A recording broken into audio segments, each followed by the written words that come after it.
Chapter 1. The Great Qin, Palace of Xianyang. Ha ha ha ha.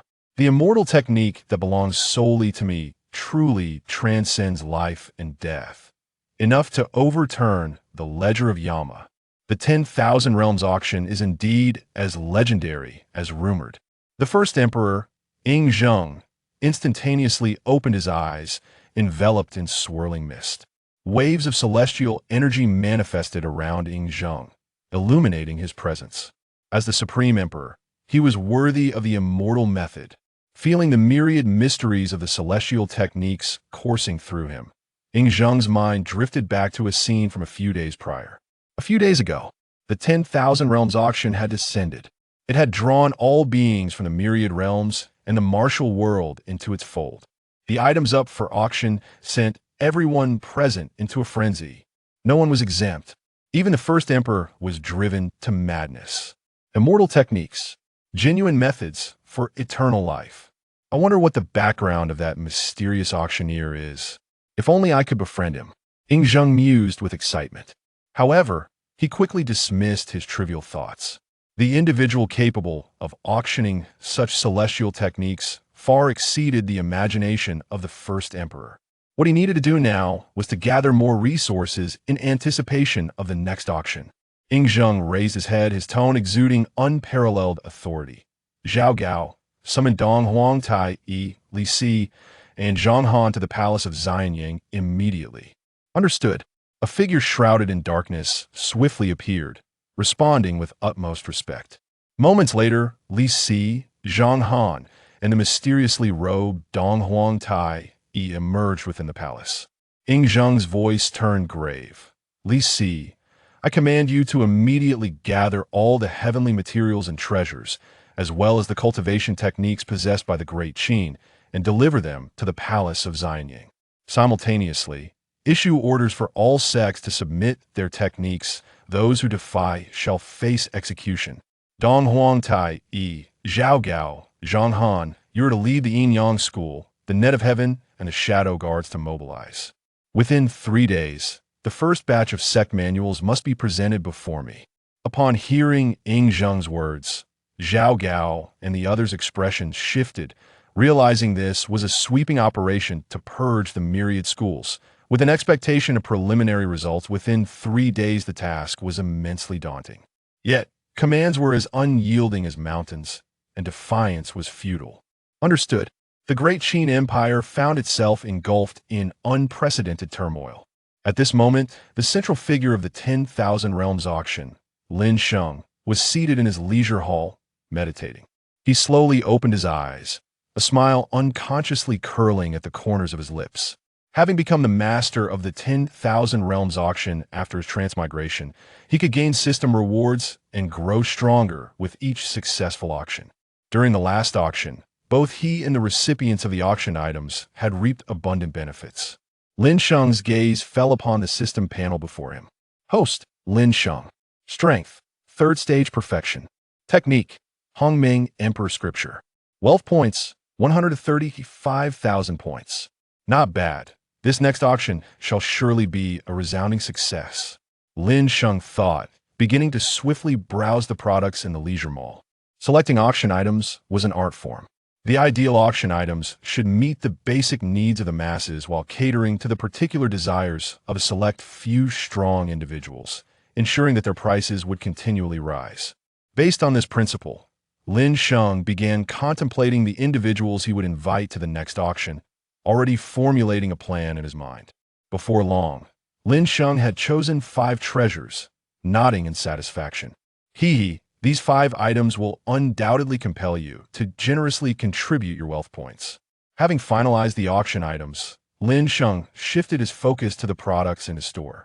My store caters to all individuals across the martial world. I cannot simply select the most expensive items. Practicality and sales volume are paramount. In the realm of cultivation, the importance of partners, wealth, and resources is well recognized, and the same holds true in the martial world.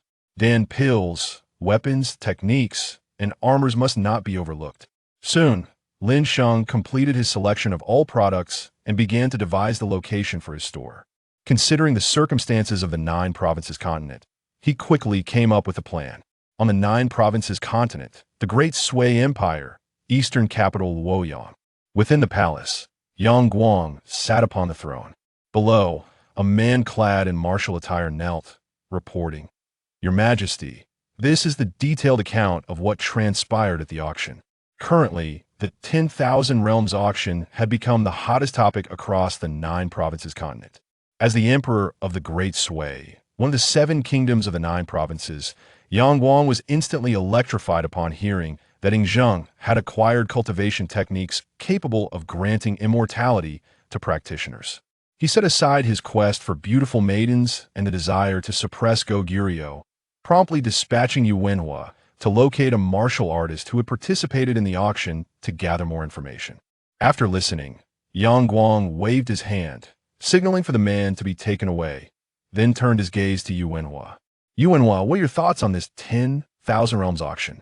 Yu Wenhua exclaimed, "Inconceivable, utterly divine. If what that martial artist said is true, then this undoubtedly represents a formidable force capable of altering the landscape of the 9 provinces. Any dynasty or faction that can acquire more treasures from the 10,000 Realms auction will surely hold a significant advantage in future competitions.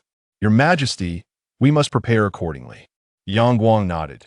"Indeed, swiftly gather heavenly materials and treasures, as well as martial manuals, to exchange for those wealth points." "Understood." Yu Wenhua clasped his fists in response. "Additionally, summon the experts from the Buddhist and Taoist sects to Luoyang. I wish to discuss matters regarding the 10,000 Realms auction with them." However, Yu Wenhua hesitated slightly. Yang Guang seemed unaware of the situation, while Yu Wenhua was acutely aware that the figures from both the righteous and demonic factions within the Buddhist and Taoist sects were locked in fierce contention. The leader of the righteous path, Xiong Ba, was currently preoccupied with selecting an emperor. Yang Guang's invitation might not receive a favorable response. Noticing Yu Wenhua's hesitation, Yang Guang's eyes turned icy. "What is the issue?" "There is no issue," Yu Wenhua replied nervously. "I merely worry they may not respond to the invitation." At that moment, suddenly, a radiant burst of multicolored light descended from the heavens, illuminating the entire city of Luoyang, as though the finest heavenly materials had manifested. Yang Guang and Yu Wenhua stood in stunned silence. Within the brilliance, a 7-story palace gradually descended to the center of Luoyang. Immediately, a grand voice reverberated throughout Luoyang, and indeed the entire 9 provinces. "I am the Lord of Leisure Hall, pitying the arduous cultivation of the beings of the 9 provinces, and have thus established a store in the Great Sui, Luoyang. All who seek may enter." As the voice faded, a grand hall covering 100 meters appeared in the center of Luoyang, rising 7 stories high, with the word "store" inscribed on its plaque. The original structures were pushed aside by an unseen force. Lin Sheng sat poised in the hall of the store. With a thought, he instantly surveyed the premises. The first 3 stories were designated for the sale of ordinary goods. The first floor sold first-tier items, the second floor second-tier, and the third floor third-tier. The 4th to 6th floors served as guest rooms and conference halls. The 7th floor was exclusively for Lin Sheng's residence and cultivation. At the moment the hall touched the ground, countless figures surged within Luoyang, hastening towards the store. Simultaneously, the entire 9 provinces continent heard that magnificent voice. "Xiong Ba." Fan Qinghui's gaze fell upon Shitian. "Is this the voice of the Lord?" "Indeed, it is the Lord." Shitian's face displayed both surprise and excitement. Fan Qinghui's phoenix eyes narrowed slightly, revealing a look of astonishment.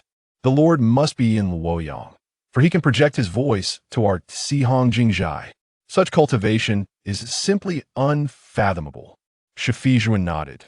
"The Lord's cultivation is beyond my comprehension, yet before him I cannot muster a single thought of resistance." Fan Qinghui sighed. "The emergence of such a force in the martial world, I wonder whether it is a blessing or a curse." "Shitian, let's make a trip to Luoyang." Huang Laxi, upon hearing Lin Sheng's voice, was filled with excitement, turning to the middle-aged couple before him. "Renjir, Jinger, did you hear that? That is the voice of the Lord of Leisure Hall. He is now in Luoyang, a mere 1,000 miles from our Peach Blossom Island. Yet his voice reaches us so clearly it cannot be mistaken. Guo Jing and Huang Rong exchange glances, their expressions filled with confusion and disbelief. Originally, Huang Yaoshi had suddenly ventured out, and upon his return, he demanded they gather all items on the island and hand over their martial manuals, claiming it was to exchange for wealth points to save Huang Rong's mother. However, Huang Rong's mother had passed away over 30 years ago, and Huang Yaoshi's sudden claim of being able to revive her left them utterly perplexed, fearing he might have fallen prey to a con artist, and they urged him to remain calm. Just as they were pleading with him, Huang Yaoshi heard that resounding and imposing voice, rendering them speechless. Guo Jing took a deep breath, his expression grave. If this truly is the voice of the Lord, then his strength is likely unprecedented across the 9 provinces. Huang Rong's eyes sparkled with hope, asking excitedly, "Can Mother really come back to life?" Huang Yaoshi scoffed, urging, "Enough nonsense. Quickly hand over your manuals." Without sufficient wealth points, acquiring the means of resurrection at the next auction will be as difficult as ascending to the heavens. He furrowed his brow slightly and continued, "It seems that the Lang Fan Yun of the Angry Flood Gang harbors similar intentions. The competition will undoubtedly be exceptionally fierce." Guo Jing hesitated for a moment and replied, "My esteemed father-in-law, the martial arts I possess, the 18 dragon-subduing palms were imparted to me by Master Hong Qigong, while the 90 manual was taught to me by Brother Zhou. I find it rather difficult to pass these teachings on to you." Huang Yaoshi snorted dismissively and remarked, "What need is there for a man of honor to concern himself with such matters? What is there to fear? If you truly harbor concerns, then let us journey together to the Central Plains to seek out Old Beggar and Old Fool, and let them surrender their manuals in the process." Guo Jing was momentarily at a loss for words, but eventually nodded in agreement. In less than half a day's time, Huang Yaoshi, accompanied by Guo Jing and Huang Rong, set forth on their journey toward the martial arts world of the Southern Song, laden with all their possessions. In the apricot forest of the Song dynasty, the beggar sect convention was in full swing as the members deliberated on Xiao Feng's origins. Suddenly, Xiao Feng forcefully drove his dog-driving stick into the ground, his voice deep and resonant. "If it is the consensus that I am unworthy to be the leader, then I, Xiao, shall resign from my position. However, I shall personally uncover the truth behind that incident from years past." With those words, Xiao Feng turned and strode away, heading towards Luoyang. At that moment, Xiao Feng's emotions were tumultuous, having just learned the truth of his lineage. He was engulfed in confusion and bewilderment. Upon hearing Lin Sheng's voice, a glimmer of hope ignited within him. Such a formidable master may indeed possess the key to unraveling the enigma that plagued his heart. Amidst the myriad of top-tier forces, such as Wudong Mountain of the Great Yuan, Shaolin Temple, the bright summit of the Ming sect, the palace of Xianyang in the Great Qin, the mechanized city of the Mo family, the headquarters of the Taiping sect of the Great Han, the 4 great clans of the Great Sui, the Stormy World Society, the Chinese Pavilion, and the Heavenly Gate. Lin Sheng's declaration undoubtedly sent ripples of astonishment throughout. These factions were taken aback, pondering the true identity of this master and the extent of his power. Did the Universal Auction House truly hold treasures of their desire? After deliberation, the various powers dispatched key personnel, either personally or indirectly, to the Great Sui Luoyang. In the imperial palace of the Great Qing, Wei Xiaobao had just concluded his report to Kangxi. Suddenly, a notification chimed from the Bronze Decree. "Do you wish to be transported to the shop via the Bronze Decree?" Before the gates of the Xiaoyao Palace, a throng of martial artists had gathered, gazing at the shop as if it were a miraculous apparition. Though eager to enter, none dared to take the first step. At that moment, a flash of light pierced the air, and a figure suddenly materialized. This individual, donning a melon hat and sporting a rat-tail braid, with eyes darting about, was none other than Wei Xiaobao. Responding to the summons of the Bronze Decree, he did not hesitate to teleport over. Upon his arrival, he beheld a majestic and sacred palace, only to turn and find the surrounding martial artists fixated on him. Wei Xiaobao couldn't help but take a step back, exclaiming, "Wow, so many people. Never mind. I must leave," he murmured to himself, preparing to turn and enter the shop. The martial artist watched him intently. Wei Xiaobao quickened his pace, arriving at the shop's entrance, where the bronze decree in his hand shimmered, causing the grand doors to swing open in response. Stepping inside, he was immediately enveloped by a distinctly different atmosphere. Within the hall, the space appeared to stretch infinitely beyond its exterior, the ceiling not crafted from ordinary wood or adorned with murals, but instead a vast expanse of starry sky. The surroundings were spacious and lofty, making him feel as though he were suspended in the cosmos, imparting a sense of insignificance. This hall is immense, Wei Xiaobao marveled, his eyes sweeping the area, quickly spotting several sales counters. He hurried over to examine them. As Wei Xiaobao entered, a throng of martial artists outside began to murmur among themselves. There seems to be no issue. That individual appears unscathed after entering. Could we also gain entry? One among them remarked. I recognize that person. They seem to hail from the Qing dynasty, bearing a bronze token. It appears entry should pose no problem.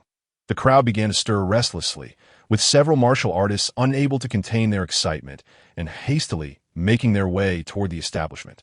The 10,000 Realms auction house had become the epicenter of fervent discussion within the martial world, and now that the shop stood before them, everyone yearned to behold it firsthand. However, uncertainty regarding their safety lingered, causing hesitation among them. Yet upon witnessing Wei Xiaobao's bold entrance, the more audacious among them cast aside their doubts and rushed forward. Just as they reached within 10 meters of the shop's entrance, a sudden notification sounded. Would you like to exchange for wealth points? This establishment is only open to those carrying 10 or more wealth points. The crowd was momentarily taken aback. It was only natural for the shop to impose certain restrictions. Otherwise, an overwhelming influx of martial artists would surely lead to chaos. Moreover, without wealth points, what purpose would their entry serve? Did they expect to acquire goods without compensation? The throng came to a halt, contemplating how to procure wealth points. Meanwhile, Lin Sheng had already turned his gaze toward Wei Xiaobao within the shop, and upon seeing the youth who bore a striking resemblance to Stephen Chow, he nodded in satisfaction. Although he could not ascertain whether Wei Xiaobao possessed sufficient wealth points, he could perceive the young man's enthusiasm. However, that peculiar golden mouse braid was rather unseemly and needed to be trimmed. With that thought in mind, Lin Sheng casually moved and appeared before Wei Xiaobao. Startled, Wei Xiaobao quickly knelt and greeted. I pay my respects to the palace master. May you enjoy eternal prosperity. Lin Sheng gestured for him to rise, and Wei Xiaobao felt a powerful force lifting him, compelling him to stand. Is this the might of the palace master? Wei Xiaobao marveled inwardly, his demeanor growing increasingly reverent. Wei Xiaobao, do you have any requests?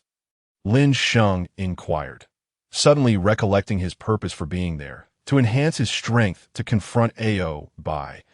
Wei Xiaobao saw the perfect opportunity to seek recommendations from the palace master. Master, I require items that can bolster my strength, as well as treasures capable of inflicting explosive damage, ideally those that can directly slay innate experts. Additionally, I need defensive treasures to safeguard against collateral damage. Wei Xiaobao articulated hastily. Upon hearing this, Lin Sheng understood that Wei Xiaobao and Xuanya likely intended to deal with Xiong Ba. He waved his hand, and several items swiftly flew from the counter. Baiyundan, a pill that can increase cultivation by 1 year and rapidly restore true energy, priced at 10 wealth points each. Bailingdan, a pill that can augment cultivation by 10 years, priced at 100 wealth points each. Baiyongdan, a pill that can enhance cultivation by 50 years, limited to 1 per lifetime, priced at 1,000 wealth points each. These should suffice for you to swiftly elevate your prowess, Lin Sheng explained as he presented the pills. The cost of these pills was relatively low. Baiyundan merely required 1 wealth point. Bailingdan 10, and Baiyongdan just 50. Lin Sheng sold them at 10 times the price, yet demand far exceeded supply. This maneuver had a direct impact on the market for pills in the Shaolin sect. The eagerness of martial artists to purchase these pills was palpable. Observing the gleam in Wei Xiaobao's eyes, Lin Sheng couldn't help but chuckle inwardly. I want them all.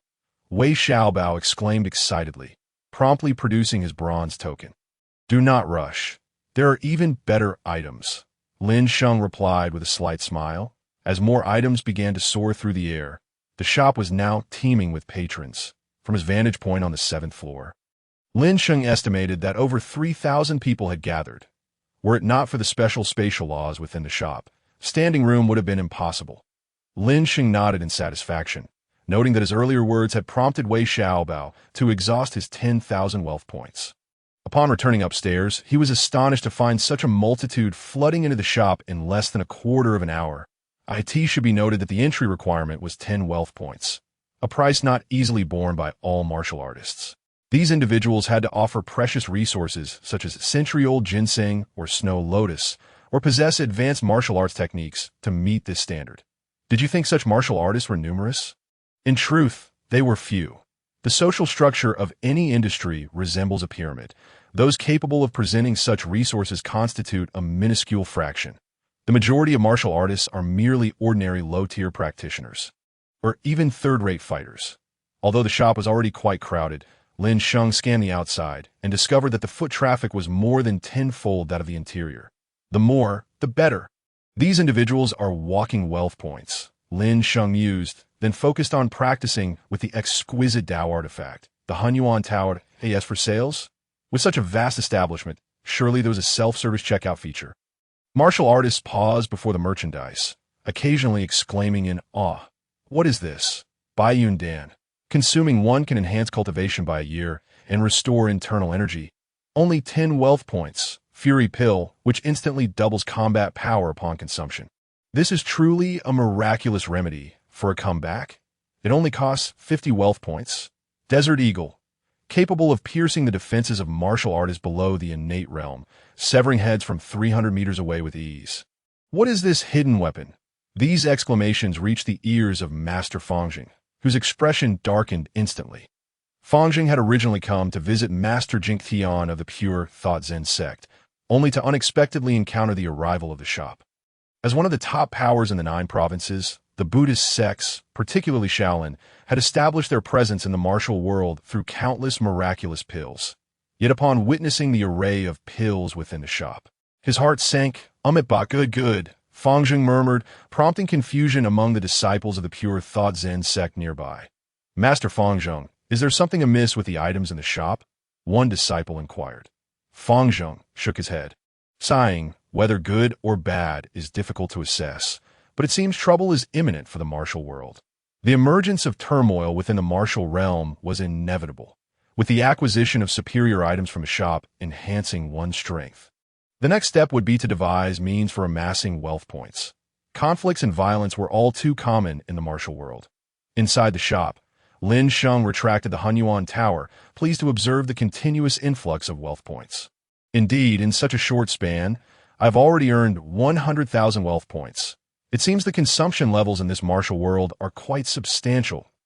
As he counted, a sudden uproar erupted outside. "The Emperor has arrived.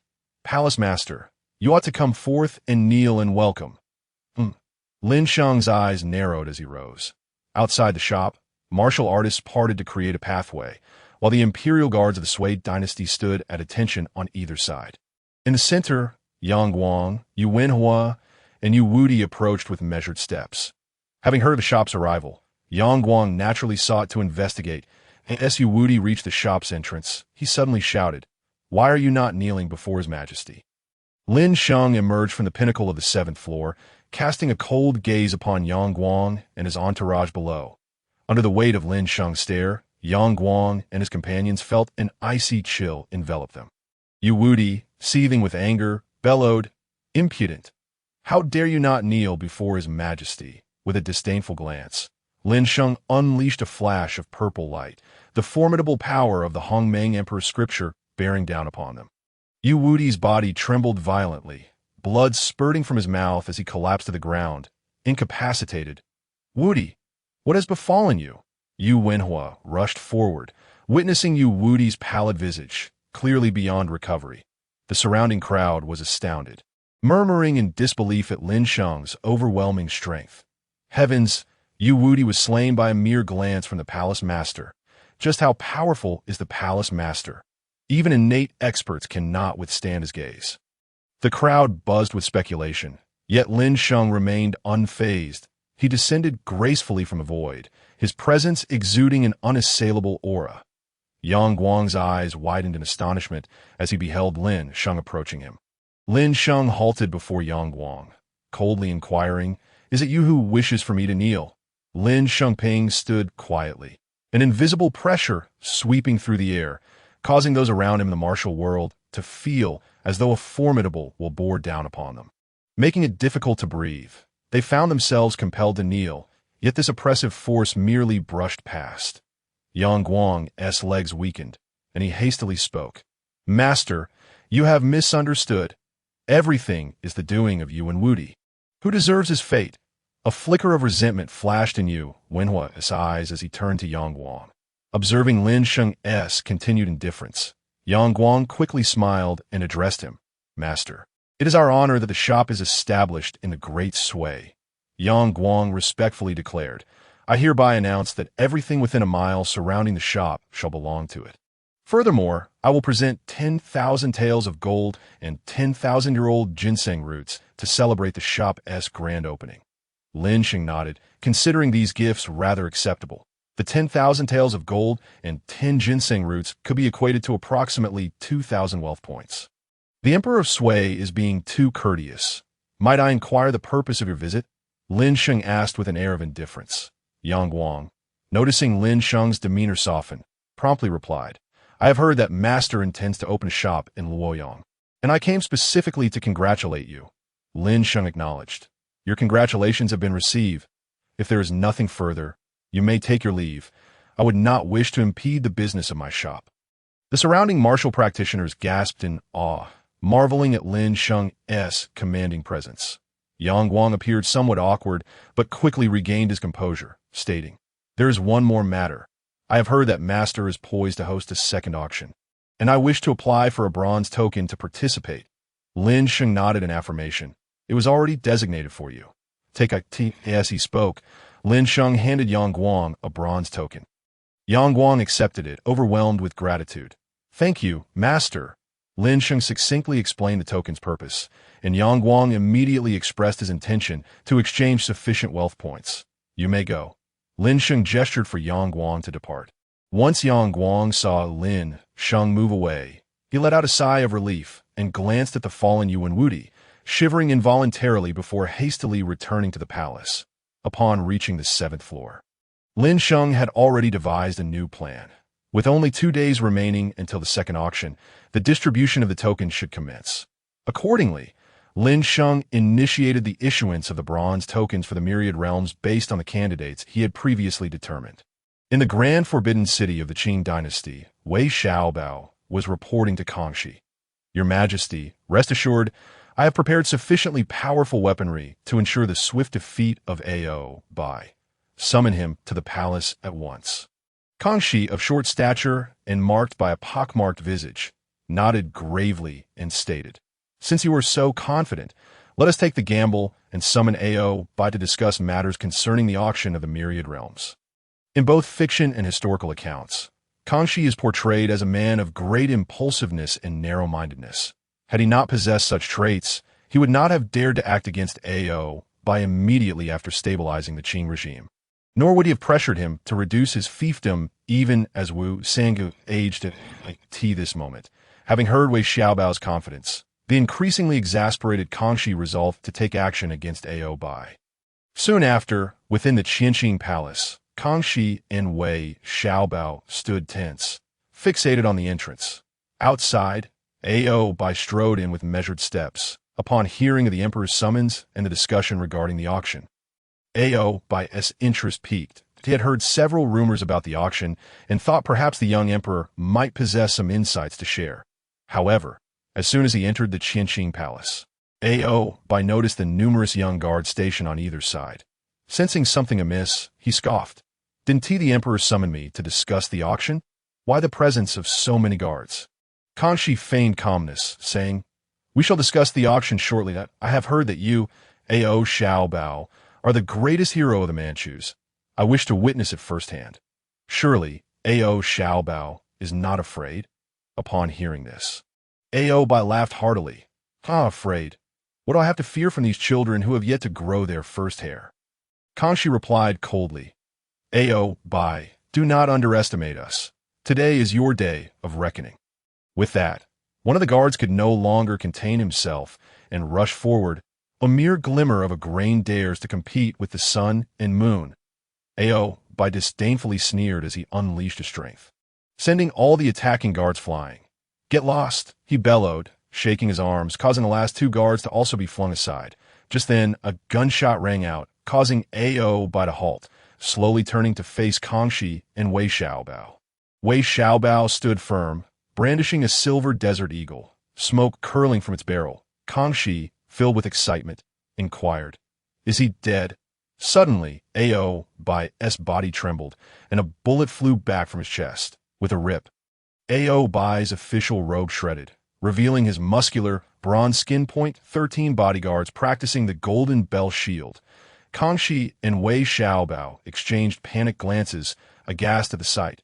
Wei Xiaobao anxiously thought, the items in this shop are unreliable. Watching Bai approach, his expression icy, Wei Xiaobao shouted, Bai, do you intend to commit regicide? Bai replied coldly, if the emperor wishes for my death, I would have no choice, but I refuse to accept this treatment. He cast a scornful look at the desert eagle in Wei Xiaobao's hand. A hand cannon? No, this weapon exceeds the norm. Could it be something from the Palace of Leisure? Alas, my golden body cannot be breached. Bai displayed a menacing grin, baring his teeth as he charged at Wei Xiaobao. Mother! Wei Xiaobao cried out, hastily tossing several talismans that a few fireball talismans flew forth, striking Bai and sending him hurtling. The fireball talismans proved effective. Wei Xiaobao was overjoyed, continuing to hurl more talismans. Haha! Bai, you country bumpkin, how could you comprehend the might of the Palace of Leisure? Today, you shall witness the power of these talismans. Bai attempted to charge forward multiple times, only to be repelled each time, his body marked with injuries. Once more, Wei Xiaobao launched a fireball talisman, sending Bai flying again. Pooh! Bai spat blood, his complexion paling. How can you possess so many talismans?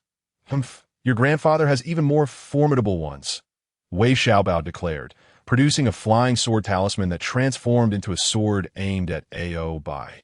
No, Bai shouted in rage, attempting to evade, but Wei Xiaobao's freezing talisman momentarily immobilized him. In that fleeting moment, the flying sword talisman pierced through Bai's body. Bai fell heavily to the ground, his face a mask of shock, ultimately meeting his demise. Yay! Bai is finally dead. Wei Xiaobao leaped with joy, only to soon realize that this battle had cost him dearly in wealth points. These talismans were all one-time use items. The ones he had just thrown had consumed several thousand wealth points. He needed to earn back those wealth points. In Zhongzhou, at Tianmen, Emperor Chakra held the bronze token. Lost in thought, the mysterious bronze token had inexplicably come into his possession, revealing information about treasures that could grant eternal youth at the auction of the Myriad realms. Having lived for over 1,000 years, the power of Phoenix blood had rendered him immortal. Yet he could not halt the ravages of aging. In recent years, his vitality had gradually waned, and he had even begun to contemplate the slaying of dragons. However, the success rate of harnessing the power of the Azure Dragon was not high. Thus, he resolved to rely on the Myriad Realms auction to seek a solution. Palace of Leisure, I hope you do not disappoint me. At Wudong Mountain in the Great Yuan, Zhang Sanfeng scrutinized the bronze token, his mind racing with contemplation, and he looked at his disciple, Song Yuanxiao. What do you know about the auction of the Myriad Realms? Song Yuanxiao rose and replied, Master, the auction of the Myriad Realms has recently emerged, hosted by the Lord of the Palace of Leisure. It is said that he traverses the Myriad Realms. His cultivation unfathomable, and the items auctioned are rare treasures, unparalleled in value. Even the heavenly sword and the dragon-slaying saber are merely mundane weapons and hardly qualify as magical artifacts. Moreover, the cultivation method obtained by Emperor Qin Ying Zheng reportedly enables one at the Golden Core realm to rival those at the Celestial Being realm, allowing one to live for 500 years. Upon hearing this, Zhang Sanfeng fell into deep contemplation. He had already reached the pinnacle of the celestial realm. Although he had brushed against the boundaries of the martial sage, he still found himself unable to attain immortality. The golden elixir realm could grant one 500 years of life, a prospect that stirred his interest. It seemed imperative that he attend the next auction. In the wilderness of Zhongzhou, an elderly man quietly fished with a rod, though his thoughts were far from his task. This venerable figure was none other than Xiao, the zenith of martial arts in the 9 provinces. Having lived for over 4 millennia, he had long since reached his peak, believing that nothing in the world could provoke his interest. Yet, the emergence of the 10,000 Realms auction house left him astounded. His instincts whispered that the owner of that voice possessed strength comparable to his own, perhaps even superior. Could it be an entity that had existed for over 5,000 or even 10,000 years? Xiao pondered deeply. However, in the past 2 days, he had noticed that the Lord of the Carefree Palace, responsible for distributing the bronze tokens, had not granted him any. This left him feeling quite vexed, for he believed his prowess warranted such a token. As he mulled over these matters, a sudden tug on the fishing line snapped his focus back to his task, observing the taut line. His eyes gleamed with excitement as he swiftly raised his rod, capturing a golden carp. With a sigh of reflection, he resolved to cease his ruminations and proceed to the Carefree Palace to uncover the truth. In the Han Dynasty at Guangzhou, the Yellow Turban Rebellion had entered its final stages. Zhang Jiao stood atop the altar, momentarily taken aback by the sudden appearance of a bronze token, which plunged him into profound thought. His brother, Xiong Ba, hurried over, anxiously reporting the current state of affairs. Zhang Jiao, maintaining his composure, inquired, "Second brother, have you ever heard of the 10,000 Realms auction house?" Xiong Ba hesitated before responding. "I've heard some rumors lately, mentioning numerous treasures for auction.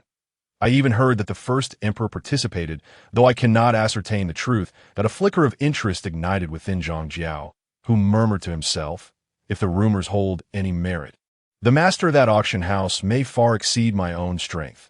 Just as he was lost in contemplation, an enraged roar erupted from outside. "Old Zhang Jiao, prepare to meet your demise." Turning his head, Zhang Jiao beheld Guan Yu charging forth with his green dragon crescent blade. In the face of Guan Yu, Zhang Jiao scoffed, "A mere grandmaster dares to provoke me." He pointed his staff, and a bolt of lightning struck down, instantly shattering Guan Yu's steed. Liu Bei, Zhang Fei, and others soon arrived, preparing to support Guan Yu.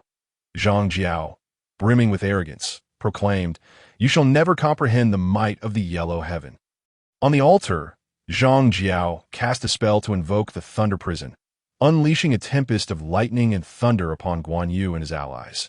Yet despite successfully inciting his foes, he remained gravely injured, forced to swallow his pain as he fixated on the bronze token in his grasp. "Could there be treasures within this token that could mend my wounds?" he mused softly, inside the Han military tent. The atmosphere was stifling. Huang Fusang felt an overwhelming headache at Zhang Jiao's formidable presence. Zhang Jiao is indeed no ordinary foe. How can one in the celestial realm hope to defeat him? He sighed at that moment. Cao Cao's laughter shattered the silence. "Ha! Is Zhang Jiao truly a challenge for everyone? I have a solution." All eyes turned to Cao Cao, who confidently suggested the 10,000 Realms auction house. There, one can find spiritual weapons like flying swords, capable of vanquishing Zhang Jiao. Flying swords. Do you possess a bronze token? A glimmer of hope flickered in Huang Fusang's eyes.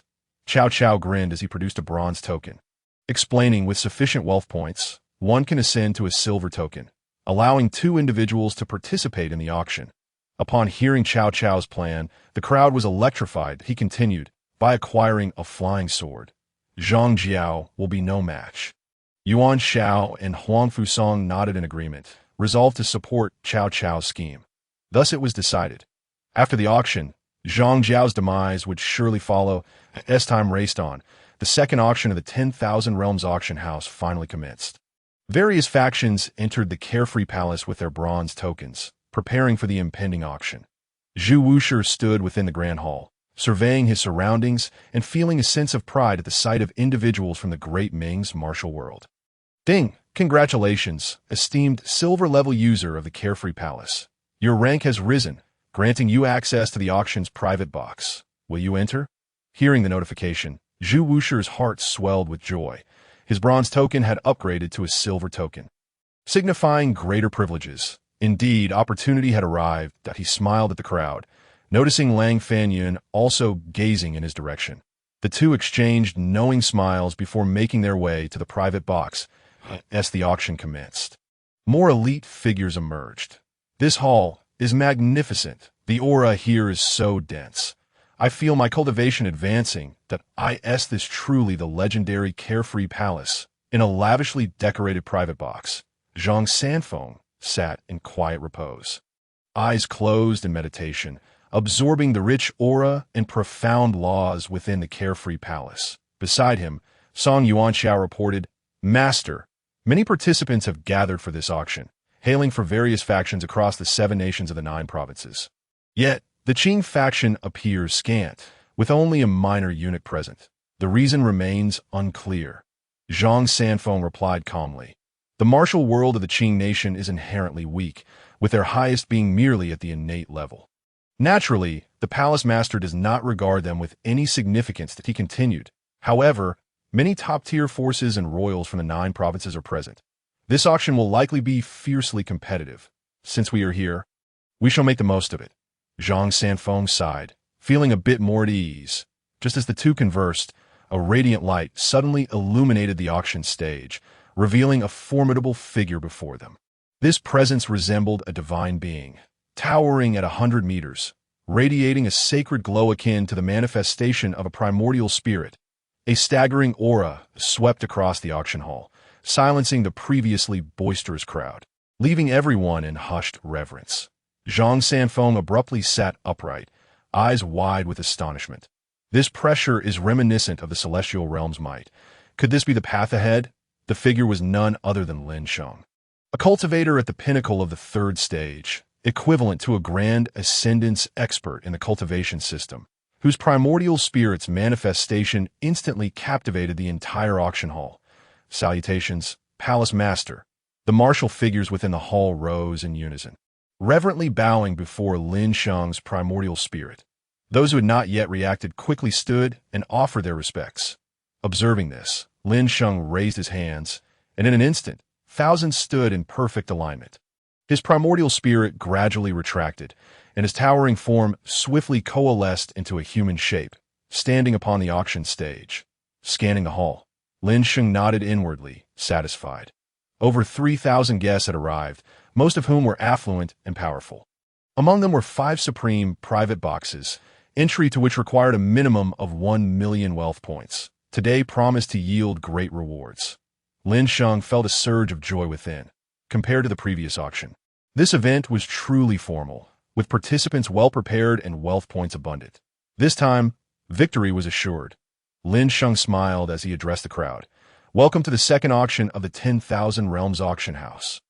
I trust everyone is familiar with the rules. I shall not elaborate further. Without further ado, let us commence the auction." With that, Lin Sheng produced a jade box. The first item for bid is the Purple Yang Revitalizing Pill. This 5th-tier divine pill from the Middle Thousand Worlds can not only enhance one's power and cleanse the spirit, but, most importantly, it has the miraculous ability to grant one a second chance at life. Instantly, gasps of astonishment echoed throughout the hall. That a second chance at life. Can it truly bring someone back from the dead? In box 55, Lang Fanyun clenches fists, eyes fixated on the jade box atop the auction stage. In another box, Huang Rong leapt up in excitement. "Father, it's the revitalizing pill, truly a pill that can resurrect the deceased." Huang Yaosher's voice trembled as he nodded. "Indeed, I see it." Gui Jing stood agape, struggling to fathom the existence of such a miraculous elixir. In box 36, Zhang Sanfeng and Song Yuanxiao gaze at the jade box with grave expressions. Meanwhile, Yu Daiyan, reclining in his wheelchair, exclaimed with fervor, "Master, we must acquire it. 5th brother, 5th brother." Zhang Sanfeng's gaze swept over Yu Daiyan before shifting to the jade box, his heart brimming with myriad emotions. Perceiving his master's concern, Yu Daiyan offered a wry smile, saying, "Master, I understand your worries, but at least I am still alive. As long as there is life, there's hope that if my younger brother can be revived, I would willingly spend my entire life confined to a wheelchair. Zhang Sanfeng closed his eyes and sighed. Good child, you have suffered greatly. Within the supreme heavenly box, the eyes behind the mask of Emperor Shitian revealed disdain. Reviving the dead is nothing remarkable. My Sacred Heart technique can still bring the deceased back to life.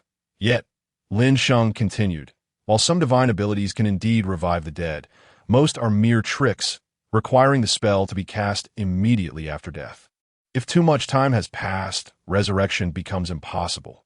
However, the Xiang rebirth pill is different. Regardless of how long the deceased has been gone, as long as the body remains intact, the pill can harness internal energy to gather the 3 souls and 7 spirits. Achieving resurrection. The expressions of Zhang, Sanfeng, and Lang Fanyan shifted, their minds racing with thoughts. Lin Sheng added, if the body has not been preserved well, our carefree palace possesses other treasures that can aid in reconstructing the physical form. Combined with the Xiang rebirth pill, resurrection is indeed feasible. He then emphasized, however, if the body has been cremated, then there is no remedy. Upon hearing this, the monks in the hall lowered their heads, feeling discontent. Ba, the Buddhist monks murmured softly, their hearts somewhat displeased. Now, let us commence the auction. The Xiang rebirth pill starts at a bid of 20,000 wealth points, with each increment no less than 200 wealth points. Let the bidding begin. 20,000 wealth points, 21,000 wealth points, 23,000 wealth points, 25,000 wealth points. The sounds of bidding rose and fell as everyone vied for this miraculous elixir of resurrection. Soon, the bid soared past 30,000 wealth points. Inside the box, Huang Yaoshe raised his bid once more. 31,000 wealth points. However, his wealth points were limited. He was nearly depleting his entire fortune. Yet the pressure loomed large. Cold sweat beaded on Huang Yaoshe's forehead, and his anxious demeanor was unmistakable. Such a master-level expert felt this level of anxiety without engaging in combat, highlighting the tension and excitement within him.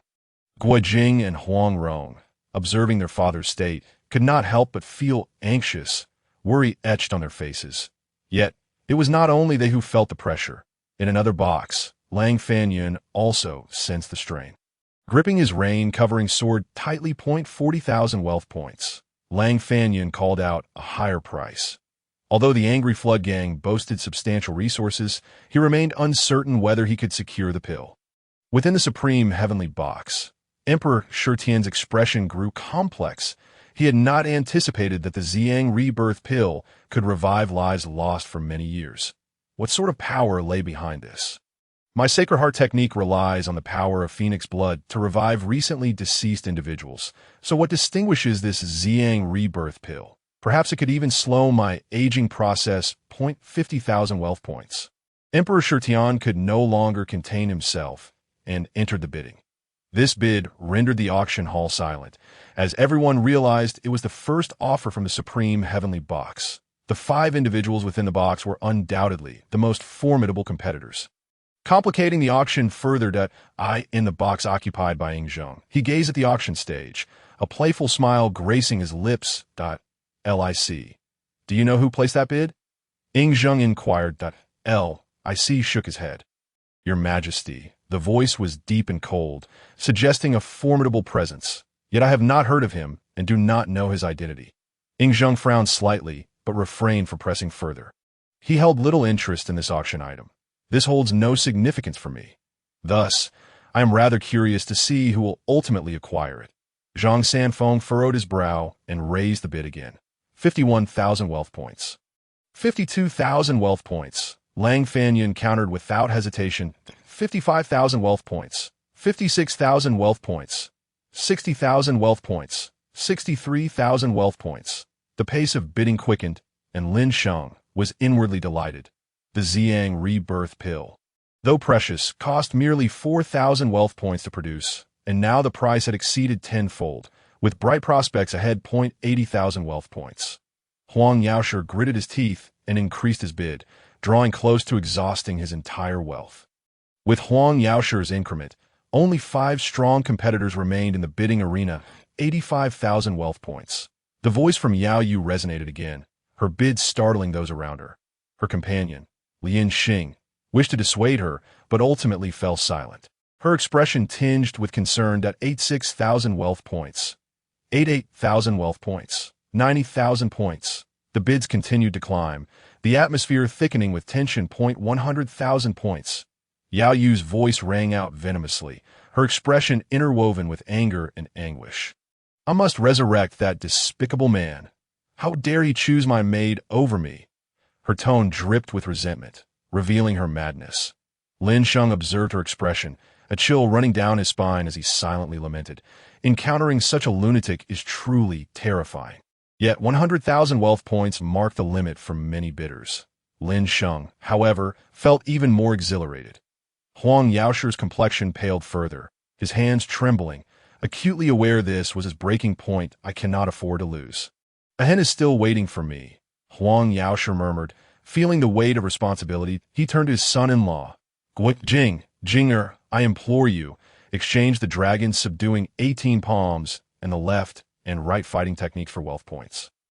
Jing wore a conflicted expression, ultimately unable to comply. Huang Yaoshir closed his eyes, his heart wrenched, and once more stated the final price. 101,000 points. 110,000 points. With the new bid, Huang Yaoshir felt an overwhelming sense of impotence. He slumped back into his chair, appearing to age a decade in an instant. Huang Rong hurried to support him. Father, do not be disheartened. We will surely find a way. Jing also turned to Huang Rong, his face reflecting struggle and confusion. For the first time, Huang Rong felt a deep disappointment. She had not expected Jing to be so indecisive.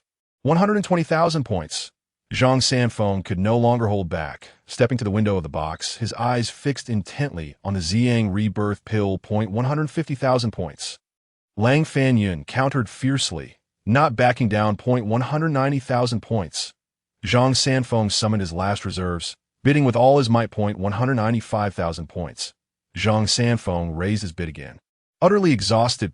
200,000 points. Lang Fanyun's voice rang out once more. Zhang Sanfeng let out a long sigh, slowly returning to his seat, an expression of resignation in his eyes. I could see this moment. The entire hall fell into a profound silence. Lin Sheng surveyed the surroundings with a smile, declaring, Box 55 bids 200,000 wealth points. Is there a higher bid? No one responded, and Lin Sheng continued, 200,000 points for the first time. 200,000 points for the second time. 200,000 points for the third time. Deal. With a sigh of relief, Lang Fanyun finally exhaled. Lin Sheng gestured, and the jade box containing the Xiang rebirth pill floated into Lang Fanyun's hands. Lang Fanyun opened the box, beholding the violet pill and inhaling its potent fragrance. His spirit jolted. Good, good, Cici, I shall finally see you again. On the auction stage, Lin Sheng wore a triumphant smile, his heart brimming with joy. 200,000 wealth points, 200,000. Merely the first auction item had surpassed the total of the last auction, truly a fortuitous beginning. Lin Sheng proceeded to present the next auction item, and all eyes focused intently. Another jade box? Could it be another pill? What about cultivation techniques? What about magical flying swords? Why yet another pill? The crowd murmured, for although pills were exceedingly precious, having just auctioned one, they now felt a sense of aesthetic fatigue.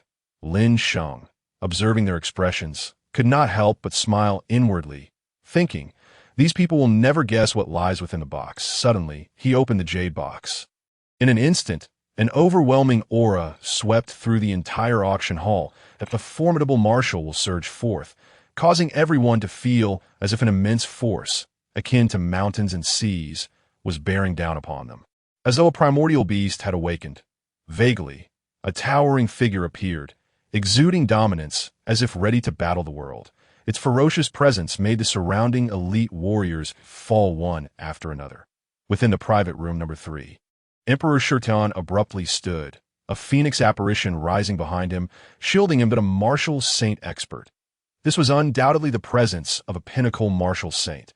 In room number 36, Zhang Sanfeng stood by the window, the Jiang Tru Qi swirling around him as he struggled to withstand this martial will, exclaiming in shock, a martial saint.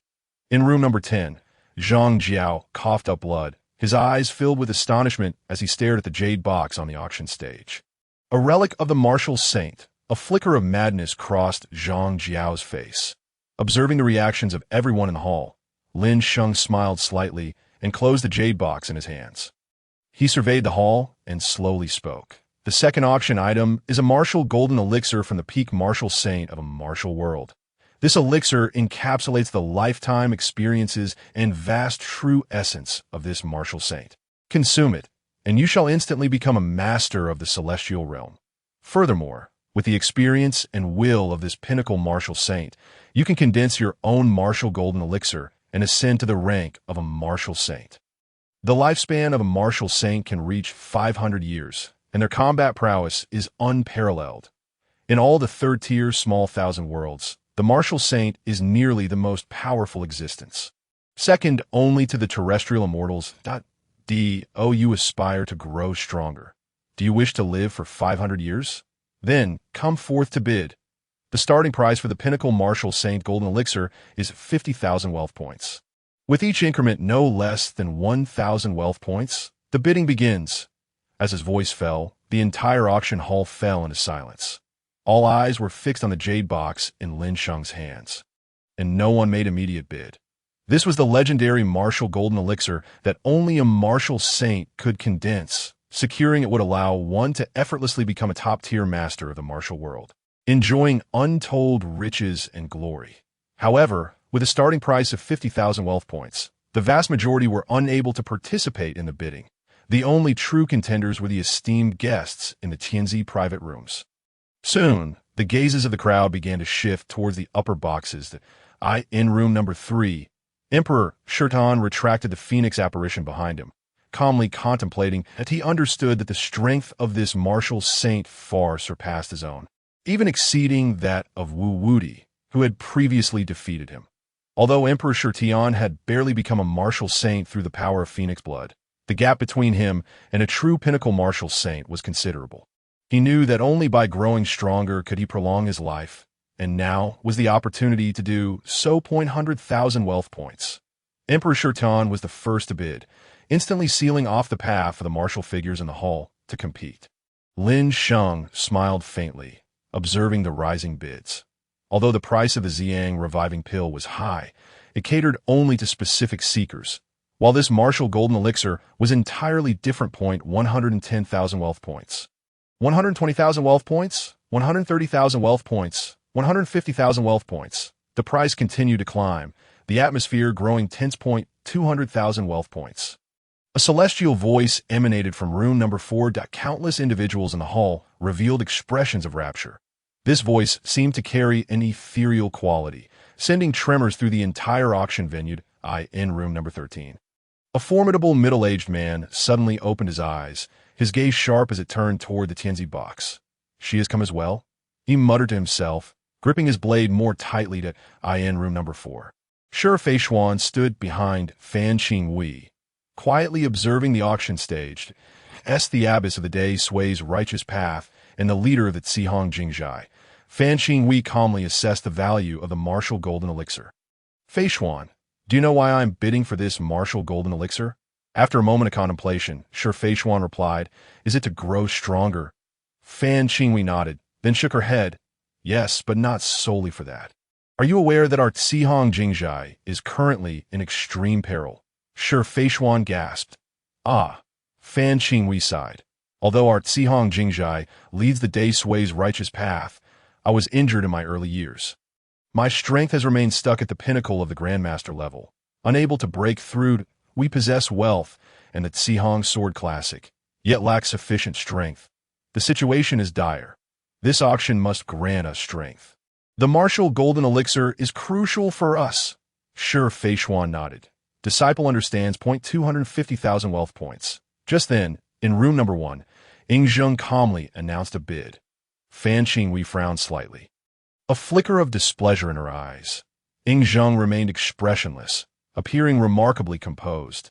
250,000 wealth points is but a trifle for the DQ. IC explained. Your Majesty. This is likely the bid from Sui Emperor Yangguang. Ying Zheng nodded, continuing to inquire. What is the status of the remnants of the 6 kingdoms and the rebellious factions? Li Si replied. Your Majesty. Zhang Han is continuing the hunt for the remnants of the Six Kingdoms.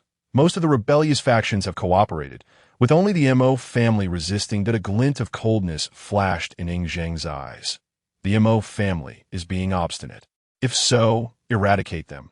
Yes, Li Si respectfully responded. 260,000 wealth points. A bid came forth from room number 5, once more that LIC promptly confirmed. It is indeed Sui Emperor Yang Wang. Ying Zheng nodded slightly, his voice deep. The Sui Emperor is indeed powerful. In room number 5, Sui Yandi sat at the forefront, flanked by Yu Wenhua and the Wang Yanglin. Wang Yanglin had originally been suppressing a rebellion in Shandong. But the scale of the Wanjie auction house prompted Yang Guang to summon this member of the royal family for counsel, showcasing his respectful demeanor.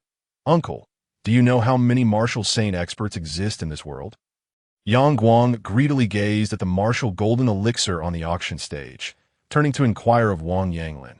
Wang Yanglin pondered for a moment before shaking his head, saying, "To my knowledge, there are numerous experts of the celestial realm, such as Zhang Sanfeng from the Ming, Tianjin Wuming from Zhongzhou, Emperor Master Wan Yu from the Han, and Zhang Jiao of the Yellow Turban Army.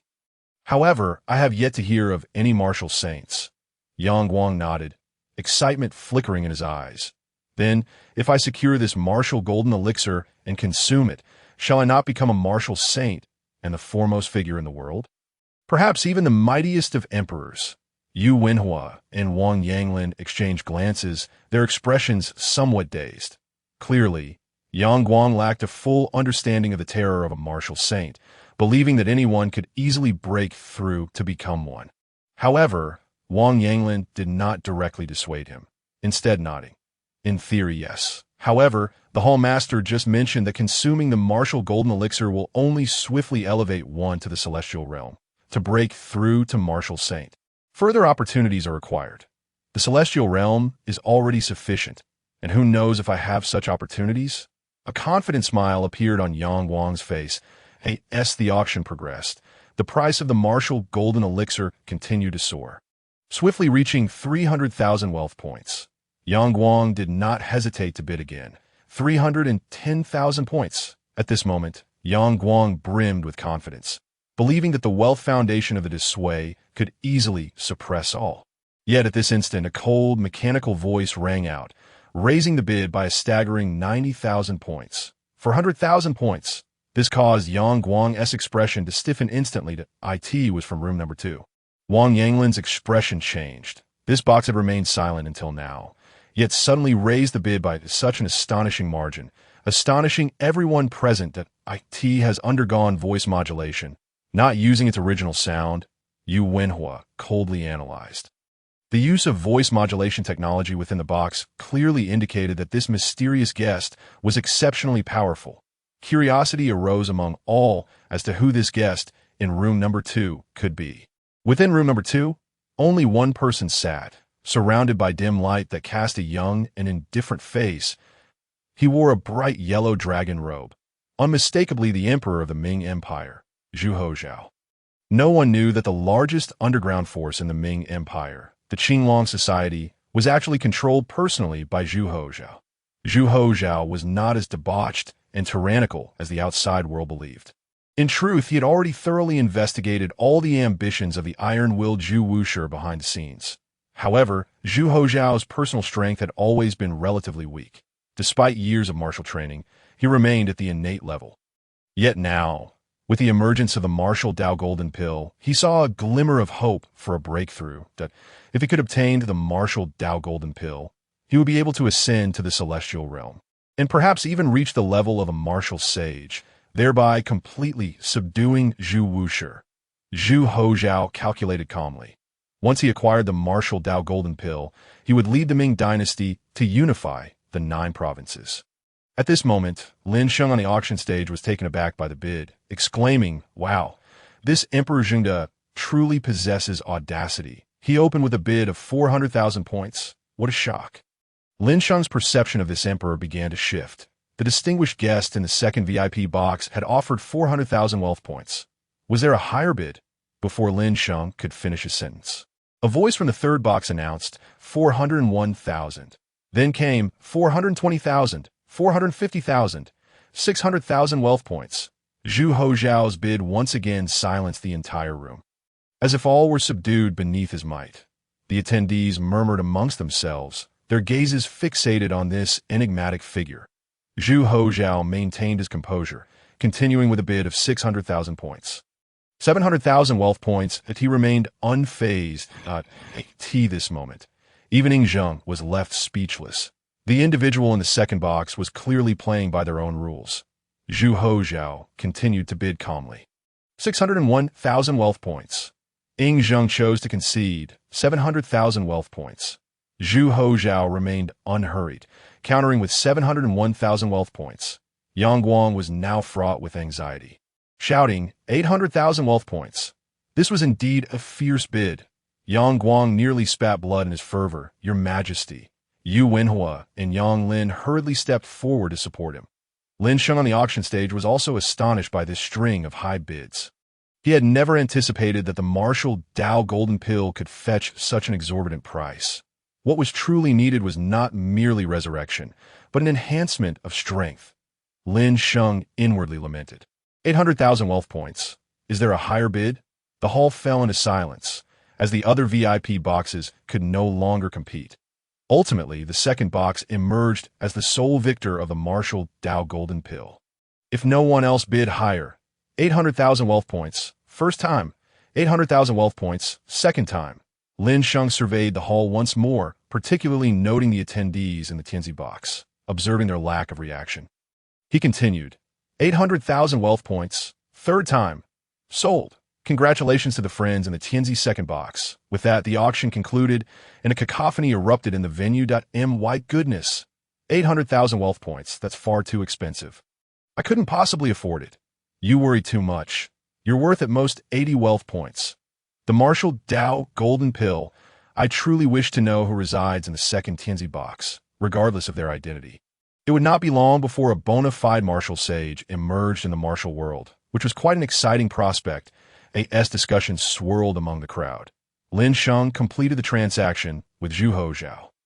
Within the confines of the second Tianxia box, Zhu Hozhao held the jade box, his face alight with excitement and longing that he slowly opened the box, and an overwhelming aura of a martial sage surged forth.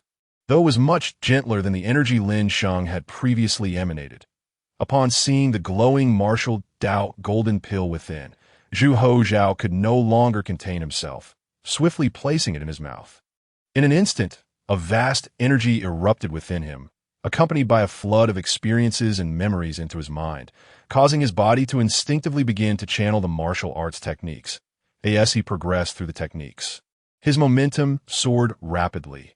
Innate great perfection, initial mastery, mid-mastery, late mastery, great perfection of the master, initial grandmaster, mid-grandmaster, late grandmaster. In a remarkably short span, Zhu Hozhao's cultivation actually broke through to the late grandmaster stage and continued to rise steadily. Observing Zhu Hozhao's rapid ascension in strength, Lin Sheng nodded in satisfaction.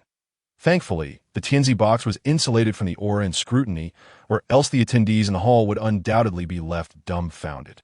Lin Sheng withdrew his gaze, glancing at the still chattering crowd, and continued, Next, we shall auction the third treasure.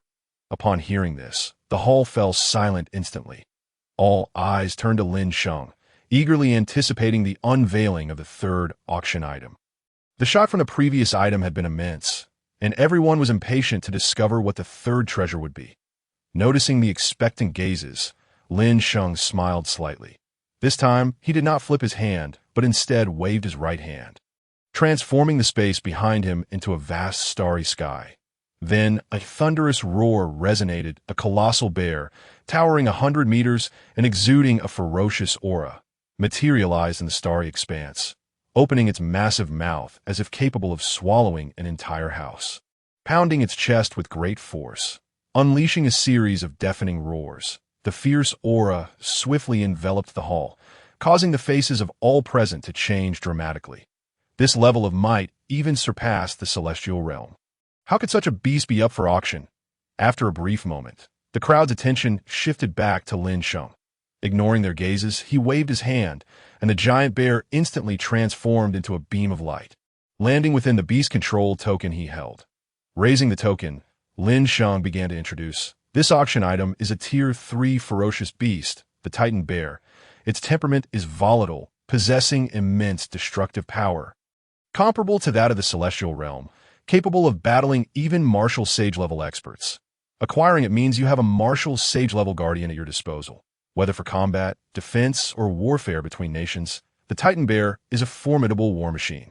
Imagine, during a battle against a rival nation, 100-meter-tall Titan Bear charging into the enemy lines, directly tearing apart their formation. The outcome of the battle is undoubtedly predictable to eye in the auction hall. Ying Zheng, Yang Guang, Cao Cao, Liu Bei, and others shivered at these words, their hearts filled with dread. This scene was truly terrifying. One could easily envision the Titan Bear rampaging across the battlefield. Once again, all eyes converged on Lin Sheng, awaiting him to announce the starting bid. Tier 3 ferocious beast, Titan Bear, starting bid 5,000 wealth points, with each increment not less than 1,000 wealth points. The auction begins 20,000 wealth points. Lin Sheng had scarcely finished speaking when Zhang Jiao from the 26 box immediately called out a price. At this moment, a red glimmer flickered in Zhang Jiao's eyes. He knew that this Titan Bear was precisely what he needed. The Yellow Turban army was encircled from all sides. The only way to break the deadlock was to either restore his own strength or enhance the combat power of his troops. He had previously attempted to bid for the martial Dao Golden Pill, but had to concede due to fierce competition. Unexpectedly, the auction for the Titan Bear presented him with an opportunity. This colossal beast would be the key to reversing the situation for his Yellow Turban army. Just then, in the Han box, Huang Fusan's expression changed. It's Zhang Jiao. Zhang Jiao made no attempt at disguise. He must not be allowed to acquire the Titan Bear. Cao Cao urged urgently. Quick bid, 21,000 points. Cao Cao swiftly called out 22,000 points, 23,000 points, 23,100 points, 24,000 points, as Zhang Jiao and Cao Cao engaged in a relentless bidding war. The auction hall was abuzz with active participation from various factions. Lin Sheng nodded discreetly, fully aware that the Titan Grizzly was intended for the prominent powers, rather than merely for solitary wanderers of the Jianghu.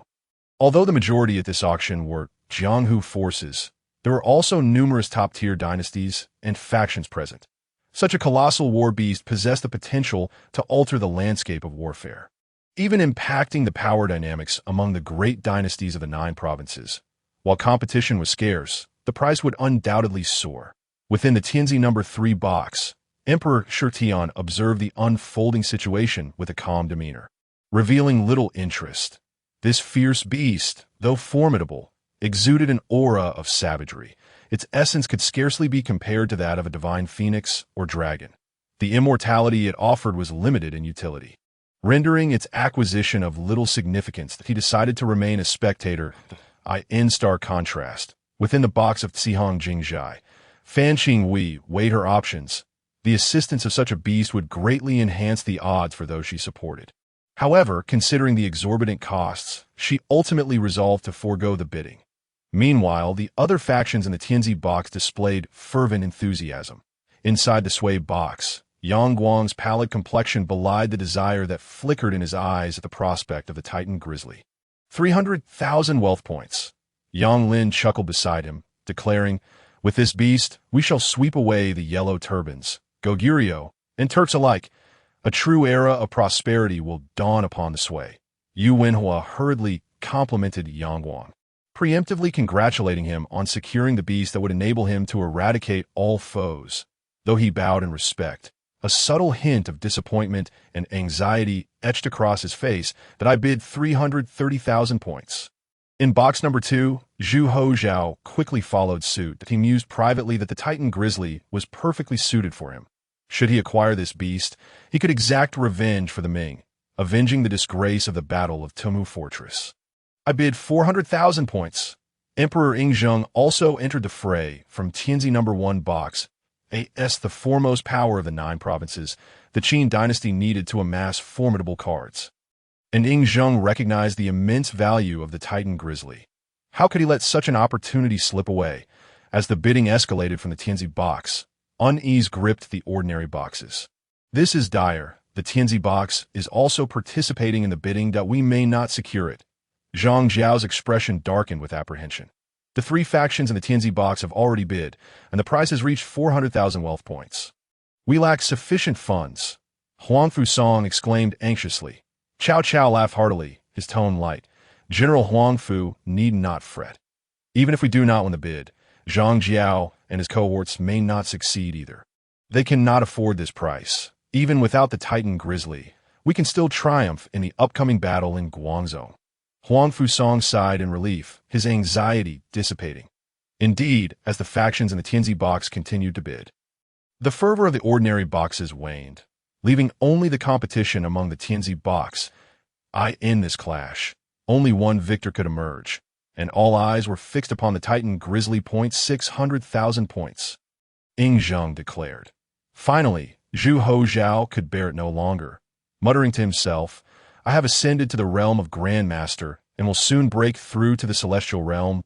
If I do not acquire the Titan Grizzly, I can still sweep across the grasslands and avenge my grievances. 650,000 points. Yang Guang followed suit, his voice trembling with urgency. 70,000 points. Ying Zheng raised the stakes once more. A profound silence enveloped the hall, with everyone holding their breath. Within the sway box, Yang Guang cast a glance at Yang Lin and Yu Wenhua, both displaying expressions of turmoil. Yang Guang felt a bitter pang as he recalled the sacrifices made for the Sui dynasty. Now faced with such a predicament, he understood that without seizing this beast, he could not alter the tide. 800,000 points. Yang Guang finally erupted in a furious roar, his voice hoarse. This price matched the bid from Box No. 2, and he was eager to discern whether Ying Zheng would continue. Yang Lin and Yu Wenhua's expressions shifted dramatically, clearly taken aback by Yang Guang's audacity. In Tianxia number 1 box, Ying Zheng narrowed his eyes. 800,000 points was an exorbitant sum. While the Titan Grizzly's worth was undeniable, such a price was difficult to accept. He turned to Li Si and quietly inquired, "What is the situation with the Sui?"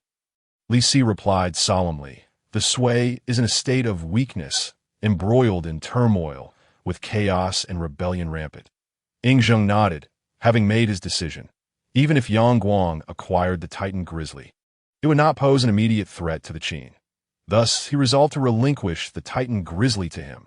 With eyes closed, Ying Zheng chose to let Yang Guang have in the Zihong Jingzhai box.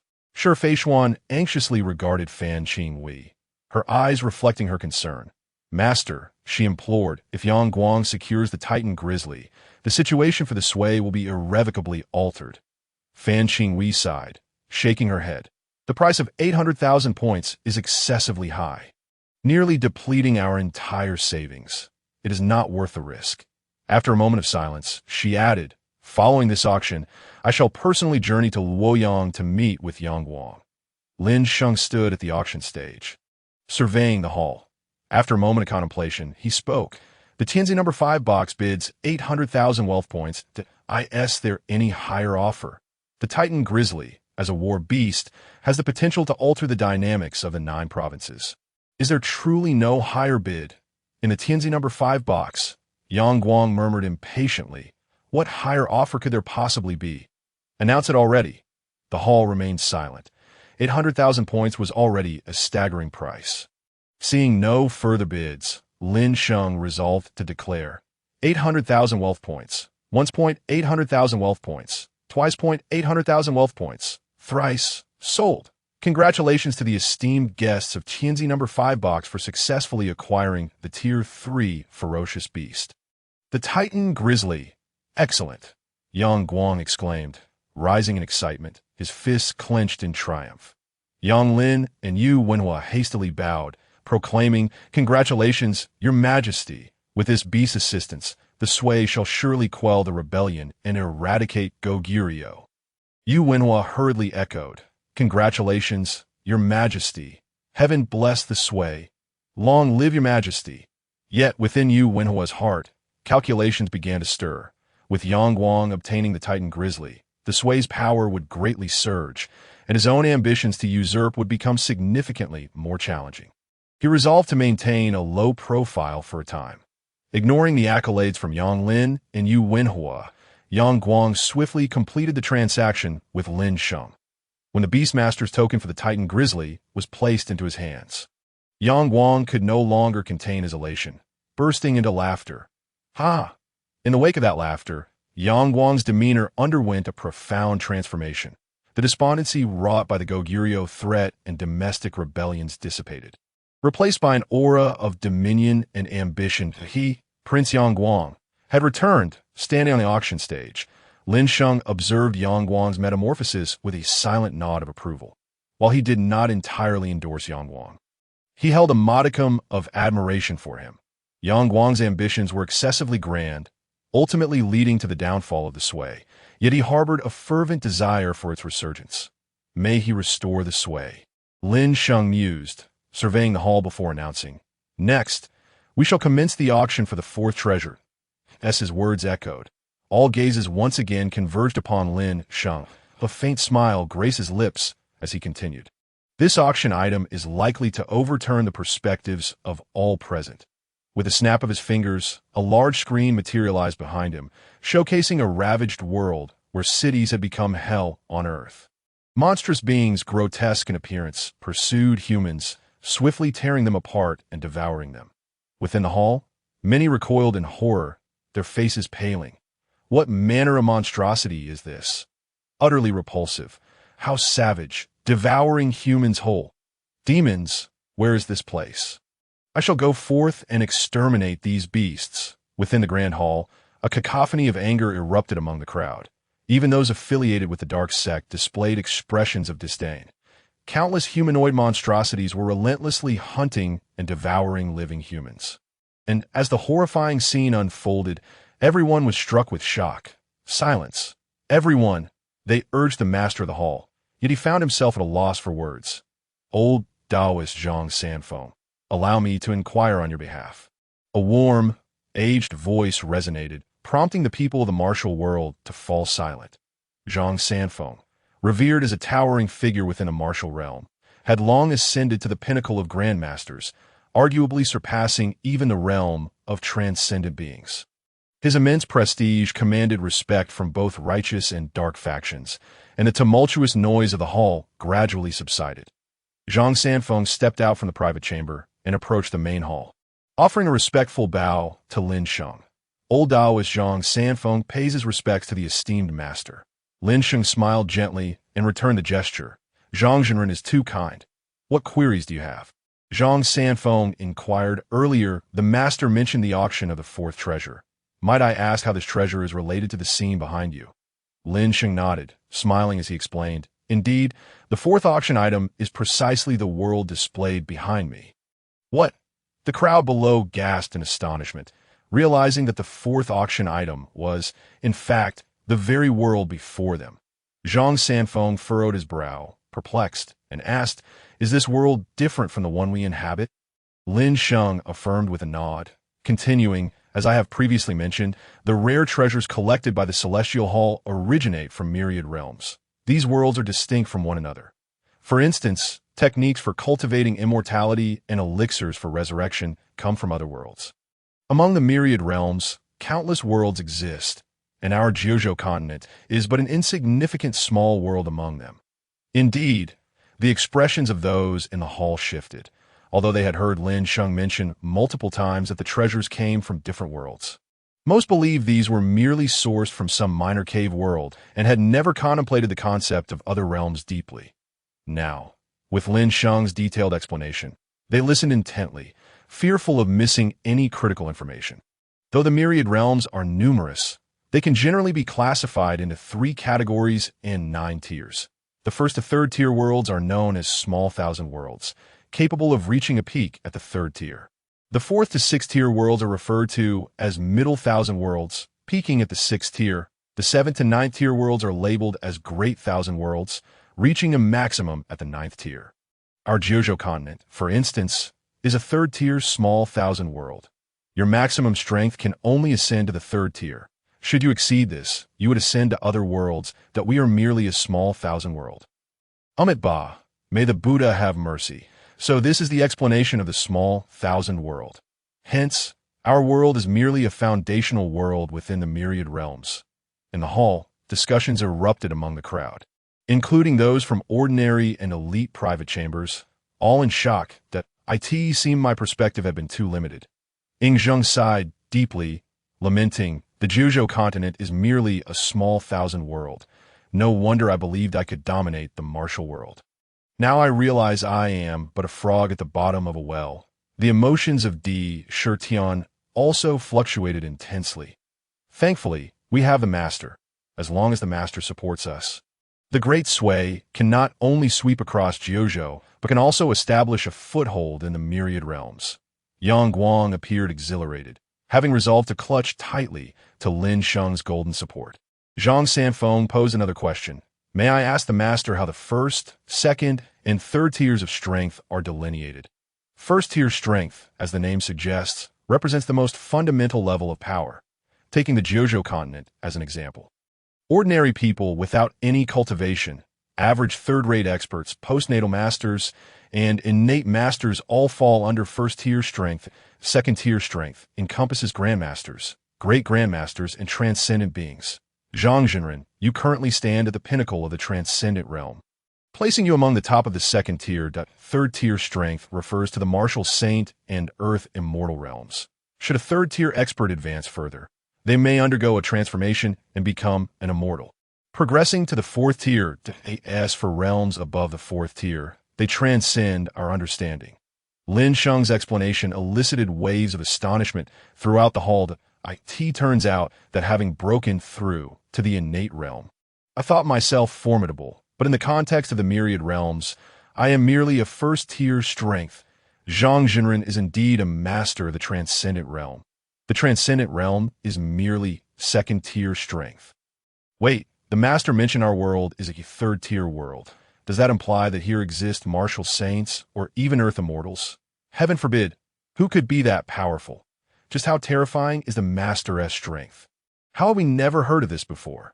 The Master S realm must have surpassed the third tier, perhaps even reaching the sixth or seventh tier.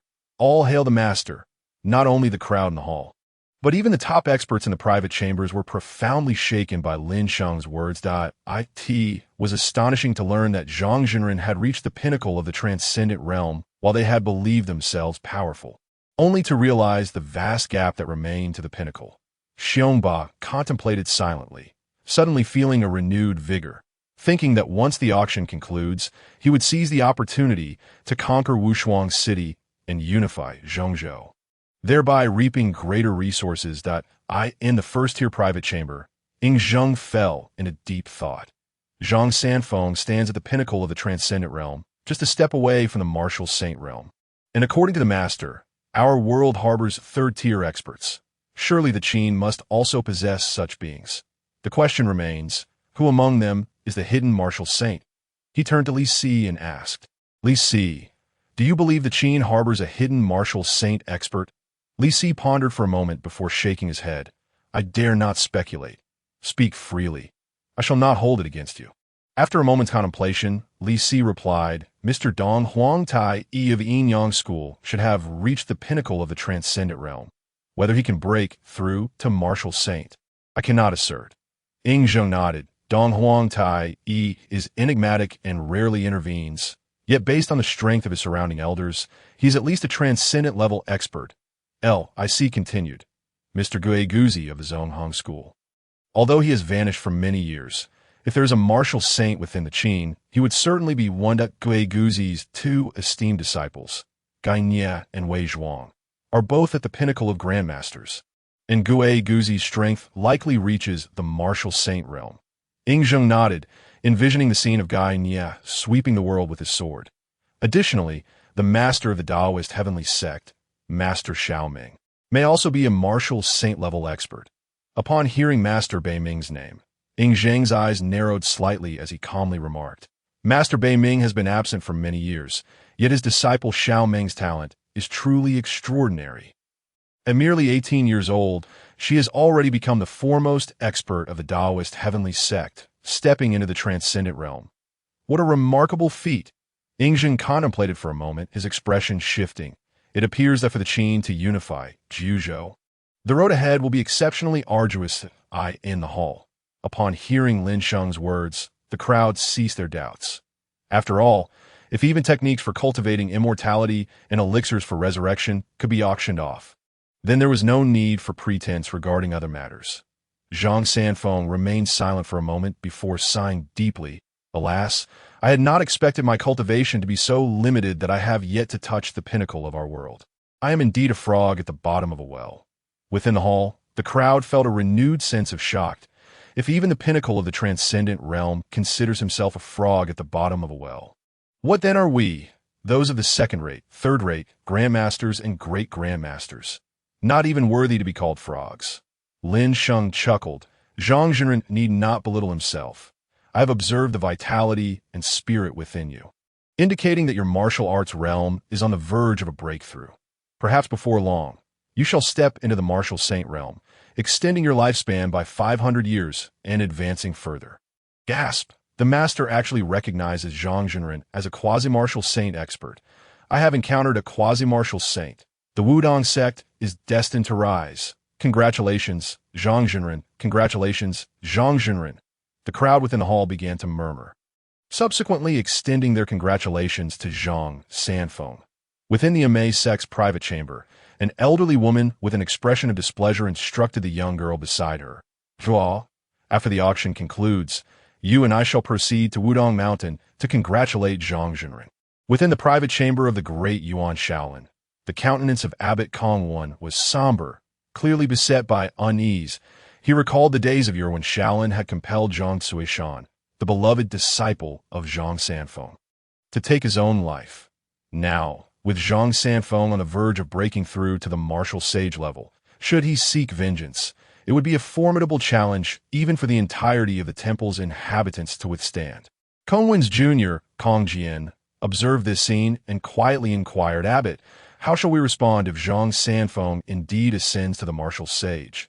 After a moment of contemplation, Kongwen replied softly, Ba. The enmity between Shaolin and Wudong has endured for ages. The ascension of Master Zhang is a fortuitous event for our great Yuan Han martial world. Go. Represent Shaolin and extend our congratulations. He paused before adding, as for me, once the auction concludes, I shall visit the Shaolin Temple in the Song Dynasty to consult with Brother Xuanzi regarding Buddhist teachings. Evidently, Kongwen was not genuinely intent on discussing Buddhist doctrine, but rather seeking external assistance. After all, if Zhang Sanfeng were to come seeking retribution, they would likely find it difficult to defend themselves. It was not only Shaolin and Amei that felt this disquiet. The other 6 major sects were also anxious, deliberating on how to proceed to Wudong Mountain to offer their apologies. Meanwhile, Lin Sheng remained blissfully unaware that his casual remark had instilled trepidation throughout the great Yuan martial community. His focus remained steadfastly on continuing the auction. Suddenly, the voice of Zhang Sanfeng echoed once more. I thank the master for his auspicious words. Lin Sheng nodded and continued. Does Master Zhang have any further inquiries? Zhang Sanfeng shook his head, bowing to Lin Sheng. No more. I am grateful for your clarifications. With that, he withdrew. After witnessing Zhang Sanfeng's departure, Lin Sheng surveyed the assembly within the hall and resumed. The earlier explanations regarding the first, second, and third-tier worlds have concluded. We shall now proceed with the auction. The 4th item for bid is a passageway to a first-tier minor world. Owning this passage allows entry into this first-tier world. Though it is merely a first-tier realm, it possesses the potential for advancement to a second-tier world. Additionally, it is inhabited by creatures resembling the undead, known as zombies. Defeating these zombies grants the opportunity to acquire genetic flesh, which can be utilized to enhance one's strength or exchange for wealth points, ensuring a profitable venture. Furthermore, although this first-tier world is a post-apocalyptic realm, it was once a technologically advanced world, boasting formidable weaponry, representing a technology system entirely distinct from our Jiuzhou continent. However, one must exercise caution. What is being auctioned is the passageway to the world. Should one perish upon entering, it would be a true demise. That concludes the introduction to the first-tier world. The bidding for the passageway to the post-apocalyptic first-tier world shall commence at 100,000 wealth points, with each increment no less than 1,000 wealth points. Let the bidding begin. Unlike the previous fervent auction scenes, This time the atmosphere fell into silence. Almost every individual qualified to bid was meticulously assessing the value of this first-tier world, according to Lin Sheng's earlier statements. Only those of first-tier strength could emerge, and the pinnacle of first-tier prowess merely equated to the innate realm. Doubts inevitably lingered in their minds. What allure did such a world possess? As for defeating zombies to obtain genetic flesh, those zombies appear to be inferior even to third-rate experts. Was such an item truly worth it? Moreover, what was being auctioned was merely the passageway to the world. Upon entry, one would have to explore and develop it independently. Would it not be more advantageous to thrive in the Jiuzhou continent, a third-tier world, and directly reap resources here? Thus, the ambience in the hall grew increasingly awkward. Lin Sheng scoffed inwardly, thinking, these individuals are utterly short-sighted, failing to grasp the potential of this first-tier world. Although in terms of potential and item value, the first-tier world pales in comparison to the third-tier world. As a complete world, once conquered and developed, it would yield a continuous influx of resources and talent for its possessor. Particularly in the case of a world with a distinct civilization, the advantages for enhancing an entire faction would be immense. Furthermore, this auction featured a unique post-apocalyptic world that, if successfully acquired, it would undoubtedly be worth far more than the price. The cost of this world passageway is zero. Indeed, zero cost. Lin Sheng observed that the Xiaoyao Pavilion was consistently probing first-tier worlds within the Myriad realms. Although most first-tier worlds were ordinary, akin to medieval Europe, lacking exploration value, these worlds sufficed for the forces of Jiuzhou to develop. This was also the reason he chose to auction a first-tier world. As long as bidders could derive benefits from this world, he could leverage the shop system to continue selling passageways to other first-tier worlds, steadily amassing vast wealth points each day. However, observing the still silent hall, Lin Sheng furrowed his brow, pondering if his opening bid had been too steep. Just as he considered how to bolster his sales pitch, a voice suddenly rang out with a bid point 100,000 wealth points. Lin Sheng's eyes lit up as he turned toward the source of the bid, the very first private chamber. The first emperor truly possesses discerning taste, Lin Sheng mused inwardly. Yet others reacted differently.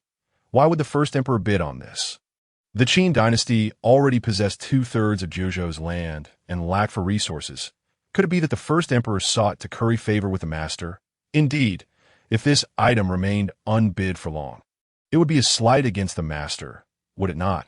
The first emperor is exceedingly considerate. What is 100,000 wealth points? As long as it leaves a favorable impression on the master. Future benefits will surely follow. That makes sense. We ought to hasten to follow suit. After a brief discussion, numerous factions began to place their bids. 110,000 points, 111,000 wealth points, 120,000 wealth points, 125,000 wealth points. Bids continued to rise, albeit gradually, yet the atmosphere grew increasingly lively.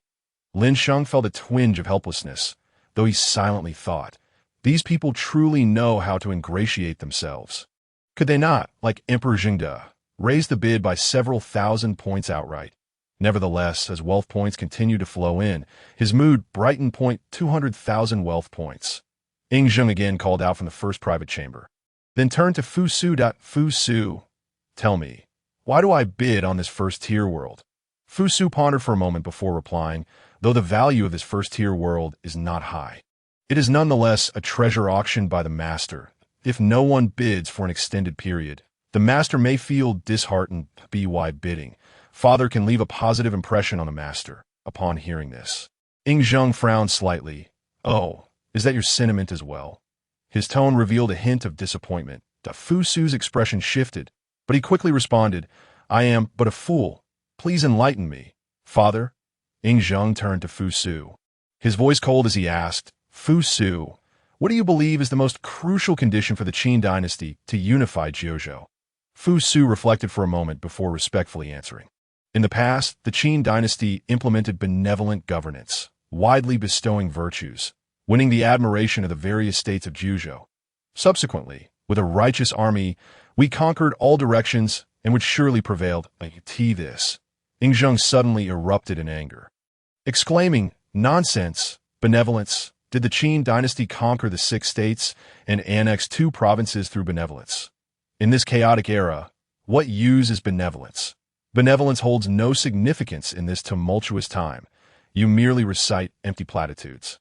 Do you wish to become Song Xiangong, or be like Zhao Kuo, a strategist of mere words? Hearing his father's furious rebuke, Fu Su was instantly terrified and knelt on the ground at Lic.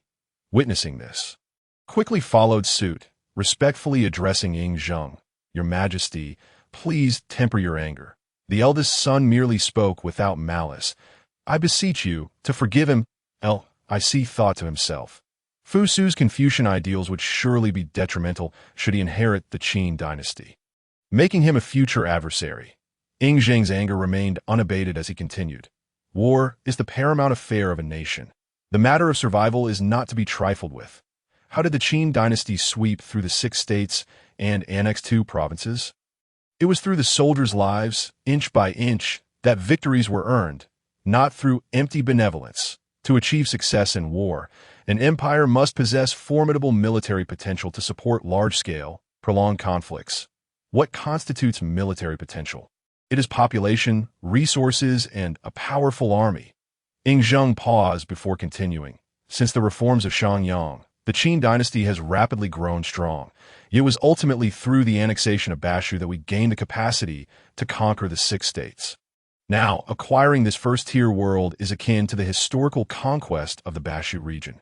It will furnish us with abundant resources, an increased population reserve, and boundless potential. Fu Su knelt deeply upon the ground, murmuring, I understand, my humble son. Observing Fu Su's demeanor, Ying Zheng waved his hand with a sigh. Enough. Rise. Fortunately, I have obtained the method of cultivation, should I wish to extend my life by several decades, or even centuries. It shall pose no issue.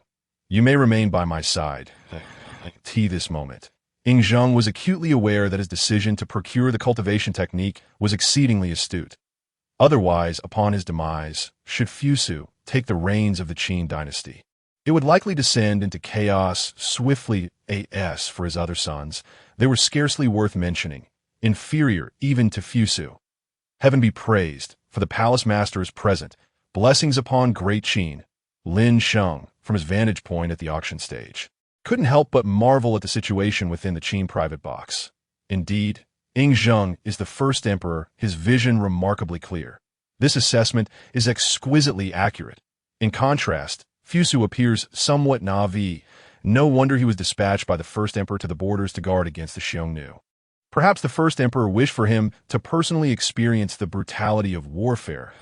At this juncture, as Ying Zheng announced a bid of 200,000 wealth points, the atmosphere fell silent once more.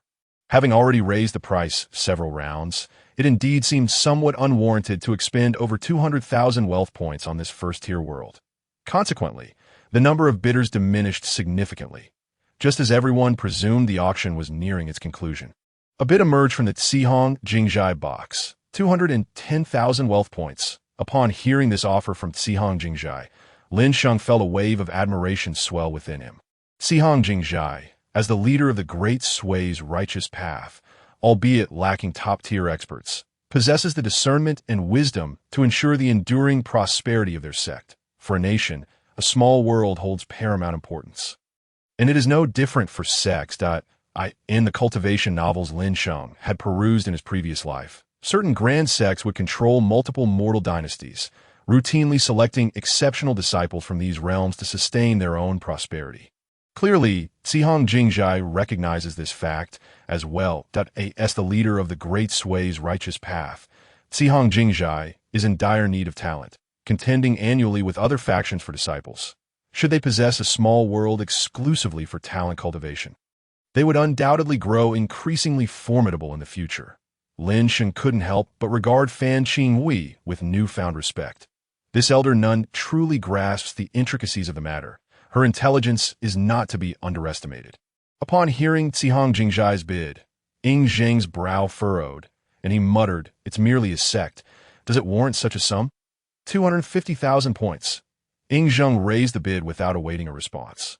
260,000 points. 270,000 points. 280,000 points. The two parties engaged in fierce contention, the value of this small world soaring rapidly. In the Yingwapai box. Wang Quan gazed at her master, Zhu Yuyan, and softly inquired, "Master, could this first-tier world truly hold such immense value?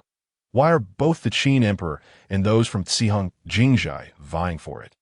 Zhu Yuyan furrowed her brow in contemplation, then gradually replied, "The material value of a first-tier world is not high, but the value of people is of utmost significance. Especially in such an apocalyptic environment, it can hone one's mindset, serving as an optimal medium for cultivating our sacred sex techniques. We Ying Pai shall contend as well. Even if we cannot secure it, we cannot allow that old nun Fan Qingwei to have it easily. 350,000 points. Zhu Yiyan bid without hesitation. Though Ying Pai occupied a standard box, they still possessed millions of wealth points. After all, they're a sect with a heritage spanning hundreds of years, being one of the leaders of the demonic path. Their resources are naturally abundant. Upon hearing Zhu Yuyan's bid, Fan Qinghui's expression shifted dramatically. The demonic faction also wishes to contest for this first-tier world. 360,000 points. 370,000 points. 400,000 points. Bidding voices echoed back and forth, and Ying Zheng's expression began to sour. He initially believed he could acquire it at a low price, but unexpectedly encountered two formidable competitors, both evidently unwilling to concede easily. In that case, let wealth points determine the victor. 500,000 wealth points. Ying Zheng raised the price without hesitation. Lin Sheng's eyes sparkled with excitement. Wow, Brother Zheng is impressive. 500,000 points. My cost is 0. This is pure profit. The offer of 500,000 wealth points rendered Fan Qingwei utterly speechless. While Xiong Jingzhai required disciples, no matter how capable those disciples might be, they were not worth 500,000 wealth points. Observing Fan Qingwei cease her bidding, Zhu Yuyan's lips curled into a slight, triumphant smile, and she too halted her offers. After all, 500,000 wealth points would nearly deplete all of their resources, making the bid for a first-tier world utterly unworthy. Lin Sheng seized the moment to inquire again. The T-Box bids 500,000 wealth points. Is there a higher offer? If not, 500,000 wealth points. First call, 500,000 wealth points. Second call, 500,000 wealth points. Third call, sold. Congratulations to the esteemed guest of the T-Box. Ying Zheng swiftly completed the transaction, though a hint of displeasure crossed his face. He had expected to acquire it at a low price, but had not anticipated encountering competition from two sects, causing the price to soar beyond his expectations. Nevertheless, the first-tier world was now in his possession. He gazed at the miniature bronze door in his hand, closing his eyes in preparation for the grand finale of treasures. As the auction approached its climax, all attendees eagerly anticipated the final treasure. Lin Sheng, no longer keeping them in suspense, waved his right hand, and a jade seal, embraced by 5 dragons, slowly ascended, radiating a dazzling brilliance. The 5th auction item, and also the last of this event, the 5-Dragon Supreme Seal.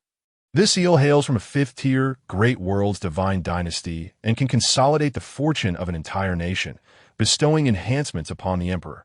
The holder of this seal can harness the power of the nation, exhibiting strength at the pinnacle of the 3rd tier. Moreover, possessing this seal allows one to expend fortune energy, exponentially increasing cultivation speed by 10-fold, 100-fold, or even 1,000-fold. This is undoubtedly a treasure that no dynasty can afford to overlook. As Lin Sheng elaborated, the eyes of all emperors gleamed with frenzied excitement. Qin Shi Huang, Yang Wang, the Zhengde Emperor, the Song Emperor, and even those with aspirations to ascend the throne were riveted, their gazes fixed upon this emblem of fortune. With it, one could attain the pinnacle of 3rd-tier strength. Furthermore, cultivation speed could be amplified 1,000-fold. This was nothing short of an unbeatable advantage. With it in hand, who would dare oppose them? Instantly, the collective gaze of the crowd converged upon Lin Sheng. Awaiting his bidding, Lin Sheng, sensing the atmosphere had reached its zenith, revealed a slight smile, his tone laced with a hint of provocation. The 5-Dragon Supreme Seal, starting bid of 200,000 wealth points. With each increment not less than 2,000 wealth points. No sooner had he spoken, the hall erupted in commotion. The starting price of 200,000 wealth points was beyond the means of most ordinary box experts. 200,000 wealth points. This is simply unimaginable for someone like me, who earns less than 20 wealth points a month. As the grand leader of a sect, I cannot even afford the starting bid. Waiting to witness the splendid display of the magnates. At this moment, the 5-dragon supreme seal was tailored for the affluent elite. Lin Sheng had already expended 20,000 wealth points for this treasure. Were it not for the limitations imposed, he could have easily spent 200,000, if not 2 million, to procure it. The treasure had made its appearance. The ensuing contest would be among the great empires. 300,000 points. Ying Zheng's voice rang out, instantly raising his bid by 100,000 points, 350,000 points. The Zhengde Emperor, Zhu Hozhao, followed suit, having acquired the martial Saint Golden Pill. He was in urgent need of an auxiliary tool. The 5-dragon supreme seal would expedite his ascension to the celestial realm, perhaps even allow him to transcend and become a martial saint. 360,000 wealth points. This time, the voice belonged to the ordinary box. The Song Emperor, Zhao Su, gazed on with yearning. He understood that possessing this seal could elevate his cultivation to the pinnacle of the 3rd tier, equipping him to counter external threats. 400,000 wealth points. Yang Guang promptly announced his bid. Having obtained the Titan Bear, he was brimming with ambition. The 5-dragon supreme seal was the key to realizing his grander aspirations. 500,000 points. Ying Zheng, unwilling to be outdone, raised the bid once more. Upon hearing Ying Zheng's offer, Lin Sheng silently mused. Brother Zheng truly is formidable. 500,000 wealth points is sheer profit. The masters of various dynasties and top powers had continued to engage in fierce bidding, with even the once royal deity of heaven eager to participate. Once an emperor, he now saw the prospect of acquiring the supreme seal of the 5 dragons as a means to establish his own realm. With the aid of a cultivation speed 1,000-fold greater, he need not risk pursuing the high-stakes treasures rumored to exist. The divine dragon, one of the 4 auspicious beasts, could rival any formidable opponent beneath the realm of terrestrial immortals, even in its most weakened state. Should he successfully harness the national fortune through the supreme seal of the 5 dragons, ascending to the realm of terrestrial immortals would be well within reach. 700,000 points. The bid from Ying Zheng resounded once more, leaving deity of heaven momentarily stunned. Had the first emperor lost his mind? Deity of heaven pondered, for this price was nearly equivalent to that of the previous auction for the martial saint's golden pill. 710,000 points. After a brief silence in the hall, a new bid shattered the quietude. Within the Southern Song's private box, Emperor Zhao Yun appeared despondent. Despite his status as the Southern Song Emperor, he could not afford to be complacent in his cultivation. Upon witnessing such a treasure that could enhance strength without the need for practice, he recognized it as a rare opportunity, yet regrettably, his finances could not sustain further bids. His wealth points had long been insufficient. Likewise, Emperor Zhao Su of the Northern Song relinquished his pursuit due to lack of funds. The situation swiftly reverted to a contest among the top-tier magnates in the Tian box. 75,000 points. Zhu Hozhao bid again, 80,000 points. Ying Zheng replied impassively. This price had already surpassed all previous auction records. Would it mark the culmination? 81,000 points. Deity of Heaven's bid followed, breaking the auction record. A wave of astonishment rippled through the hall. Damn it! How am I so impoverished? Yang Guang coughed several times. His complexion flushing. 81,000 wealth points exceeded the total of all his remaining points. Seeing this, Yang Lin and Yu Wenhua hurriedly supported him. I require more wealth points, Yang Guang declared with a hint of menace, gazing at the two. After the auction concludes, swiftly quell the rebellion. I shall lead the charge myself. Your Majesty, do not. Yang Lin and Yu Wenhua urged urgently. Yang Guang sneered. Do you dare defy me? I would not. Humph, since you dare not, suppress the internal strife, and then conquer Goguryeo. I shall unify the entire province. 85,000 points. Zhu Hozhao's countenance grew grave as he bid again. This price was already his limit. After all, he had spent a considerable amount on the martial Dao golden pill. And as the emperor of the Ming, he could hardly afford more. 90,000 points. Ying Zheng's voice echoed once more.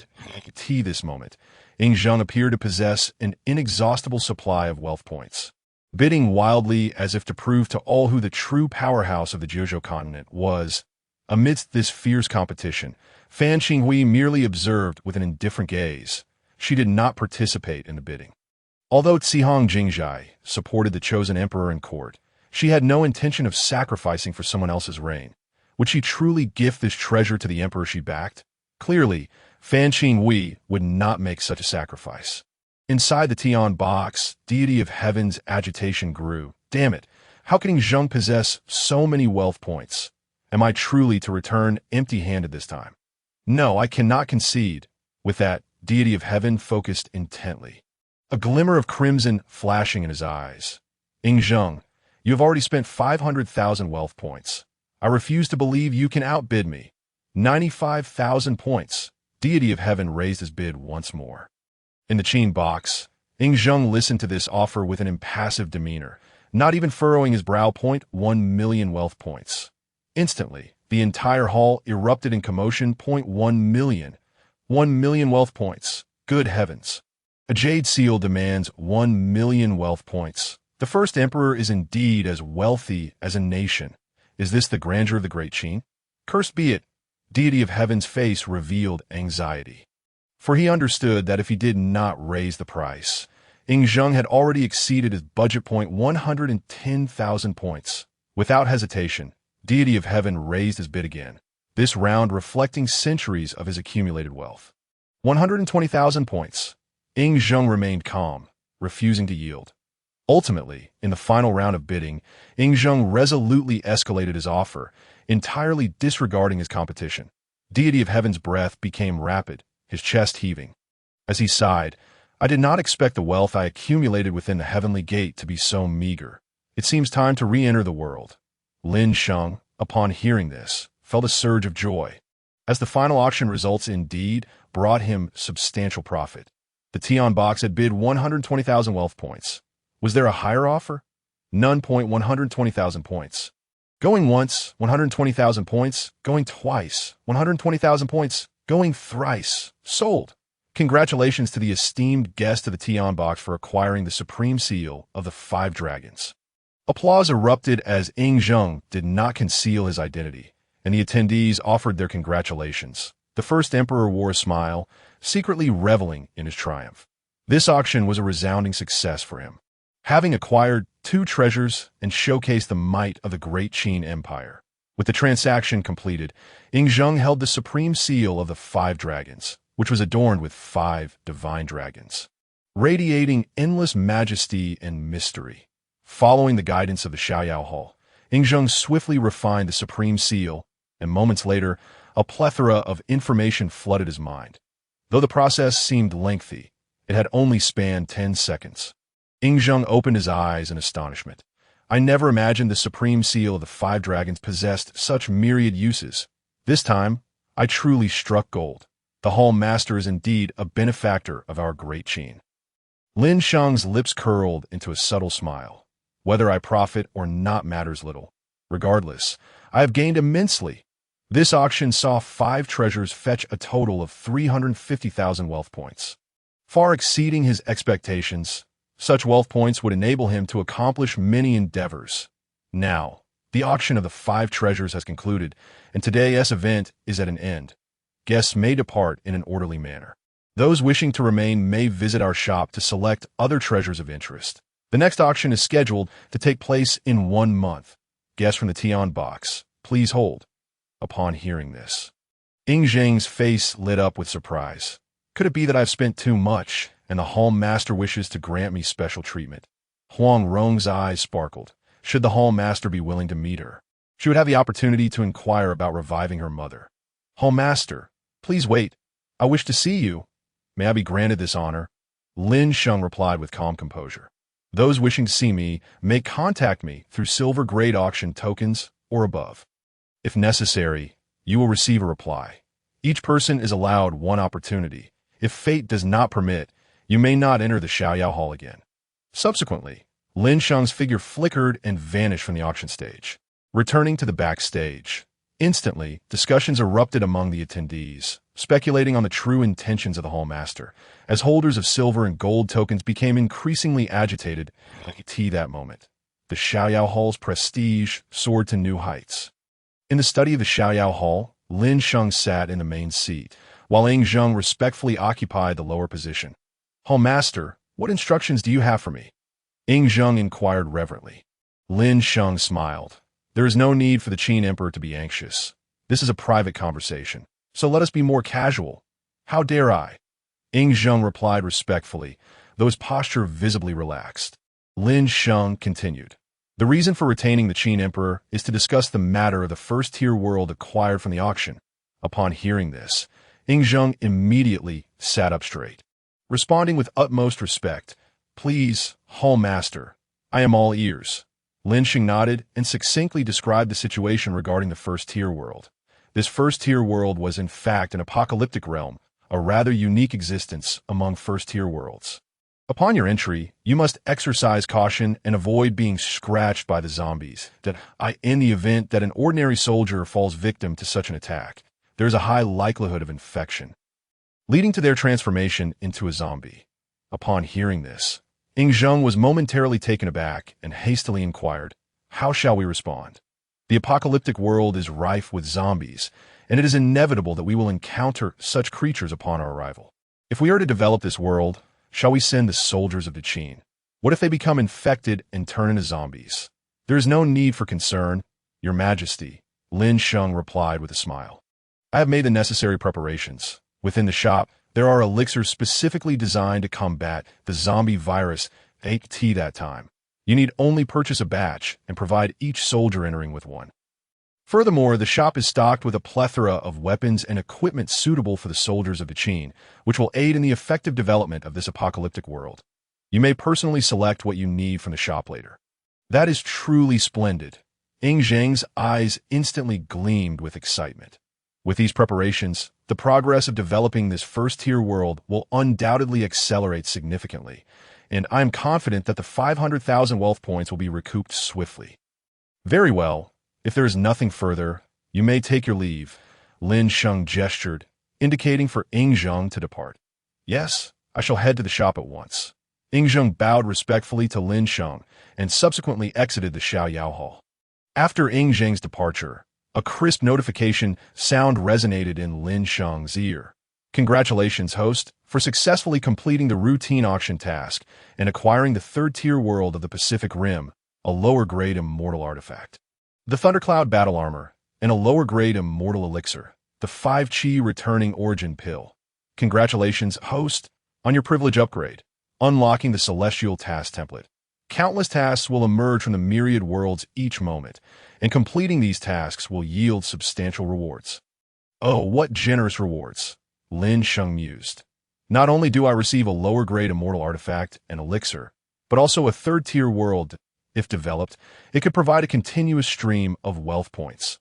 The Pacific Rim is a film that Lin Sheng adores, and the colossal mechs featured within were a dream of his youth. He recalled that this world was not lacking in valuable resources. It seemed prudent to embark on a thorough development. Next came the unlocking of the Celestial Task Template, which filled Lin Sheng with quiet elation. With a month remaining until the next auction, he could not afford to solely concentrate on cultivation. He ought to engage in some activities, lest his days become tedious. That he opened the task template and began to peruse the available tasks. 9th tier, Primordial World, a plea from the Tongtian sect leader. Urgent. I am besieged by Yuanshi, Tian, Laozi, the Taoist of receiving and the Taoist of appropriation. Who can lend assistance? Sect leader, it would be wise for you to handle this yourself. A siege by the Four Saints is no trifling matter. Lin Sheng shook his head, offering a moment of silent tribute for the Tongtian sect leader before moving on to the next task. 9th tier, Journey to the West, a plea from Sun Wukong. Curse it. I've been trapped under the Five Elements Mountain for 500 years. Who can rescue me? Fear not, great sage. The one seeking scripture shall arrive to save you shortly. Lin Sheng murmured that a 9th tier world? The connections within Journey to the West are profound, and should I venture there, it would be unnecessary for the likes of Tuo Bao and the Buddha to intervene. Merely the guardians and bodhisattvas would suffice for me to manage. 7th tier, Shitian world, a plea from Yihei. The dark turmoil has erupted. Although I can withstand a portion of it alone, I'm unable to completely halt it. Who can join me in resisting this dark turmoil? Ah, The dark turmoil. Lin Sheng sighed. That was indeed humanity's darkest hour. He would undoubtedly intervene in the future, but presently he lacked the requisite strength. Tier 10 cough, cough, cough. Lin Sheng suddenly coughed, realizing that even tasks of the 10th tier were appearing. Are 3rd tier experts really meant to deliver supplies to a 10th tier world? System, could you not provide me with some reasonable tasks? Ding, please review the task requirements. The system actually responded. Lin Sheng hurriedly turned his attention to the task requirements. Oh no, I had been looking at the wrong section. It turns out I was viewing tasks from worlds of 7th tier and above, which explains why they were so challenging. Lin Sheng's forehead broke out in a cold sweat as he hastily flipped through the pages to check the 1st to 3rd tier world tasks. 1st tier, Xiong world, a plea from Qin Huiru. Am I truly to venture to the storeroom for food and Sudomao? Who can assist me? A vampire's plea. Lin Sheng scoffed and continued scrolling down 1st tier, Liangjian world. A plea from Li Yunlong. The battle for Ping'an County is arduous. Who can help me move 2 cannons over? This is feasible. Lin Sheng nodded. 1st tier, Jurassic world. A plea from Simon. Eliminate the rampaging dinosaurs. 3rd tier, Avengers world. A plea from Iron Man. Resolve the invasion of the Chitauri to 2nd tier. Yaochuan world. A plea from Yang Guifei. Rescue her from the coffin. After reviewing the tasks from 1st to 3rd tier, Lin Sheng felt that he could easily accomplish the majority. However, with so many tasks, personally intervening would undoubtedly be overwhelming. Perhaps I could enlist the aid of individuals from the comprehensive martial world. Lin Sheng contemplated, as these tasks were largely suitable for the experts of the comprehensive martial world. Each task offered considerable rewards, generally exceeding 100 wealth points. Calculating it out, even allocating 1/10 of the wealth points would not suffice. A half share would be acceptable. After all, once they received wealth points, they would surely come to my shop for purchases. The items in my shop start at a minimum markup of 10 times the cost price. So considering this, it would yield a profit of 20 times over in total. Once the rewards from higher tier tasks increase, I could adjust the distribution ratio then. Sigh, I am indeed too generous. A conscientious proprietor. Indeed, Lin Sheng chuckled to himself. After reviewing the rewards, Lin Sheng finally found the time to examine the visitation requests within the Celestial Order. Huang Rong, Lang Fan Yun, and even Di Shitian. He too seeks an audience? Lin Sheng swiftly skimmed through the list of applicants, selecting a few, before sending the messages and subsequently vanishing from the Xiao Yao Hall. At this moment, the 1st floor of the shop was filled with individuals who had just participated in the auction. A direct passage from the Myriad World's auction house to the shop saved the cost of teleportation, amounting to 10 wealth points, making it appealing for many martial artists with limited wealth points to economize. The 2nd floor of the shop is accessible only to those holding a silver tier Celestial Order, where 2nd tier items are sold at that very moment. Over 100 individuals were perusing the wares in the hall. Huang Yaoshi, Huang Rong, and Guo Jing strolled past the counters. Although their eyes were fixed on the precious treasures, their thoughts were evidently elsewhere. Ronger, do you think the Hall Master will meet with us? Huang Yaoshi asked, a hint of anxiety in his tone. Having failed to acquire the Zhang resurrection pill, all hope of reviving my wife rests with the Hall Master. Huang Rong furrowed her brow in response. Do not worry, Father, we were the first to apply for an audience with the Hall Master, and I believe he is also inclined to meet us. Should he wish to summon others from the auction, he will undoubtedly prioritize us. Huang Yaoshi nodded, yet a trace of worry remained on his face.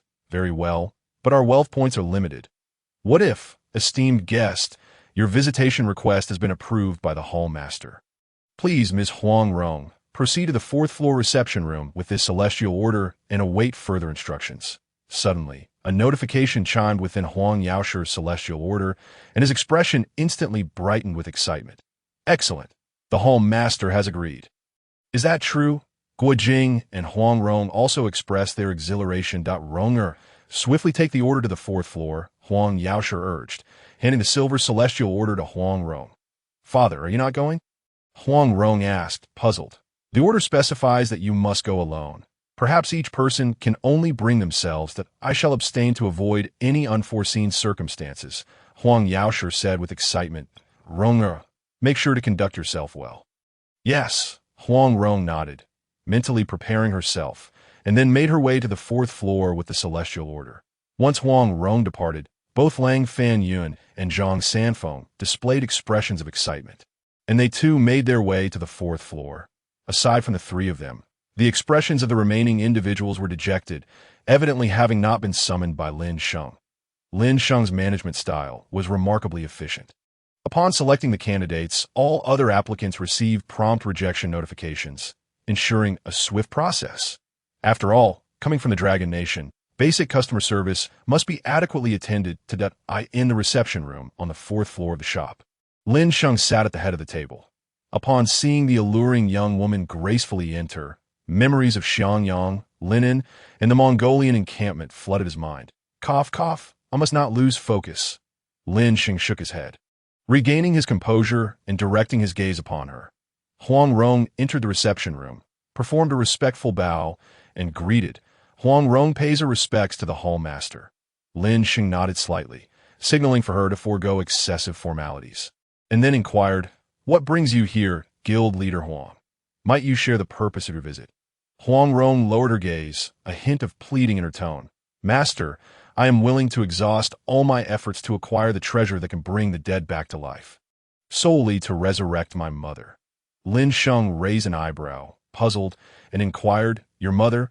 She has been deceased for over 30 years, hasn't she?" Huang Rong replied softly, "Indeed, my father has kept my mother in the ice chamber and has tended to her regularly, ensuring her body remains well preserved. I had hoped to secure the Xiang resurrection pill, but alas, I was unprepared and ultimately lost to the esteemed Lang Fanyuan." Lin Sheng was momentarily taken aback, reflecting on the profound emotions Huang Yaoshe harbored. In many versions of the legend of the Condor heroes, her mother's remains were meticulously preserved, and regardless of circumstances, Huang Yaoshe never relinquished this hope. After a brief contemplation, Lin Sheng responded, "I happen to have such a treasure in my shop. But as you know, the Xiang resurrection pill is not inexpensive." Huang Rong's gaze grew resolute. "The auction has it priced at 200,000 points. I am willing to pay 250,000 points. Though I currently lack a portion of the wealth, I can make an initial payment of 100,000 points and settle the remainder within 3 months. Lin Sheng narrowed his eyes slightly. The difference between 200,000 and 250,000 was significant. Selling at this price would indeed yield greater wealth. Yet he harbored concerns. After all, setting the price too high might tarnish the auction's reputation. Noticing Lin Sheng lost in thought, Huang Rong spoke earnestly. "My father and Jingge will gather the remaining funds within 3 months. Master, could you grant me this opportunity?" Lin Sheng studied her intently and slowly asked. "You currently possess only 100,000 points, while the remaining 150,000 will be sourced by your father and Jingge. What assurance do you have that you can gather these funds within 3 months?" Huang Rong found herself momentarily speechless. Indeed, accumulating such a sum within 3 months posed a monumental challenge. She bowed her head in contemplation for a moment, determination flickering in her eyes, before raising her gaze to Lin Sheng. "Master, I am willing to work for you and follow your commands, and my father and Jingge will certainly gather the remaining wealth within 3 months." Lin Sheng was taken aback, appraising her anew, pondering her proposition. Though Huang Rong was around 30, she remained extraordinarily captivating at this moment. Her poise was exceptional, her figure alluring, exuding an irresistible charm. However, Lin Sheng was not easily swayed by appearances. He replied coolly, "You are willing to serve me, but do you understand that I am not Chow Chow, who would readily accept any form of compensation? I require tangible contributions." Huang Rong's face flushed slightly, sensing Lin Sheng's gaze was somewhat peculiar, and she hurriedly clarified, "Master, you misunderstand that I am willing to work in the shop, assisting you in its better operation." She continued, "I have observed that while the shop features a self-service checkout, many customers encounter difficulties when selecting products. If there were dedicated personnel to provide guidance, it would not only boost sales but also expedite product turnover." Upon hearing this, Lin Sheng felt a spark of realization. He had not previously considered this aspect. While the self-service model was convenient, it indeed lacked the personalized guidance and service that customers required. Having dedicated staff would enhance customer satisfaction and consequently increase sales. After a moment's reflection, Lin Sheng nodded in approval, as expected of the leader of the beggars' sect. Your insights are truly remarkable that if you genuinely intend to do this, you may serve as the manager of the first to third floors of my shop, that I will recruit 10 additional staff members. And you will be responsible for the management, as for salary. You will receive a monthly wage of 100 points, along with performance bonuses based on sales. Huang Rong's eyes sparkled with excitement as she bowed deeply in gratitude. Master, I shall not disappoint your expectations. Lin Sheng smiled slightly, retrieving the Xiang resurrection pill from the shop system and handing it to Huang Rong. Here is the Xiang resurrection pill. You have 3 days to prepare, after which you may report to the shop. Huang Rong carefully accepted the pill, bowing deeply once more. Thank you, Master. After her departure, Lin Sheng called forth the next guest awaiting an audience, outside the reception room. Lang Fanyun, Zhang Sanfeng, and Emperor Shitian stood silently, the atmosphere tense, with no one daring to speak. Shortly thereafter, Huang Rong emerged from the reception room, and all three immediately turned their attention to her. She nodded slightly, uttering no more words, and hurried down the stairs, eager to share this wonderful news with Huang Yaoshi. Soon after, Emperor Shitian rose and made his way to the reception room. Lin Sheng found himself intrigued by him, for he was the only ninth-tier powerhouse seeking an audience. Upon entering, Emperor Shitian felt an invisible pressure. Despite being a late-stage martial saint, he felt a compelling urge to bow in reverence, that I pay my respects to you. Master, he said respectfully. Lin Sheng appraised him and spoke calmly. Su Fu, what brings you here today? Emperor Shitian was momentarily stunned, realizing that the master had seen through his true identity at a glance. This individual was indeed extraordinary. He bowed his head respectfully. Master, you are compassionate and have invested so much effort for our Jiuzhou world. I wish to offer you a token of my gratitude. Lin Sheng smiled slightly and inquired, What token? Emperor Shitian, slightly anxious, replied, I know of a place that harbors the divine dragon, the foremost of the 4 auspicious beasts of the Jiuzhou continent, and I wish to present this dragon to you. Unfortunately, my strength is insufficient to capture it. I would be honored to have you accompany me to seize it. Lin Sheng pondered this. The Jiuzhou continent was indeed rich in rare and exotic creatures, and dragons were not an uncommon sight. If Emperor Shitian could lead him to it, it would be an excellent opportunity. Very well, Lin Sheng agreed, then asked, What are your demands? Emperor Shitian quickly replied, I would never presume to make demands. However, should we succeed in slaying the dragon, I humbly request a portion of the dragon essence as a reward for my cultivation. Lin Sheng's gaze sharpened. Dragon essence was the quintessence of the divine dragon, and acquiring even a small portion would be beneficial not only for Emperor Shitian, but for himself as well. Lin Sheng's eyes swept over Emperor Shitian, who quickly lowered his head. If Master finds this inappropriate, then I would be grateful for any pill that could aid in breaking through my cultivation or extending my lifespan. Emperor Shitian felt a surge of anxiety. His phoenix blood had already run dry. If he could not break through his cultivation soon, he would face the imminent end of his life once the phoenix blood was exhausted, for someone as cautious and fearful of death as Emperor Shitian. This posed a significant threat. Lin Sheng contemplated for a moment before nodding. All right, we shall discuss this later. You may wait aside for now. He then beckoned Zhang Sanfeng and Lang Fanyun to enter. As the two stepped into the reception room and saw Emperor Shitian standing respectfully to the side, they couldn't help but feel puzzled. Why had the master summoned all 3 of them here? It seemed there was something significant to discuss. Greetings, Master. Zhang Sanfeng and Lang Fanyun both bowed respectfully. Lin Sheng nodded slightly and then spoke. Time is of the essence. There is no need for pleasantries. Please state your needs directly. The two exchanged glances, and Lang Fanyun stepped forward. Master, I have successfully acquired the Xiang resurrection pill. However, my wife has been deceased for many years and rests in the ground. Now, only her bones remain. I wonder if this Xiang resurrection pill can bring her back to life? Lang Fanyun spoke with a hint of guilt. Lin Sheng's gaze flickered as he replied calmly. I have 3 methods to resolve this issue. Lang Fanyun's face lit up with excitement. Master, I implore you to guide me. Zhang Sanfeng and Emperor Shitian, however, appeared somewhat shocked, for Lang Fanyun's wife had long since turned to bones. Could the Xiang resurrection pill truly revive her? The first method is to find someone who has recently passed away. While silently reciting your wife's name, recall all the moments you shared together. Then, use the Xiang resurrection pill to summon your wife's soul and borrow her spirit to inhabit the body of this recently deceased individual. Lin Sheng explained calmly. Lang Fanyan frowned at this. To borrow another's body to revive her, can she still be considered my wife? Master, are there any other methods? Anticipating Lang Fanyan's concerns, Lin Sheng continued. The second method involves a miraculous treasure found in a certain realm known as the Spring of Life. If the spring water is dripped onto the bones, it can restore them to life, rejuvenating flesh and blood. Following that, the Xiang resurrection pill could be used to revive her soul. A glimmer of hope appeared in Lang Fanyan's eyes. The Spring of Life? Master, how can one obtain this divine item? Lin Sheng smiled slightly. This divine item will be available for sale in my shop, but the price, Lang Fanyan felt a weight in his heart. Sensing the price would undoubtedly be steep. Master, what is the cost? 1 million wealth points per drop. Lin Sheng stated nonchalantly.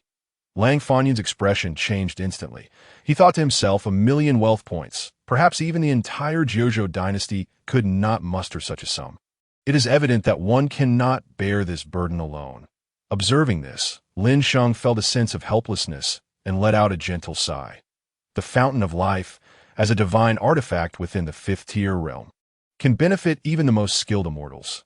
Thus, the pricing within the shop is deemed exceedingly reasonable. After all, it was he who had previously claimed it could bring someone back to life. Now that a customer seeks after-sales service, it is impossible for him to decline entirely. Alas, it seems I am too kind-hearted. Lin Sheng lamented inwardly, as a hint of helplessness flashed in Lang Fanyan's eyes as he ultimately inquired, "What is the third method?" "My lord," Lin Sheng replied with a smile, "the third method involves me personally intervening to reconstruct your wife's physical form, after which I will use the Xiang resurrection pill to restore her life." Lang Fanyan was taken aback. "My lord, you can indeed reconstruct her body." Zhang Sanfeng and Emperor Shitian were equally astonished. Lang Fanyan hurriedly asked, "My lord, what are the conditions?" Lin Sheng answered calmly, "It is quite simple. You shall join my shop as a guard for 1 year and additionally pay 200,000 wealth points, after which I shall take action." Lang Fanyan felt a moment of shock, but quickly smiled. To serve the Lord is an honor. Yet, Lin Sheng impatiently interrupted. "Yet what?" Lang Fanyan hesitated for a moment. "It is merely that after joining the shop, I will be unable to earn wealth points, and that 200,000 wealth points." Lin Sheng chuckled. "Do not worry. After joining the shop, you will still be able to undertake tasks and earn wealth points upon their completion." With a wave of his hand, a series of tasks appeared on the screen. First tier, in the world of Brightsword, assist Li Yunlong in breaching Ping'an County and rescuing Yang Xiuqing. Reward, 100 points. First tier, in the world of Let the Bullets Fly, rescue Liuzi and eliminate the Huang Xiling reactionary group. Reward, 100 points. At second tier, in the world of Ranwei, Lang Fanyan and the others widened their eyes, utterly astonished by the rich task rewards. Lin Sheng continued, "These tasks can be undertaken by you, Hero Lang. Once you join the shop to AS for you, Zhang Zhenren and Su Fu, you are temporarily unable to accept these tasks. We shall discuss this further when the official launch occurs." Lang Fanyan excitedly bowed. "Thank you, my lord. I shall devote myself wholeheartedly." Lin Sheng nodded and then turned to Zhang Sanfeng. "Zhang Zhenren, do you have any requests?" Zhang Sanfeng stepped forward earnestly. "I have a beloved disciple who has passed away for many years that I wish to request the Lord to restore him to life. I wonder if that is possible." Lin Sheng pondered for a moment and replied, "That is indeed feasible, but we must wait until the Xiang resurrection pill arrives AS for reconstructing the body. The method will be the same as for Lang Fanyan." Zhang Sanfeng smiled. "I am of advanced age and possess limited savings. I cannot afford the 1,000,000 wealth points for the Fountain of Life, nor do I wish for my disciple to be resurrected in another's body. If that is the case, you can also join the shop as a guard." Lin Sheng replied with a smile. "Lang Fanyan, Zhang Sanfeng, I welcome you both to join." Lin Sheng felt a sense of satisfaction within. The future of the shop would undoubtedly flourish even more. Everyone turned their gaze toward Emperor Shitian, their eyes clearly conveying the meaning.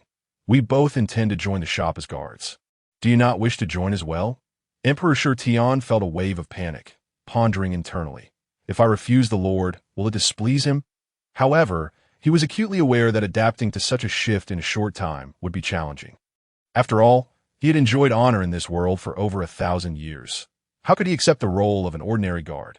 Moreover, he was currently planning a grand return to the martial world, sweeping through Zhongzhou to amass wealth points. How could he be willing to be confined within a shop? Evading the gazes of Zhang, Sanfeng, and Lang Fanyun, Emperor Shitian remained composed, standing still with his thoughts directed inward. Observing his demeanor, Zhang Sanfeng and Lang Fanyun ceased their glances towards him. Subsequently, Zhang Sanfeng turned to Lin Sheng and respectfully stated, "My lord, I have one small request." Lin Sheng smiled slightly, already anticipating Zhang Sanfeng's request, and said, "Is it regarding your third disciple?" Zhang Sanfeng nodded eagerly. "Indeed. More than a decade ago, my third disciple was secretly harmed, with all his joints shattered, and he's been paralyzed ever since that I wish to request the Lord to provide a method to see if he can be healed." Zhang Sanfeng spoke with a glimmer of hope. Lin Sheng nodded, speaking softly, "Your disciple was paralyzed due to the great strength diamond finger snapping his joints. Given the delay in treatment, it is indeed difficult to heal. However, this is not a significant challenge for my shop." Lin Sheng stated calmly. A spark of excitement flashed in Zhang Sanfeng's eyes as he implored, "Please, my lord, teach me." Lin Sheng smiled and explained on the second floor. "There is a medicine called Ziyuan bone vein powder. Purchasing a few doses for external application and internal consumption will lead to recovery in a few days." Upon hearing this, Zhang Sanfeng's eyes lit up, and he felt a tinge of regret for not having discovered this remedy earlier, as, "Oh, this treasure has been on the second floor all along." Zhang Sanfeng marveled. Lin Sheng nodded gently. "Indeed. You may go and prepare. Return to the shop in 3 days."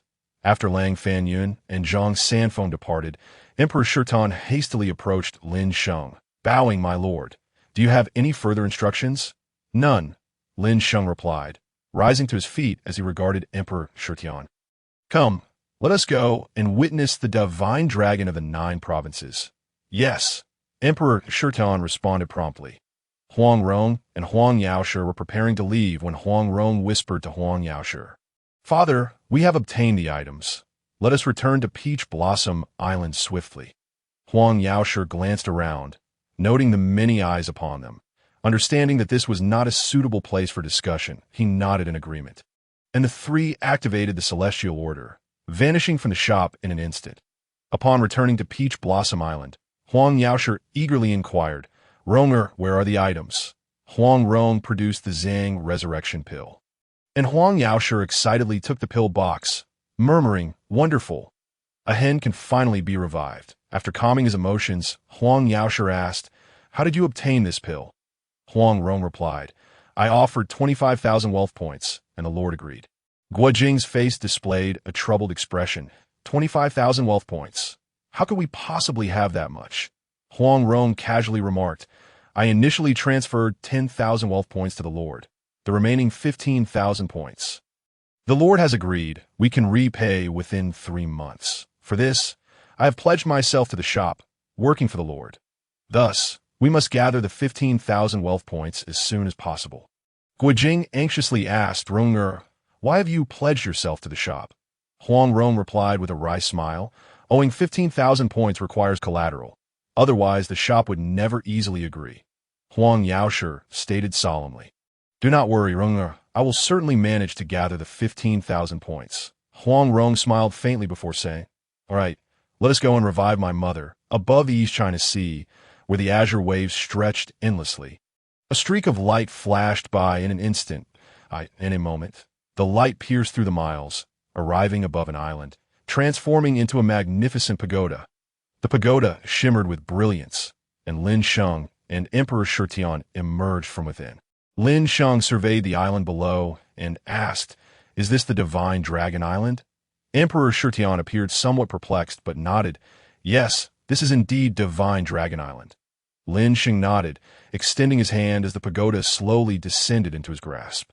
Lin Sheng spoke with a solemn tone, "Since we have arrived, let us descend Su Fu. Go and summon the Divine Dragon." Emperor Shitian hesitated slightly. My lord, the divine dragon possesses formidable strength. It would be wiser to wait until the time of the impending calamity to eliminate it. Lin Sheng shook his head, calmly replying, there is no need. It is merely a divine dragon. Proceed. Seeing this, Emperor Shitian dared not defy him and swiftly flew towards the heart of the lake, above the island at the lake's center.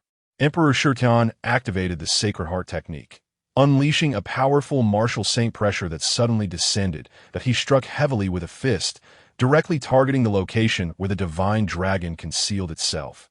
How dare you disturb the divine dragon's slumber? A voice from the aquatic race echoed, and several water beings soared towards Emperor Shitian. Emperor Shitian shouted coldly, Sacred Heart fourfold. In an instant, ice blades materialized in the air, rushing towards the approaching water beings.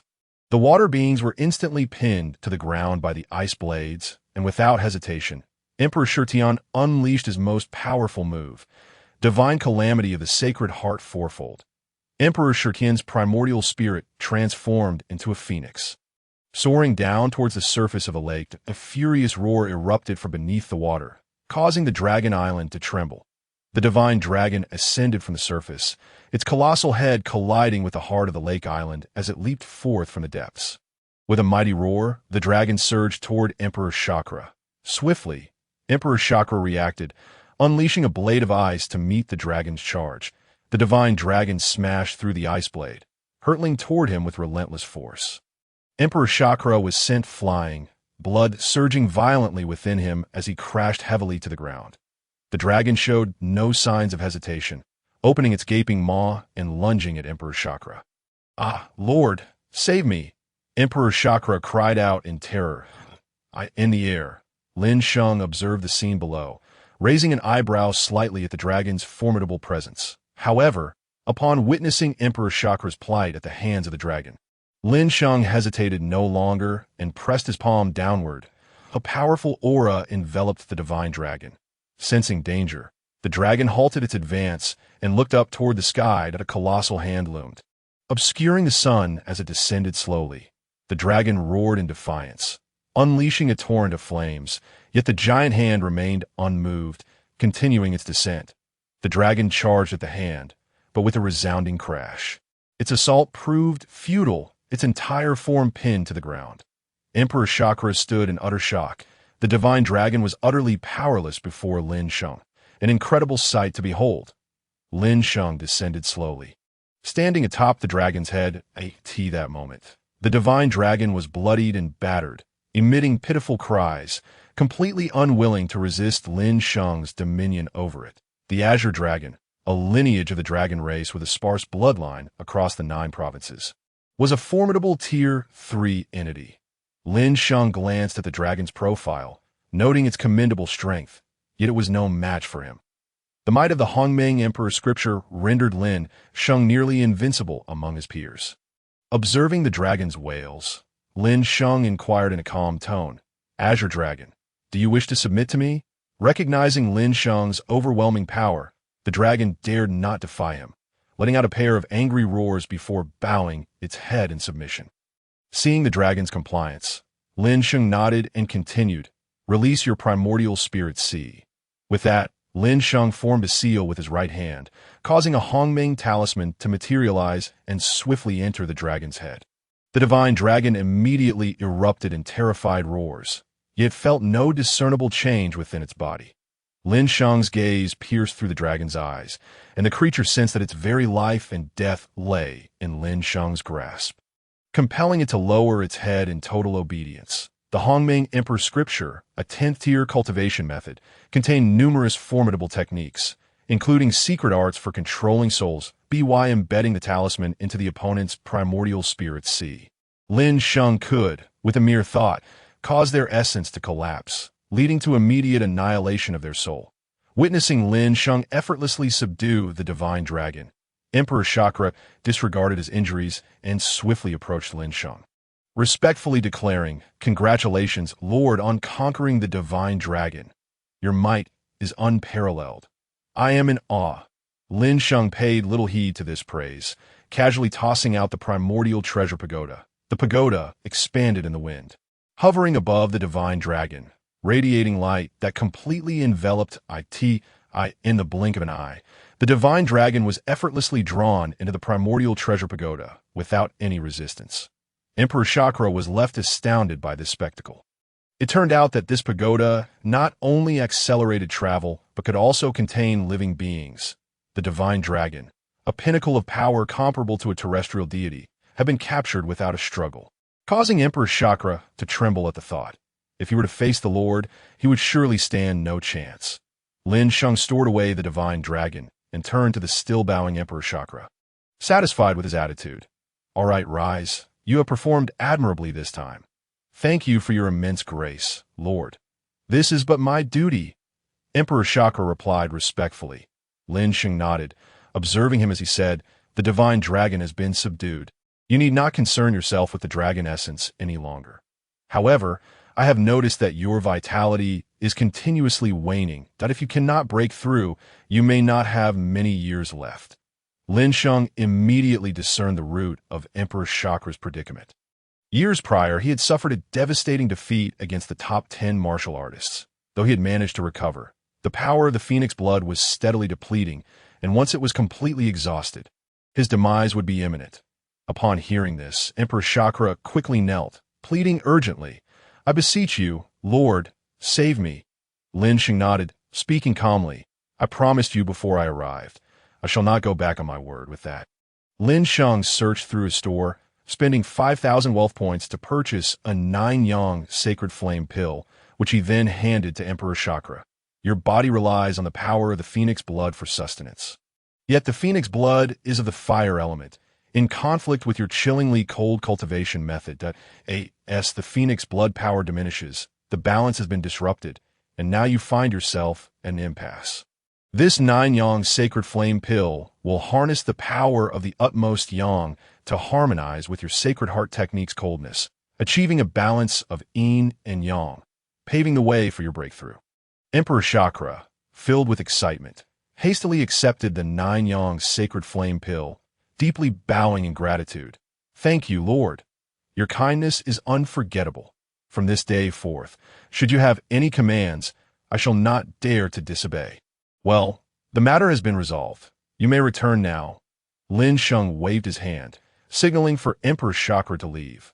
With that, Lin Sheng began communicating with the store and, with a shimmer of his form, directly arrived at the Leisure Palace. Dragon Island was a foreign land, requiring a journey to reach, but returning to the store was far simpler, accomplished through direct teleportation. Upon entering the Leisure Palace, Lin Sheng first checked his current attributes.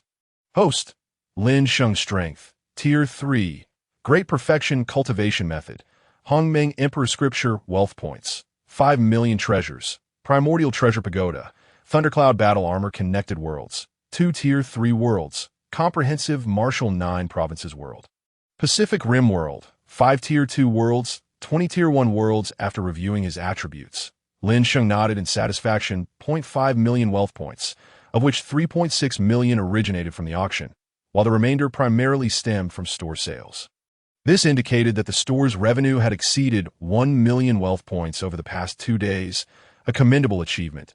Yet Lin Sheng believed it could be even better. He resolved to set aside 1 million wealth points as a reserve, utilizing the rest to restock and expand the store scale to grow larger and stronger, and to create further glory. Lin Sheng silently plotted. After completing these tasks, he produced a low-grade immortal pill, the 5-chi returning origin pill. Exclaiming, "It is time to break through to Tier 4." Without hesitation, he swallowed the immortal pill, and in an instant, a torrent of primal energy erupted within him as he began to operate the Hongmeng Emperor Scripture, entering the state of cultivation. Meanwhile, waves were stirring across the entire 9 provinces continent. In Central State, at the city of No Doubt, the army of the Heavenly Society was pressing forward. Xiong Ba hovered above the city on his flying sword, his voice echoing throughout. "Dugu Jian, Xiong Ba is here. Do you dare to battle me?"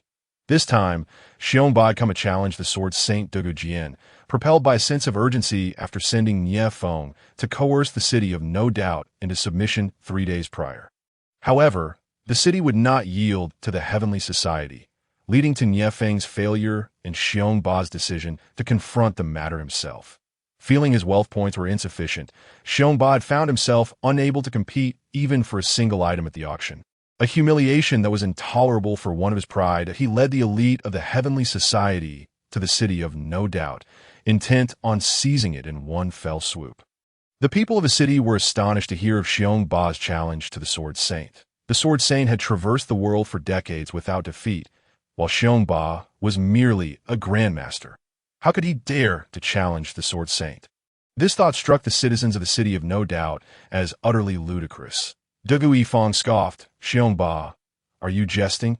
You dare challenge my elder brother?" Xiong Ba cast a disdainful glance at Dugu Yifang and continued to shout, "Dugu Jian, if you do not emerge today, the city of no doubt shall cease to exist. Damn it, Xiong Ba, you go too far. Fire!" Dugu Yifang shouted angrily, arrows raining down upon Xiong Ba. Xiong Ba coldly snorted. 3 points returning origin chi. An aura enveloped him, deflecting the arrows that struck against it. "Humph, since you seek death, I shall grant it," Xiong Ba coldly declared, his purple cloud flying sword transforming into a streak of light as it slashed toward the archers atop the city walls. Swish, swish, swish! The flying sword swept through, instantly slaying the archers, leaving most of the combatants on the walls decimated. The flying sword did not cease, charging directly toward the neck of the foe, Dugu Yifang. "Damn it!" Dugu Yifang exclaimed in alarm, drawing his sword to defend. With a sharp clang, the sword of the foe Dugu Yifang was cleaved in two as he beheld the flying sword approaching once more. Dugu Yifang cried out in panic, "Elder brother, save me!" At that moment, a ferocious sword intent surged forth from beyond Wushuang City. "Halt!" A commanding voice resonated as the Sword Saint Dugu Jian finally made his appearance. "Have you finally arrived?" Xiong Ba revealed a sinister smile. "Elder brother, quickly, kill Xiong Ba! Kill Xiong Ba!" Upon witnessing the arrival of the Sword Saint, Dugu Yifang was instantly elated and called out. However, at that very moment, the Ziyun flying sword suddenly activated once more. Before Dugu Yifang could react, the flying sword pierced through his chest in an instant. His eyes widened in disbelief, unable to comprehend that Xiong Ba would dare to strike at him even as the Sword Saint arrived. Xiong Ba waved his hand, retracting the Ziyun flying sword, soaring through the air to face the Sword Saint. Though the Sword Saint had grown frail with age, this battle presented an opportunity to take advantage of the flying sword to slay him. Now, by killing Dugu Yifang before the Sword Saint, Xiong Ba anticipated that the Sword Saint's fury would only intensify, and enraged Sword Saint would be more prone to errors, thus increasing his chances of victory. In an instant, the Sword Saint arrived before Wushuang City, gazing at the lifeless Dugu Yifang lying on the ground, his brow slightly furrowing before returning to normal. The true Dugu Yifang had vanished 18 years ago after being invited to witness a duel. This impostor was merely a counterfeit, and the Sword Saint naturally harbored no deep emotions for him. His death meant little to in that moment. The Sword Saint's focus was more upon the flying sword beneath Xiong Ba's feet. Sword technique. The Sword Saint's eyes narrowed slightly as he inquired, "Isn't this the legendary swordsmanship? The fact that you can wield it must be due to that flying sword. But from where did it come?" Although the Sword Saint had lived in seclusion for many years, he still maintained a keen sense for sword techniques. Xiong Ba scoffed derisively, "Dugu Jian, you are but a frog in a well." Unaware of the changes in the 9 provinces, this flying sword is a peerless treasure obtained from the Pavilion of Leisure, and today I shall demonstrate to you the might of a spiritual weapon. The Pavilion of Leisure? What manner of place is that? The Sword Saint's face revealed confusion as he shook his head. "Your heart is impure, and your sword path tainted. Even with a treasure sword, it is merely a pearl covered in dust, unable to unleash its true power. That may not be the case. Today, I shall witness the high techniques of the Holy Spirit's sword method," Xiong Ba bellowed angrily. Brandishing the Ziyun flying sword, its radiance flashing as it soared towards the Sword Saint.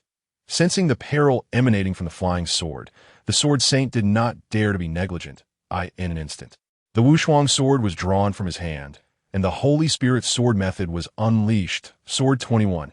A blade of destructive aura appeared in the air, swiftly cleaving towards the flying sword. Clang! A crisp sound echoed as the flying sword was sent hurtling away. Xiong Ba let out a cold snort, his energy surging as the flying sword transformed into a streak of light, rapidly slashing towards the Sword Saint. The Sword Saint's aura trembled around him. With each approach of the flying sword, its speed diminished significantly. Ultimately, the Sword Saint's Wushuang sword defense firmly locked onto the flying sword's assault. Indeed, a celestial-level expert is truly formidable. Xiong Ba's expression became grave. Although the Sword Saint had grown old and weak, the pressure of the celestial realm remained powerful enough to significantly reduce the might of Xiong Ba's flying sword. To defeat the Sword Saint, one must break through his celestial domain. Humph. Fortunately, I was prepared. Xiong Ba coldly snorted, retrieving a crimson elixir from his bosom. This was the Blood God pill, which he had purchased for a hefty sum of wealth points. Consuming it would double his Grandmaster-level cultivation. After swallowing the Blood God pill, Xiong Ba's true essence surged violently, his complexion turning a deep crimson as he roared and lunged toward the Sword Saint. 3 parts returned to origin energy. Xiong Ba hurled a true essence projectile heavily towards the Sword Saint. Boom! A tremendous sound erupted, forcing the Sword Saint back 2 steps. Xiong Ba did not relent. Gripping the Xiong flying sword with his right hand, his true essence surged forth, causing the sword's radiance to blaze intensely. Break! Xiong Ba bellowed, merging sword and man as he thrust fiercely towards the Sword Saint. Zing! The Xiong flying sword, infused with Xiong Ba's doubled true essence, tore through the Sword Saint's celestial domain, delivering a savage blow. The Wushuang sword in the Sword Saint's hand met a ding. The 2 swords clashed, and the legendary Wushuang sword was unexpectedly cleaved in 2. Xiong Ba erupted in joyous laughter, exclaiming, "Huh! The Wushuang sword is destroyed. Sword Saint, prepare to meet your demise." With that, Xiong Ba's flying sword lunged violently towards the Sword Saint's chest. "Do you think victory is assured?" The Sword Saint's voice suddenly resounded. In that instant, Xiong Ba felt the surrounding space-time freeze, his body suspended and immobile. Behind the Sword Saint, a colossal primordial spirit manifested, releasing an aura of annihilation that oppressed the gathered members of the Tianxia Society below. Nie Feng and the others were thrown into a panic, desperately resisting the onslaught of sword intent. Their gazes fixed upon the confrontation between the Sword Saint and Xiong Ba. Sword 23. The Sword Saint roared, unleashing a torrent of sword energy toward Xiong Ba. My life is forfeit. Xiong Ba's heart filled with dread, feeling as if he were a pig or sheep awaiting slaughter, utterly unable to move. Yet at that moment, the Xiong flying sword in Xiong Ba's grasp suddenly detached, transforming into a half-circular shield that blocked the Sword Saint's sword energy. All of the Sword Saint's sword energy struck the purple shield, leaving Xiong Ba utterly unharmed. The Sword Saint was taken aback. What manner of weapon is this? It can actually protect its master autonomously. Xiong Ba was equally astonished, never expecting that a spiritual weapon would shield him automatically. Seizing the opportunity while the Sword Saint was momentarily distracted, Xiong Ba swiftly utilized a teleportation talisman, vanishing from his original location. When Xiong Ba reappeared, he was already 10 miles away. Xiong Ba coughed up a mouthful of blood, his complexion as pale as paper. Although the spiritual weapon had saved him, the Sword Saint's sword energy still eroded within him. Nearly unbearable. Damn it, my spiritual weapon. Xiong Ba cursed inwardly, only to discover the flying sword had been left behind on the battlefield. That moment, Xiong Ba was utterly terrified, hastily fleeing towards the Tianxia Society stronghold. The Sword Saint gazed at the empty expanse before him, his expression shifting instantaneously. Xiong Ba had actually escaped, causing the victory he had deemed nearly certain to slip away. The Sword Saint could not help but wonder, does this have anything to do with the Pavilion of Leisure? The Sword Saint narrowed his eyes, silently resolving to investigate this place thoroughly. He turned to face the Tianxia Society's ranks. Upon witnessing the scene, Nie Feng and the others were stunned and quickly began to retreat. "Quickly, let us find our master," Qin Shuang commanded briskly, and the trio hastily departed, abandoning the rest of their comrades. The remaining members of the Tianxia Society, witnessing the unfolding events, scattered in a desperate flight for survival. The sword saint gently descended to the ground, picking up a flying sword that had lost its luster, his gaze narrowing slightly. Subsequently, the sword saint's complexion turned ashen, and he spat out a mouthful of blood, appearing as though he had aged a decade. Forcing himself to utilize Sword 23, the current sword saint was utterly depleted in the Great Qin at the mechanism city of the Mo family. Wei Zhuang and Qi Lian stood atop a mountain peak, surveying the mechanism city below, their minds already concocting plans. Suddenly, a voice proclaimed, "His Majesty has arrived." His Majesty has arrived? Wei Zhuang's eyes narrowed, filled with suspicion. How could His Majesty possibly be here? He turned to see the first emperor, Ying Zheng, riding the winds like a legendary alchemist, holding the supreme seal of the five dragons, the LIC. The Grand Minister and other officials followed closely, providing protection. Wei Zhuang clasped his hands in salute. "I pay my respects to your Majesty. May I inquire as to the purpose of your visit?" Ying Zheng cast a glance at Wei Zhuang and replied indifferently, "I have come to test the power of the treasures from the Pavilion of Leisure." The Pavilion of Leisure? Confusion crossed Wei Zhuang's face. Ying Zheng did not elaborate further, raising the supreme seal of the five dragons to begin channeling the power of national fortune. As the energy from the supreme seal gathered, Ying Zheng's aura surged, breaking through to the pinnacle of the martial saint realm. The onlookers in the mechanism city were all taken aback by this overwhelming presence. "It is His Majesty." Guy Nie's expression shifted dramatically. Wait, how could His Majesty's strength be so formidable? As a former personal guard of the first emperor, Guy Nie had some understanding of Ying Zheng's swordsmanship. Based on his estimates, Ying Zheng's strength should have been limited to the Grandmaster level. How could he possibly attain the martial saint realm now? Could be due to the 10,000 Realms auction house. A glint of cold light flickered in Gao Jinli's eyes. It was rumored that Ying Zheng had acquired many treasures from the 10,000 Realms auction house, which could explain his newfound power. The gentle voice of the Snow Maiden carried a hint of allure and sorrow as she remarked. Guy Nie shook his head solemnly, stating, "Even if he acquired treasures, it is impossible to ascend from the Grandmaster realm to the martial saint realm in such a short time, unless the power of the 10,000 Realms auction house far exceeds our imagination." The might of the 10,000 Realms auction house is not something you traders can fathom. Let them all perish in the heavens. Ying Zheng, through the supreme seal of the five dragons, tapped into the power of the Great Qin's destiny. An overwhelming aura radiating from him as he coldly remarked. He could even hear our conversation. Tianming's expression turned to one of shock. Disbelief etched across his face. Ying Zheng, damned, fury flickered in Xiao Yu's eyes as he gazed at Ying Zheng in the sky, hatred shimmering within. Yet Ying Zheng paid them no mind. He cast the supreme seal of the five dragons into the air, where it soared above the mechanized city, expanding in the wind until it transformed into a colossal jade seal. Measuring a mile in circumference, the five dragons upon the seal writhed, suffused with the power of destiny. "Break!"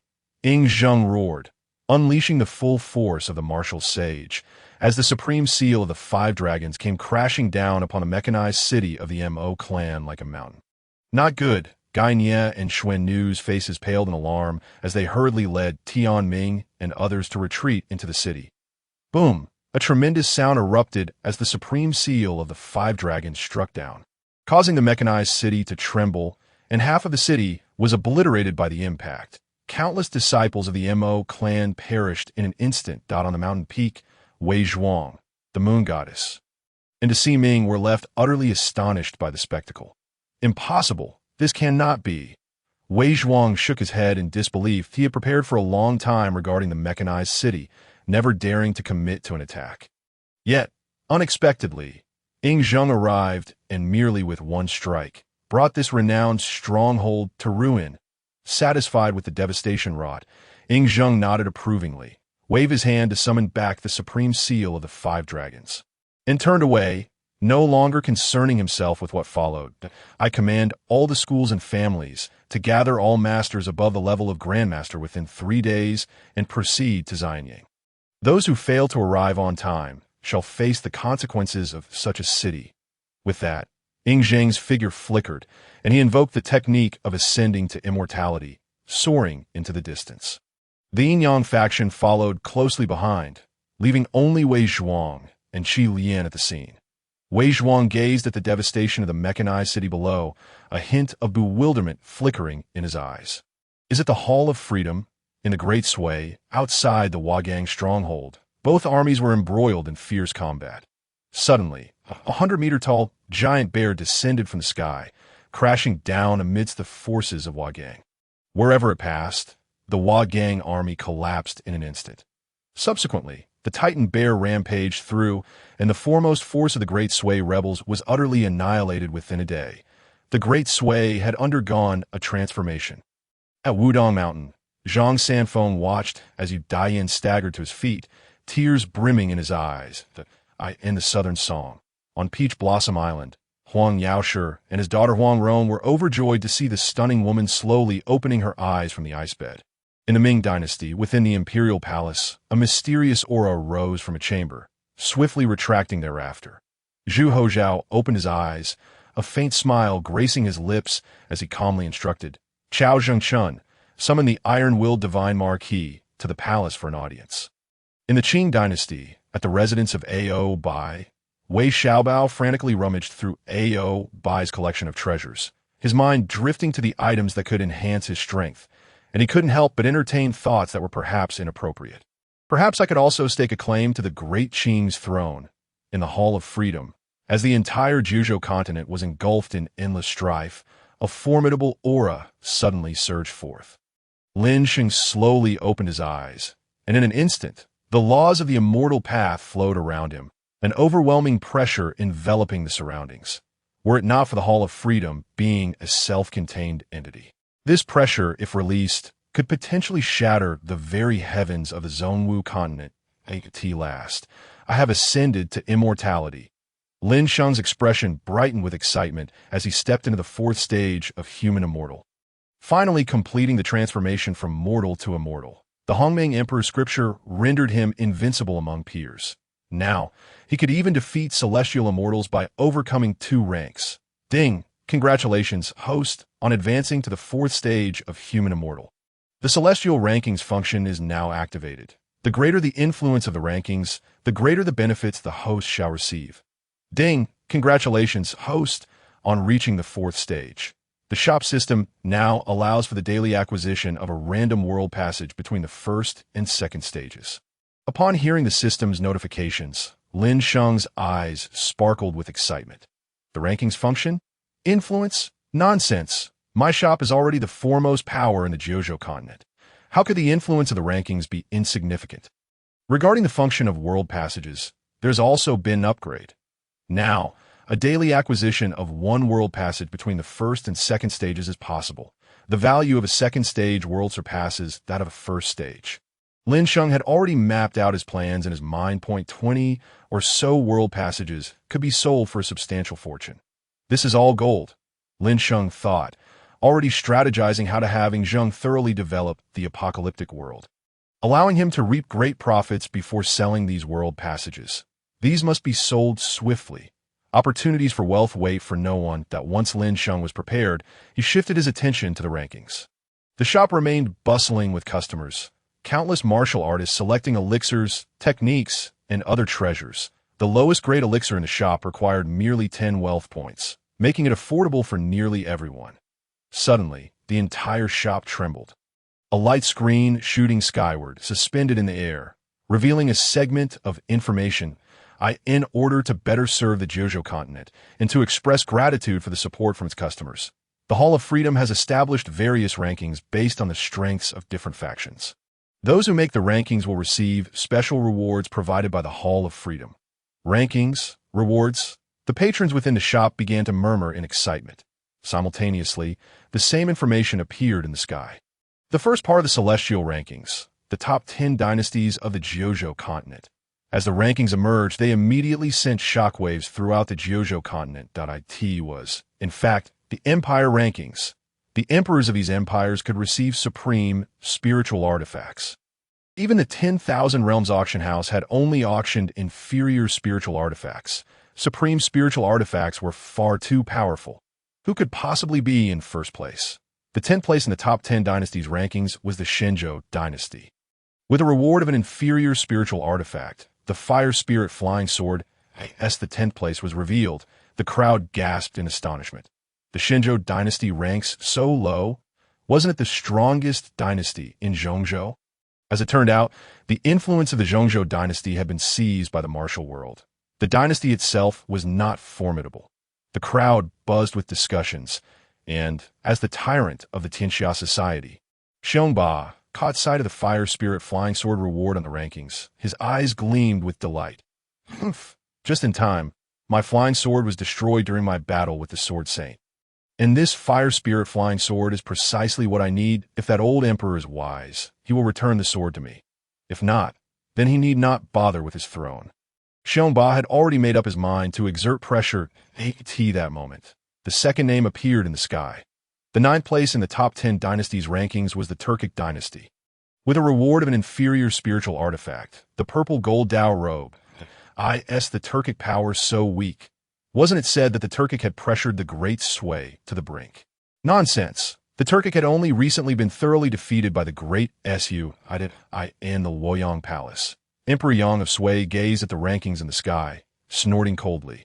A mere Turkic can make it onto the empire rankings? I shall destroy it sooner or later. The light shifted, and the third name followed suit. The 8th place in the top 10 dynasties rankings was the Southern Song dynasty, with a reward of an inferior spiritual artifact. The Crimson Gold Pagoda. The 7th place in the top 10 dynasties rankings was the Northern Song dynasty, with a reward of a middle-grade spiritual artifact, the Heavenly Origin Sword. Upon seeing these two great dynasties, the crowd erupted into further discussions. What a pity for the two songs. Had they not split, their merger might have catapulted them into the top 3 of the dynasty rankings. Whether this ranking could facilitate the merger of the two songs remains to be seen. Regardless, the two songs have always been dubbed the weak songs, and now each possesses a spiritual artifact. One can only imagine that the De Liao and De Jin may soon come seeking them for tribute. Surely the great song cannot be so cowardly. The great song has always been somewhat timid, hasn't it? The rankings continued to evolve. The 6th place in the top 10 dynasties rankings was the Qing dynasty, with a reward of a middle-grade spiritual artifact, the Cold Qi Insha Whip. The 5th place in the top 10 dynasties rankings was the Yuan dynasty, with a reward of a middle-grade spiritual artifact, the Purple Gold Gale Spear. The 4th place in the top 10 dynasties rankings was the Han dynasty, with a reward of a superior spiritual artifact, the Bai Yuan Golden Cauldron. The 3rd place in the top 10 dynasties rankings was the Ming dynasty, with a reward of a superior spiritual artifact, the Xian Feng Red Scale Armor. The 2nd place in the top 10 dynasties rankings was the Great Sui dynasty, with a reward of a superior spiritual artifact, the Purple Jade Xintian Seal. The 1st place in the top 10 dynasties rankings was the Great Qin dynasty, with a reward of a supreme spiritual artifact, the Canglong Breaking Waves Flying Boat. As the rankings were unveiled, the Jiuzhou land shook profoundly. Indeed, our Great Qin is the unparalleled dynasty of the world. How could the Qing's ranking be so high when its martial prowess is relatively low? The cavalry of the Great Qing is formidable, likely due to the prowess of its military forces. However, is the Great Sui not engulfed in flames of war? How, then, does it still rank second? My brother, you may not be aware, but His Majesty has acquired a 3rd-tier fierce beast, the Titan Bear, which has swept through all dissenting factions over the past few days, leading to the complete surrender of the Great Sui's rebel forces. Remarkable indeed. This war beast was procured from the auction house of the Myriad realms, and the Hall of Leisure has become the decisive force on the continent of Jiuzhou. The various dynasties of Jiuzhou have been stirred into a tempest. Observing the prominently displayed rankings, Ying Zheng of the Qin Empire squints his eyes, sensing impending chaos in Jiuzhou and the Han dynasty, atop Guangzhou city. Zhang Jiao gazes at the rankings with a darkened expression. Although he did not acquire any treasures at the auction house, he has purchased numerous items, restoring a significant portion of his strength. He had hoped to fully recover and sweep away the besieging Han army. But this ranking may bring unforeseen complications. Outside Guangzhou city, in the Han army camp, Cao Cao's eyes gleam upon seeing the rankings, and he suddenly exclaims, "This is bad. What troubles you?" Yuan Shao and others turn to him. Cao Cao's face darkens. With this ranking released, Jiuzhou will surely descend into chaos. If we cannot swiftly quell the Yellow Turban Rebellion, the other 6 nations will undoubtedly seize this opportunity to attack our state, making it exceedingly difficult for the Han to maintain its current standing. The expressions of Huang Fusong and Liu Bei change dramatically, while Yuan Shao reveals a different demeanor. General, please promptly report to His Majesty and dispatch Sword God Wang Yu to eliminate Zhang Jiao. Cao Cao bows deeply to Huang Fusong, the sword god of the Han. Wang Yu rarely intervenes, and he has not set foot outside Luoyang since the onset of the Yellow Turban Rebellion. However, with the rankings now released, Cao Cao can no longer afford to hesitate. Yuan Shao, with a glint of determination in his eyes, also bows to Huang Fusong. Please, General, inform His Majesty and summon Sword God Wang Yu. After a moment of contemplation, Huang Fusong ultimately nods. The Ming, Qing, and the two Song dynasties, along with other non-ranking foreign dynasties such as the Liao and Jin, are also shaken by this news. Within the Hall of Leisure, Lin Sheng observes the reactions of those around him, nodding in satisfaction. The rankings are splendid. The rankings are exquisite. Only with their release can the vast landscapes of Jiuzhou be set in motion. As for what to do once the motion begins, what is most profitable during war? Surely is the arms dealers. Now, who is the greatest arms dealer on the Jiuzhou continent? Lin Sheng smiles silently. The treasures listed, ranging from low-grade to top-grade spiritual artifacts, have purchase prices from 2,000 to 50,000 wealth points, totaling less than 100,000 wealth points to be, while leveraging these treasures to stir the winds and clouds of Jiuzhou. Those dynasties must desperately purchase various elixirs, magical artifacts, talismans, and equipment to enhance their own strength. Lin Sheng roughly estimates that the procurement amount from the major dynasties in Jiuzhou will exceed 8 figures within a month or 2. This represents profits exceeding 100-fold. This is not merely a grand sale at the auction. Even regular sales have prices exceeding 10 times. Without the rankings, the dynasties might have had moderate purchasing desires. But with the rankings in play, who would dare to abstain? An investment of less than 100,000 for returns of at least 10 million. This business is ripe for opportunity. Lin Sheng envisions explosive growth in sales over the next month. The matter of hiring new staff must also be prioritized. Service must be exemplary. Let the GMV soar. Inside the shop, discussions about the dynasty rankings continue. The rankings in the sky slowly dissipate, and soon, a message appears on a large screen. Recruitment. The shop is hiring 10 staff members, with an age requirement of under 25, regardless of gender, and formal labor contracts will be signed. Wow, the shop is hiring. A sharp-eyed individual immediately spots this announcement and exclaims. Instantly, the entire hall erupts with excitement. The shop is seeking staff. This news spreads like wildfire from the Great Sways Luoyang to the entire Jiuzhou region. In an instant, the Jiuzhou continent, which had just been shaken by the rankings, buzzes with renewed energy. The shop has become the most sought-after place in all of Jiuzhou. The Great Sway has obtained a third-tier fierce beast, dramatically increasing its combat power, and all rebellions have capitulated. Now this transcendent force, standing above all major dynasties, is recruiting.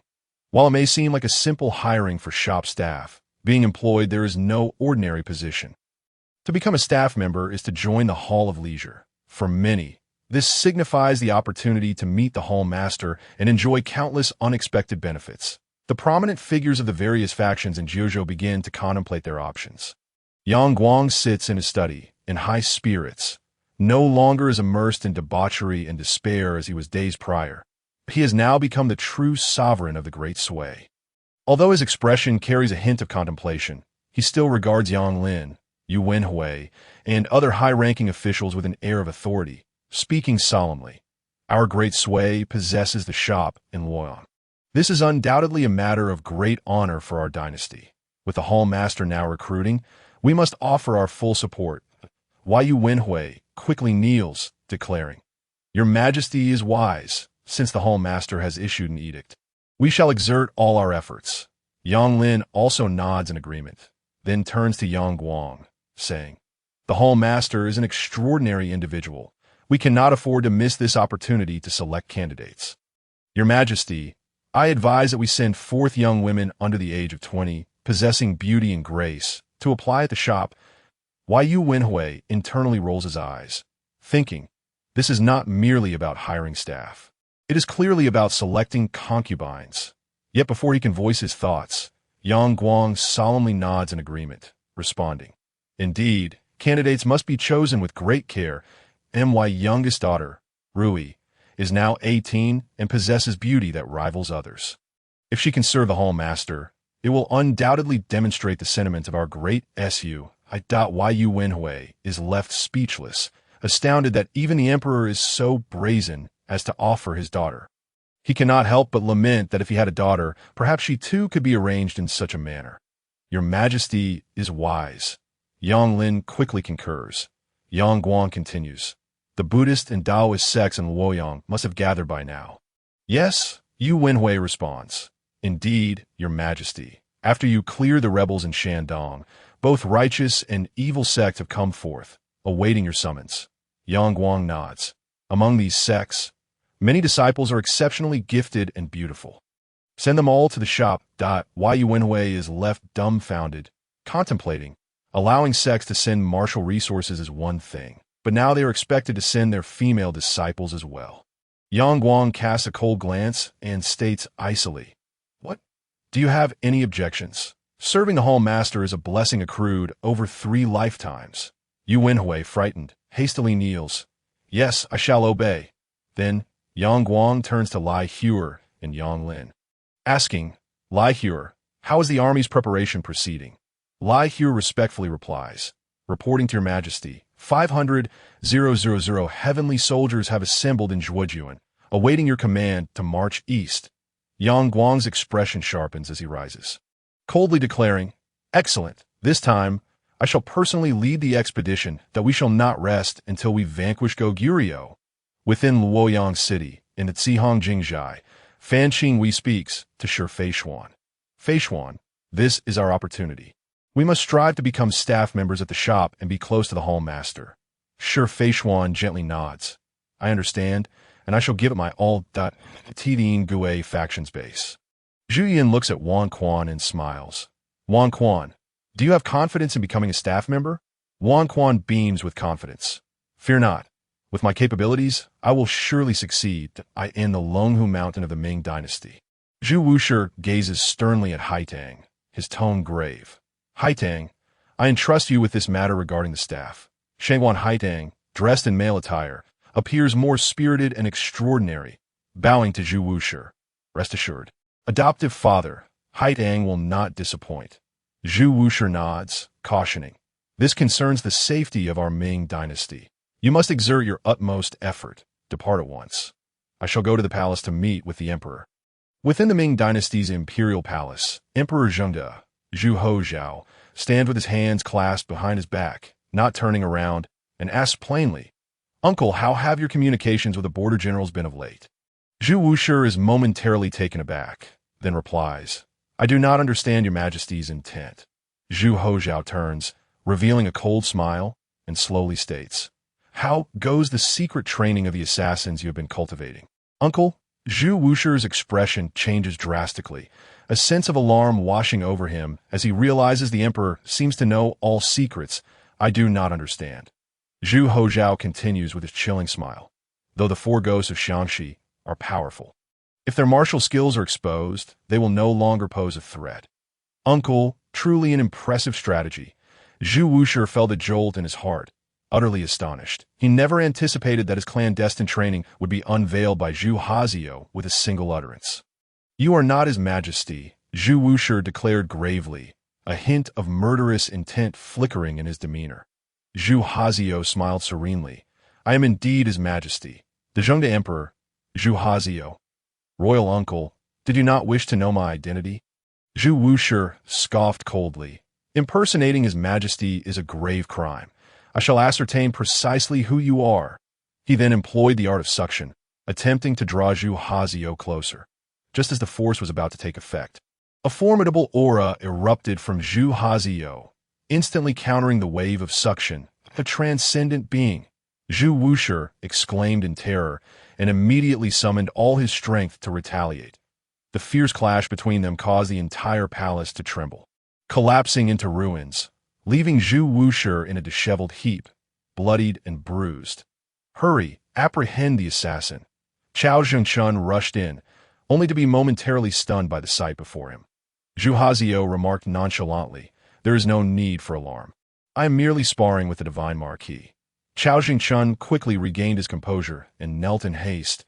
"Your Majesty, this old servant pays his respects." Zhu Wushi trembled all over, kneeling and proclaiming, "Your Majesty's skills are unparalleled. I beg your Majesty to forgive my indiscretion." Zhu Hazio chuckled lightly. "Royal uncle need not worry. While death may be averted, you shall not escape punishment. Henceforth, the privileges of Hulong Villa are rescinded, and all intelligence shall be made public."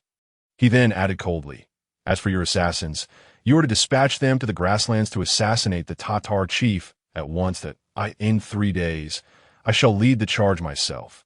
The grasslands will surely be thrown into turmoil." Zhu Wushi, well aware that this was not a matter open for discussion, turned pale and finally acquiesced. "This humble servant has no objections." "Very well. Divine Marquis, proceed with your preparations." Zhu Hazio waved his hand dismissively.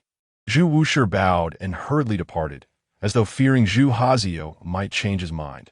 Zhu Hazio approached Chao Zhengchun, crouching down to gently pat his face, his smile carrying an icy edge. "The Eastern Factory is my hound. A dog is just a dog. Should it ever disobey, it will be put down and replaced." Chao Zhengchun hastily knelt, his head knocking against the ground repeatedly. "Your Majesty, this old servant is utterly loyal." With no second thoughts, Zhu Hazio sneered, "Ah, that is good." Rising to his feet, he turned to stride towards the inner palace, commanding, "Prepare the premises. I wish to see a new palace by tomorrow." "Yes, yes, yes," Chao Zhengchun exclaimed, overwhelmed with joy, only to realize he was drenched in sweat upon looking up again that on the continent of Jiuzhou, the ominous clouds of war gradually enveloped the land. Those factions yet unlisted sought to break into the rankings, while the established dynasties aimed to solidify their positions.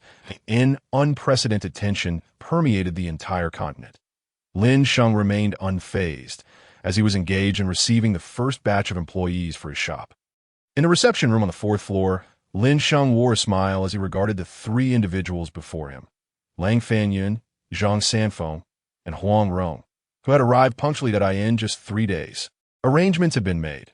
After resurrecting her mother, Huang Rong had spent a day reuniting with her family, subsequently resigning from her position as the leader of the beggars' sect. Upon learning of Huang Rong's intent to join Lin Sheng's establishment, the higher-ups of the sect vehemently opposed her resignation. Tempted by the prospects of the shop, they made fervent attempts to retain her. Ultimately, Huang Rong maintained her leadership role while delegating all duties to Liu Youjiao. After healing Yu Daiyin, Zhang Sanfeng began attending to his own matters. The Wudong sect, upon discovering Zhang Sanfeng's decision to join the shop in order to resurrect Zhang Suishan, expressed unanimous dissent. Yet, after Zhang Sanfeng's insistence, the sect finally acquiesced and began fervently gathering wealth points. Lang Fanyun's situation was straightforward. After joining the shop, the current leader, Shang Waning, initially attempted to dissuade him, but eventually conceded at Lang Fanyun's insistence. Shang Waning promised that the angry flood gang would wholeheartedly support Lang Fanyun and would not oppose him. Lin Sheng smiled at the trio. "Welcome to my shop. Now, please sign these 3 contracts." With a casual wave, 3 contracts and pens appeared before them.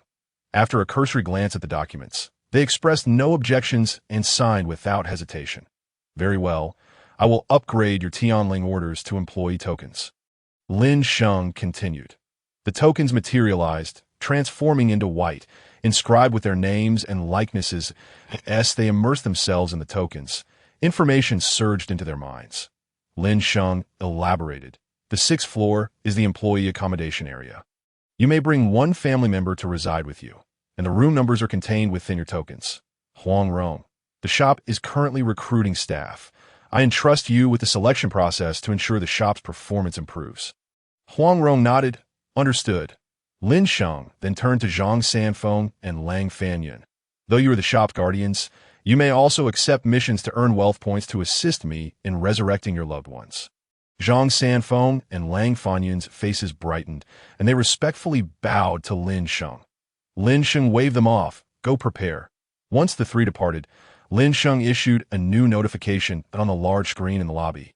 Several pieces of information materialized. Welcome Zhang Sanfeng and Lang Fanyun to the shop as guardians. Welcome Huang Rong as the shop manager. The recruitment of shop staff will be overseen entirely by Huang Rong.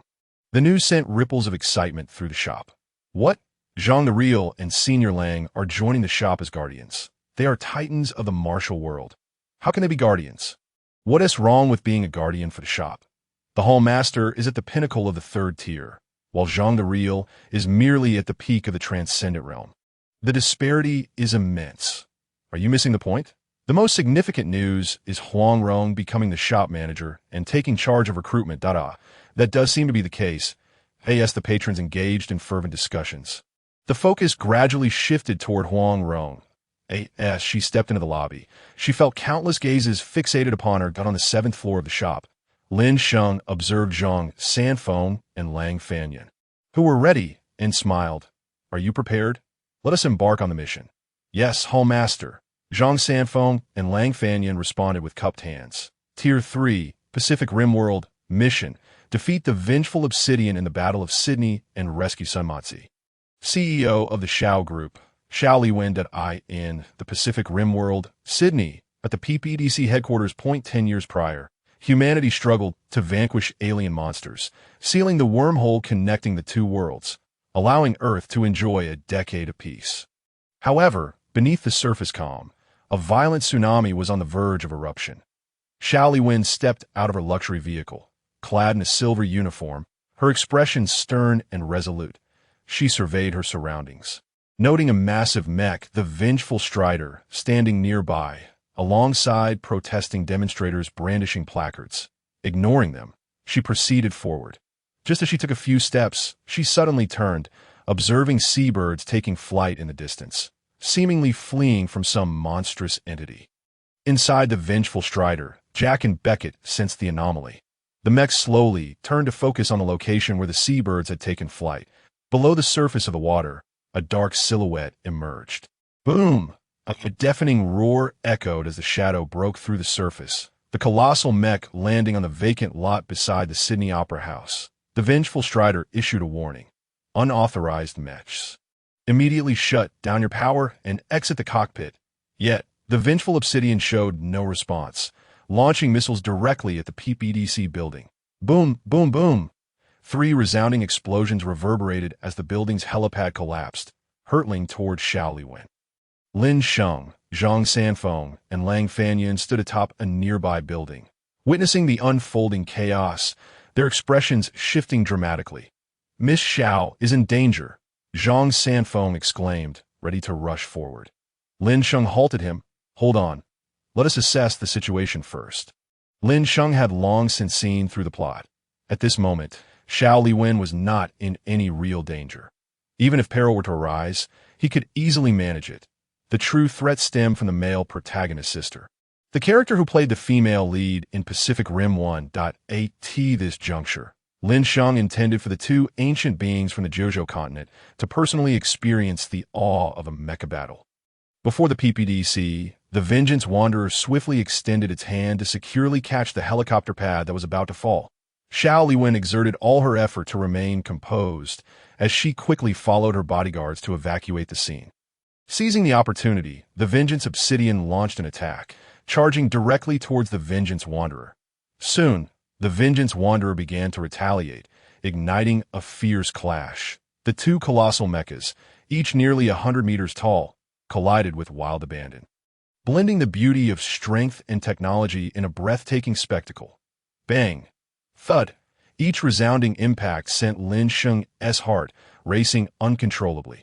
The live-action version of Pacific Rim 2 delivered a more exhilarating shock than the IMAX experience in theaters.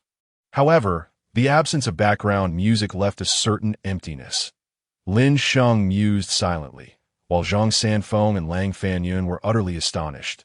The ancient beings, accustomed to an agrarian society, had never witnessed such a pinnacle of technological warfare. How could such massive metal constructs even move, let alone engage in battle? Zhang Sanfeng's face reflected his bewilderment. Not only could they fight, but these mechas could also activate protective energy to fend off incoming bombs. Lang Fanyun mistakenly interpreted the mecha's protective shield as a form of inner energy.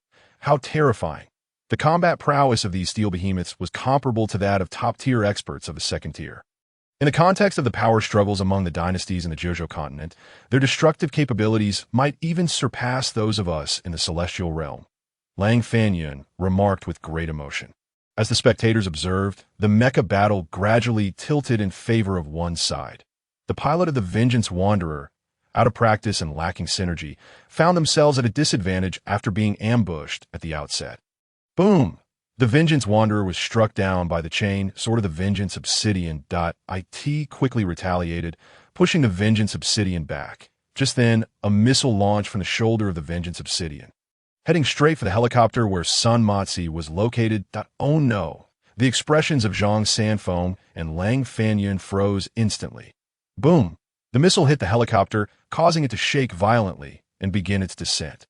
Zhang Sanfeng and Lang Fanyun immediately turned to Lin Sheng, awaiting his command. Lin Sheng nodded, and after exchanging a glance with Zhang Sanfeng, they leaped into action. In front of the PPDC, Jack was engaged in battle with the Vengeance Obsidian when he suddenly spotted his sister's helicopter under attack. His heart tightening.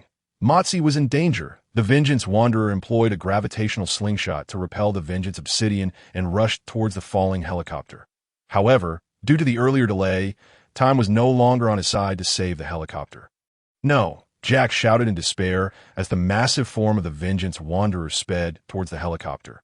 Yet it was still a hair's breadth too late. The giant hand of the Vengeance Wanderer brushed past the front of the helicopter.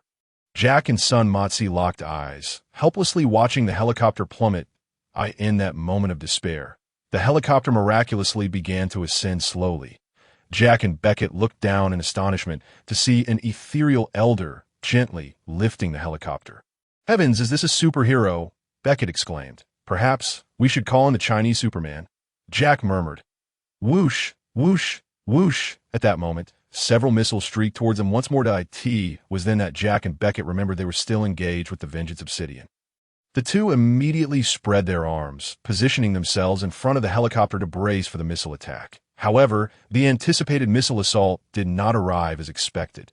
The Vengeance Wanderer turned to see an ancient figure behind it, clad in traditional garments, who waved his right hand, conjuring a barrier that suspended all the missiles mid-air. Am I dreaming? Beckett was utterly dumbfounded. This defies science. Jack was equally astonished. Simultaneously, global viewers watching the live broadcast were equally slack-jawed. What is happening? These two elderly men can actually fly. They can withstand the assault of a nearly 100-meter mecha. Is this still a scientific society? Before long, the viewers' perceptions were entirely shattered. The two elders were none other than Zhang Sanfeng and Lang Fanyun. After blocking the missiles with a barrier from the celestial realm, Lang Fanyun waved his hand, sending the missiles rebounding back towards the Vengeance Obsidian. The Vengeance Obsidian hurriedly evaded, yet several missiles still struck it, causing it to stagger back a few steps. Then, Lang Fanyun advanced rapidly, wielding the rain-covering sword, its blade radiating brilliance, swiftly slicing towards the Vengeance Obsidian. The Vengeance Obsidian immediately activated its shield.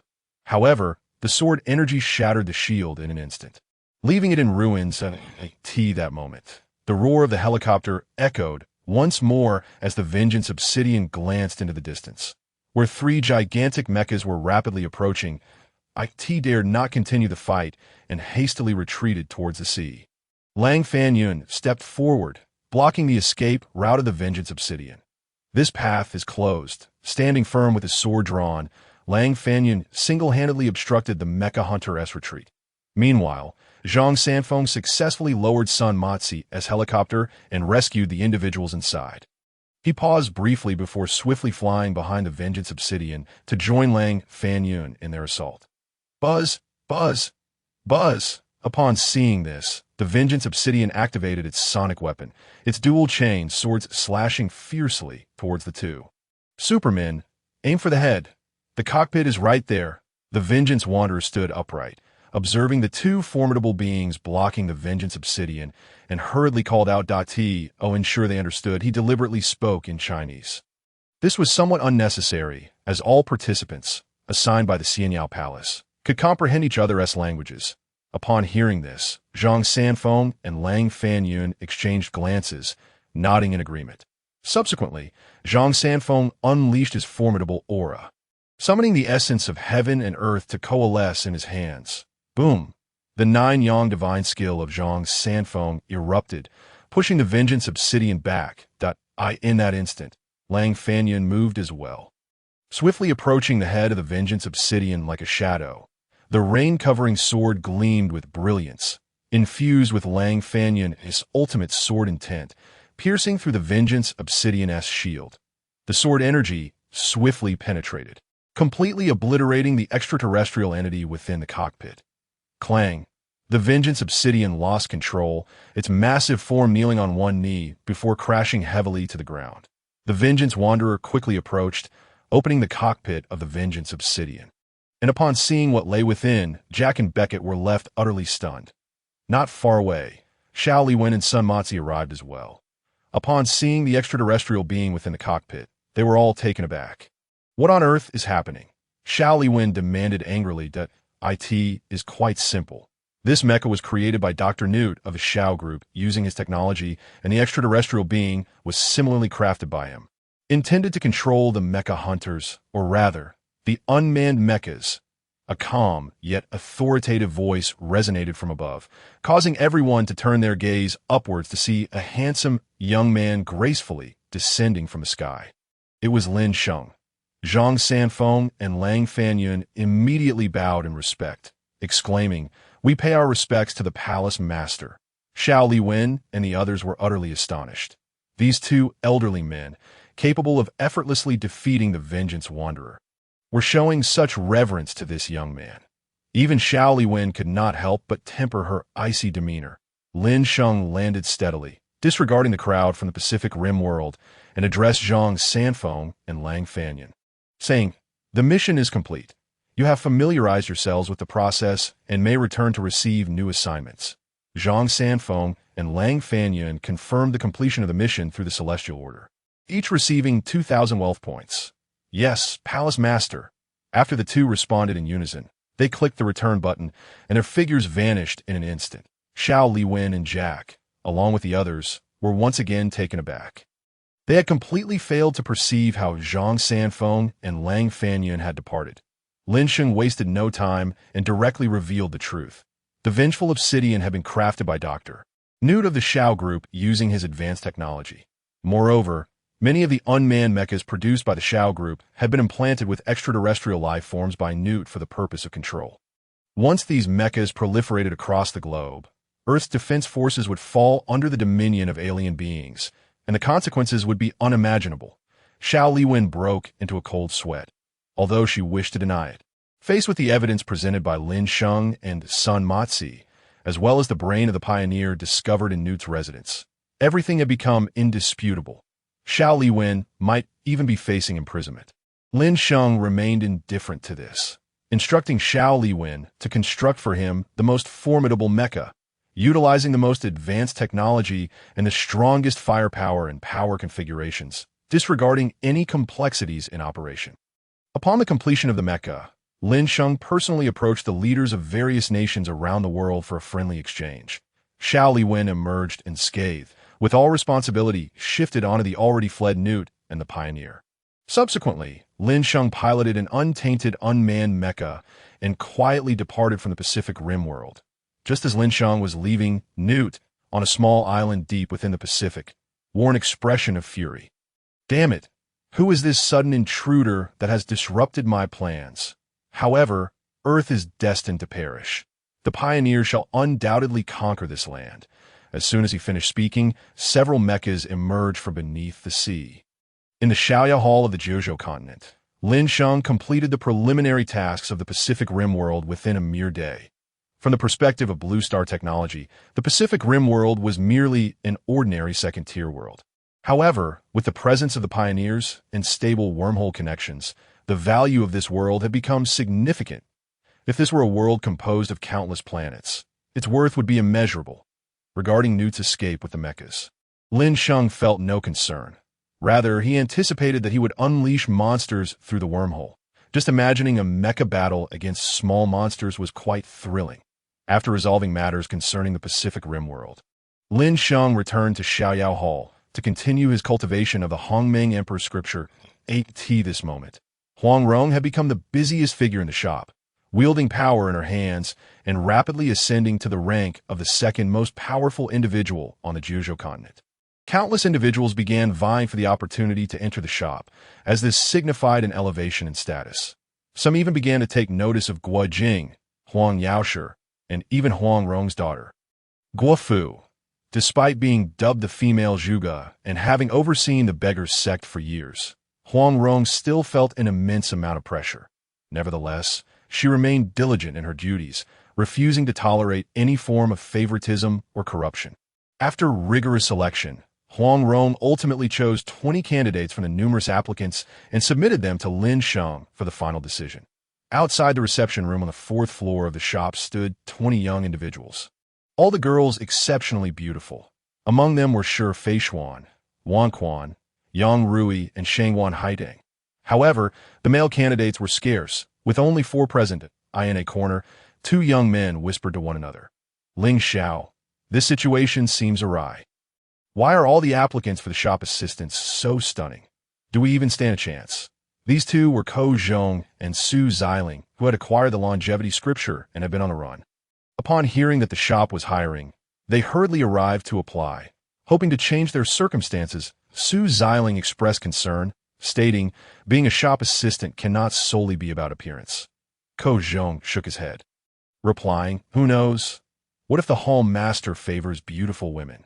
Su Xiling quickly covered his mouth, cautioning, be discreet, be discreet. At that moment, the women's group was also subtly stirring at, oh, is that not Shi Feishuan from the Cihang Jingjai? Here to serve the hall master as well. Wan Quan said with a smile. Shi Feishuan coldly retorted, I am merely here to better assist my fellow martial artists. Wan Quan scoffed, if you wish to offer your affections, just say so. We all have the same intentions. She glanced around at the other girls, and their gazes turned hostile. However, Wan Quan remained unfazed and turned her attention to Ko Zhong and Su Xiling. Oh, 2 handsome young men have also come. Is it daunting to compete with so many beautiful women?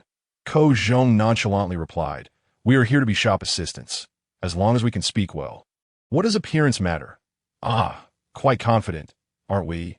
Wan Quan chuckled lightly, her tone laced with evident sarcasm.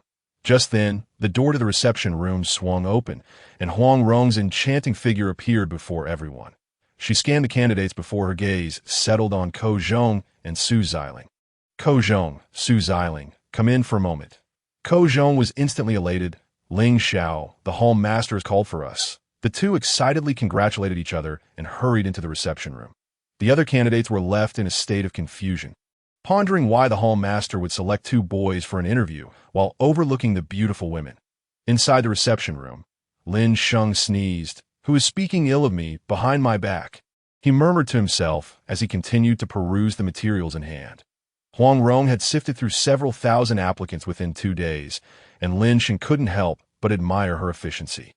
Observing the remaining 20 candidates, each one was truly an elite among elites.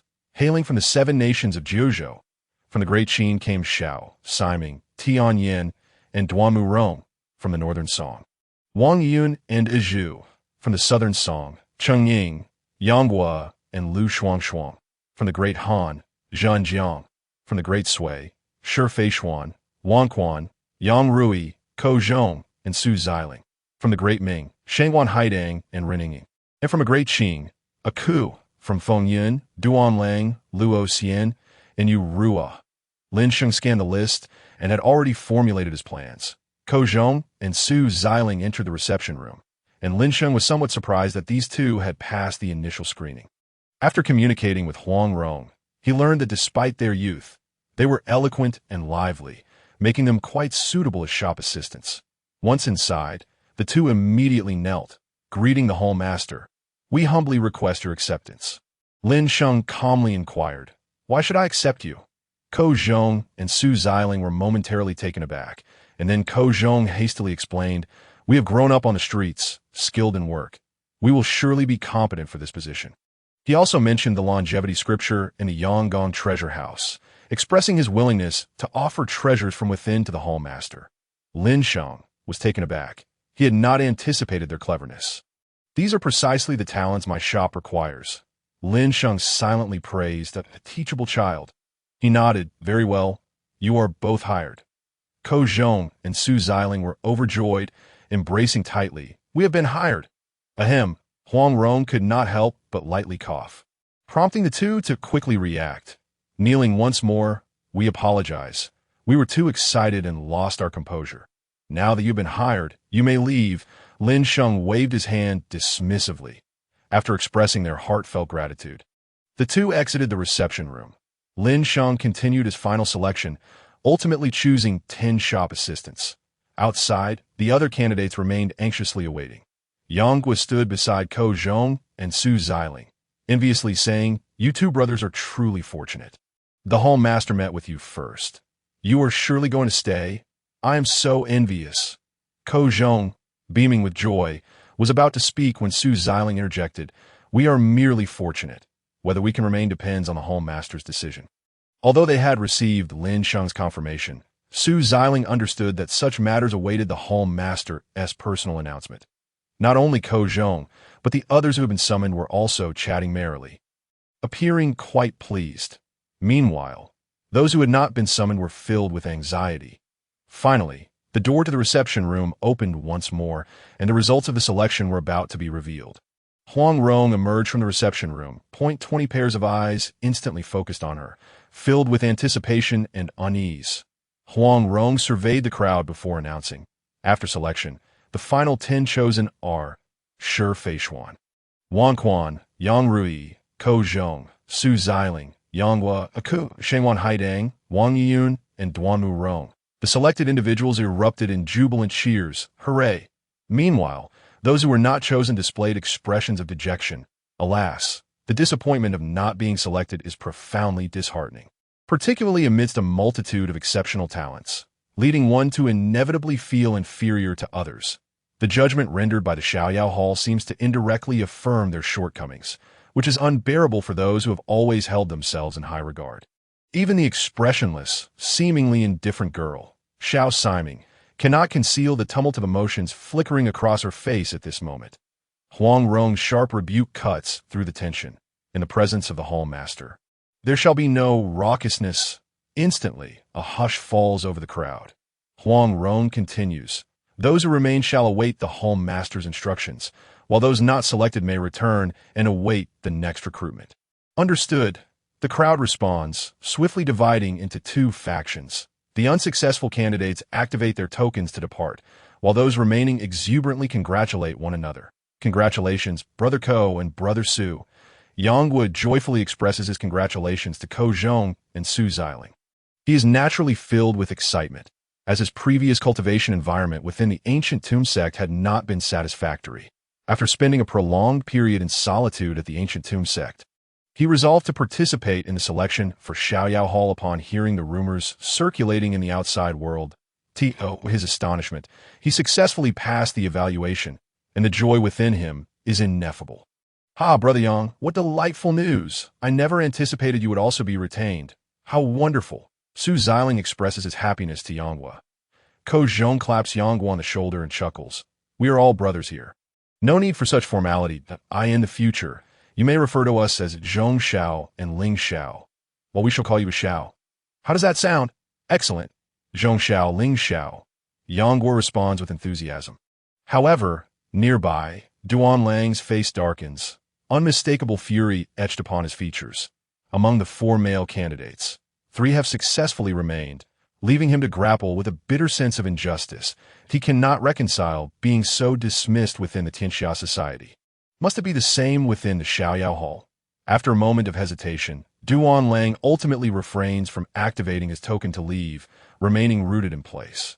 Witnessing the joy of others becomes intolerable, and he finally kneels, shouting, "I refuse to accept this.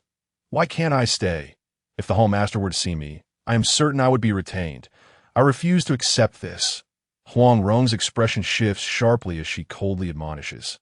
Impudent, daring to raise your voice in the presence of the Hall Master. Duan Lang, desperation evident in his eyes, pleads, Huang's shopkeeper, grant me an opportunity to meet the Hall Master. I believe I can prove my worth. Yet Huang Rong responds icily. Those who remain have already been personally chosen by the Hall Master. Depart at once, or do not blame me for being unyielding. Duan Lang's complexion pales instantly, his fists clenched tightly. Words caught in his throat, he knows the Hall Master's decision is immutable. Should he refuse to leave, unnecessary trouble will inevitably ensue. Despair envelopes him as he contemplates his bleak future. Just then, a voice emanates from within the reception room. Let him in. Duan Lang's head snaps up, excitement igniting in his eyes. I, the humble Duan Lang, pay my respects to the esteemed Hall Master. Upon entering the reception room, Duan Lang immediately kneels, respectfully bowing 3 times. Lin Sheng observes the young man before him. Though his expression is obstinate, it starkly contrasts with the later image of a notorious villain. Despite being from a prestigious lineage, Duan Lang's path has been fraught with misfortune, leaving him unrecognized. Lin Sheng shows little interest in past grievances and speaks calmly. Duan Lang, do you have anything to say? Duan Lang bows his head, sincerity coloring his tone. I have long admired the Xiaoyao Hall since my youth that I beseech the Hall Master to allow me to serve. Lin Sheng replies coolly, why should I accept you? I am willing to do anything for the Hall Master, to brave fire and water without fear, should you choose to accept me. Duan Lang asserts resolutely, maintaining his deep respect. Lin Sheng contemplates, ultimately deciding to make an exception for Duan Lang. Given your earnestness, I will permit your entry, but the quota is full. You shall initially serve as a servant disciple. Duan Lang's body stiffens at the mention of servant disciple, an unsettling wave surging within him. However, recognizing the boundless opportunities that the Xiaoyao Hall offers, he reassures himself that this is not entirely a misfortune. He bows once more, pleading, I am grateful, Hall Master. I shall serve you faithfully. Lin Sheng casually alters Duan Lang's token, converting it into that of an employee of the Xiaoyao Hall. Follow me. Duan Lang rises. Exhilaration coursing through him as he feels the shift in his token, though he remains wary, keeping his head bowed as he follows Lin Sheng outside. The crowd outside awaits further instructions to 8T this moment. The reception room door swings open once more, revealing an extraordinarily handsome young man, radiating an aura of distinction.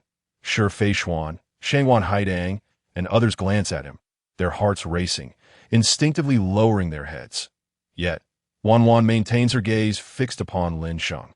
Unmoved, Lin Sheng regards her, amused by the notion that a newly appointed employee would dare attempt to employ beauty as a tactic. Young lady, you tread a perilous path. Lin Sheng surveys the gathered crowd, smiling as he announces, Welcome to the Xiaoyao Hall. Though you are presently mere employees, I offer you a promise. The individual among you with the best performance shall be directly promoted to an outer sect disciple by the next full moon, receiving access to techniques, elixirs, and spiritual tools, along with my personal guidance. Wow. The crowd erupts in astonishment. The status of an outer sect disciple signifies greater prestige and myriad opportunities. This promise significantly heightens their enthusiasm for their work, igniting a fervent determination among all newly appointed employees. Lin Sheng nods inwardly, noting the youthful vigor that radiates from them. Mere words of encouragement have rekindled their fighting spirit, indicating promising prospects for the store's performance. He reflects, indeed, the institutions of the Great Tian dynasty are progressive, effectively motivating their people. Lin Sheng continues, Your tokens have been upgraded to employee tokens. Now, heed Huang's shopkeeper's arrangements. Understood. The crowd replies in unison, and Lin Sheng, having said his piece, vanishes back into the Xiaoyao Hall. Concurrently, the screen in the store's main hall displays a message. Congratulations to the 10 newly appointed employees. Customers may consult them henceforth. Wow. The hall erupts into a cacophony. The selections are made. How is it that none from our great Han have been chosen? 5 from the great Sui have been selected. This reeks of foul play. There must be some conspiracy. Conspiracy, you say? Just look at where the store is located. Amidst the clamor, the list of the 10 employees swiftly circulates throughout the entire Jiuzhou region, in the Central Plains, within the headquarters of the Tianxia Society. Xiong Ba's expression darkens instantaneously. You mean to tell me that Yu Ruo failed to pass the employee selection? His mood fluctuates wildly. Yu Ruo, as his cherished jewel, has always been under his protection, shielded from all harm. Originally, he intended for her to join the Xiaoyao Hall, ensuring she could secure a safe future free from threats. However, the outcome has left him profoundly disappointed. Her failure to be selected weighs heavily on his heart. Daring not to confront Lin Sheng in anger, he silently harbors his frustration, contemplating ways to bolster his strength. As long as I'm strong enough, no one shall harm my daughter. The Myriad Realms auction is about to commence. He must continue gathering resources. With the Sword Saint guarding Wushuang City, reckless actions are ill-advised. Thus, he resolves to oust the emperor from power and proclaim himself emperor. After a moment's contemplation, he summons Wen Cho, instructing him to quickly gather the 3 hall masters, Shuang Yun, Feng, and prepare for my march on the imperial city. Simultaneously, at the Tianmen headquarters, Emperor Shitian sits upon his high throne, gazing sternly at the kneeling goddess Luo Xian before him. Goddess, you have greatly disappointed me. Please forgive me, Hall Master.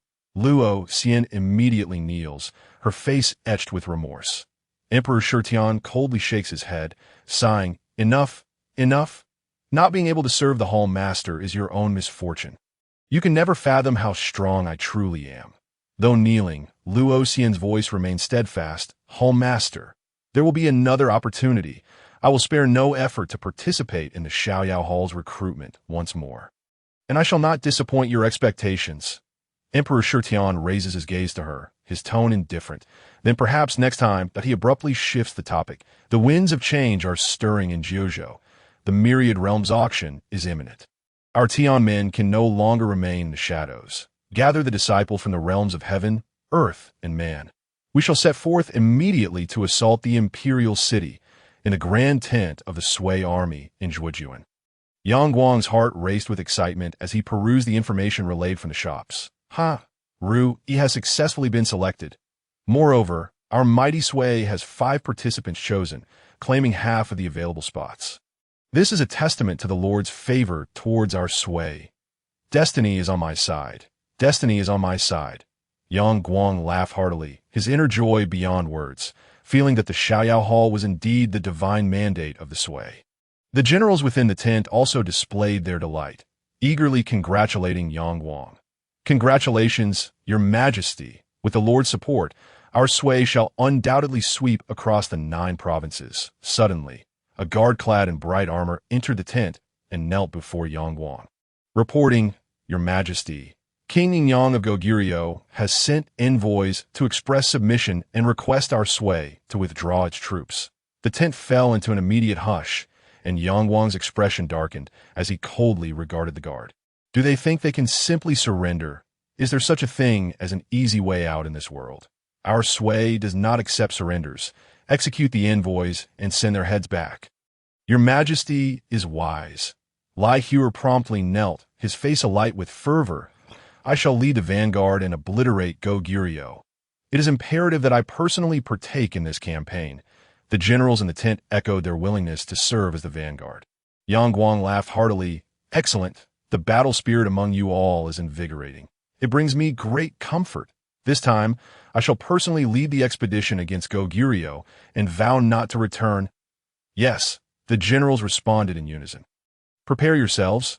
We shall set forth at dawn tomorrow. With a wave of his hand, Yang Guang's battle fervor surged as he prepared to embark on the journey in the palace of Xianyang within the Qin state. Ying Zheng furrowed his brow upon hearing the news of the shop's recruitment. Our Qin has only one candidate selected, and it is a rebel from the Mo family. A profound displeasure etched itself upon Ying Zheng's face. Below him, Li Si, Dong Huang Tai Yi, and Zhao Gao lowered their heads in silence. Dong Huang, your Yinyang family is replete with beautiful talents. How is it that even the Mo family surpasses you? Ying Zheng reproached Dong Huang Tai Yi. Dong Huang Tai Yi's expression turned awkward as he replied, Your Majesty, Forgive me, we truly did not anticipate that the Lord would select such a type. Xiao Ximing is our representative from the Yin family, and it was unexpected that she was not chosen. We must exercise greater caution in the future. For the Xiaoyao Hall selections, our Qin must secure some gains. Ying Zheng's tone remained unsatisfied. Yes, Dong Huang, Tai Yi, Li Si, and the others replied in unison. Ying Zheng then inquired, have all the masters from the 100 schools arrived? Zhao Gao answered, Your Majesty, apart from the Mo family. All other masters above the level of the 100 schools have gathered. Very well. Ying Zheng nodded. The auction across the realms is about to commence. Our Qin must exert all efforts to amass resources. Especially the zombies from the first-tier world. We must conquer them swiftly. He gestured. Since the masters have arrived, gather everyone immediately and prepare for departure. In the first-tier apocalyptic world, Zhao Lin stealthily rounded a corner and spotted several zombies meandering in the street, slowly moving into the distance. His objective was the convenience store across the way. As the food, there was his only hope. The apocalypse had persisted for 3 months. The world of Water Blue Star was overrun by zombies and mutated animals, leaving humanity to survive only in a few scattered enclaves while others struggled to exist in the cities. Resolute, Zhao Lin gritted his teeth. His home was devoid of food, and without action, he and his sister would starve. Taking a deep breath, he sprinted towards the convenience store, thrusting open the door and swiftly grabbing bread, cookies, instant noodles, and other provisions, preparing to leave. Just then, a zombie lunged towards him, and the others soon took notice, beginning to pursue him wildly. Zhao Lin ran with all his might, but after days without sustenance, he faltered and fell to the ground. The zombies quickly surrounded him, and he gazed at their menacing fangs. Despair flooding his heart. Am I to perish at the hands of these monsters? What kind of wretched world is this?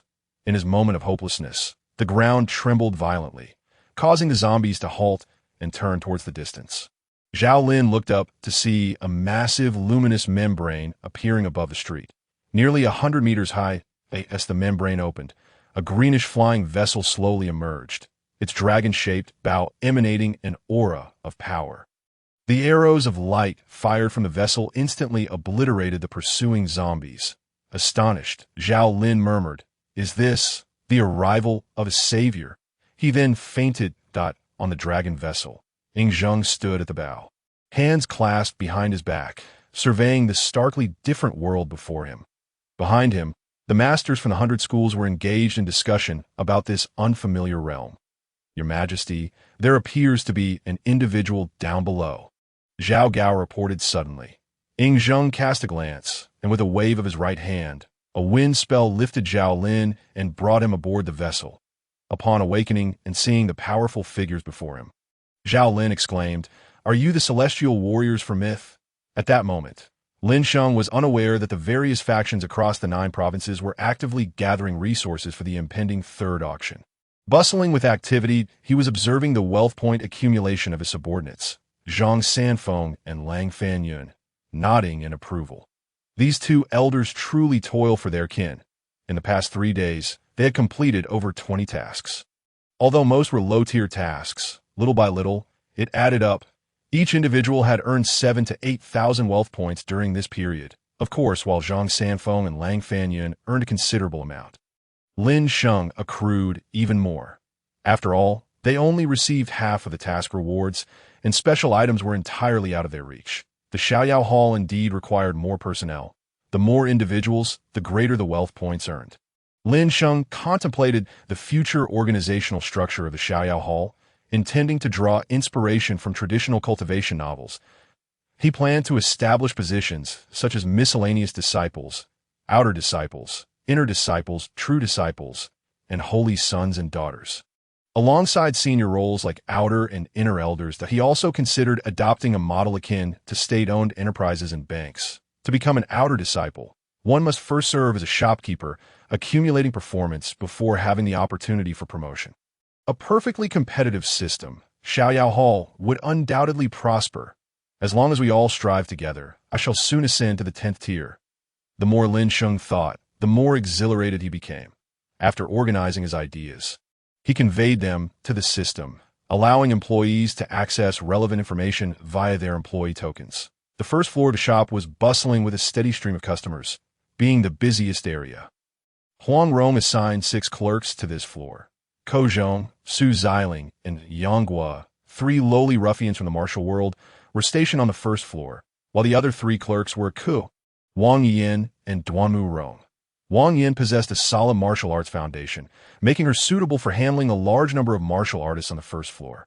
Although Ku was strong, she was only a second-tier expert, making her ill-suited for the high-end clientele of the second or third floors.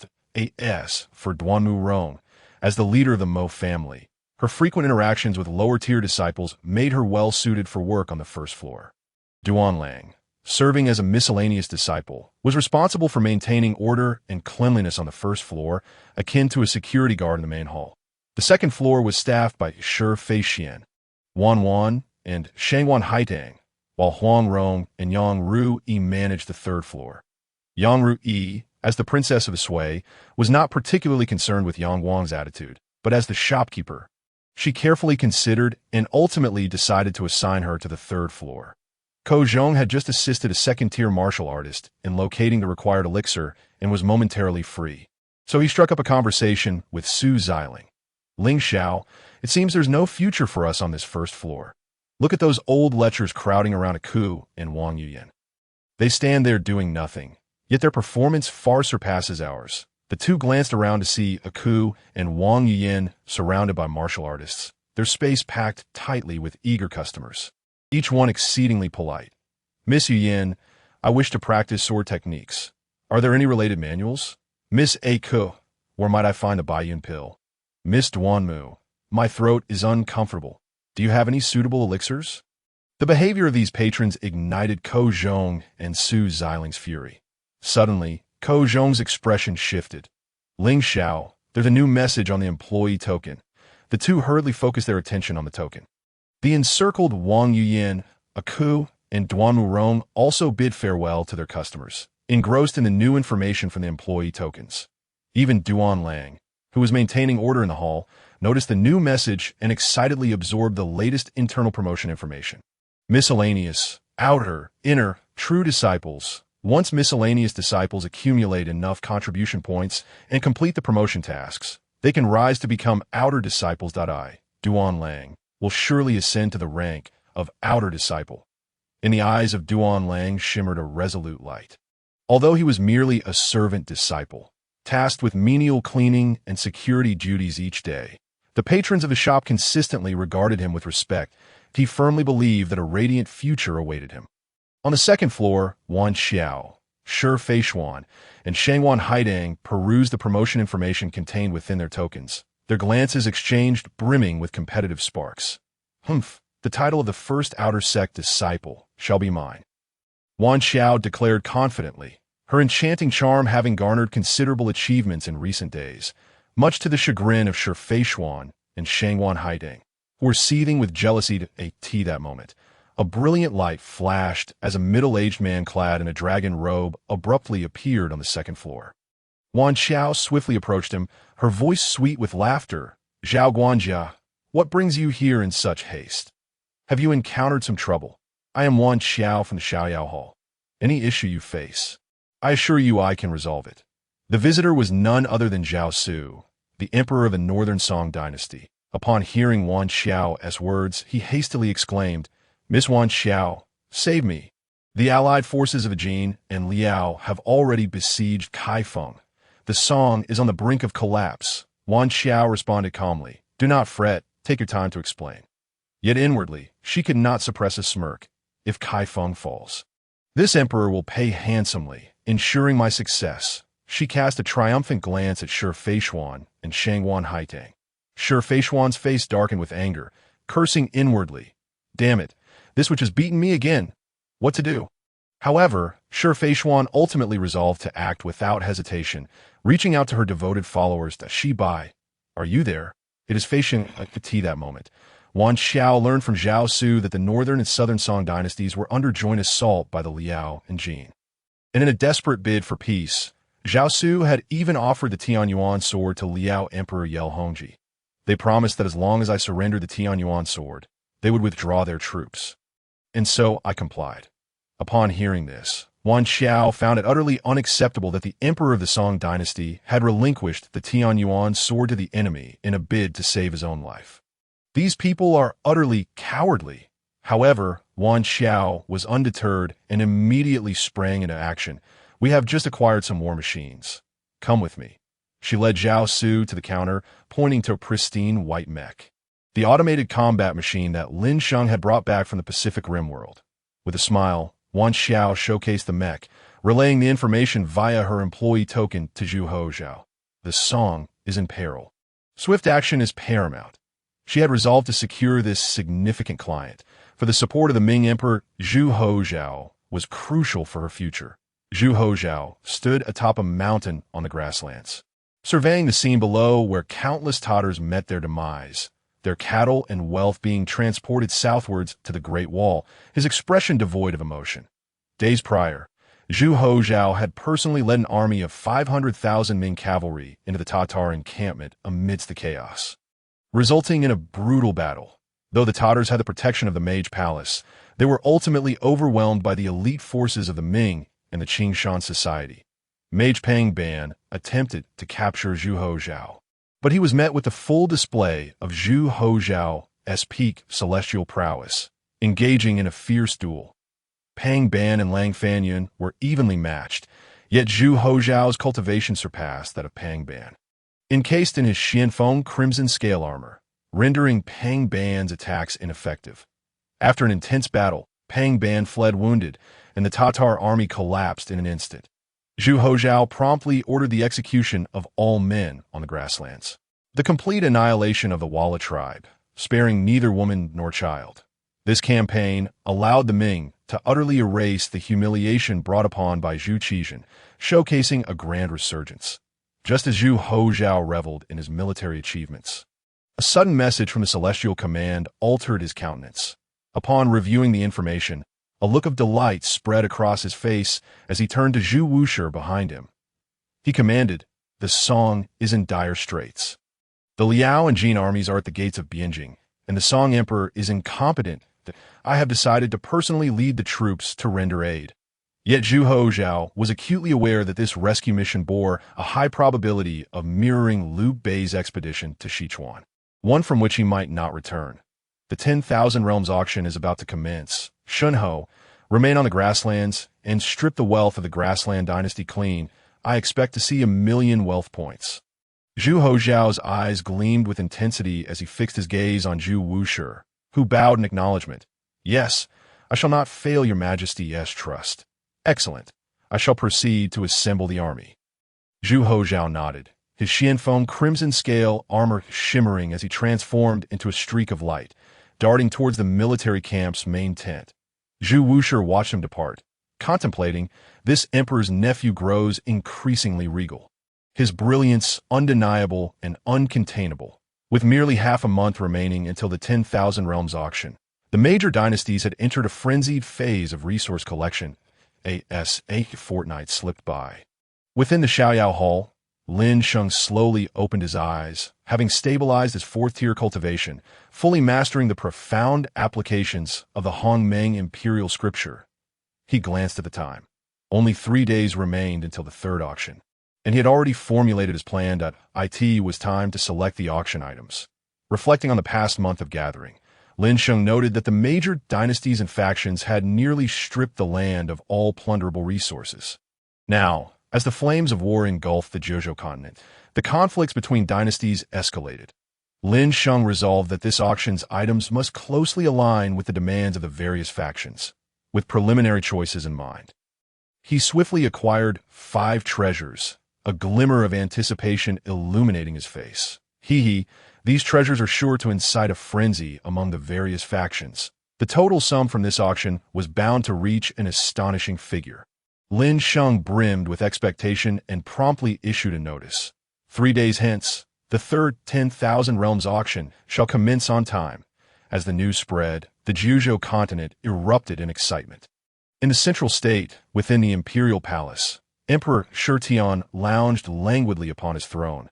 The heavenly gate had suddenly emerged half a month prior, storming into the imperial city, After a fierce battle, Emperor Shitian, having utilized the elixirs bestowed by Lin Sheng, had restored his injuries and replenished his depleted phoenix blood.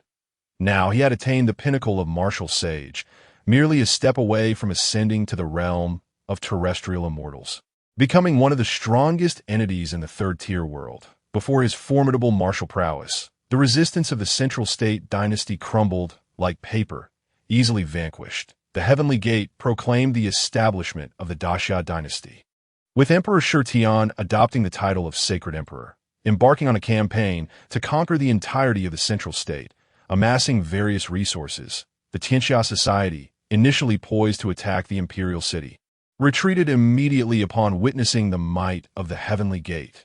Divine Mother, how fares the resource collection in the Central State? Emperor Shitian inquired calmly, gazing at Luo Xian.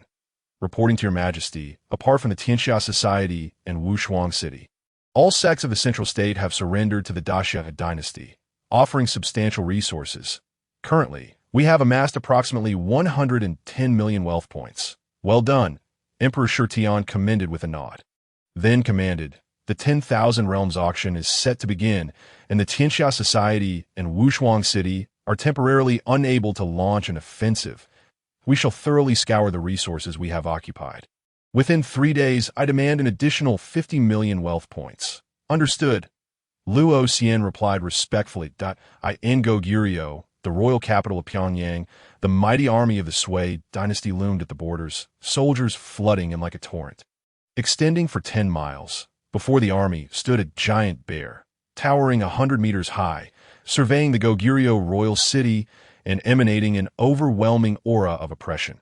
The Sui's campaign advanced with unstoppable momentum, conquering over 30 cities in merely half a month, leaving no resources unplundered. Yang Guang, astride his horse at the front lines, fixed his gaze upon the immense mountain ahead, only to realize it was a mound formed by the corpses of countless soldiers. This was a monument composed of the fallen soldiers of the Sui, and the entire army burned with indignation, feeling a deep sense of humiliation. Brothers, I am sorry for you. Lai Hu suddenly knelt, tears streaming down his face as he bowed deeply to the monument of corpses. Qin Xiong stood beside him, his voice low as he counseled, Duke, do not grieve yet. We shall wash away the stain of Pyongyang and avenge our fallen brothers. Yang Guang softly intoned, Do not venture to Liaodong. The road is long and perilous, as he sang the lament of not heading towards Liaodong. Tears welled in his eyes. Perish? No, it is more than just perish. You shall not die in vain. This time, I shall surely annihilate Goguryeo. Yang Guang's voice rang with conviction as he commanded, Break the city, slaughter the city, erase Pyongyang from a map. The entire army roared in unison. Long live Yang Guang! How can you be so ruthless, Yang Guang? Goguryeo is willing to surrender. Could you not spare us? At that moment, a peculiar-looking middle-aged man soared above the royal city of Goguryeo. None other than the guardian deity of Goguryeo, Fu Kalen. Let you go? I doubt anyone would dare. Yang Guang furiously pointed at the capital's officers of the Sui dynasty, responding with indignation to, I, Goguryeo, am willing to demolish the capital for the burial of the Sui soldiers. Fu Kalen hastily pleaded, Too late.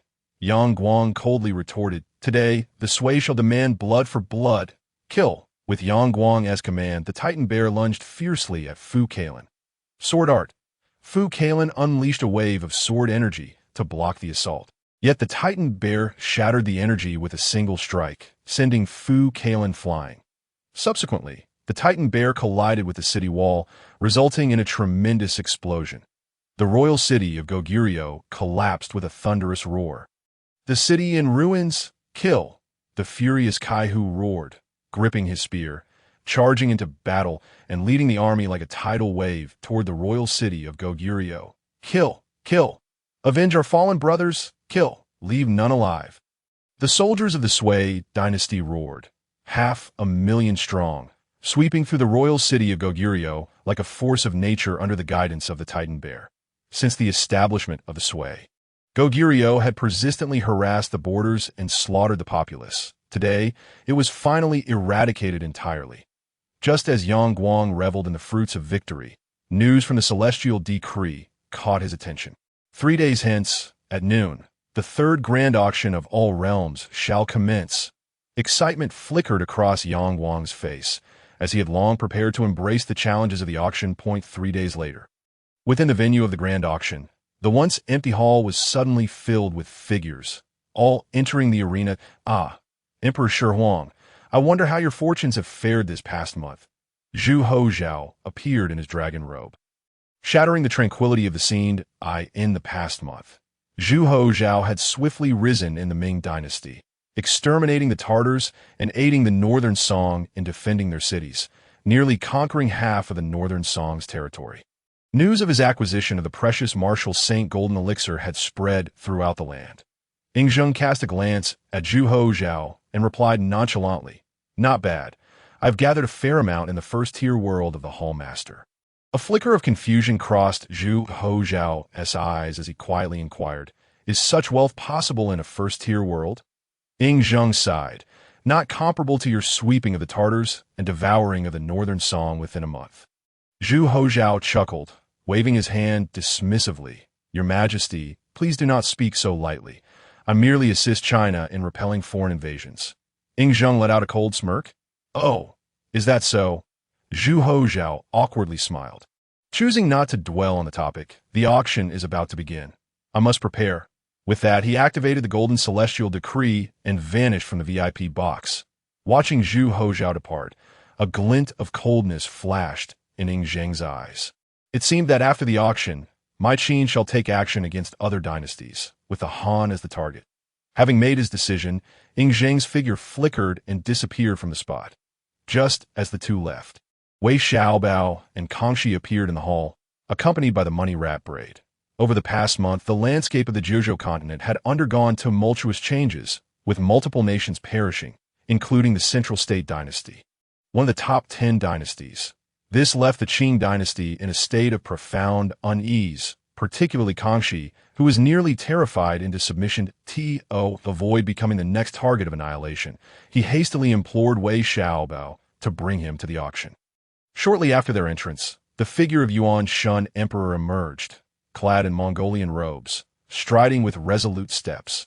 Lin Sheng noticed the arrival of Kangxi and Yuan Emperor, a slight smile curling at the corners of his mouth. For this auction, Lin Sheng had made numerous adjustments based on the experiences of the previous two, particularly concerning the rules.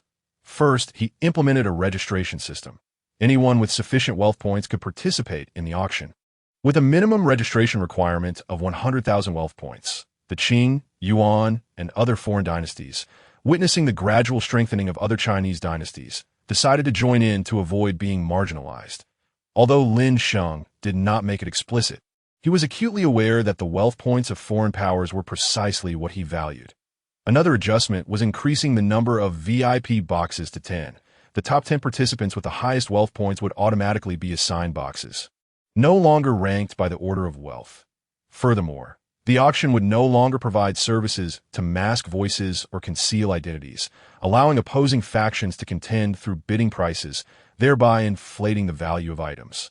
Lastly, the auction would also be live-streamed, enabling those unable to attend in person to participate, stimulating their desire to consume. As the lights flickered, the entire hall gradually filled with seats in the Cihong Jingjai box. Fan Qingwei gazed at her ordinary box with an expression of astonishment. "Last time, I was a distinguished guest in a VIP box. How come there are now 10 VIP boxes?" She could not help but feel a twinge of worry. Evidently, the competition this time was exceptionally fierce. In the Qing box, Kangxi looked at his ordinary box, his expression tinged with disappointment. "Xiaobao, we have over 1 million wealth points. Why are we still in an ordinary box?" Wei Xiaobao helplessly explained, "Your Majesty, perhaps other factions are wealthier." Kangxi's face darkened, his voice filled with dissatisfaction. "Then isn't that a waste of these wealth points?" Wei Xiaobao tried to console him. "Not necessarily. Perhaps we can find a bargain, seizing treasures that others overlook." Just then, a dazzling light flashed on the auction stage. Capturing everyone's attention, a figure radiating a mysterious aura stepped forward, exuding an overwhelming presence, as if embodying the vastness of the universe. This individual was none other than Lin Sheng, the master of the most enigmatic existence on the Jiuzhou continent. the Hall of Freedom. Behind him, an endless expanse of starry sky converged, his entire being glowing with unparalleled brilliance. The audience below was astounded, as if sensing a sacred pressure. Lin Sheng surveyed the crowd, calmly stating, "Welcome to the Hall of Freedom. I declare the third grand auction of all realms officially begins." As Lin Sheng's words echoed, all eyes were fixated upon him, awaiting the appearance of the first auction item. Lin Sheng did not disappoint, extending his right hand as a jade box emanating a faint purple glow appeared. Another jade box? Could it be another elixir? Or perhaps another Martial Saint golden elixir? Instantly, speculation erupted among the crowd. Simultaneously, countless hearts brimmed with anticipation. The last time the Martial Saint golden elixir appeared, it was snatched by Zhu Hozhao, directly facilitating the formidable rise of the Ming dynasty. Now, it seemed to exude the aura of the second most powerful dynasty in the world. Even the sway found it hard to suppress. Lin Sheng paid no heed to the murmurs of the crowd, directly opening the jade box, and in an instant, a powerful aura swept through the venue. In the sixth VIP box, Xiao Sanqiao's body stiffened. Gasping in astonishment, earthly immortal. As one of the longest-living individuals on the Jiuzhou continent, Xiao Sanqiao had already reached the realm of earthly immortal. Arriving at the shop half a month early, he had been cautiously observing, and even he was astounded by the diversity of the shop's offerings. Ultimately, he could not resist secretly registering for the grand auction, eager to see what marvelous treasures could be bid upon at this extraordinary event. To his surprise, with the first auction item, he sensed the aura of an earthly immortal. Lin Sheng calmly introduced, "The first auction item is a martial arts crystallization born from a peak earthly immortal who perished during a fourth-tier breakthrough. Inside, it contains all the experiences and true essence of an earthly immortal. Utilizing this crystallization will allow you to ascend to the Martial Saint realm without hindrance. Those already at the Martial Saint level can instantly break through to the earthly immortal realm." An earthly immortal. This is the highest realm attainable in the current third-tier world. With it, you stand a chance to become the most powerful individual in the entire Jiuzhou continent. The martial arts crystallization from the rebirth of a peak earthly immortal has a starting bid of 500,000 wealth points, with each subsequent bid requiring a minimum increase of 5,000 wealth points. Bidding commence. As Lin Sheng's words concluded, the entire hall and shop erupted into a frenzy. Goodness, it's actually the martial arts crystallization of an earthly immortal. Heavens, consuming this will allow one to ascend to the realm of terrestrial immortality. Do such beings still exist in this world? The martial saints must be beside themselves, a terrestrial immortal, if they manage to acquire it. They will immediately elevate their status. The upcoming auction will undoubtedly be a scene of bloodshed and chaos, with a starting bid of 500,000 wealth points. Oh, why am I so impoverished? Amidst the murmurs of the crowd within the sky box, the eyes of Emperor Shitian sparkled with excitement. If a martial saint consumes this, they will instantly break through to the realm of terrestrial immortality. This must be intended for me. 500,000 wealth points. Emperor Shitian boldly placed his bid. Having overthrown the Zhongzhou dynasty, he now boasted considerable wealth. This first auction item was a prize he was determined to secure. 501,000 points. 502,000 points. 505,000 points. As Emperor Shitian's bids rang out, the various boxes filled with spectators who no longer hesitated, following suit in their offers. The atmosphere grew fervent. In the hall on the first floor, the large screen displayed the radiant martial essence, while the center screen showcased the bidders' faces flashing by as offers were made in front of the large screen. Zhang Sanfeng and Huang Rong stood, providing commentary as employees of the Xiaoyao Hall. Zhang Sanfeng had naturally refrained from participating in the Myriad Worlds auction. However, Lin Sheng had paired him with Huang Rong for the live commentary to enhance the broadcast's appeal. Esteemed guests, the realm of terrestrial immortality is no trifling matter. It represents the pinnacle of our current world. Once one attains this realm, their lifespan can extend to at least 1,000 years. Zhang Sanfeng elaborated, his expertise in martial arts rendering him an unparalleled figure in the martial world, captivating the audience. When will I reach the realm of terrestrial immortality? You wishful thinker. Achieving the innate realm would be a feat. Who do you look down upon? With a shop at hand, I could easily consume elixirs to break through. Enough? 1,000 years. I too wish to live so long, and oh more words. I shall procure elixirs for cultivation immediately. As the auction progressed, ordinary martial artists, watching the influential figures spend wealth freely, began to act on impulse. Inside the grand hall, the bidding for the martial essence entered a heated phase. 0.1 million wealth points. Emperor Shitian bid directly. Thus the auction price for the first treasure smoothly surpassed 1 million wealth points. Lin Sheng nodded in satisfaction. Emperor Shitian certainly knew how to handle matters. It seems I can rest easy with Zhongzhou in his hands. Within the box of Xiong Ba, his expression darkened like the depths of a stormy sea. Damn it! This Emperor Shitian has amassed such wealth. The Heavenly Gate. They are already so powerful that if they secure the martial essence of terrestrial immortality, will my dominion be doomed to obscurity? Must I truly submit to them? 1,100,000 points. Another bid echoed from Box 5, where two burly men with fierce expressions fixated on the martial essence on stage. Oomph! If we secure this martial essence, my brother and I can break through to the realm of terrestrial immortality. At that point, even the old man shall not be our match. Humph! It is time for my grand calamity to descend upon the 9 provinces. In Box 6, upon hearing this bid, Xiao Sanqiao's expression shifted dramatically. Could it be that Xiao Jingtian has arrived? And Xiao Ao, sure. In the adjacent room stood none other than Xiao Sanqiao's 2 sons. The great demon god, Xiao Jingtian, and the great leader, Xiao Ao, sure. No, they must not obtain the martial essence. Otherwise, the 9 provinces will surely descend into catastrophe. Muttering to himself, Xiao Sanxiao also placed a bid. 1,200,000 points. In Box 5, the great demon god and the great leader were momentarily stunned. This old fellow has come as well. Damn it. He is already a terrestrial immortal. Why must he compete with us?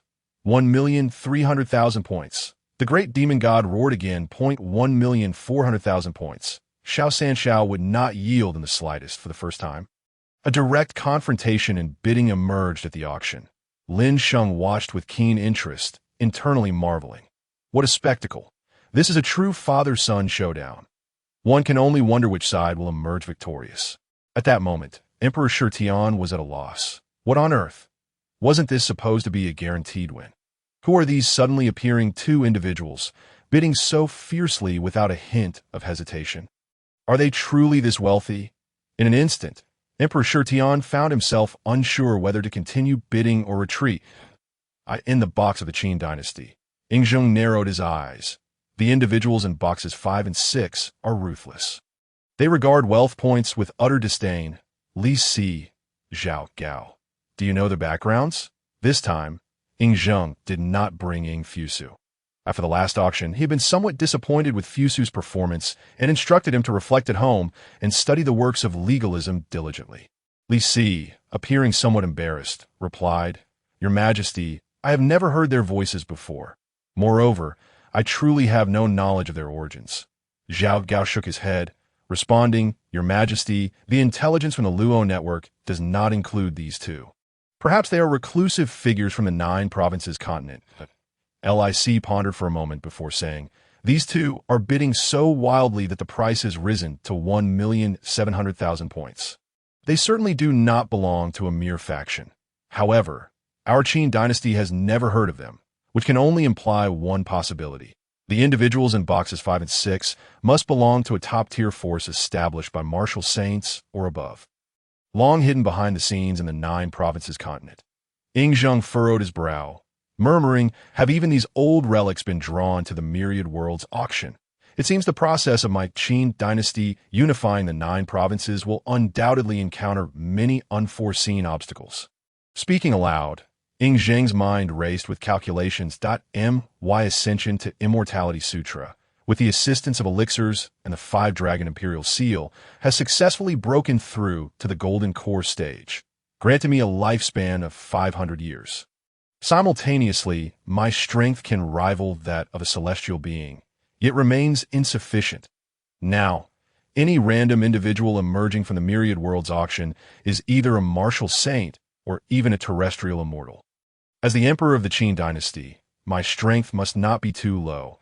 I too must enter the third-tier realm. 1,800,000 wealth points. Ying Zheng placed his bid. The first emperor has placed a bid. Our Qin dynasty is formidable. The first emperor already possesses cultivation techniques and the 5-dragon imperial seal. Why does he still seek the martial essence? On the first floor, numerous individuals from the 9 provinces began to murmur upon seeing Ying Zheng's bid. Zhang Sanfeng chuckled, explaining, as the foremost power in the 9 provinces, the Qin dynasty is inherently strong and possesses the qualifications to compete. Moreover, while His Majesty the First Emperor already has cultivation techniques. Both martial and spiritual cultivation require the absorption of the world's vital energy. This martial essence contains the essence of a peak terrestrial immortal. If consumed, His Majesty's cultivation techniques will surely progress rapidly, potentially reaching the pinnacle of the 3rd tier in no time, thus saving decades of arduous training. I see. The crowd within the shop nodded in understanding that I in the Ming box, upon witnessing the first emperor place a bid. Zhu Hozhao furrowed his brow tightly. Minister Shun, how many wealth points do we currently possess? Zhu Hozhao inquired of Zhu Wushi, who stood beside him. This time, Zhu Hozhao did not attend the Myriad Worlds auction in person, but instead summoned Zhu Wushi and the leader of the Qinglong Society. By Yujing. Previously, Zhu Wushi had personally attended the auction on 2 occasions. However, this time he could only participate as a member of Zhu Hozhao's team. Nevertheless, Zhu Wushi dared not express any dissatisfaction. There was no choice. After the last auction, Zhu Wushi realized that it was highly unlikely he would be able to acquire anything at future auctions. Alone, it was exceedingly difficult to contend against the various imperial dynasties and top forces across the vast expanse of the Zhou continent. Thus, under Zhu Hozhao's numerous generous offers and the promise of an hereditary noble title, he ultimately decided to unite the strength of the Ming dynasty and participate in the auction alongside Zhu Hozhao. After all, as a descendant of the old Zhu family, in this era of great contention, only by strengthening the Ming dynasty could he hope to gain the benefits he had previously strived for in vain. Your Majesty, our Ming dynasty has plundered the Tatars and consolidated the remnants of the northern Song dynasty, and this time we have gathered resources amounting to 5 million wealth points to participate in the auction. This should be sufficient for us to secure a share. Indeed, splendid, Zhu Hozhao exclaimed with delight, then stated, in that case, we must strive for this martial arts crystal point 2 million wealth points. Zhu Hozhao immediately raised the starting price of the first auction item by another 200,000 points. Within the 5th private box, the great demon god furrowed his brow. Damn it, besides that old fellow, are there so many powerful dynasties in the Central Plains? Humph, abundant resources do not equate to formidable strength. Once we seize this martial arts crystal, these Central Plains dynasties will become mere prey for us brothers. The chief of the gang sneered, glancing at the private boxes of the Great Qin and Great Ming, as if surveying lambs awaiting slaughter. 220,000 points. The great demon god continued to bid. Damn it, it's already 220,000 points. Emperor Shitian cursed. He had pooled the resources of the Heavenly Gate, and combined with the accumulated wealth of the Zhongzhou dynasty throughout the generations, he barely had 3 to 4 million wealth points that he had anticipated a bountiful harvest, yet the first auction item had swiftly escalated to 220,000 points, leaving him feeling trapped. 225,000 points. Emperor Shitian gritted his teeth and declared the price. 230,000 points. Ying Zheng followed suit with his bid. 240,000 points. The great demon god showed no hesitation. 250,000 points. Emperor Shitian nearly growled the offer through clenched teeth. Very good, very good. On the auction stage, Lin Sheng felt increasingly elated upon hearing the current price. This martial arts crystal had only cost me 50,000 wealth points from the system shop. I had thought raising the base price to 10 times was already quite ruthless, yet now the price had soared to 50 times. I wonder if it could possibly exceed 100 times. Lin Sheng harbored some anticipation, yet doubted its likelihood. After all, it was the first auction item, and during the last auction, the prices for treasures had been relatively low. Thus, it was plausible to achieve even 100 times the price. Now, If it could reach 50 times, that would be commendable. Lin Sheng contemplated. He was already quite satisfied with the current outcome. 260,000 points. Just then, a bid unexpectedly emerged from the previously silent 8th private box. Inside the Taoist Tianzong's box, upon hearing this sound, the previously tranquil Master Xiaoming, the leader of the Taoist Tianzong, abruptly lifted his head. It is the master. The bid came from none other than Bei Mingzi, the former leader of the Taoist Tianzong and Master Xiaoming's mentor. Seated within the 8th box, Bei Mingzi gazed longingly at the martial arts crystal on the auction stage. Behind him sat another elder, whose aura was equally formidable, Master Gigu, who would have thought that after pursuing the realm of terrestrial immortals for so many years, we would find an opportunity here. The second elder was none other than Giguzi, the leader of the Zongheng faction and the mentor of Gai Nia and Wei Zhuang. Both had long attained the martial sage realm, but had been unable to break through, thus choosing to seclude themselves in search of enlightenment. However, despite the passing years, they had made little progress. Recently, the rising fame of the Xiaoyao Palace had rekindled their hopes, especially after witnessing the remnants of the mechanized city destroyed by Ying Zheng. A mere auction item bore such immense power. How powerful must the Xiaoyao Palace be? What top-tier treasures will be auctioned at the third auction, rumored to be even more precious than the previous two? Might there be items that could allow them to transcend the martial sage realm? Indeed, the first item of the auction was already promising. However, the exorbitant price was a burden for both. Nevertheless, the allure of terrestrial immortality compelled them to take a risk and place their bid. Yet, not long after they had bid, a voice emerged from the first private box. 270,000 points. This time, the first private box was randomly assigned, and Ying Zheng was not within it. At that moment, the voice from the first box was unfamiliar to him. Within the second private box, Ying Zheng's brow furrowed. Who were the occupants of the first box? Surely they had not gone unheard of. Li Si and Zhao Gao exchanged glances, their expressions betraying a hint of embarrassment, as they knelt before Ying Zheng, saying, "Your Majesty, forgive us." It was likely yet another hidden force. Inside the first box, two elderly figures, one clad in black and the other in white, discussed the martial arts crystal on the auction stage that my brother and I have pondered the Tai Xianjing for decades without success.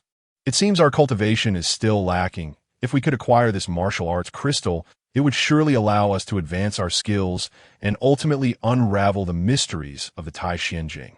Lin Sheng, observing the situation within the first box from the auction stage, felt a stir within him. It is these two. His astonishment. The occupants of the first box were none other than the elusive island masters, Long Mu and his brother from the mysterious Xiakou Island.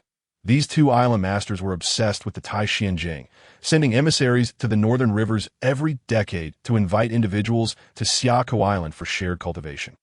Furthermore, individuals from the 7 major dynasties of Jiuzhou occasionally received related news, with many missing martial experts presumed to have gone to Xiakou Island. Over the decades, Xiakou Island had accumulated an abundance of martial arts techniques and rare treasures. Thus, the two island masters, Long Mu and his brother, were able to gather sufficient wealth points to enter the first private box. It seemed all the expected figures had made their appearances, who would ultimately seize the martial arts crystal. Lin Sheng mused, noticing the atmosphere gradually quieting down, and continued to preside over the auction. The Long Island Master bids 270,000 points. Is there a higher price? Long Island Master. Who is that? The crowd murmured, and those within the private box were equally perplexed. God Marquis, have you heard of Long Island Master? Zhu Hozhao inquired with curiosity. Zhu Wushi shook his head, replying, I have not, but since he is referred to as an island master, he must be a hidden force from an overseas island. Indeed. Zhu Hozhao nodded, sighing, the Jiuzhou continent truly harbors countless hidden talents. However, the more so, I cannot afford to let this martial arts crystal slip away. 300,000 points. Zhu Hozhao was preparing to employ a tactical intimidation approach that I will increase my bid by 30,000 points at once. Dare you pursue it? Is it Zhu Hozhao again? Ying Zheng squinted, then coldly snorted, following suit. 310,000 points. Damn. Emperor Shitian cursed, realizing he couldn't keep up. Unexpectedly, my wealth is still the lowest. 320,000 points, 330,000 points, 340,000 points, 350,000 points. The bidding continued fervently, and once the price exceeded 300,000 points, it incited a new wave of bidding frenzy. Clearly, those still capable of bidding understood that this was the final showdown. Inside the 8th private box, Bei Mingzi sighed, alas, who would have thought that even with our combined resources, we would be unable to contend for the first auction item. Guzi shook his head and sighed. The strength of a single individual is, after all, insufficient to contend against these illustrious dynasties and sacred lands. In the VIP room, numbered 1, the 2 island masters of Longmu ultimately chose to concede. On the auction floor, only Ying Zheng, Zhu Ho Zhao, the great demon god, and the duo of Xiao San and Xiao Si remained in contention. 360,000 points. Ying Zheng proclaimed once more. This figure had reached the pinnacle of his psychological expectations. Although the Qin possessed abundant resources, expending such a wealth of points on the first treasure was evidently imprudent. Zhu Ho Zhao, torn with indecision, ultimately opted to withdraw as well. After all, he had yet to fully harness the spiritual power of the martial saint's golden elixir, and acquiring this martial crystallization would indeed be somewhat wasteful. Humph, old fellow, now you are the last one standing. Let us see how you will compete with me. 370,000 points, the great demon god shouted decisively. Leaving Ying Zheng momentarily speechless, Xiao Sin pondered in silence for a considerable time before ultimately continuing with his bid. 375,000 points, 380,000 points. The great demon god exclaimed once more. Alas, Xiao San sighed deeply, finally ceasing his bidding, for he truly had no further wealth points to offer. Witnessing this, Lin Sheng scanned the auction hall and calmly announced, "The great demon god for VIP room 5 has bid 380,000 wealth points." "Is there a higher bid?" Silence enveloped the hall. Within VIP room 5, the great demon god erupted into maniacal laughter. "Huh! The martial saint's golden elixir is ours. No one shall thwart our plans for a grand upheaval." 400,000 wealth points. Just then, an unfamiliar voice rang out. That voice does not seem to belong to any of the previous 4 VIP rooms. Who is this? The voice sounded somewhat familiar. "Your Majesty, it is our Emperor of the Sui dynasty." "What? Yang Guang. How is that possible?" A flurry of murmurs ensued, and as the crowd discerned the identity behind the bid, many faces turned pale inside VIP room 10. Yang Guang gazed at the martial crystallization below, his face flushed with excitement. "A martial crystallization of the earthly immortal realm. If I obtain it, I shall swiftly ascend to the martial saint realm. Indeed, becoming an earthly immortal is not beyond possibility. At that time, I shall see who dares oppose me in all of the Sui dynasty." Lin Sheng was equally astonished. Goodness, how many resources has Yang Guang plundered from Goguryeo? He opens with 400,000 wealth points. Meanwhile, the great demon god, who had been laughing maniacally, suddenly froze in place. What about the martial crystallization being rightfully mine? Who is this sudden interloper? For 100,000 points. Who is so ruthless? The great demon god felt as though he was on the brink of madness. The combined wealth points of him and his brother did not even amount to 400,000. Damn it! Damn it! I will kill him! I will kill him! The great demon god shouted in fury, yet he found himself unable to continue bidding. Observing the great demon god's impotent rage, Lin Sheng merely scoffed. Without wealth points, what was the point of shouting? In the auction house, strength was paramount, and wealth points were a symbol of power. Noticing that the great demon god and his companion had ceased to bid, Lin Sheng continued, "The esteemed guest from VIP room 10, Yang Guang, has bid 400,000 wealth points. Is there a higher bid?" Lin Sheng scanned the room, and, seeing no further offers, proceeded, "Since there are no higher bids. Then, 400,000 points, first call, 400,000 points, second call, 400,000 points, third call, sold. Congratulations to His Majesty Yang Guang from VIP room 10 for acquiring the martial saint crystallization," as Lin Sheng's words echoed. The auction hall erupted into a cacophony of excitement. "Hooray! The martial crystallization belongs to our Sui dynasty. Our Sui dynasty is invincible. Long live the emperor! Long live the Emperor. 8,000 years of prosperity. Inside VIP Room 10, Yang Guang trembled with elation as he held the martial crystallization in his hands. The martial crystallization. With this, our Sui dynasty shall surely rise to prominence. Yang Guang laughed heartily, feeling an overwhelming sense of accomplishment. After annihilating Goguryeo, he had thoroughly plundered its resources, amassing over 280,000 wealth points, more than what the Sui dynasty had gathered for this auction. For the Sui dynasty, which possessed formidable war beasts, what was lacking were the top-tier experts? Undoubtedly, if the emperor were among them, it would be the best scenario, ensuring that the opposing forces within the Sui dynasty would submit entirely. Thus, Yang Guang's primary objective in attending this auction was to acquire items that would enhance his own power.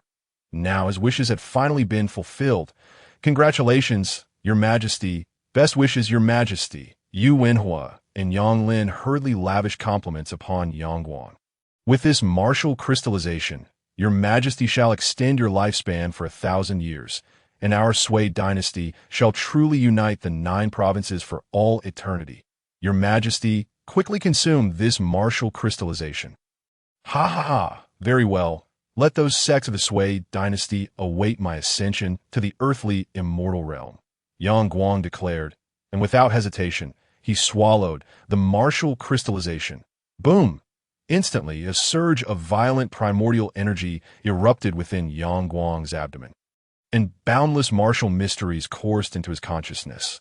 His aura began to rise exponentially. On the auction stage, Lin Sheng observed Yang Guang consuming the martial crystallization and wasted no time, stating, "Next, we shall commence the auction for the second treasure." Immediately, the raucous hall fell silent once more. The focus of the crowd shifted from Yang Guang to Lin Sheng. With a flourish of his right hand, a jade slip slowly appeared above. This jade slip emanated a radiant glow, unmistakably a rare artifact. Experienced patrons widened their eyes in astonishment. A technique? It's a technique. They recalled that the first auction featured a cultivation technique stored within a jade slip. Now, another new technique had emerged. Excitement rippled through the crowd as they eagerly anticipated what this second cultivation method might be. Lin Sheng, fully aware of the crowd's anticipation, did not delay further and spoke calmly. Indeed, the second item up for auction, as you can see, is this jade slip in my hand, which contains a cultivation technique. Indeed, it's a cultivation technique. Goodness, there's a second cultivation technique. How can we martial artists compete with cultivators? We must acquire it. The auction hall and surrounding establishments erupted into a frenzy. Especially within the shops, martial artists felt their own training methods paled in comparison upon seeing the reappearance of a cultivation technique. Lin Sheng paid no heed to the crowd's fervor, waving his left hand to reveal a large screen behind him. On the screen, a dazzling display of stars illuminated the scene, depicting a tall figure standing atop a towering mountain. As the figure breathed, the celestial powers descended from the heavens, flowing into his being.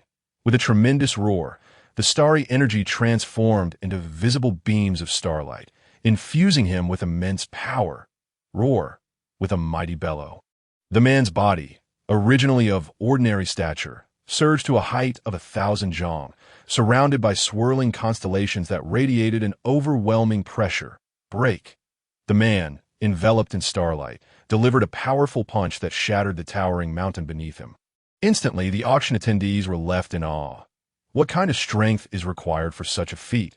With a single punch, the man sent the towering mountain beneath him flying. He abruptly tore through the void, stepping directly into it, disregarding the terrifying storm of the abyss, and vanished without a trace. The massive screen gradually faded away as the crowd remained immersed in the spectacle of that man's fist shattering the peak. Lin Sheng's voice rang out once more. The second item for auction is the cultivation technique, the Yuanshan Starlight Sutra, originating from a prestigious 6th-tier realm. The cultivation process is divided into 3 stages: physical body, extraordinary, and longevity. In the longevity stage, one's lifespan can extend to 10,000 years. Moreover, paired with the corresponding star pills available in my shop, even an ordinary mortal can swiftly break through to the secret realm of longevity. enjoying a lifespan of 10,000 years with strength equivalent to that of an early-stage fourth-tier cultivator. The starting bid for the Yuanqian Starlight Sutra is 500,000 wealth points, with each increment not less than 5,000 wealth points. The bidding begins now. My heavens, a lifespan of 10,000 years. This is the true essence of a sovereign. This cultivation technique is astoundingly formidable. Furthermore, with the accompanying elixirs available in the shop, one can cultivate all the way to the longevity stage, surpassing the current limits of our world. To be invincible in the world, acquiring this is the true path to supremacy. Buy it! Buy it! As Lin Sheng's words echoed, the atmosphere in the auction hall erupted, a cultivation technique that grants a lifespan of 10,000 years and a direct path to the fourth tier. This is madness. Within the private box numbered 5, the furious demon god and the big boss, who had just missed out on the martial Dao crystal, felt invigorated. Such a technique, the Xiaoyao Hall possesses such divine skills. Utterly terrifying. If I can obtain this technique, I would disregard the martial Dao crystal and any old man. After all, the martial Dao crystal only allows one to ascend to the land god realm. While this leads straight to the fourth tier, a stable pathway to immortality. Buy it. It must be purchased. Forget about 500,000.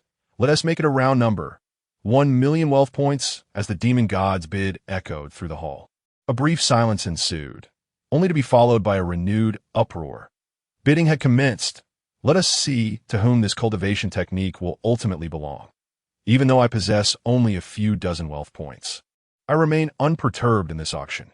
After all, I cannot afford to bid, but witnessing these affluent individuals, each with fortunes worth millions, fiercely compete like frenzied gamblers is exhilarating.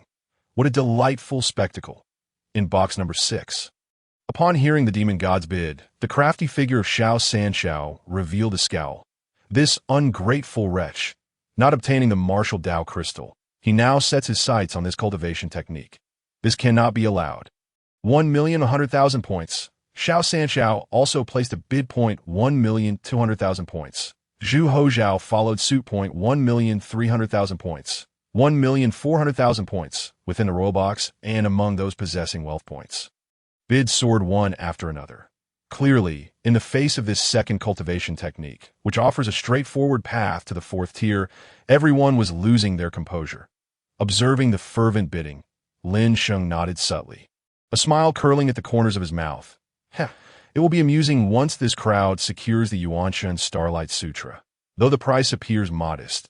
Indeed, with a cost price of 50,000 points. My starting bid of 500,000 is not exorbitant. It is inconsequential, as any increase will be driven by others. The Yuanqian Starlight Sutra can indeed facilitate rapid advancement with star pills. But the cost of those pills, Lin Sheng mused, growing increasingly excited. It is true that the Yuanqian Starlight Sutra can be paired with star pills for swift progression, even to the fourth tier realm. However, the quantity of star pills required is absolutely staggering. Even Lin Sheng believes his pricing for star pills to be quite fair. Yes, merely 10 times the price, yet to ascend to the fourth tier longevity realm. One would require at least 10 million wealth points, but that matters little. I merely stated that it could be paired with star pills for rapid breakthroughs, never disclosing the cost of the star pills. This hardly constitutes consumer deception. At worst, I can open up the task world for them, allowing everyone to accumulate wealth points swiftly through task completion. Harmonious development, cooperative prosperity. Lin Sheng calculated as the auction price escalated to 2 million points. 2 million wealth points, Ying Zheng declared at this moment. Ying Zheng felt immensely fortunate to have qualified for the first auction, practically securing a bargain for the cultivation technique. Although this technique may not seem as sophisticated as the Yuanqian Starlight Sutra, even the most basic cultivation techniques are still cultivation techniques. They offer a direct route to the immortal realm. What does immortality signify? It means eternal life. Released, it would undoubtedly incite a frenzy across the entire 9 provinces continent. Once one possesses the first cultivation technique, who could ever have enough? Moreover, even if I fail to win it, I can still help the Hall Master drive up the price point 2,100,000 points. The demon god's expression darkened once more. Initially believing that as the shadowy overlords of the 9 provinces, they were poised to obliterate the dynasty, they never anticipated being so repeatedly humiliated at this auction. Encountering these seemingly easily vanquished dynasties, which were inexplicably wealthy at this moment, the demon god and the big boss found themselves questioning their choices and if they were to launch their grand calamity as originally planned. Would they truly succeed? 2,200,000 points. Xiao Sanxiao was oblivious to the existential crisis plaguing his 2 sons. For him, the guiding principle was clear. While he may not secure the cultivation technique, he absolutely could not allow his 2 rascals to acquire at 2,300,000 points. Within the 7th box, Emperor Shitian gritted his teeth as he called out the number. The allure of the Yuanshan Starlight Sutra was too great. Despite the fierce competition, he was unwilling to relent. 2,500,000 wealth points. At that moment, the previously silent box number 9 finally spoke up. Upon hearing the voice, many faces in the auction hall shifted. Yuan Emperor? Ying Zheng narrowed his eyes slightly. The mysterious occupant of box 9 turned out to be the Yuan Shun Emperor. Inside box number 9, clad in a Mongolian robe, the Yuan Shun Emperor sat at the center, flanked by a master in Tibetan garb, adorned with a llama hat. This was none other than the foremost expert of Mongolia, the leader of the esoteric sect, the Grand Master of the Yuan. Beside Basiba stood an extraordinarily beautiful girl with a sly gaze, the Mongolian Princess Xiaomin, one of the heroines of the Etian world, Min Timur, Zhao Min, With the Yuanshan Starlight Sutra, I trust the Grand Master will easily break through to the 4th tier. At that time, our great Yuan Empire will thoroughly sweep through the Central Plains, turning the entire 9 provinces continent into our pasture. Basiba smiled slightly, shaking his head as he spoke. The outcome remains undecided. We have yet to acquire this cultivation technique, and everything is uncertain. Moreover, he paused, casting a respectful glance at Lin Sheng, who resembled an immortal on the auction stage, and continued, whether we can unify the 9 provinces hinges not on my ability to break through to the 4th tier, but rather on the intentions of the Hall Master.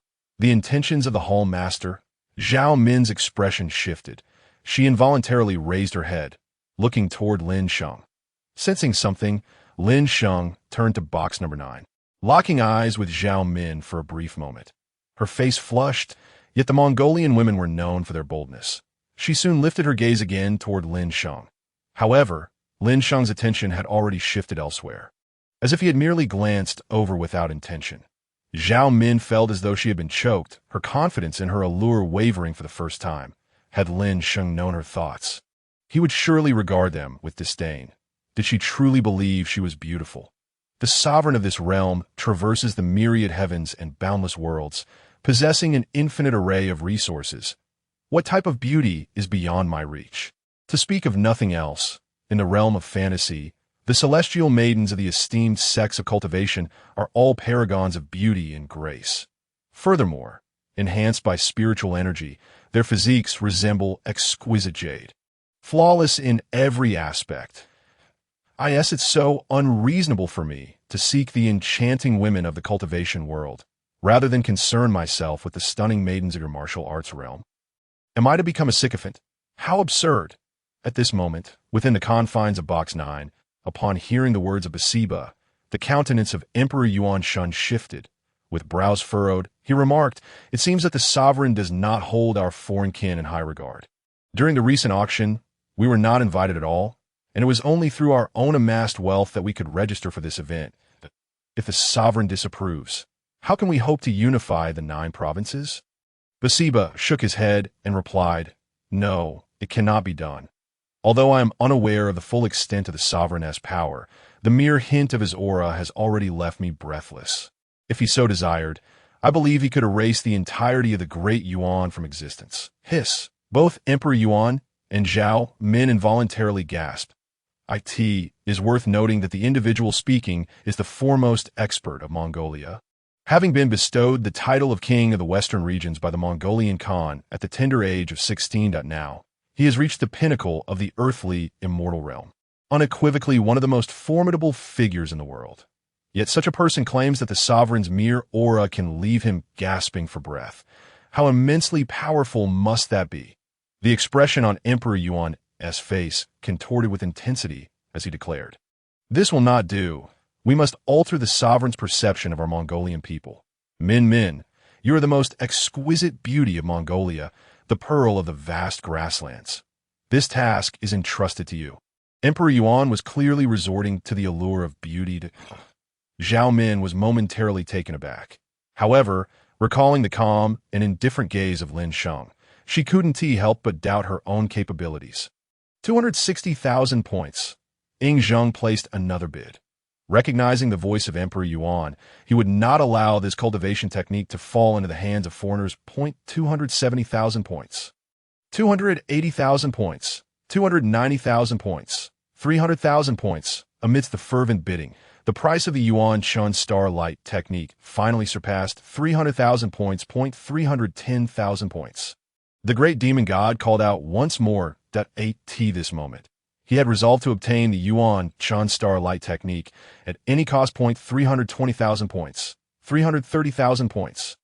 340,000 points. 350,000 points. 360,000 points. Another round of bidding commenced. Within box 7, Emperor Shitian sighed, reclining against the back of his chair, wearing an expression of utter disillusionment. What sort of auction is this? With 10 individuals possessing such wealth, as the illustrious leader of the Heavenly Gate and the emperor of the current Great Xia dynasty, how difficult is it for one who has lived for over 1,000 years to acquire something at this auction? Is there no opportunity left? Alas, auctions are destined to favor those with the deepest pockets. Without wealth points, one is guilty of original sin. 380,000 points. The great demon god once again declared his bottom line. Veins bulging on his forehead. 390,000 points. Xiao Sanxiao echoed the bid. "Why must you persist in obstructing me, old man?" The great demon god shouted in fury. "Jingtian, turn back. With me here, you won't secure anything." Xiao Sanxiao sighed, his tone calm, yet resolute. "Old man, you shall not succeed." The great demon god gritted his teeth, even contemplating leaving his box to confront Xiao Sanxiao for a fierce battle, despite the latter being his father. At the universal auction, disrupting the order is strictly prohibited. Violators will be expelled from the blissful hall, never to return.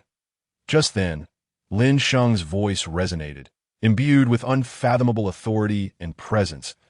In an instant, the great demon god felt an overwhelming force pressing down upon him. Despite his peak martial saint prowess, he found himself unable to move. This strength was so formidable that it seemed the sovereign needed but a thought to obliterate him completely. "Forgive me, noble sovereign. I was in the wrong," the great demon god hastily conceded. Lin Sheng cast a dispassionate glance at him, observing his plea for mercy before retracting his imposing aura.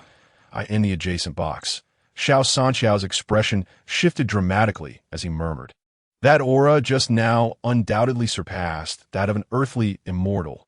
This sovereign appears remarkably youthful, yet his strength is terrifying. 400,000 points." Xiao Sanxiao was lost in thought when suddenly a bid emerged from the previously silent box 4. Within the great Yuan box, Basiba's eyes lit up with recognition that it is him. "Who?" Emperor Yuan inquired, puzzled. "The unmatched master, Ling Donglai." In box 4, Ling Donglai donned a Taoist robe, exuding an ethereal and carefree aura, resembling not the universally acknowledged unmatched master, but rather an ordinary Taoist practitioner. However, as a top-tier expert in the earthly immortal realm, Ling Donglai had long since attained the state of returning to simplicity after being confined within the 10 absolute passes for many years. He now harbored a singular objective: to break through to the earthly immortal realm and step into the revered pinnacle of existence. Yet he had not succeeded thus far. Today, at the universal auction, he saw a glimmer of hope for his breakthrough. 410,000 points. At this moment, Ying Zheng's voice rang out once more. He was indifferent to whether Ling Donglai was indeed the unmatched master. He was absolutely unwilling to relinquish the Yuan Chun Starlight technique. 420,000 points. Ling Donglai furrowed his brows slightly and placed his bid. 450,000 points. Just then, a bid echoed from box 3, the voice belonging to Emperor Zhu Hozhao of the Ming dynasty. The crystallization of martial arts and the Marshall Saint Golden Elixir may overlap, but this cultivation technique poses no conflict. He too was determined to possess it. Ling Donglai's brows knitted together, and he promptly placed another bid point 460,000 points, 470,000 points. The voice of Emperor Yuan joined in. 500,000 points. Zhu Hozhao nearly went all in. Within box 1, Ying Zheng's brows knitted tighter. 500,000 points, you say? This exceeded his expectations that he too possessed cultivation techniques. If he could acquire another at a reasonable price, it would be acceptable, but 500,000 points was far too steep. Shaking his head, Ying Zheng sighed. Very well, let this rascal Zheng have it. In box 4, Ling Donglai's eyes narrowed, ultimately shaking his head. Alas, after years of seclusion, I have had little time to accumulate resources. It seems I shall regretfully let this pass. Ling Donglai sighed, contemplating that perhaps after the auction, he ought to conclude his seclusion and venture out.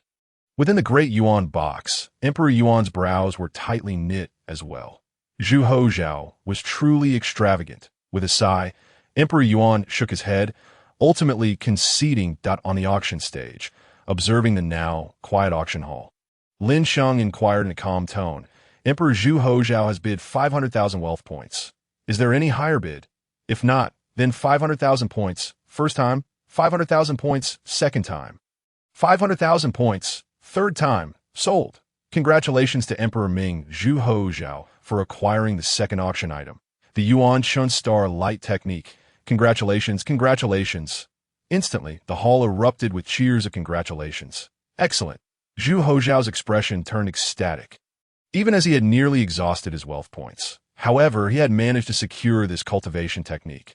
The allure of reaching the fourth-tier celestial realm and enjoying a lifespan of a myriad of years was almost overwhelming. Swiftly concluding the transaction, Zhu Hozhao finally obtained the jade slip containing the Yuanshan Starlight Sutra. As soon as he held the jade slip, Zhu Hozhao pressed it against his forehead. Instantly, waves of cultivation knowledge surged into his mind, compelling him to begin practicing involuntarily. The 10,000 Realms auction, meticulously arranged by Lin Sheng, was enveloped in a dazzling starry spectacle. That moment, as Zhu Hozhao instinctively commenced his cultivation, beams of starlight, almost tangible, flooded into the Tianxia No. 3 private room. He already started to cultivate. Zhu Hozhao is indeed diligent. What a terrifying absorption of vital energy. This cultivation method is truly formidable. Is it appropriate to absorb the vital energy within the main hall? Inside the hall, the crowd buzzed with discussion. Lin Sheng, however, remained unfazed. The leisure hall connected to all realms, perpetually brimming with boundless spiritual energy, could replenish whatever was consumed. If Zhu Hozhao was willing to expend wealth points, Lin Sheng could facilitate his cultivation here for eternity. Casting a glance at the still chattering audience, Lin Sheng proceeded with the auction. The third item was about to be presented. Immediately, the hall fell silent. All eyes once again fixated on the auction stage. With a wave of his right hand, the large screen behind him flickered to life, revealing a grand city nestled beside a forest, bustling with diverse traders and wanderers. While outside, groups of people ventured deep into the towering, shadowy woods to hunt. It was evidently a flourishing metropolis born of the forest. Yet, just as tranquility enveloped the scene, a thunderous roar erupted at the forest's edge. Countless martial artists screamed in terror as they fled. However, before they could escape, a relentless tide of beasts surged forth. Beasts, their strength rivaling innate experts, swarmed towards the city like an army of ants. Countless martial artists were devoured amidst their horrifying cries. The sheer ferocity of the onslaught caused the faces of everyone in the hall to pale. This was a beast tide, comprised entirely of innate ferocious beasts at the very least. Judging by the scale of this beast tide, if it were to appear on the 9 provinces continent, no dynasty would stand a chance. An entire nation would be consumed. For a moment, the 10,000 Realms auction fell into a hushed silence. Even those in the Tianxia private room were riveted to the screen. Just as the beast tide was about to breach the city's protective barrier, 5 sharp, resonant sounds pierced the air, and 5 towering beams of light erupted from deep within the city. Subsequently, 5 flying swords burst forth from the light, swiftly positioning themselves above the beast's tide, forming a 5-element sword formation that, in an instant, sword energies crisscrossed, obliterating the ferocious beasts at the forefront. Roar! A beastly cry echoed, spurring the remaining creatures into a frenzied charge. Yet, the 5 flying swords plunged downwards, their radiant blades slicing through the beast's tide, carving a bloody path as they advanced into the depths of the forest. In an instant, the miles-long beast tide was reduced to a river of blood, all beasts along the way shattered to pieces. Soon after, a mournful bellow from a colossal beast resonated from the forest depths. Immediately, the tide of beasts paused before hastily retreating, scrambling back in fear in the sky. The 5 swords spiraled gracefully as the screen faded. These 5 swords flew forth, gliding into Lin Sheng's palm, transforming into 5 elemental flying swords of gold. Wood, water, fire, and earth. Remarkable. They actually flew out. The overwhelming power of these flying swords was astonishing. Could they truly be up for auction? How terrifying. The crowd erupted in exclamations, utterly astonished by Lin Sheng's grand display.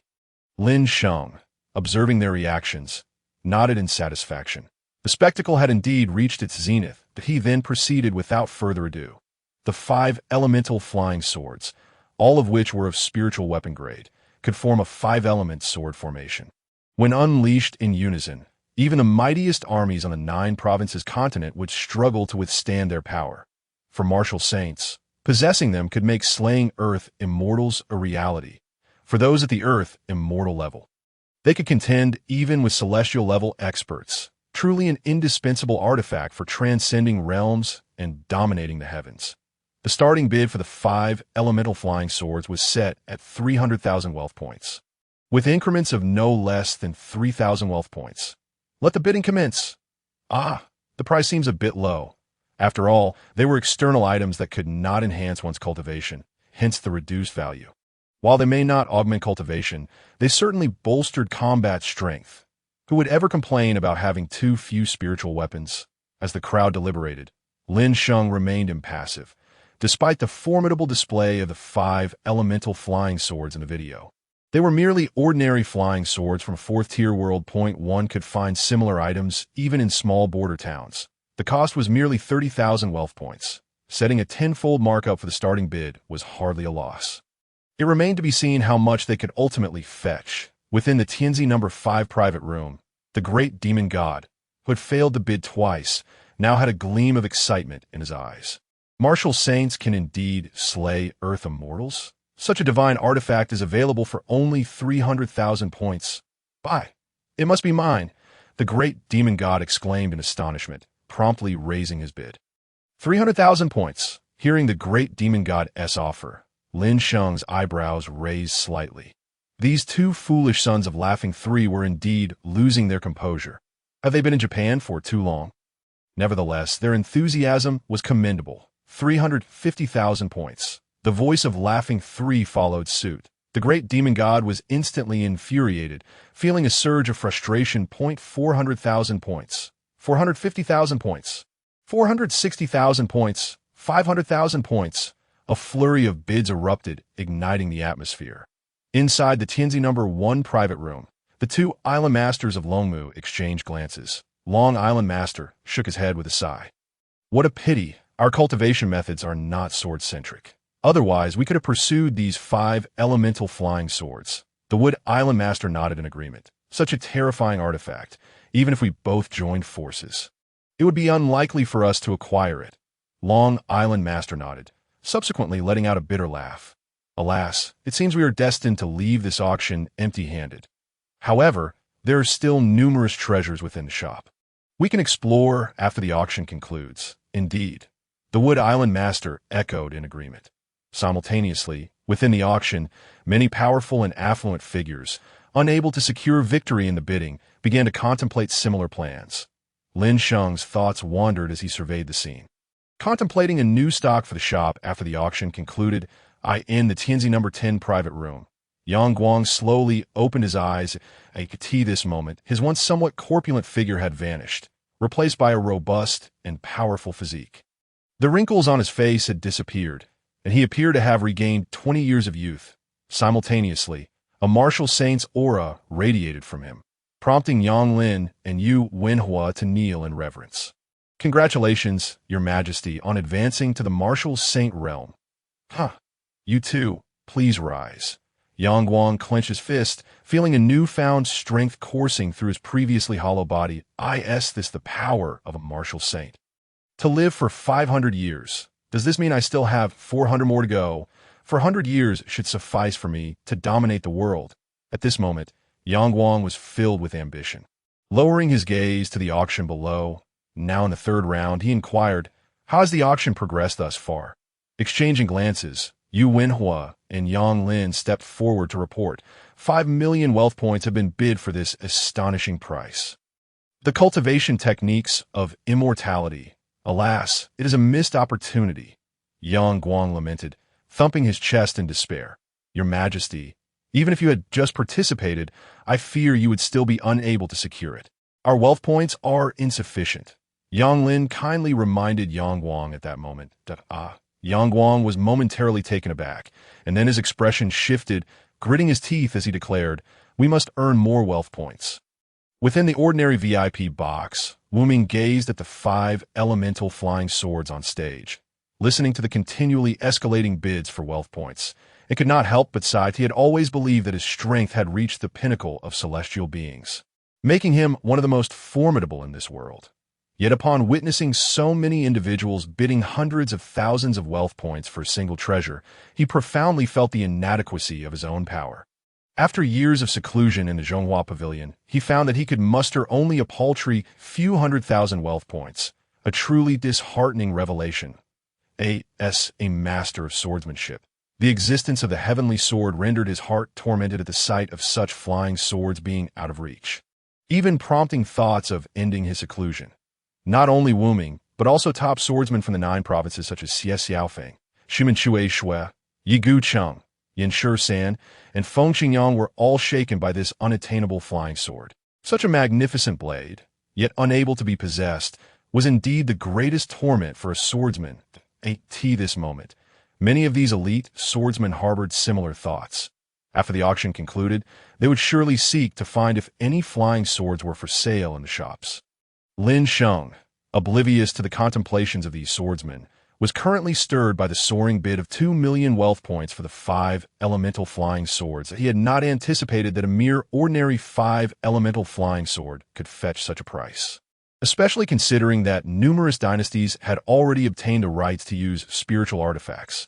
Although the dynasties on the top 10 rankings could now utilize spiritual artifacts, the Northern Song dynasty was an exception, having surrendered their artifacts to the Liao Emperor. Nevertheless, possessing such artifacts was one thing. If one could not maintain their position on the rankings, they might lose the right to use spiritual artifacts, not to mention the safety of their nation and very lives. Furthermore, while the top 10 dynasties had access to spiritual artifacts, other factions, especially those from martial arts sanctuaries, had none, which naturally compelled them to bid as well. Thus, the price of the 5 elemental flying swords was indeed unlikely to diminish 310,000 points. At that moment, the great demon god raised his bid again, and the price of the 5 elemental sword formation surpassed 3 million points. 320,000 points. Xiao San casually quoted 330,000 points. Inside the Tianxia number 9 box, Yuan Di also made his move, with the 5 elemental sword formation in hand. Even land immortals could contend with celestial beings. Although Lin Sheng's statement may have been somewhat exaggerated, it was undeniable that in this third-tier world, one would be invincible. The great Yuan had the land immortal Ba. If they also acquired the 5 elemental flying swords, they would at least not have to worry about high-end combat power. 340,000 points. Ling Donglai followed suit with a bid. Ba furrowed his brow. Could it be that Ling Donglai was interested in the 5 elemental flying swords? Within the Ming box, the endless power of the stars coiling into light gradually dissipated. And Zhu Hozhao slowly opened his eyes. In an instant, a beam of starlight radiated from his eyes, illuminating the entire room. Simultaneously, a dense, chaotic aura began to rise from Zhu Hozhao. The Yuanshan starlight technique was indeed formidable, truly deserving of its title as a cultivation technique. Zhu Hozhao sighed, realizing that merely accepting the cultivation method of the Yuan Shen starlight technique had involuntarily begun to transform his true essence into starry spiritual power, its utility far surpassing that of ordinary true essence. Congratulations, Your Majesty, on mastering the divine skill. Zhu Hozhao promptly offered his compliments. Congratulations, Your Majesty, on your successful cultivation. Our Ming dynasty shall surely soar across the seas. Bai Yujing, the leader of the Qinglong Society, also joined in the accolades. This is all thanks to the blessings of the palace master. Zhu Hozhao laughed heartily, then cast his gaze upon the 5 flying swords dancing above the auction stage, his eyes gleaming with eagerness. Unfortunately, upon hearing the surrounding bids had already surpassed 350,000 points, he could only gaze longingly at the swords. Wealth points were still too few. It seemed that after the auction concluded, he would need to expedite the annexation of the Northern Song dynasty. As Zhu Hozhao contemplated, a determined light flashed in his eyes. 360,000 points. Just then, another bid rang out from the Tianxia No. 2 box belonging to the Qin Empire. Inside the box, Ying Zheng squinted his eyes, observing the items on the auction stage, and calmly stated, "As I cultivate the methods of immortality, wielding the supreme spiritual artifact, Sanlong Polong flying boat, paired with these 5 elemental flying swords, would it not be a perfect match?" Li Si quickly stepped forward, exclaiming, "It is indeed a perfect match. I can hardly wait to witness Your Majesty commanding the flying boat and the flying swords, embodying the celestial demeanor." Ying Zheng nodded, casually responding, "In that case, the 5 elemental flying sword shall belong to the Great Qin. 370,000 points. The great demon god, still somewhat unwilling, called out another bid. 400,000 points. Ying Zheng declared expressionlessly. Bang! In the Tianxia No. 5 box, the great demon god slammed his fist onto the table in frustration, producing a loud crash. Strangely, this seemingly flimsy table, under the blow of a martial sage, not only remained intact but bore no marks whatsoever. The great demon god's expression changed. He suddenly recalled that he was in the Xiaoyao Palace, casting a guilty glance at Lin Sheng on the auction stage. Seeing Lin Sheng's indifferent gaze sweep over, he awkwardly smiled and quickly lowered his head. Lin Sheng harbored a cold smile within. The Xiaoyao Palace was a product of the system, and everything within it was imbued with the system's enhancements. Not to mention a mere martial sage. Even a 4th-tier celestial being would find it impossible to cause destruction here. Ignoring the great demon god's flustered state, Lin Sheng calmly surveyed the surroundings, stating, "The Qin Emperor Ying Zheng has bid 400,000 wealth points. Is there a higher bid?" 400,000 points had already exceeded the limits that most individuals in the Tianxia boxes could muster. After a prolonged silence, Lin Sheng nodded, saying, "Since there are no higher bids, then 400,000 points, going once, 400,000 points, going twice, 400,000 points, going thrice, sold. Congratulations to the first emperor of the Great Qin Empire, Ying Zheng, for successfully acquiring the 3rd auction item, the 5 elemental flying swords. Congratulations, congratulations. The first emperor of Qin is indeed wealthy. The Great Qin Empire is, after all, the strongest nation in the 9 provinces. Having wealth is quite normal.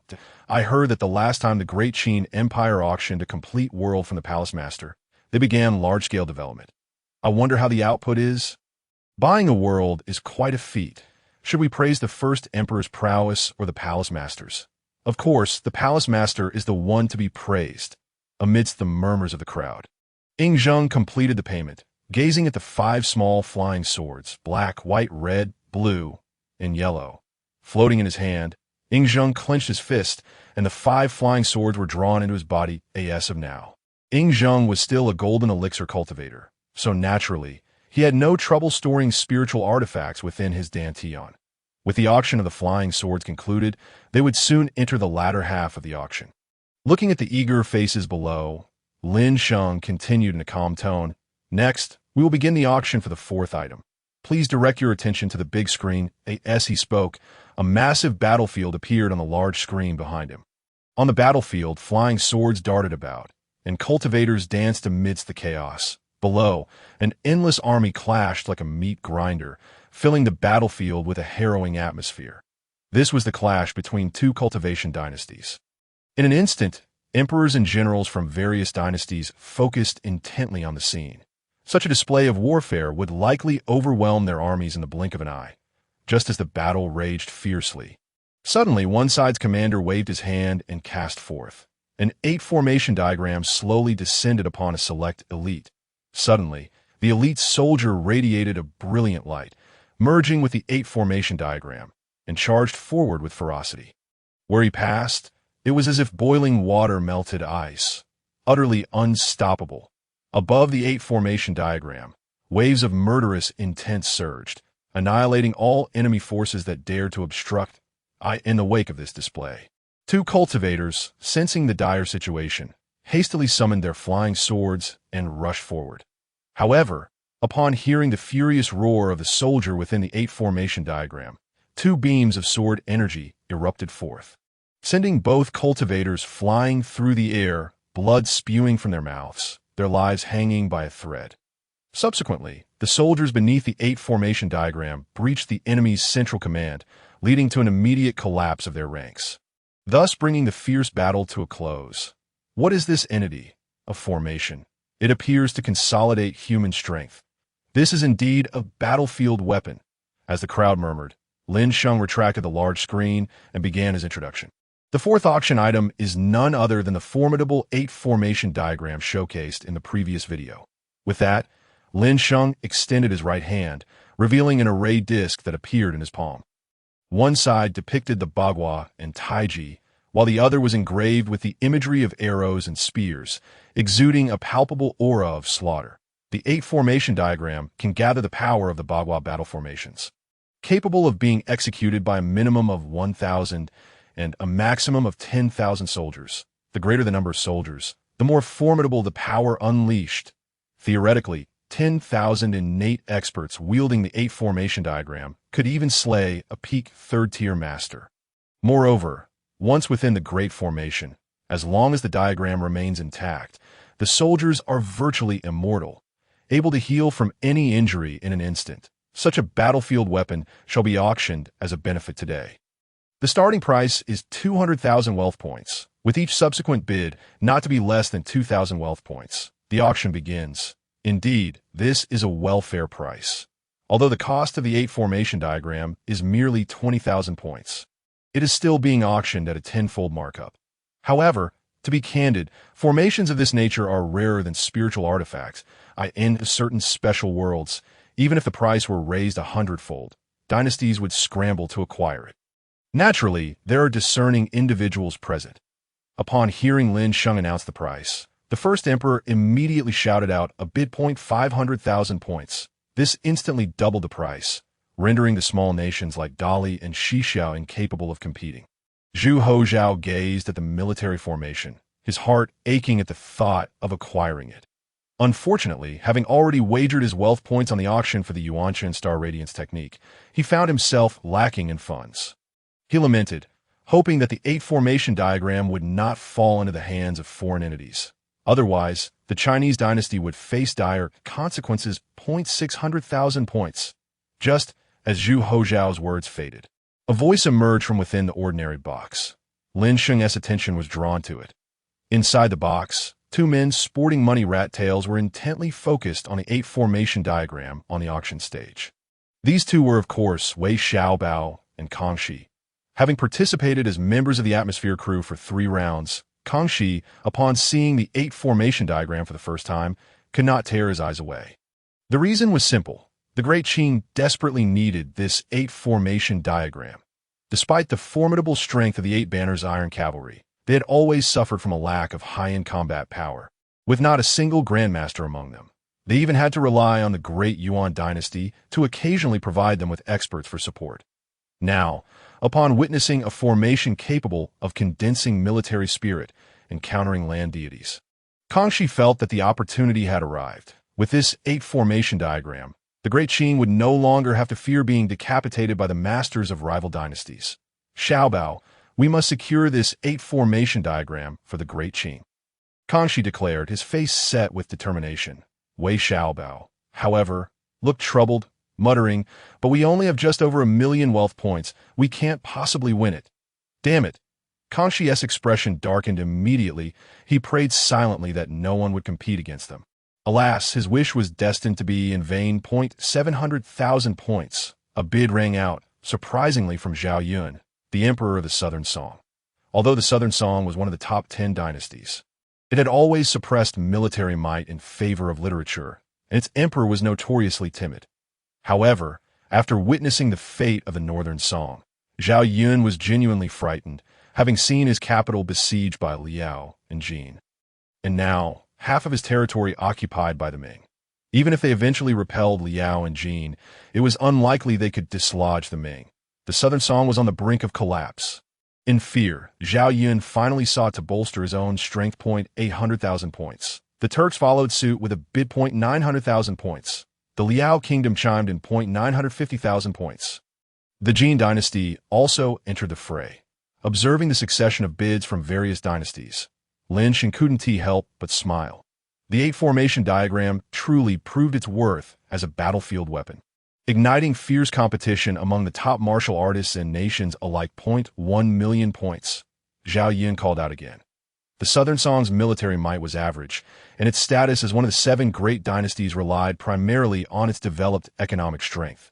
Simply put, they had money. At this moment, in a bid for self-preservation, Zhao Yun was willing to risk it all. 110,000 points. The Great Yuan Empire also joined the bidding, with their already formidable strength and Mongolian cavalry sweeping across the land. The addition of the 8 formation diagram would exponentially enhance their military prowess. Within the Qin box, Ying Zheng scoffed that foreign entities dare to covet divine artifacts. 120,000 points. 130,000 points.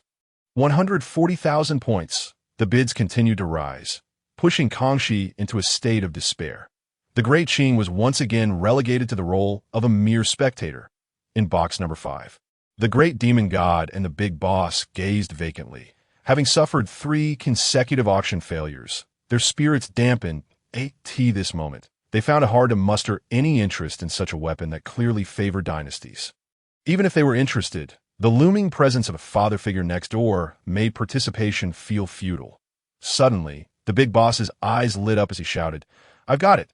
The Great Demon God jumped in surprise. Cursing, "What do you have? Do you have the means?" "No, big brother, I have a plan to deal with that old man," the Big Boss exclaimed excitedly. "Really? Hurry up and tell me." The Great Demon God's spirits lifted immediately. The Big Boss elaborated, "Look, that old man simply doesn't want us to acquire anything valuable. Therefore, whatever we bid for, he will follow. But I don't believe his wealth points are infinite. Let's bid on this 8 formation diagram, driving the price as high as we can. Once that old man places his final bid, we'll let him have this useless item, depleting his wealth points without giving him any real advantage. This way, he won't be able to compete with us for the final treasure." "That makes sense, second brother." The Great Demon God also became excited. However, he soon inquired, "What if someone outbids the old man?"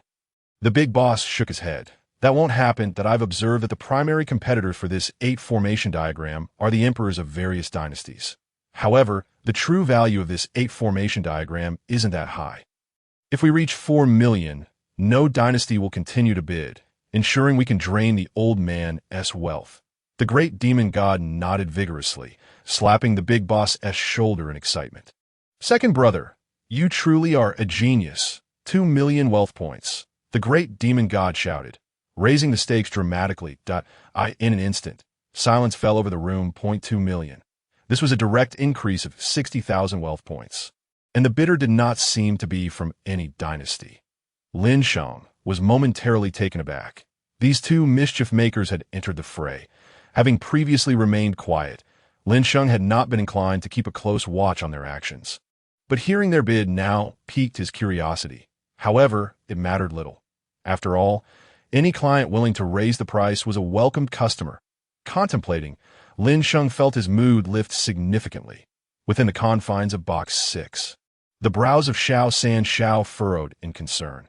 What is the purpose of the elder and the second elders bidding for the 8 formation diagram? Are they plotting against me? Indeed, they possess influence in the Eastern Isles. Perhaps they could truly gather thousands of innate masters to confront me. As this thought crossed his mind, Xiao Sanjiao's expression darkened. I cannot allow these two rebellious offspring to succeed. With a resentful remark, Xiao Sanjiao resolutely followed suit with his bid point 210,000 points. Inside box 5, the great demon god and the chief exchanged a knowing glance, their faces betraying triumphant smiles, and immediately began to raise their bid. 220,000 points, 230,000 points, 240,000 points. In an instant, the auction room transformed into a duel between the two boxes, 5 and 6.390,000 points. The great demon god once more called out his maximum offer point 400,000 points. Xiao Sanjiao declared without hesitation, continuing the bidding. However, shortly thereafter, box 5's bid fell silent, replaced by the great demon god's boisterous laughter. Ha ha! You old fool! You've been tricked! At last, you've fallen into our hands. Within box 6, upon hearing the great demon goddess laughter, Xiao Sanjiao's face displayed a flicker of confusion. What is this rebellious child laughing about? Lin Sheng's eyes brightened as he discerned the great demon god's intentions. Good heavens, this great demon god is surprisingly astute. I had assumed him merely a brash child. Clearly, the great demon god had intentionally inflated the wealth points, compelling his father to take the bait, thereby exhausting his opponent's resources, and Xiao Sanjiao unwittingly played along. After pondering this, a smile crept across Lin Sheng's lips, which he quickly composed into seriousness as he announced, Box 6, Xiao Sanjiao bids 400,000 wealth points. Is there a higher bid? A hush fell over the room, and an ominous feeling settled over Xiao Sanjiao in Box 6. If there are no higher bids, then 400,000 wealth points for the first time, 400,000 wealth points for the second time, 400,000 wealth points for the third time. Sold. Congratulations to Box 6 Xiao Sanjiao for successfully acquiring the 8 formation diagram. As Lin Sheng's words echoed, the great demon god erupted into laughter. Congratulations, old man. You must take good care of that 8 formation diagram. Inside box 5, the great demon god and the chief celebrated their victory with high fives. Having successfully drained the old fellow's resources, in box 6, Xiao Sanjiao's expression was one of shock. This script was not how it was supposed to unfold. Shouldn't someone else have taken the bait? How did the 8 formation diagram end up in my hands? I have no use for it. I am but a solitary individual. It was a grave miscalculation on Xiao Sanjiao's part. 400,000 wealth points far exceeded the actual value of the 8 formation diagram. Those eager to acquire the 8 formation diagram were predominantly from major dynasties. However, smaller dynasties lacked the necessary wealth points. And those capable of offering 400,000 had either just exhausted their resources or were powerful enough to not feel the need to seize the 8 formation diagram. Thus, it ultimately fell into Xiao Sanjiao's grasp.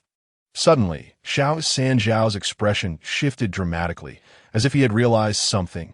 Damn it, I've been outsmarted by these two rebellious offspring. In a fit of rage, he struck his thigh within the confines of the room. Lin Sheng, however, chose not to dwell on the machinations of this father-son trio. Noticing the collective gaze directed at him, a smile graced Lin Sheng's lips as he spoke. Next, we arrive at the final segment of this auction, the most exhilarating part. Upon hearing Lin Sheng's words, the crowd in the auction hall seemed to awaken to a realization, their tension palpable. This brings us to the 5th auction item, our Paisida assistants. Ready for bidding. With this declaration, Lin Sheng spread his arms wide, and behind him, an endless void emerged, within which stars twinkled. The focus gradually zoomed in until it settled upon a colossal planet, an awe-inspiring sight. Breathtaking in its grandeur, just then, a resonant dragon's roar echoed through the expanse, as an enormous golden dragon, spanning countless miles, materialized. As the dragon undulated, its vast body dwarfed the very planet it circled. The dragon coiled around the planet, its mouth agape, as if to consume the very heavens, unleashing torrents of dragon power that cascaded upon the planet's surface. This once tranquil planet underwent a remarkable transformation, gradually morphing into a massive dragon ball. The golden dragon roared fiercely, swallowing the dragon ball birth from the planet. With another roar, it surged toward the auction hall. The dragon is coming! Good heavens! This colossal dragon can devour an entire planet. Run! The crowd within the hall, stricken with fear, scrambled for safety. Silence at that moment. Lin Sheng's voice resonated, a soothing balm that swept over the entire auction venue, instantly calming the panicked crowd. Then, Lin Sheng lowered his arms, extending his right hand, and as the golden dragon burst forth, it transformed into a diminutive golden dragon. Subsequently, this mini dragon spiraled and coalesced into a droplet of golden blood, floating delicately above Lin Sheng's palm. An overwhelming pressure emanated from it, causing the attendees to shudder. Had it not been for the sight of the golden blood firmly grasped by the master, it is likely that half of the audience would have fled in terror. This golden dragon, or rather, the blood of this golden dragon, could it possibly be the final auction item? A dragon larger than a planet? Does such a creature truly exist? Are we witnessing a myth come to life? The crowd buzzed with incredulity, their faces painted with expressions of disbelief. It was impossible to ignore the sheer exaggeration of the golden dragon's earlier display. The ability to consume and refine an entire planet is a power beyond comprehension. Within Box 7, Shitian was rendered speechless. Was that truly a dragon we saw on the screen? How did it differ from the azure dragon we had slain together with the master? Did something go awry? In Box 2, Ying Zheng's breath quickened. This dragon blood, it is precisely what I require. I am the true dragon son of heaven, and this dragon blood shall be mine. In the other boxes, nearly every individual gazing at the dragon blood exhibited frenzied expressions, observing the fervor of the crowd.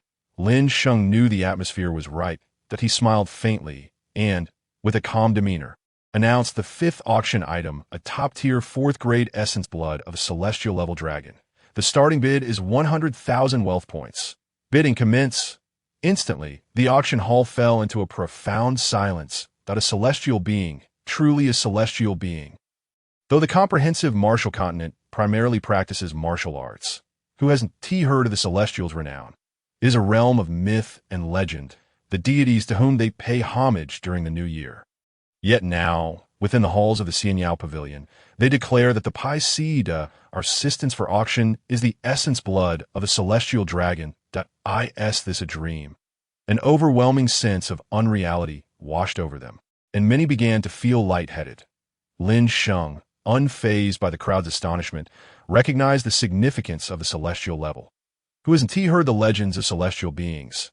Moreover, the top-tier 4th-grade level stands in stark contrast to the 3rd-grade tier, marking a substantial difference. It can be said that a powerhouse of the 4th tier, even a mere drop of their essence, is sufficient to catapult a 3rd-tier individual to great heights. This drop of celestial dragon blood, though merely an ordinary trace lost in battle, is still the blood of a divine dragon. Priced at 100,000 wealth points, I shall start the bidding at 1 million. Surely that is acceptable. The expressions of both the great demon god and the chief grew increasingly eager. With the old man no longer obstructing their path, they were fully prepared to unleash their full might. As if to slay gods and Buddhas alike. 5 million wealth points. Just as the great demon god was about to call out his bid, another voice rang out, instantly leaving him stunned. 5 million points. The starting price of 1 million points for this ultimate dragon essence had been instantly surpassed. The entire hall erupted in excitement. The great demon god's composure shattered entirely. What kind of auction is this? This is utterly absurd. After all the effort we put into outsmarting the old man, we anticipated a hefty profit in the end. But now, someone has outbid us right from the outset, exceeding our entire fortune. How can we possibly compete now? They're all frauds. The great demon god vented his frustration wildly. Fortunately, the hall, being a product of the system, was incredibly sturdy. No amount of his thrashing could damage it. Meanwhile, Lin Sheng was equally astounded. Who possesses such deep pockets to open with a bombshell bid? Truly, this is the climax of the auction, allowing one to act with impunity. It's Zheng. That puts my mind at ease. As Lin Sheng's gaze shifted, he recognized the bidder as Ying Zheng, the emperor of the mighty Qin Empire. Instantly, he felt reassured. The wealth of the Qin was indeed substantial. Within the other private boxes, the attendees were also taken aback by Ying Zheng's extravagant display. 5 million wealth points. No, a staggering 5 million wealth points. Alas, my wealth points are insufficient. Why did I even place the starshine technique up for auction? Zhu Hozhao lamented, his heart aching that if I could acquire this dragon blood, there would be no need for any cultivation technique. Consuming this essence would likely elevate me to celestial status in an instant. In the sway box, Yang Guang also felt regret. Darn it, this dragon blood is precisely the treasure I should possess. In the yuan box, the previously composed Basiba could no longer contain his agitation. Great Khan, we must secure this dragon essence for the yuan. The yuan emperor nodded gravely, proclaiming, my yuan empire sweeps across foreign lands. Our territories are now even broader than those of Qin, albeit outside the 9 provinces. In terms of wealth, I am confident we are not inferior to Ying Zheng. 6 million wealth points. Indeed, within the second-tier box, Ying Zheng raised his bid once more. Zhu Hozhao was left shocked. Just how many wealth points does Ying Zheng possess? Is the Qin Empire truly this affluent? He had already acquired a treasure moments ago. Zhu Wushi shook his head dismissively, stating, though the Qin occupies 2 of the 9 provinces, they shouldn't possess this much wealth. Perhaps they gained wealth point from other sources? Bai Yujing, the leader of the Qinglong society, offered his perspective. Other sources? Zhu Hozhao narrowed his eyes, suddenly recalling the moment he encountered Ying Zheng upon entering the auction hall. That first-tier world, Zhu Hozhao gritted his teeth. It's impossible. What could possibly exist in that first-tier world? Merely some zombies, I presume. Zhu Wushi responded with confusion. No, never underestimate anything that emerges from the 10,000 Realms auction. That first-tier world is not simple.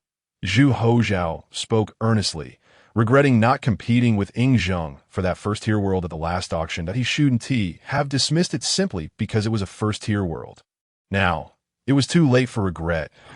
It was evident that those capable of entering the elite boxes were not lacking in intelligence. Yang Guang, too, considered the possibility of the first-tier world. Darn it, had I known. I would have bid for that first-tier world.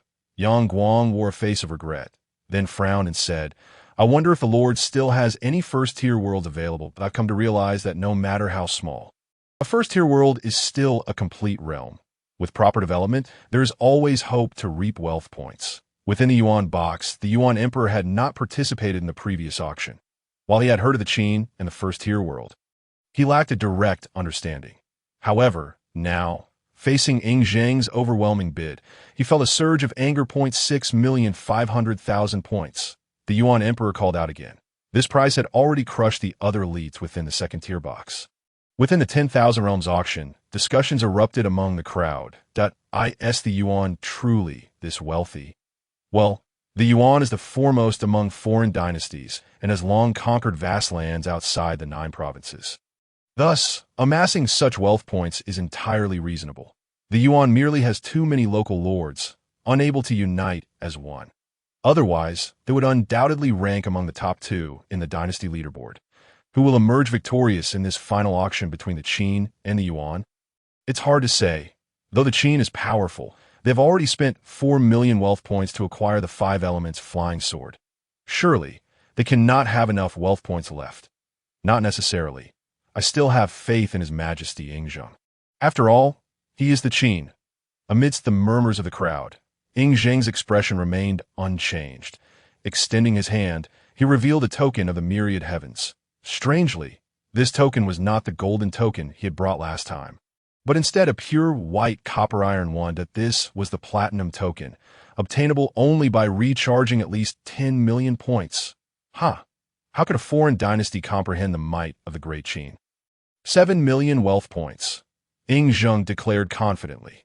With this bid, combined with his previous expenditure on the 5 elements flying sword, he had accumulated a staggering total of 11 million wealth points. The revelation of the emperor's wealth points exceeding 10 million left the onlookers dumbfounded. The Qin is truly formidable.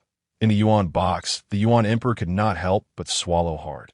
This Qin has it genuinely surpassed 10 million wealth points, 7,500,000 wealth points. The yuan emperor called out again, his hand clutching the golden token, now slick with sweat. In the second-tier box, Ying Zheng's eyes narrowed, a cruel smile gracing his lips. Shall we continue? It is time to bring this to a close. 10 million wealth points. An eerie silence fell across the auction hall. 10 million wealth points. This auction had unexpectedly seen a bid of 10 million wealth points. Lin Sheng was equally astonished. Wow, is Zhenggu really this wealthy? When others call 7 million, why not raise to 8 million instead of jumping straight to 10 million? Well, is this a gesture of goodwill towards me? Lin Sheng mused. Indeed, it was true. Ying Zheng had spent only a few thousand wealth points on auctioning the cultivation technique, and merely tens of thousands for the first-tier apocalyptic world. Yet from these two auction items, Ying Zheng had gained immensely. However, Ying Zheng understood that all of this was provided by the Lord, even if the Lord had not explicitly stated it. He knew to be perceptive and act decisively when the moment called for it. Moreover, he was competing against the foremost foreign dynasty, and he absolutely could not afford to lose momentum in the Yuan box. The Yuan Emperor leaned back in his chair, his face shifting between shades of green and white. It was a bitter experience to be so thoroughly outmatched. Darn it. Wealth points, I need wealth points. Shouting, Yuan Emperor turned directly to Basiba and said, National Master, after the auction, I require a comprehensive consolidation of Mongolia and an incursion into Jiuzhou. Henceforth, our Mongol Yuan Empire shall jointly govern Mongolia with your secret sect and the Demon Master's palace. And all treasures acquired from the shops and the auction will be evenly divided. Upon hearing the emperor's words, Basiba's eyes involuntarily sparkled, but he quickly regained his composure and nodded. The power of the Mongol Yuan was too fragmented, unable to unite as one. However, in this age of great contention, we cannot afford to waste time. The secret sect is willing to collaborate with the Khan's plans that AS for the Demon Master's palace. I shall personally negotiate with Demon Sect Mengqi Splendid. With the National Master taking the lead, success is assured. The Yuan Emperor exclaimed excitedly. Basiba continued, Might I inquire, Your Majesty, which location do you intend to invade in the south? The Emperor narrowed his eyes and snorted coldly. The Great Han is already engulfed in turmoil, its foundations trembling, daring to place itself above us in the ranks of the 10 great dynasties. Damnable. The first battle of the southern campaign will annihilate the Great Han. Inside the Daming Dynasty's private box, Zhu Hozhao slammed his hand on the table. A team must be that first-tier world. Otherwise, Ying Zheng would not possess such wealth. Damn it! Why didn't I bid on that? Regret was futile now. On the auction stage, Lin Sheng observed the crowd, still astonished by the grandeur of the first emperor, and decided not to prolong the moment. Directly asking for the final auction item, the first emperor, Ying Zheng from box number Tianxia number 2, has bid 10 million wealth points. That is there a higher bid? He posed the question symbolically, hardly believing anyone would outbid. If there are none, then 10 million wealth points once, 10 million wealth points twice, 10 million wealth points thrice. Congratulations to the Great Qian's first emperor Ying Zheng for acquiring the auction's grand prize, the essence of the celestial grade golden dragon. Congratulations, congratulations, congratulations to His Majesty the first emperor. The essence of the golden dragon ultimately belongs to us, Great Qian. The first emperor has reaped bountiful rewards in this series of auctions. The strength of Great Qian is steadily increasing. It seems Great Qian is on the verge of unifying Jiuzhou. The aftermath of the auction is bound to incite turmoil across Jiuzhou. The attendees of the auction first congratulated the first emperor, but soon began to discuss among themselves. They had come to a clearer understanding of Great Qian's strength. Many were already contemplating how to join the Great Qian Empire. Within box number Tianxia No. 2, after completing the transaction, Ying Zheng held a drop of blood from the golden dragon, emanating an overwhelming aura, and took a deep breath. The mere presence of the golden dragon's blood made him feel his cultivation loosening. Carefully placing the blood into the jade vial provided by Lin Sheng, Ying Zheng respectfully bowed in Lin Sheng's direction. Thank you, Master. On the auction stage, seeing Ying Zheng's gesture, Lin Sheng nodded. Then he addressed the crowd below in a calm tone. Today's auction concludes here. We thank you for your attendance. The next auction will be held in 1 month. Until we meet again in a month. With that, the starlit sky behind Lin Sheng surged forward, and he transformed into a beam of starlight, vanishing from sight. Master! Master, wait! Several voices called out, wishing to stop Lin Sheng, but he paid them no mind and returned directly to the depths of the Xiaoyao Hall for his training. In the auction hall, Yang Wang and Zhu Hozhao wore expressions of discontent. They had intended to consult Lin Sheng regarding the first-tier world, only to find themselves ignored. It seemed they would have to inquire with the shopkeeper Huangrong. After some contemplation, they activated the Shitian order and vanished from the auction hall. Congratulations to the host for perfectly completing the third auction task, receiving the 7th-tier treasure, the Seed of Chaotic Spirit Fire. The 6th-tier top-grade, tight, golden immortal level 5-clawed golden dragon's essence, and the upper-grade immortal weapon, the Sword of Judgment. Congratulations to the host for upgrading privileges, unlocking the infinite fusion and deduction feature, allowing the expenditure of wealth points to fuse various martial arts techniques to deduce higher forms of martial arts. Congratulations to the host for unlocking the infinite lottery system, which enables the expenditure of wealth points for a chance to win innate treasures such as the Pango Axe, Tai Chi Diagram, and Chaotic Pearl, among others. Congratulations to the host for the elevation of privileges, allowing for a random search of 4th-tier world coordinates once per month, enabling entry into 4th-tier worlds. After reviewing the system rewards, Lin Sheng felt a surge of excitement. Wow, the system is truly extravagant. The Seed of Chaotic Spirit Fire, the essence of a Tai golden immortal level dragon, and the upper-grade Sword of Judgment. I have finally gathered the attacking treasures as well. In his previous 2 missions, he had acquired the Hunyuan Treasure Pagoda and the Thundercloud Battle Armor, one being an auxiliary artifact and the other a defensive one. Now, with the Sword of Judgment, Lin Sheng found himself well-equipped for both offense and defense. Moreover, he had unlocked several new privileges, including the fusion and deduction feature. This is promising. Most martial arts manuals in this world have been exchanged for wealth points. But unfortunately, the majority are low-tier techniques, fetching only paltry prices. If only I could fuse them into high-tier techniques, he mused, pondering the day when those heavenly materials could automatically evolve into pills. Imagining the scene of these materials transforming into divine pills for sale caused his heart to race with excitement. How much wealth could that generate? Contemplating further, Lin Sheng turned his gaze to the remaining features, the infinite lottery feature, their hope of winning the Pango Axe, Tai Chi Diagram, or Chaotic Pearl. Isn't this just a scheme to entice spending? As the illustrious master of Xiaoyao Hall, I never pay a dime in games like LOL or on my OG, and yet you wish for me to spend?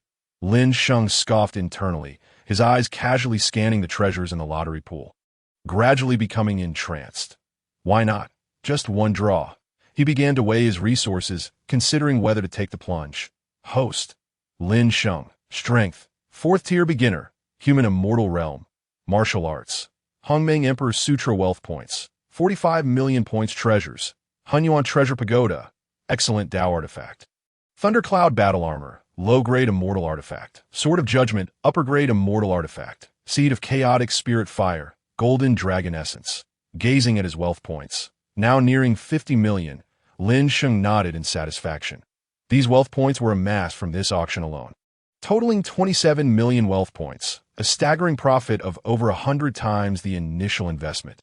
In addition, the shop had achieved nearly 20 million in sales over the past month, since the introduction of the top 10 dynasty rankings. The shop's sales had skyrocketed. Not only the dynastic powers, but even larger sects and sacred lands have been purchasing numerous items. With war looming, those equipped with weapons and gear purchased from the shop, armed with attack talismans and elixirs, would have a distinct advantage over those who possessed nothing. Naturally, as dynasties began purchasing, the martial factions and common martial artists followed suit, engaging in a buying frenzy. Had Lin Sheng not steadfastly adhered to his principles of integrity, aiming to serve the people of Jiuzhou, he might have raised prices even higher. Everyone in Jiuzhou. Isn't 1,000 profit enough? Can it be more benevolent? With such a wealth of points, perhaps indulging a little wouldn't be too bad. Open the lottery feature. The bronze level lottery requires 100 wealth points for a single draw, and a 10 consecutive draw guarantees at least one first-tier item, with a chance of acquiring second-tier, third-tier, or even higher-tier items. The silver level lottery costs 1,000 wealth points per draw, with a 10 consecutive draw guaranteeing one second-tier item and a chance for even higher-level items. The gold level lottery requires 10,000 wealth points for a single draw, and a 10 consecutive draw guarantees one item ranging from third-tier beginner to intermediate, with a possibility of obtaining even higher level items. The Platinum level lottery costs 100,000 wealth points for a single draw, and a 10 consecutive draw guarantees one item ranging from 3rd tier advanced to top tier, with a chance of acquiring even higher level items. Is there still a tiered payment system? Lin Sheng furrowed his brow. He sensed a familiar air from this design. This method feels a bit too recognizable. Should I take a chance? Lin Sheng found himself torn. But considering his immense wealth of 45 million wealth points, indulging in a small draw seemed inconsequential. Well, since I can currently participate in the Platinum level lottery, let's go for it and test my luck. System, initiate 10 consecutive bronze level draws. Ding, consumed 1,000 wealth points, conducting 10 consecutive bronze level draws. Ding, congratulations to the host for obtaining weeds, an ordinary rope, coarse cloth, a box of instant noodles, a backpack, a ribbon, a flashlight, and a 1st tier diamond talisman. PFF, Lin Sheng nearly spat out blood. What on earth did he just draw? Weeds, ribbons, instant noodles. Damn, a 1st tier diamond talisman. I could buy one for merely 200 wealth points at my shop.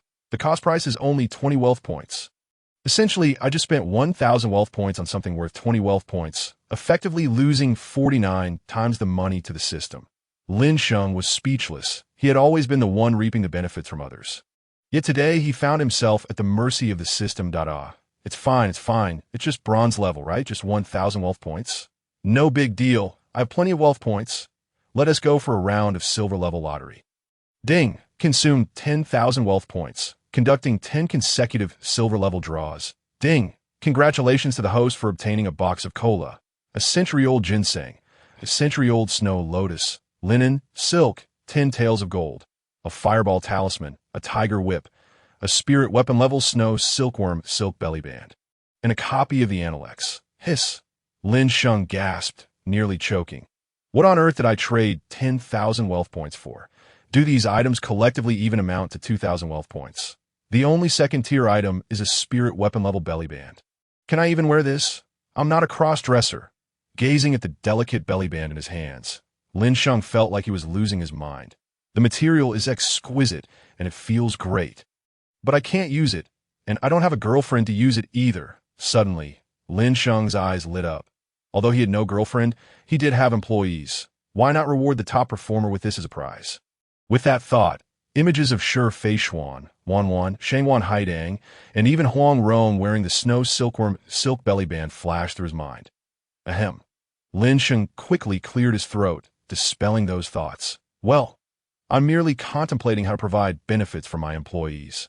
It is definitely not because I want to see it myself. After all, as a conscientious boss like me, I would never exploit my employees. Yes, that's right. Moreover, the system's recycling price is merely half of the purchase price. If I recycle it back to the system, that means I'm losing half my money. This is purely about maximizing profit. Lin Sheng frantically sought justifications in his mind before embarking on the 3rd round of 10 consecutive draws. Ding, consumed 100,000 wealth points, beginning 10 consecutive gold-level draws. Ding, congratulations to the host for obtaining 3 portions of 10-year-old ginseng, 2 portions of deer antler, 1 1st-tier spirit pearl grass, 1 1st-tier blood lotus flower, 1 1st-tier red fruit, a mid-grade treasure, the vitality immortal pot, and a 1,000-year thunderstruck peach wood. Lin Sheng squinted slightly. Finally, there were no weeds or instant noodles this time. However, the value of the items given these medicinal herbs and spirit grasses likely only total a few hundred wealth points. And the 1,000-year thunderstruck would might fetch 1 or 200 wealth points, right? The most valuable item is a mid-grade treasure, which is worth several thousand wealth points. But why is it a kitchen utensil? Does the system think I need a set of cooking tools? Have I become so extravagant that I'm using treasures for cooking? Lin Sheng had grown numb to it all. This is it. System, I will trust you one last time.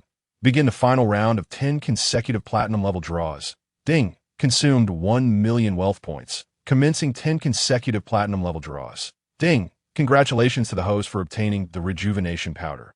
A top-grade treasure, the Xianjing soul-locking spear. The cultivation method Taiji Xianxing record. Frenzy pills, rejuvenation golden pills, purple origin golden pills, the spring of life, a low-grade storage ring, top-grade spirit weapon, Xianbing silk stockings, and a special item. The five-fire gathering essence Dan furnace. Lin Sheng's eyes widened instantly. Incredible. I've struck it rich. Indeed, the system truly favors me. This round has recouped my losses. Lin Sheng quickly calculated the gains from this round of 10 consecutive draws. Not to mention the few pills worth a few thousand wealth points. Just the top-grade treasure, the Xianjing soul-locking spear, alone is worth over 300,000 wealth points. The spring of life, capable of reviving the dead, due to its rarity and uniqueness, is worth 100,000 wealth points per drop. Previously, when Lin Sheng introduced it to Lang Fanyun, he only charged him 1 million wealth points, which is a discount since he bought Lin Sheng's auction item at the auction. Otherwise, the price would have been over 2 million wealth points, though he still couldn't afford 1 million wealth points. Just these two items have nearly recouped half of his investment, and what delighted Lin Sheng the most was the last item. The five-fire gathering essence Dan furnace. A fourth tier, capable of accommodating materials below third tier into the furnace for automatic alchemy, randomly producing 1 to 4 tier elixirs in varying quantities. This is exactly what I wished for. With this furnace, I have to send all the heavenly materials and earthly treasures to the system for recycling. I can just use the furnace for alchemy. How delightful. However, this furnace can automatically refine pills. This is no ordinary. Its value might even rival some 5th tier items. Just this one item has already covered my costs. Lin Sheng tried the system recycling feature, and the recycling price for the furnace was astonishingly 5 million wealth points. What does this signify? It indicates that if the furnace were to be purchased from the system, it would cost at least 10 million wealth points. This means Lin Sheng has made a substantial profit. Satisfied, he nodded, feeling elated. After completing several rounds of 10 consecutive draws, Lin Sheng exited the lottery feature. A man must possess self-control. When I say 1 round, I mean 1 round. As he retrieved the five-fire gathering essence Dan furnace, he felt a wave of intense heat emanating from it. Lifting the lid, Lin Sheng peered inside, and to his astonishment, the center of the furnace contained an expansive void, seemingly boundless. Within this void, 5 types of flames danced erratically, as if capable of incinerating everything. Well, let us test its effectiveness. Lin Sheng waved his hand, tossing in various spirit herbs and fruits into the five-fire gathering essence Dan furnace.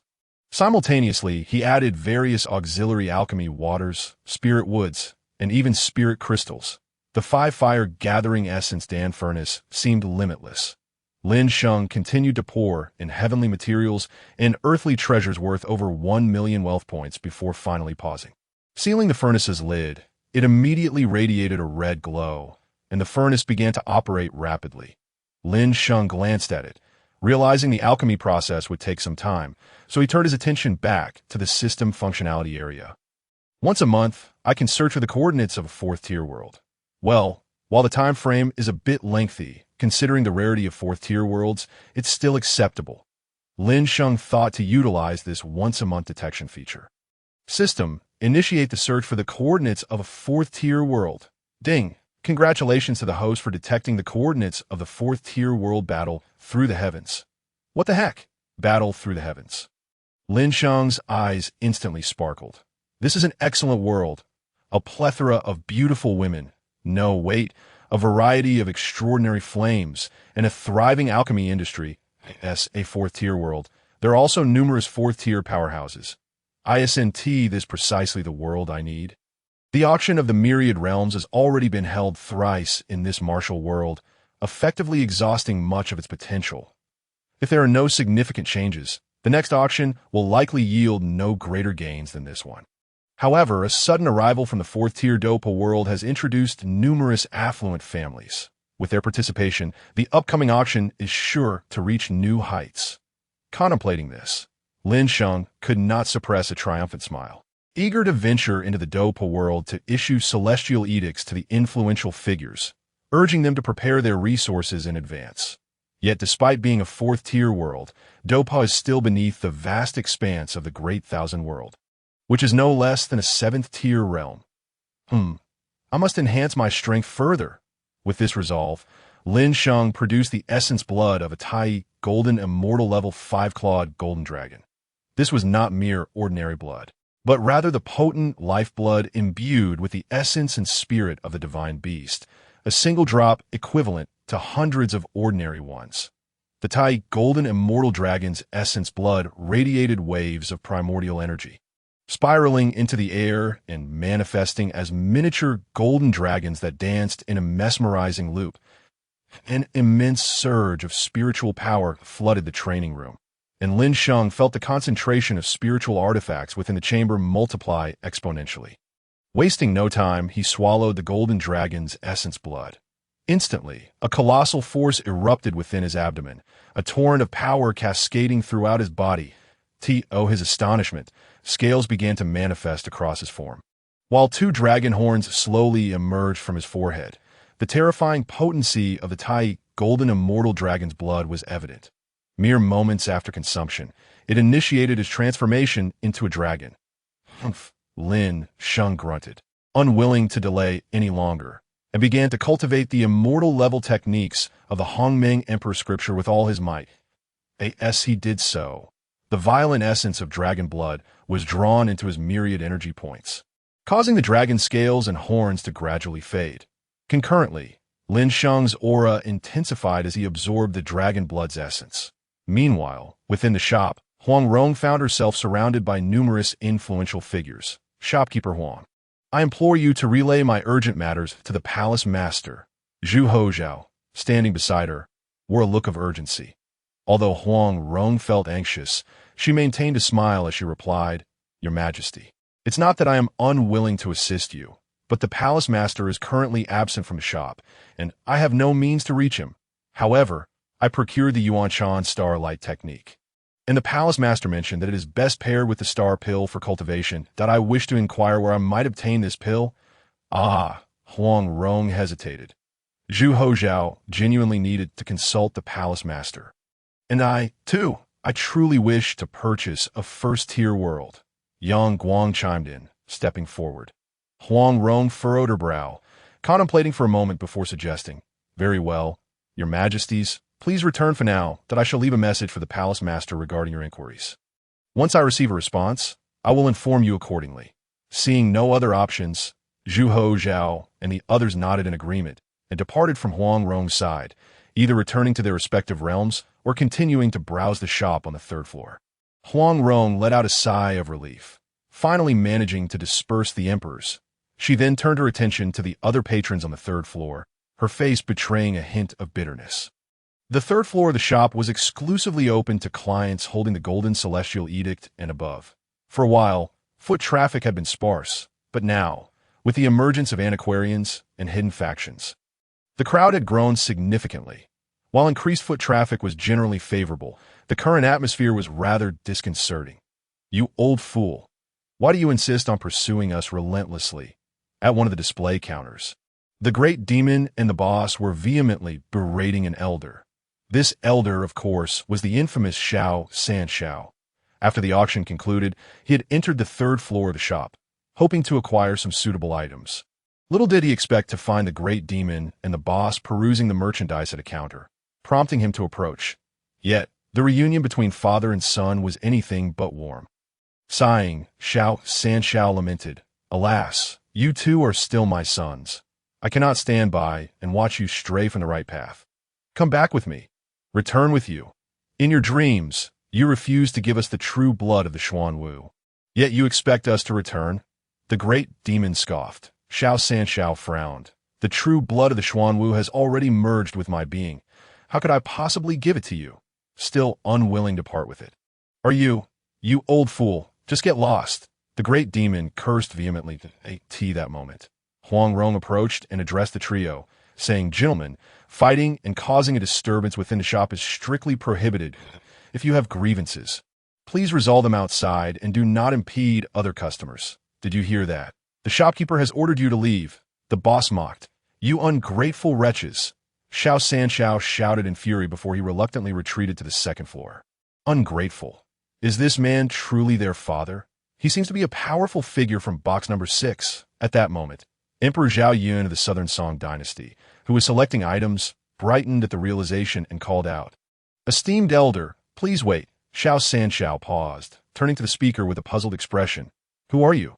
Zhao Yun excitedly stepped forward and knelt before Xiao Sanxiao, proclaiming, I am Zhao Yun, Emperor of the Southern Song Dynasty. And on behalf of the millions of Southern Song subjects, I beseech you to save our great song. Xiao Sanxiao was momentarily taken aback, but soon grasped the situation. Aha! The Southern Song is on the brink of chaos in the realm, and they wish to cling to a powerful ally. Realizing this, Xiao Sanxiao's eyes sparkled with intrigue as he replied, let's converse in a more private setting. With that, the two vanished from the third-floor shop. The establishment indeed provided private spaces for meetings, and they proceeded to discuss matters in seclusion. The other patrons in the hall were left astonished by the spectacle.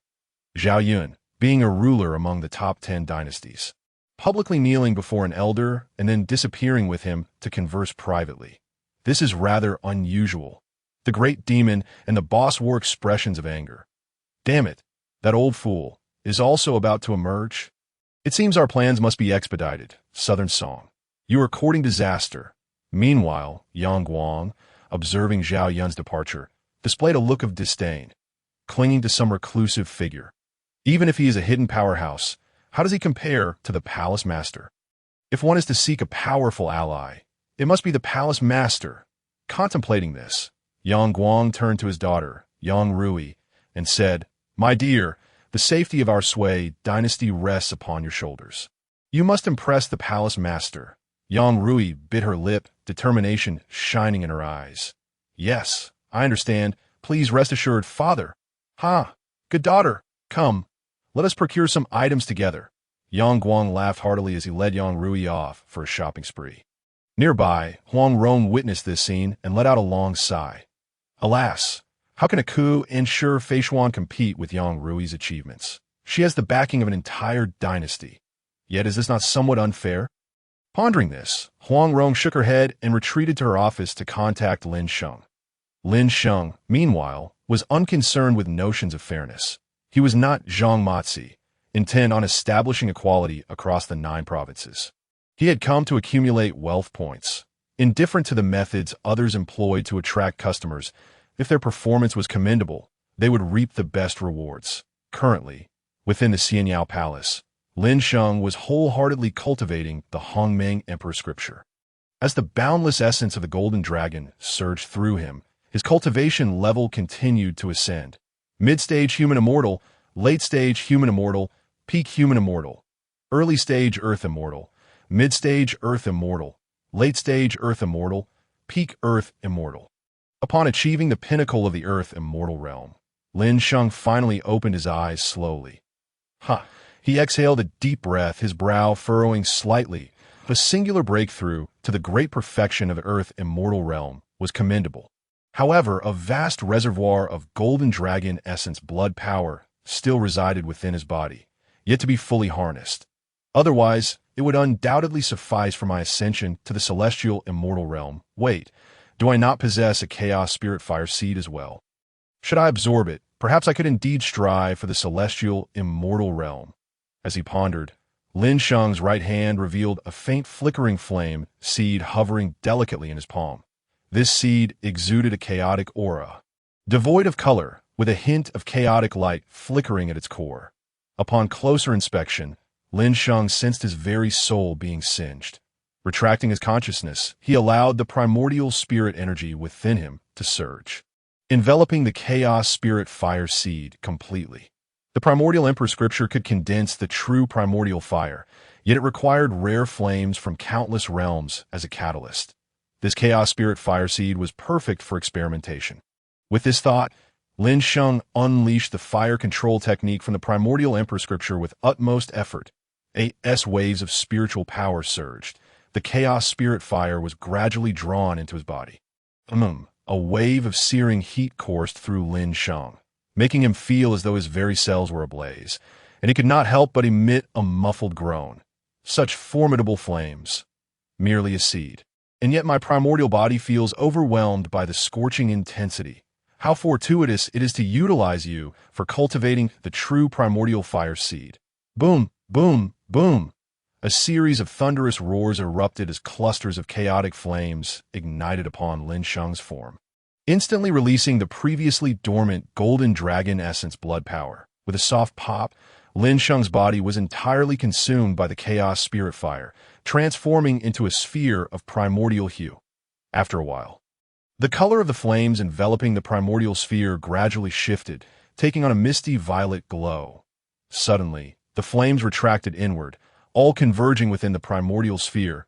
With a resounding bang, the primordial sphere exploded, revealing a tall and handsome physique, perfectly sculpted as if crafted by the heavens. It was none other than Lin Sheng. Feeling the surging spiritual energy coursing through him, every movement seemed capable of shattering planets. And Lin Sheng nodded in satisfaction that this moment, he had ascended to the celestial immortal realm. Moreover, with the assistance of the chaos spirit fire and the power of the five-clawed golden dragon of the Tai golden immortal level, Lin Sheng had directly cultivated the primordial treasure body as recorded in the primordial emperor scripture.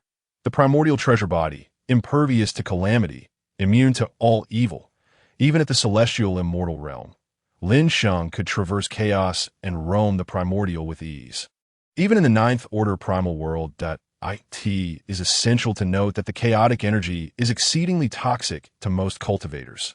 Within the chaos lie numerous tribulations. Primal cultivators must at least reach the quasi-saint realm to cautiously navigate through it. Yet now, Lin Sheng, merely at the celestial immortal realm, could transcend four major realms to accomplish this feat. Regrettably, the true primordial fire seed had yet to fully coalesce. Lin Sheng sighed softly, extending his consciousness inward. At this moment, a primordial energy sphere was slowly rotating deep within his dantian. The central portion of the seed glimmered with a faint purple glow, as if it could extinguish at any moment. Although the chaos spirit fire was potent, it was still of a lower tier compared to the true primordial fire, and being merely a seed, it was indeed lacking in its capacity to evolve into a higher-grade true primordial fire seed. If only it were a massive ball of chaos spirit fire, there would be hope. However, there were still ways to address this. Lin Sheng narrowed his eyes slightly, formulating a plan. The Dopa world appeared promising. Though it was merely a four-tier realm, it was a low-tier existence among the middle thousand worlds. Yet its upper realm was a genuine seven-tier great thousand world. The most crucial factor was that this world harbored a wealth of. If I could gather some and fuse into my true primordial fire seed, I believe it would fully take shape. Is a remarkable entity. The Flame Emperor Xiao, wielding the Buddha's Fury Flame Lotus, became a top-tier powerhouse even upon ascending to the great ruler's great thousand world. Thus, Lin Sheng concluded that was undoubtedly extraordinary. If collected, his strength would surely ascend to new heights. It was time to venture into the Dopa world. With his eyes narrowed, Lin Sheng prepared himself mentally. Now that he had reached the celestial immortal realm and attained the pinnacle of the fourth tier, having mastered the primordial treasure body, he could contend even against fifth-tier powerhouses. System lock onto the coordinates of the Dopa world. Ding! Dopa world coordinates locked. Commencing descent to the Do Chi continent. This was a realm of Do Chi, devoid of flamboyant magic, characterized solely by the pinnacle of Do Chi. In the northwestern region of the Do Chi continent, in the Jiama Empire, within Wutan City, the Shao family, a voice filled with fury and defiance resonated. 30 years in the east, 30 years in the west. Do not underestimate the youth in poverty. Within the hall of the Shao family, a slender yet resolute young man pointed accusingly at a stunningly beautiful woman seated to his right. Today, it is not you who come to annul the engagement. It is I who shall cast you out. From this day forth, you are expelled from the Shao family. Holding a letter of divorce emblazoned with a bloody handprint, he stood defiantly. The woman across from him wore an expression of shock and anger. You! How dare you annul our engagement? She stood, her aura surging dramatically. Beside her, an elderly guardian, his face twisted with rage, rose to his feet and coldly declared, Brat, you have gone too far. Arrogance comes at a price. Unbacked fury is utterly meaningless. Guyi! What do you intend to do? The head of the Shao family abruptly stood, tension thickening in the AIRAT that moment. Lin Sheng hovered above, silently observing the unfolding scene below. A smile creeping upon his lips. What perfect timing! The quintessential moment has arrived. The scene below was reminiscent of the famed moment in the Dopa narrative, where the well-known female character Murong Yen ran, in this harmonious era. She merely bears the surname Murong, came to annul the engagement with the protagonist. Hearing Xiao Yin proclaim the phrase about the 30 years in the East and 30 years in the West, Lin Sheng felt a profound sense of fulfillment, reminiscent of his own frustrations while watching Dopa in his previous life. Thus, is it not my turn to make an entrance? Observing the escalating tension below, Lin Sheng wore a playful smile. Let us first take a look at the tasks that I in the 4th-tier Dopa world. Task 1. The protagonist's desire to restore his former talents. That I just want to tell others that what I have lost must be reclaimed. Task rewards. Task 2. The wish of Yao Lao. I no longer wish to hide as a remnant soul. I desire a complete body. Task rewards. Task 3. The wish of Queen Medusa. To evolve in a human form and ascend to the Do Zone level. Task rewards. Since I have arrived at the Do Chi continent, it would be prudent to accomplish these tasks, for even the smallest mosquito is still meat. Below, Murong Yinran advanced step by step, pressing toward Xiao Yan. Gu Suner slowly rose, positioning herself beside Xiao Yan. Clenching his fists, Xiao Yan yearned to reclaim his former strength, to personally defeat the woman who had brought immense humiliation to him and his father. Alas, he was but a waste, possessing merely the 3rd stage of Do Chi. How could he contend against the formidable daughter of Yunlan's sect, a 3-star Dome Master? Why? Why can I not regain my strength?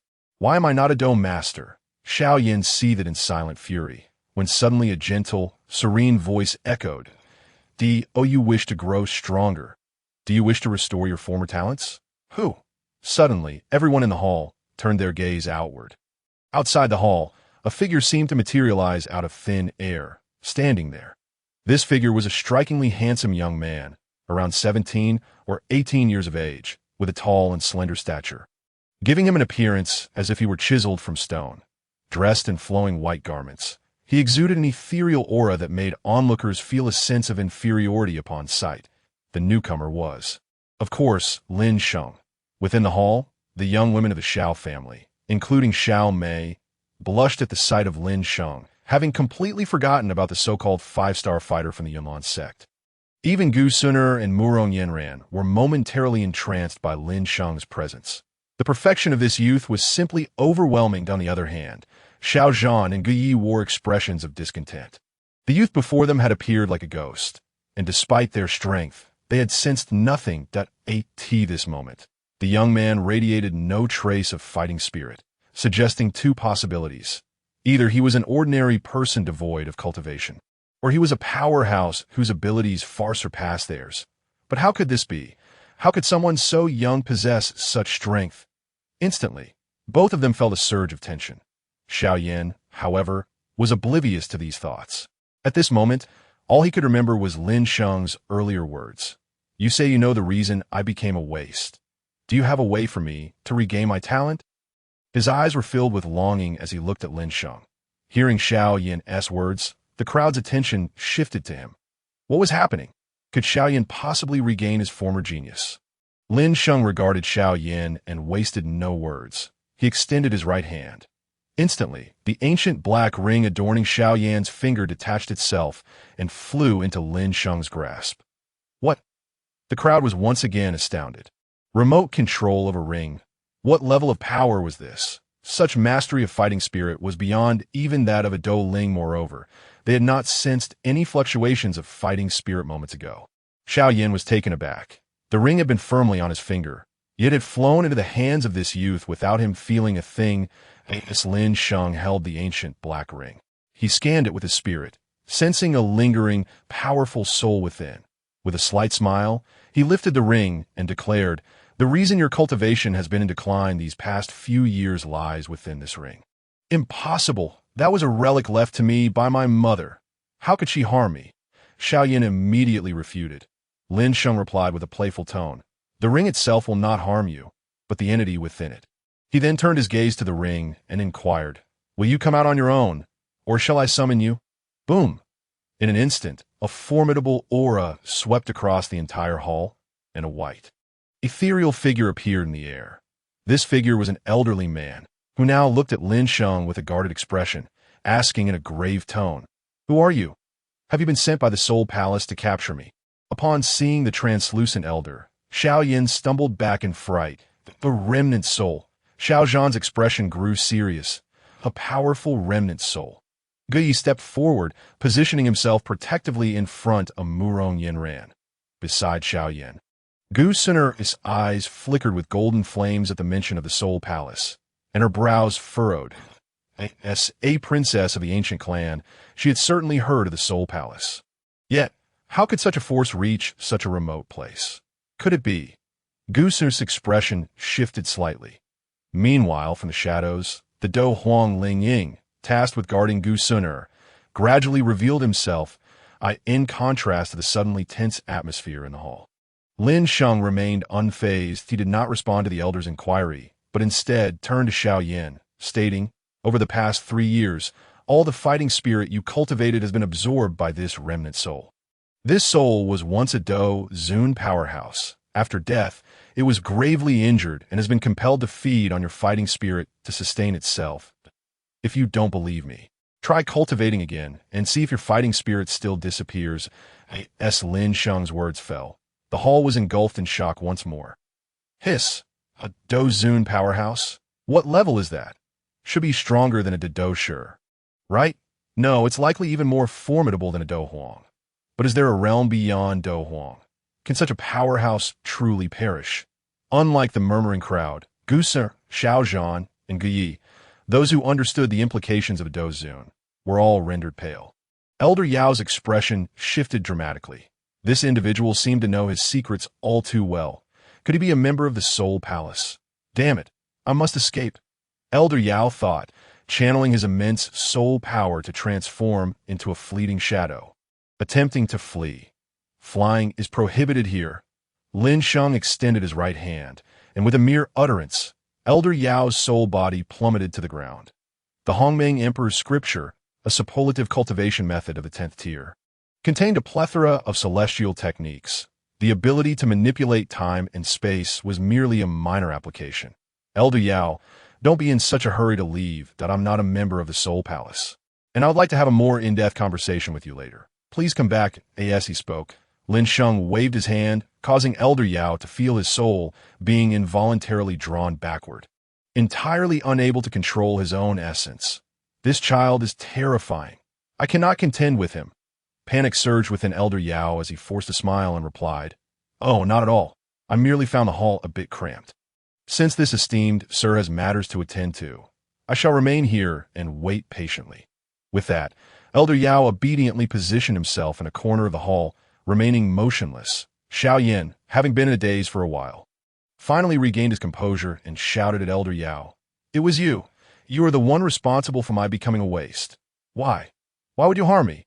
Cough, cough. Elder Yao chuckled awkwardly and explained, "Well, it wasn't intentional. I just happened to be hiding in this ring, and you happened to wear it, and I needed to absorb fighting spirit to sustain my life. It's just a coincidence, you see? Coincidence, my foot."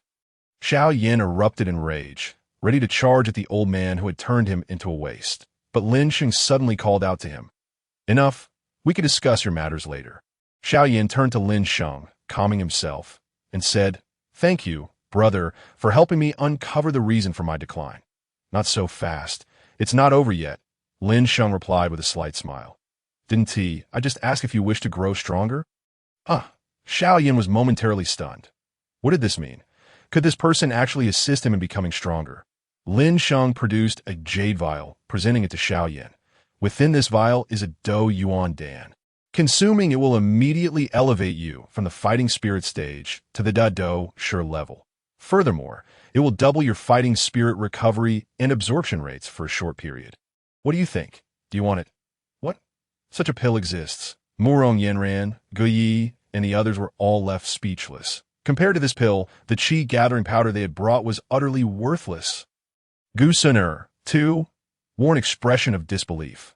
Such a pill, capable of enhancing cultivation while simultaneously accelerating recovery and absorption rates, was something their ancient clan lacked. Elder Yao's expression also shifted, as the foremost alchemist in the Duki continent. Creating pills to enhance cultivation or speed up recovery was not particularly challenging. However, producing one with multiple effects was much more complex. Listening to Lin Sheng describe the pill's effects, Elder Yao felt skeptical. Xiaoyan, however, didn't care about any of that. Upon hearing Lin Sheng's words, he eagerly nodded, exclaiming, "I want it! I want it!" Seeing Xiao Yan's excited expression, Lin Sheng smiled slightly. "You can have it, but I wonder what kind of price you can pay." As soon as Lin Sheng's voice fell, the hall was enveloped in an immediate silence. Indeed, what a staggering price one must pay for such a miraculous elixir. Could the Xiao family afford it? They had just witnessed a mere 3 qi gathering pills in sight, a rift among the elders, compelling them to pressure Patriarch Xiao Zhan into acquiescing to Murong Yenran's request for annulment. The qi gathering pills only facilitated a breakthrough from fighting spirit to fighter, whereas this Do Yuan Dan could propel one directly to the rank of Grandmaster. Even Patriarch Xiao Zhan was merely a Grandmaster. The implications were terrifying, rendering this divine pill something the Xiao family could hardly aspire to possess. That Ji's countenance was fraught with anxiety and yearning that he stepped forward and addressed Lin Sheng. "Esteemed Master, our Yunlan sect is also interested in this elixir. Might I inquire if..." As he spoke, Guyi cast a glance at Xiao Zhan and the others, his tone growing resolute, regardless of what price the Xiao family is willing to offer for this pill. "Our Yunlan sect is prepared to pay double, only asking that you bestow this elixir upon us. From this moment forth, you shall enjoy our unwavering friendship." "Ji, you overstep!" Xiao Zhan bellowed in a fit of rage. The other elders, unable to concern themselves with dissuading Xiao Zhan, aligned themselves with him, glaring furiously at Guyi. Yet, Guyi paid no heed to their ire. The Xiao family was insignificant in the eyes of the Yunlan sect. What did their anger matter? As he had just stated, impotent fury was of no consequence. Lin Sheng chuckled, a glimmer of amusement dancing in his eyes as he regarded Guyi and Murong Yenran. The friendship of the Yunlan sect? What is the Yunlan sect to me?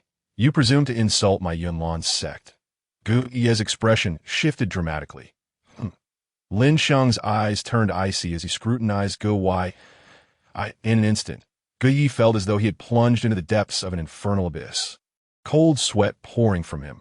With a thud, he collapsed to the ground, his form slack like a puddle of mud. What? The assembly was instantly taken aback. In a mere glance, Elder Guyi, a 7-star Grandmaster, had knelt before them.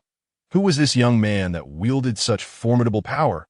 "Elder Gu, what has happened to you?" Murong Yenran rushed forward, only to find Guyi's eyes clouded, his entire being resembling that of a soulless automaton.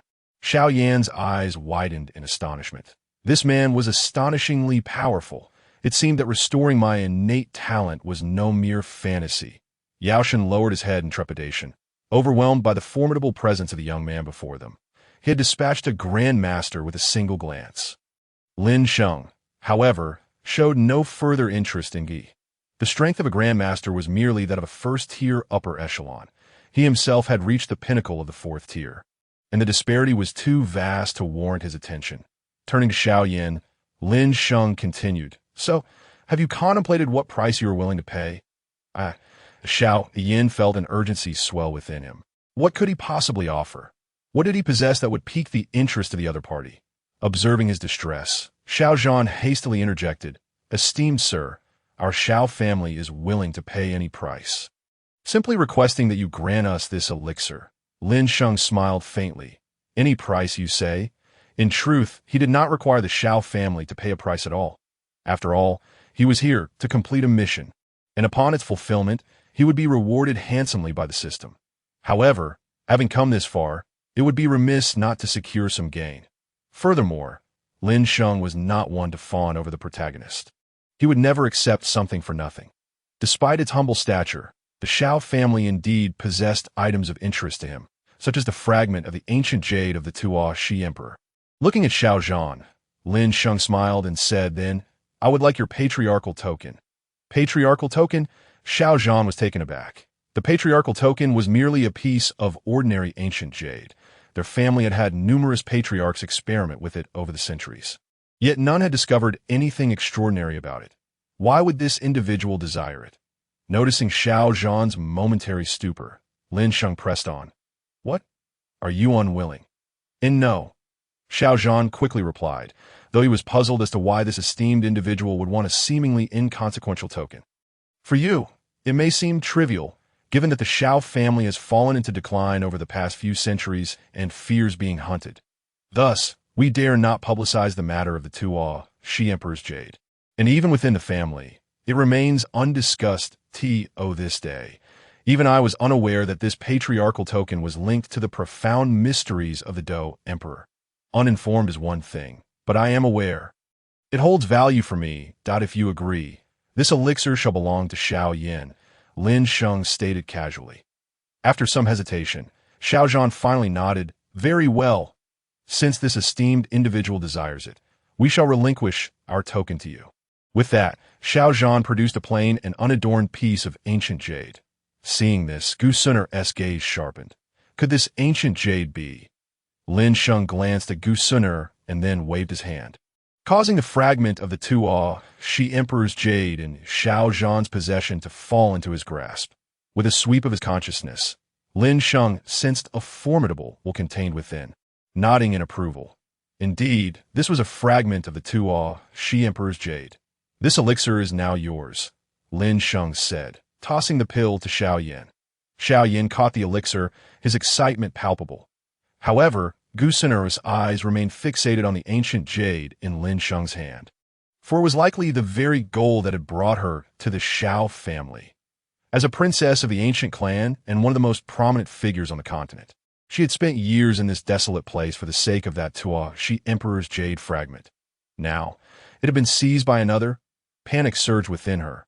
Sir, might I inquire if you would be willing to part with that ancient jade?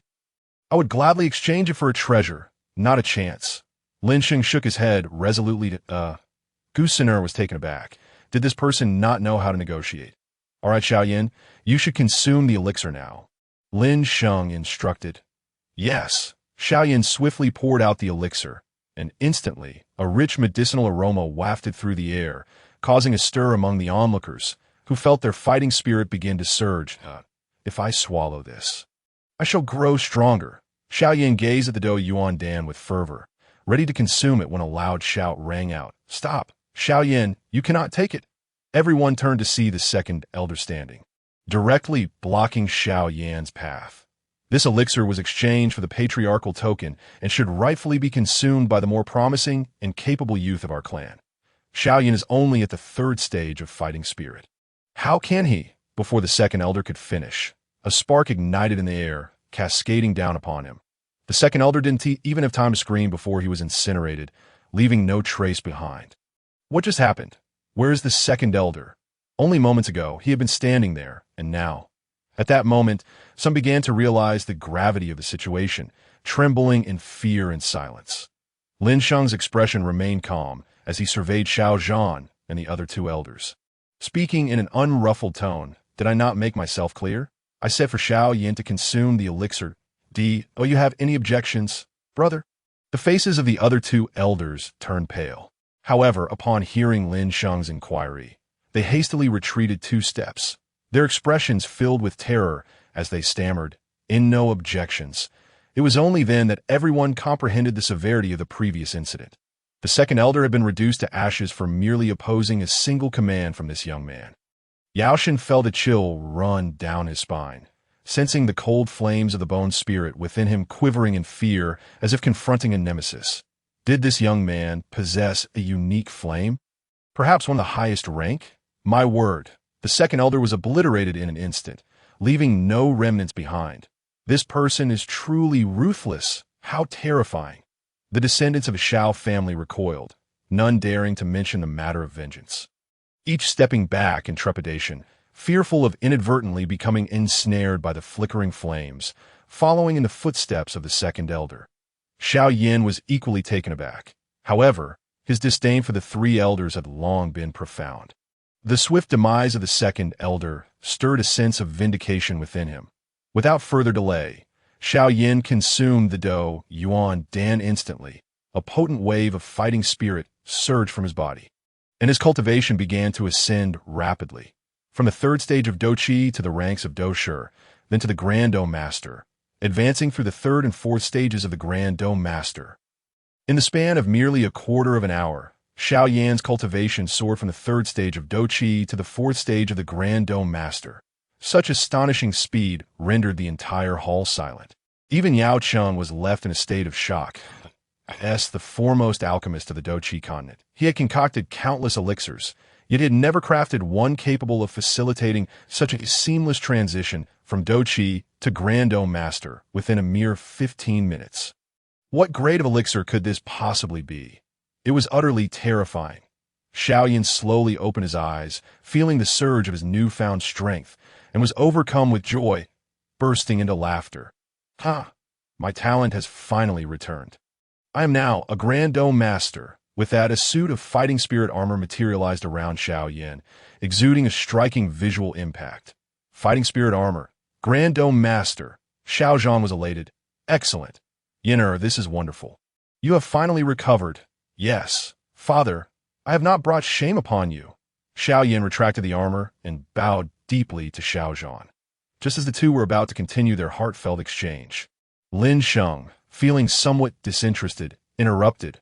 All right, save your sentiment for later. Xiao Yan, now that your talent has been restored and your strength has increased, are you satisfied? This is the moment to express your gratitude. Only then did Xiao Yan remember the significant figure who had facilitated his restoration. And with an awkward smile, he promptly bowed to Lin Sheng. I am indeed satisfied. Thank you for your immense grace, my lord. I will never forget this in the future. Should you have any commands, I shall not hesitate.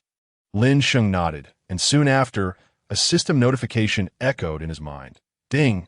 Congratulations to the host for completing the task. Xiao Yan's wish has been fulfilled, rewarding him with the supreme divine ability, Buddha's Wrath Emperor Flame Lotus. The first of the Emperor Flame, and 100,000 wealth points. Very good. Truly worthy of a protagonist. The System S rewards are indeed generous, including the supreme divine ability that will later allow Emperor Yin to traverse the vast world, as well as the first of the Emperor Flame. Impressive. Lin Sheng was thoroughly satisfied, assisting Xiao Yan to his feet. Rise up in the future. Should you have any worthwhile tasks, you may contact me through this. With that, Lin Sheng tossed Xiao Yan a bronze token inscribed with the words, although you have granted me such bountiful rewards and even bestowed upon me the divine ability you shall cultivate decades hence. We must adhere to the rules. The bronze token can still be utilized. At worst, you can upgrade it to gold or diamond later. A.S. Xiao Yan accepted the token, and his eyes gleamed at the sight of Lin Sheng disregarded him. Turning his attention to Yao Chun. Yao Chun, come with me.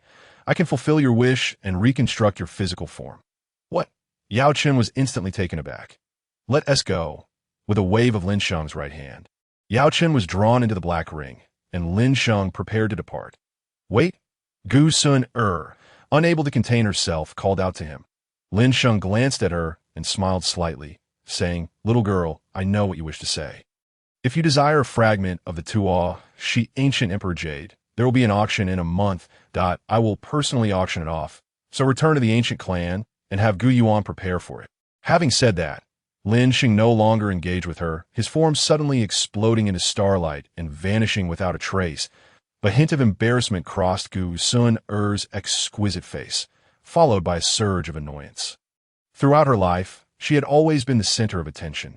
Yet, in this moment, she was completely disregarded by a young man merely a few years her senior. However, as she stood in stunned silence, Ling Ying had already approached her, urging, Miss, the matter concerning the ancient emperor cannot be delayed. You must notify the clan leader immediately. Understood. Gu Sun-er realized that her mission to retrieve the Tuo, ancient Emperor Jade fragment from the Shao family had failed, and the fragment had been taken by someone else.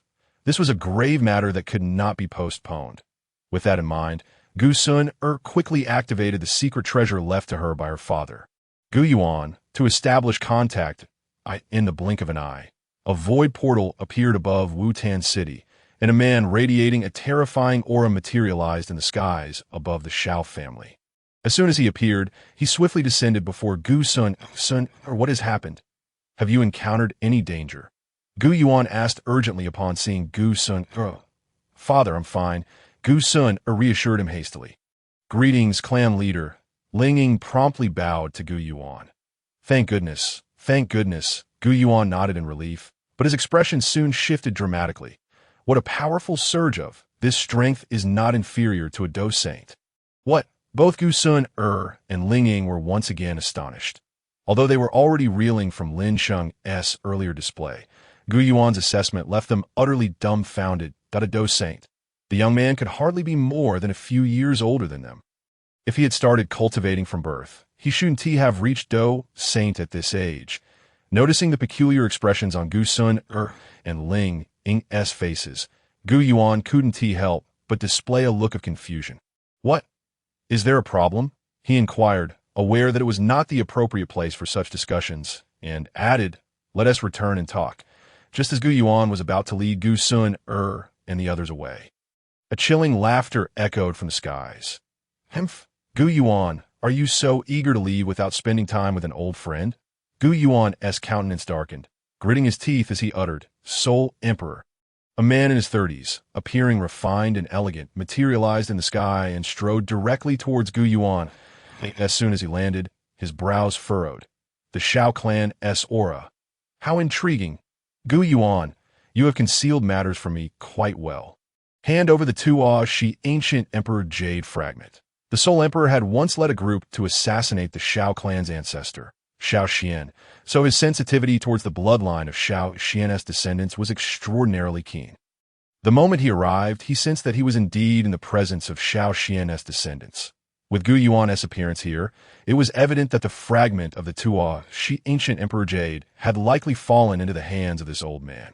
Fuming at this realization, the Soul Emperor demanded, What Tuo Shi ancient Emperor Jade fragment? I have never seen it. Gu Yuan retorted coldly, attempting to leave with Gu Sun. The members of the Shao family were left in a state of bewilderment. Who were these two formidable figures before them? What was this Tuo Shi ancient Emperor Jade? Xiao Zhan felt a tremor of fear within.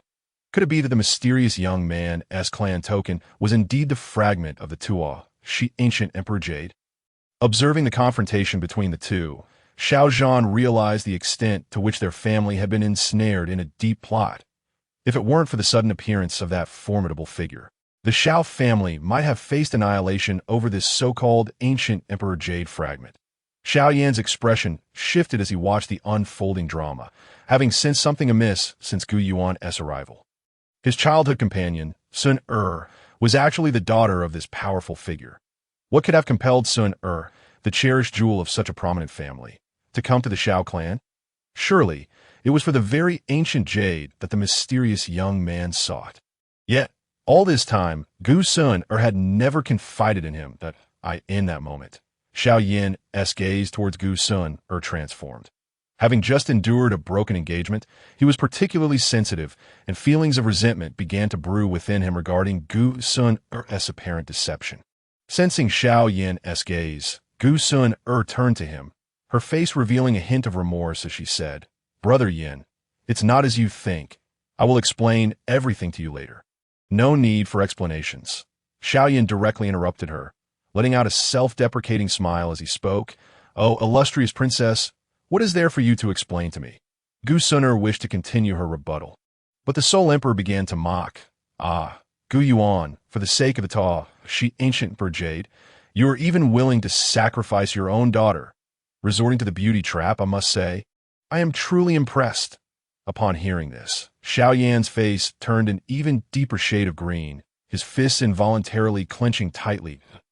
In a single day, he had been wounded twice by the two most important women in his life, causing his psyche to become somewhat distorted. Soul Emperor, do not speak slander. Gu Yuan snorted coldly, then disregarded him entirely, preparing to lead Gu Sun away. Just as the Soul Emperor attempted to intervene, two beams of light suddenly descended from the sky, landing directly in Gu Yuan and the Soul Emperor's hands. Their astonishment. They were two bronze orders of the Myriad heavens. Upon grasping these tokens, a calm, yet authoritative voice resonated in their ears. 1 month hence, the Myriad Realms auction will auction the fragments of the Tuo Shi ancient Emperor Jade, including the secrets of the Do Emperor. 1 month hence? Gu Yuan and the Soul Emperor simultaneously looked up, exchanging a glance before violently tearing through the void, retreating in an instant. Within the Hall of Leisure, after distributing the bronze orders to the prominent forces within the Doqi continent, Lin Sheng returned to this sanctuary. With a casual wave of his hand, the figure of Yao Chan materialized within the hall. "Where is this?" Yao Chan was momentarily taken aback, but upon sensing the surrounding surging vitality, he couldn't help but be astonished. Such a dense concentration of vitality. Even my soul body feels solidified. As he spoke, Yao Chan turned to gaze at the figure seated in the main position, resembling a celestial being, as the master of the Hall of Leisure. Lin Sheng's every word and action resonated with authority within these walls, truly embodying a divine presence that inspired a desire for reverent worship. "Greetings, my lord." Yao Chan could not help but lower his head, bowing before Lin Sheng. "Just call me Hall Master," Lin Sheng thought. Using his will to elevate Yao Chen's soul-bodied, he then continued, "Yao Chen, I am aware of your desire to reconstruct your physical form. Are you willing to join my Hall of Leisure? If so, I shall assist you in your endeavor. If not, I am willing." Yao Chen hastily knelt down. Having fallen for many years, he could not refuse such an opportunity to regain his corporeal form. As for joining the faction led by this Hall Master, feeling the overwhelming vitality within the Hall of Leisure, even his maternal clan, the Yao clan, could not compare such a powerful faction. Was there any reason to hesitate? "Very well, let us commence." With a wave of his hand, Lin Sheng summoned forth a plethora of rare treasures, blood of the Azure Dragon, merging blood elixirs, the remains of the Fire Phoenix, and other precious materials floated in the air. Then, as Lin Sheng activated the Hongmeng Emperor scripture, a breath of primordial energy descended upon these materials, causing them to gradually melt into the shape of a complete body. With another wave, Yao Chen's residual soul entered this embryonic form. Subsequently, Lin Sheng opened his right hand, revealing a droplet exuding a rich life force. Indeed, it was the life spring he had previously drawn.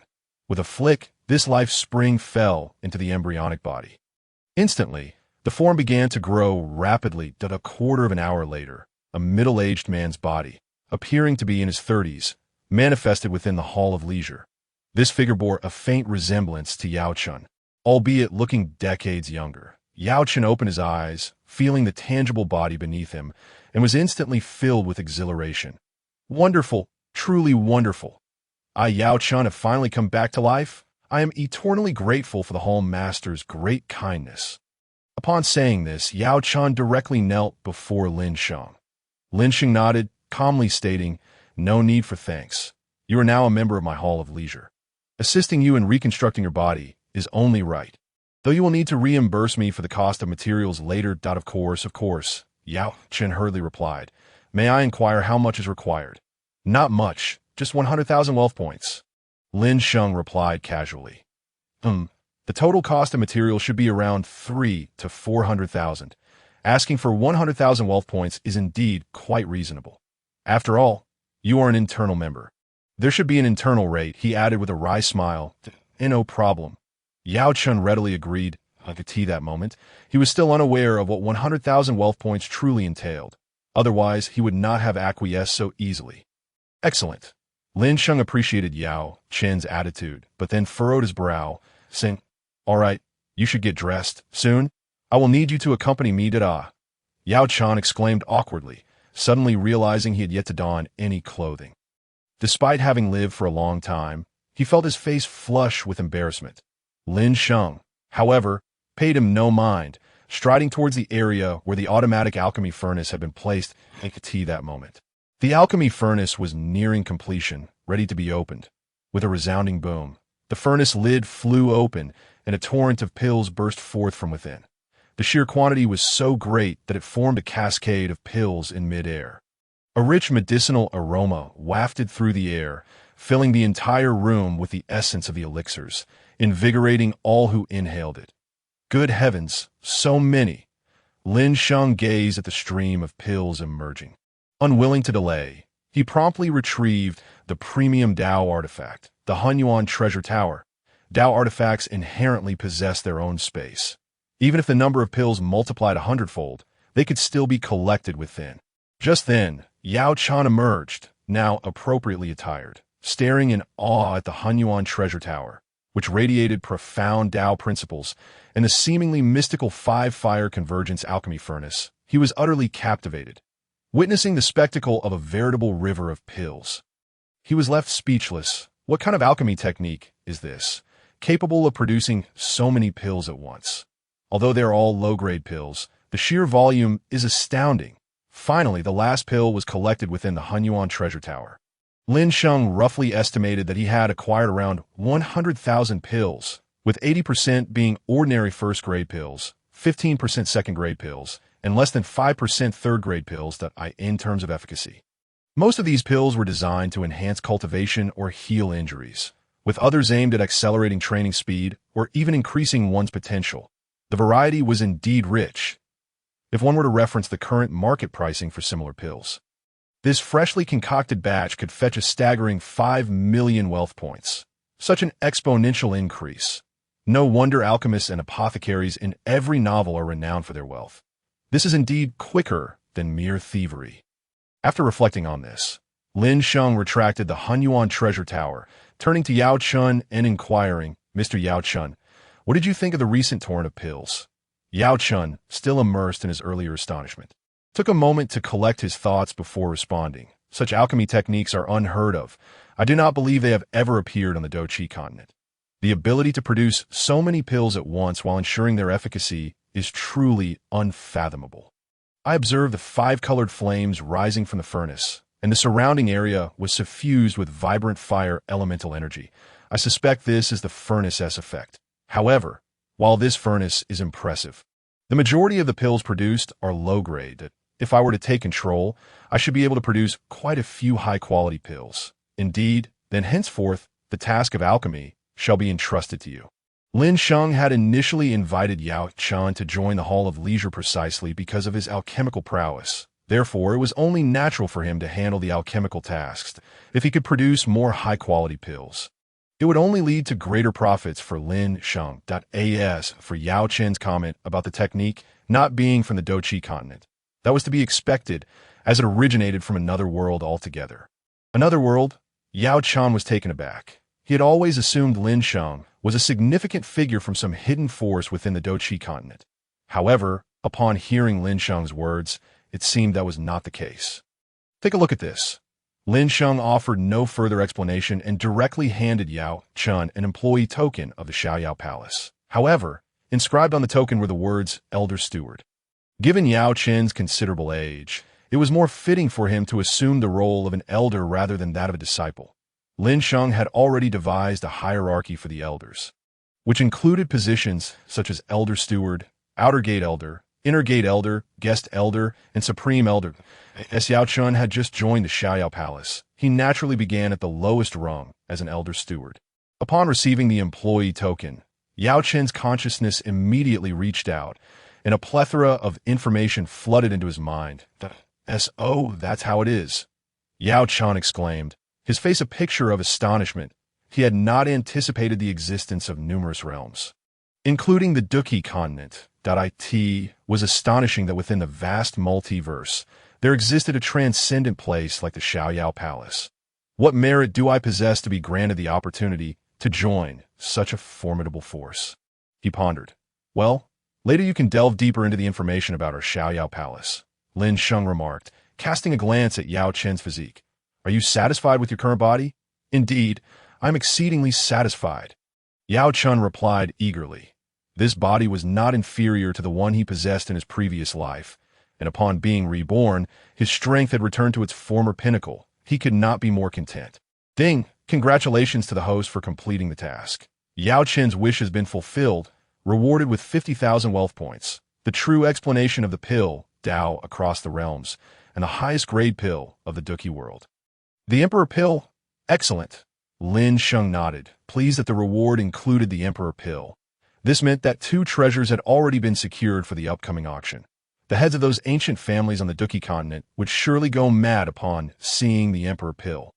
He couldn't help but wonder if the individual who had just acquired the shard of the Tua, ancient emperor, would suffer a mental breakdown upon witnessing the auction for the Emperor pill.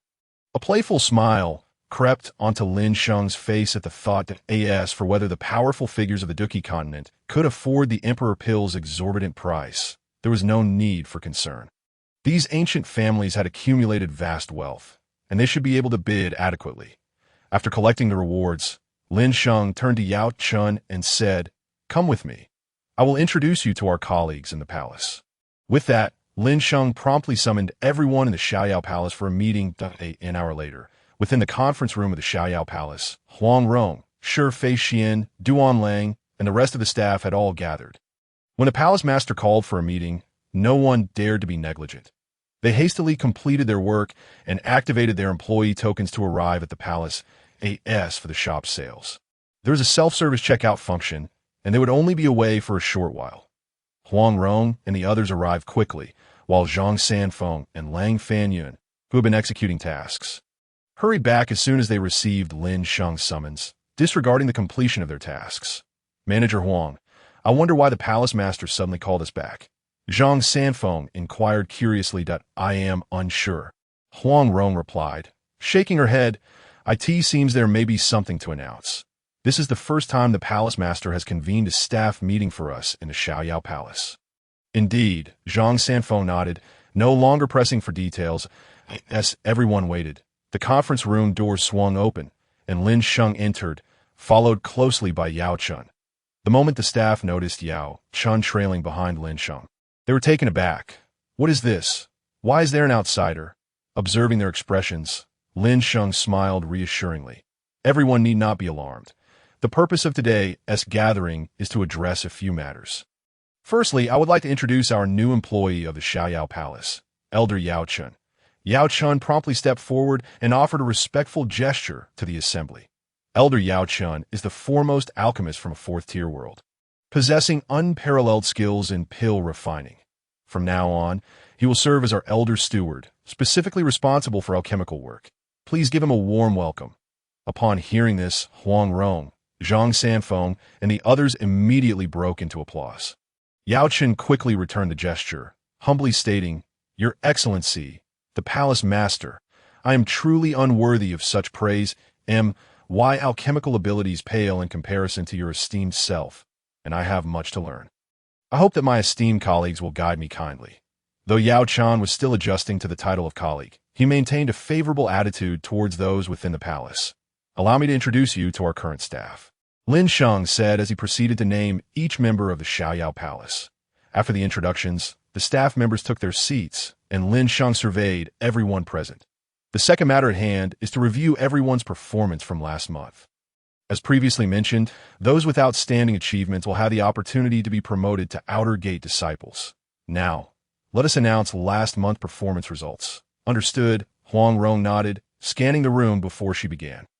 Instantly, the atmosphere in the hall grew tense as the 10 staff members, including Wan and Shi Fei Xian, braced themselves for the moment that would determine their fates. Last month, our shop's staff and self-service sales amounted to approximately 18.3 million wealth points. Among these, staff sales contributed around 5.8 million wealth points. The rankings for 6th to 10th place are as follows. 6th place, Ko Zhong, with 330,000 wealth points. 7th place, Su Xiling, with 320,000 wealth points. 8th place, Duanmu Rong, with 300,000 wealth points. 9th place, Aku, with 280,000 wealth points. And 10th place, Yanghua, with 250,000 wealth points. After announcing the rankings, Huang Rong scanned the staff and noticed that those named were visibly subdued. Yanghua, in particular, had lowered his head deeply. Huang Rong did not linger on this and continued after a brief pause that in 5th place is Wang Yuyan with 380,000 wealth points. She is also the top seller in the first floor shop. Although Wang Yuyan lacked martial prowess, she excelled as a theoretical master, adeptly identifying the needs of ordinary customers and guiding them to the right products. Gradually, her customer base grew, leading her to achieve the highest sales on the first floor despite her lack of combat skills. In 4th place is Shangguan Haitang with 520,000 wealth points. 3rd place goes to Shi Fei Xian with 680,000 wealth points. As the last two rankings approached, Wan and Yang Rui's expressions grew increasingly tense. This was a pivotal moment that would determine who would advance to inner gate disciples. Huang Rong did not keep them in suspense for long and announced the results directly. In second place, we have Wan with 930,000 wealth points. Upon hearing this, Xian visibly exhaled in relief. She and Wan were rivals, and although she felt disappointed for not securing first place, she was content as long as Wan. The formidable contender did not take the lead, and the first place goes to Yang Rui, with a sales total of 2.08 million wealth points. Wow! Upon the announcement of this remarkable achievement, the expressions of the shop's staff transformed entirely. The total sales figure was astonishing. Everyone else had merely reached 6 figures, while this one soared to an impressive 2 million wealth points. However, upon reflection, it was entirely reasonable, considering that Yang Rui was stationed on the 3rd floor of the shop, dedicated to serving clients holding golden-level Shitian orders and above. Moreover, since the revelation that exceptional performance could lead to promotion as an outer disciple of the shop, the Emperor Sui Yongguang had frequently visited to bolster his daughter's sales figures. With the premier dynasty backing these efforts, it was hardly surprising that the sales volume was elevated. Lin Sheng, however, remained indifferent to the details. As long as the sales figures increased, he cared little about the methods employed. As long as the interests of the Xiaoyao Hall were not compromised, and there were no improprieties or moral transgressions, he was unconcerned. Upon reviewing the performance metrics, he noted that aside from the 5,800,000 points sold by these 10 employees, Huang Rong herself had contributed 220,000 points, culminating in a staggering 8 million wealth points, nearly half of last month's total sales, despite it being merely the first month and their relative inexperience. It was likely that sales would only ascend from here. With this in mind, Lin Sheng's spirits lifted. Indeed, I am quite pleased with everyone's sales performance. Therefore, as previously stated, the top-selling employee will be promoted directly to an outer disciple. Thus, from this day forth, Yang Rui shall be recognized as an outer disciple of Xiaoyao Hall. Upon concluding his statement, Lin Sheng beckoned, and Yang Rui's employee token soared forth. With a mere gesture, a radiant glow enveloped the token. As the brilliance dissipated for bold characters, outer disciple emerged upon it. Yang Rui, elated, accepted the token and promptly bowed to Lin Sheng, exclaiming, "Thank you, esteemed hall master." Witnessing this, Shifei and the others displayed expressions of envy. Recognizing their sentiments, Lin Sheng understood it was time to motivate them further. There is no need for envy, as long as you all put forth your best efforts and meet the performance standards. Then in 3 months, the top 3 in total sales among you shall also be promoted to outer disciples. Thank you, esteemed hall master. Wan Quan and the others rejoiced, bowing deeply to Lin Sheng. However, the expressions of Yanghua, Ko Zhong, and Su Xiling grew somewhat awkward. Achieving a place among the top 3 seemed an arduous task for them. Noticing their discomfort, Lin Sheng felt a twinge of sympathy. The reality of the martial world had always favored quantity over quality. Upon encountering beautiful women, it was natural for patrons to flock to them. Within the shop, the allure of the female staff like Shifei and Wan Quan undeniably overshadowed the presence of Yanghua and his companions. Nonetheless, Lin Sheng had already formulated a plan. For those who do not attain a spot among the top 5 in sales, there remains a path to promotion as outer disciples. Xiaoyao Hall offers various tasks. By completing a set number of them to accumulate contribution points, you may ultimately undertake a 3rd-tier task to qualify for promotion. This applies to you as well, Duan Lang. As he spoke, he turned his gaze toward Duan Lang, who promptly straightened in his seat, attentively listening to Lin Sheng's words. Following your completion of the daily duties within the shop, you may begin accepting tasks in pursuit of entering the shop sooner. The 4, Duan Lang and the others, were elated, bowing respectfully to Lin Sheng, affirming, "Yes, we shall not disappoint the hall master's expectations." With a nod, Lin Sheng proceeded. Now, on to the 3rd matter. The upcoming Wanjiao auction in 1 month will not only feature participants from the Jiuzhou continent, but also formidable beings from a 4th-tier world. The value of each auction item will far surpass that of previous events. However, the competition will be significantly more intense. If the Jiuzhou continent does not exert itself, it may struggle to secure any gains. Upon hearing this, the faces of Huang Rong and the others fell. The next auction would not only involve the Jiuzhou continent, but also competitors from fourth-tier world. The disparity in strength between a fourth-tier world and a third-tier realm was not merely a minor gap. It represented a substantial divide between the lesser and middle realms. What could the dynasties of the Jiuzhou continent possibly offer in comparison? A wave of despondency washed over the crowd. Noticing their dismay, Lin Sheng smiled reassuringly. There is no need for concern. My purpose in informing you is to prompt you to notify the dynasties and martial factions of Jiuzhou to prepare in advance.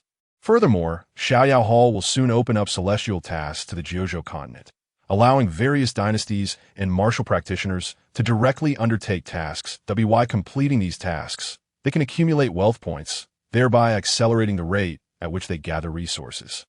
Upon hearing this, the eyes of the crowd sparkled with renewed hope. However, Yao Qin's expression remained unchanged. The fourth-tier world participating in the auction was undoubtedly their OWAS for who among them would be able to secure quality items. He was indifferent. He had already begun anew as an employee of Xiaoyao Hall and held no profound attachment to his former world. Elder Zhang Sanfeng and Lang Fanyun, both seasoned veterans who had completed numerous tasks, also appeared more optimistic. Alas, the Hall Master has shown remarkable benevolence towards the people of the Jiuzhou continent. On behalf of its citizens, I extend my gratitude, Zhang Sanfeng stated, bowing respectfully to Lin Sheng. There is no need for such formalities, Zhang Zhenren. Let us conclude this meeting here. Everyone may return to your duties. Yes. As the meeting adjourned and the attendees returned to the shop, news swiftly spread throughout the Jiuzhou continent. In 1 month's time, the auction would feature the formidable competitors from a fourth-tier world. The very thought of such power contesting against them filled the air with tension. Fortunately, another piece of good news soon followed. The Hall Master, in his compassion for the citizens of Jiuzhou, had established a task system exclusively for those holding Shitian orders. By completing the numerous tasks issued by Xiaoyao Hall, they could amass wealth points and prepare for the forthcoming auction. In the Daqin Empire, within the Xianying Palace, Ying Zheng, after reviewing the newly added tasks on his platinum Shitian order, opened his eyes and addressed those before him. In 1 month, we shall face competition from the fourth-tier world at the auction. Our actions in Daqin must not lag behind. Meng Tian, Li Xen, you two shall lead the army northward to strike the Xiongnu. I expect to see them thoroughly subdued within half a month. Meng Tian and Li Xen promptly rose, kneeling on one knee, responding, "We shall obey." Ying Zheng then turned his gaze to Li Si, commanding, "Li Si, you will remain stationed in the apocalyptic world within half a month. Eliminate all the zombies and gather all valuable resources from that realm, converting them into wealth points." "Understood," Li Si replied, cupping his hands in acknowledgement. "Zhao Gao, Zhang Han, Dong Huang Tai Yi, select the elites from the various schools and swiftly complete the tasks issued by the Shitian order.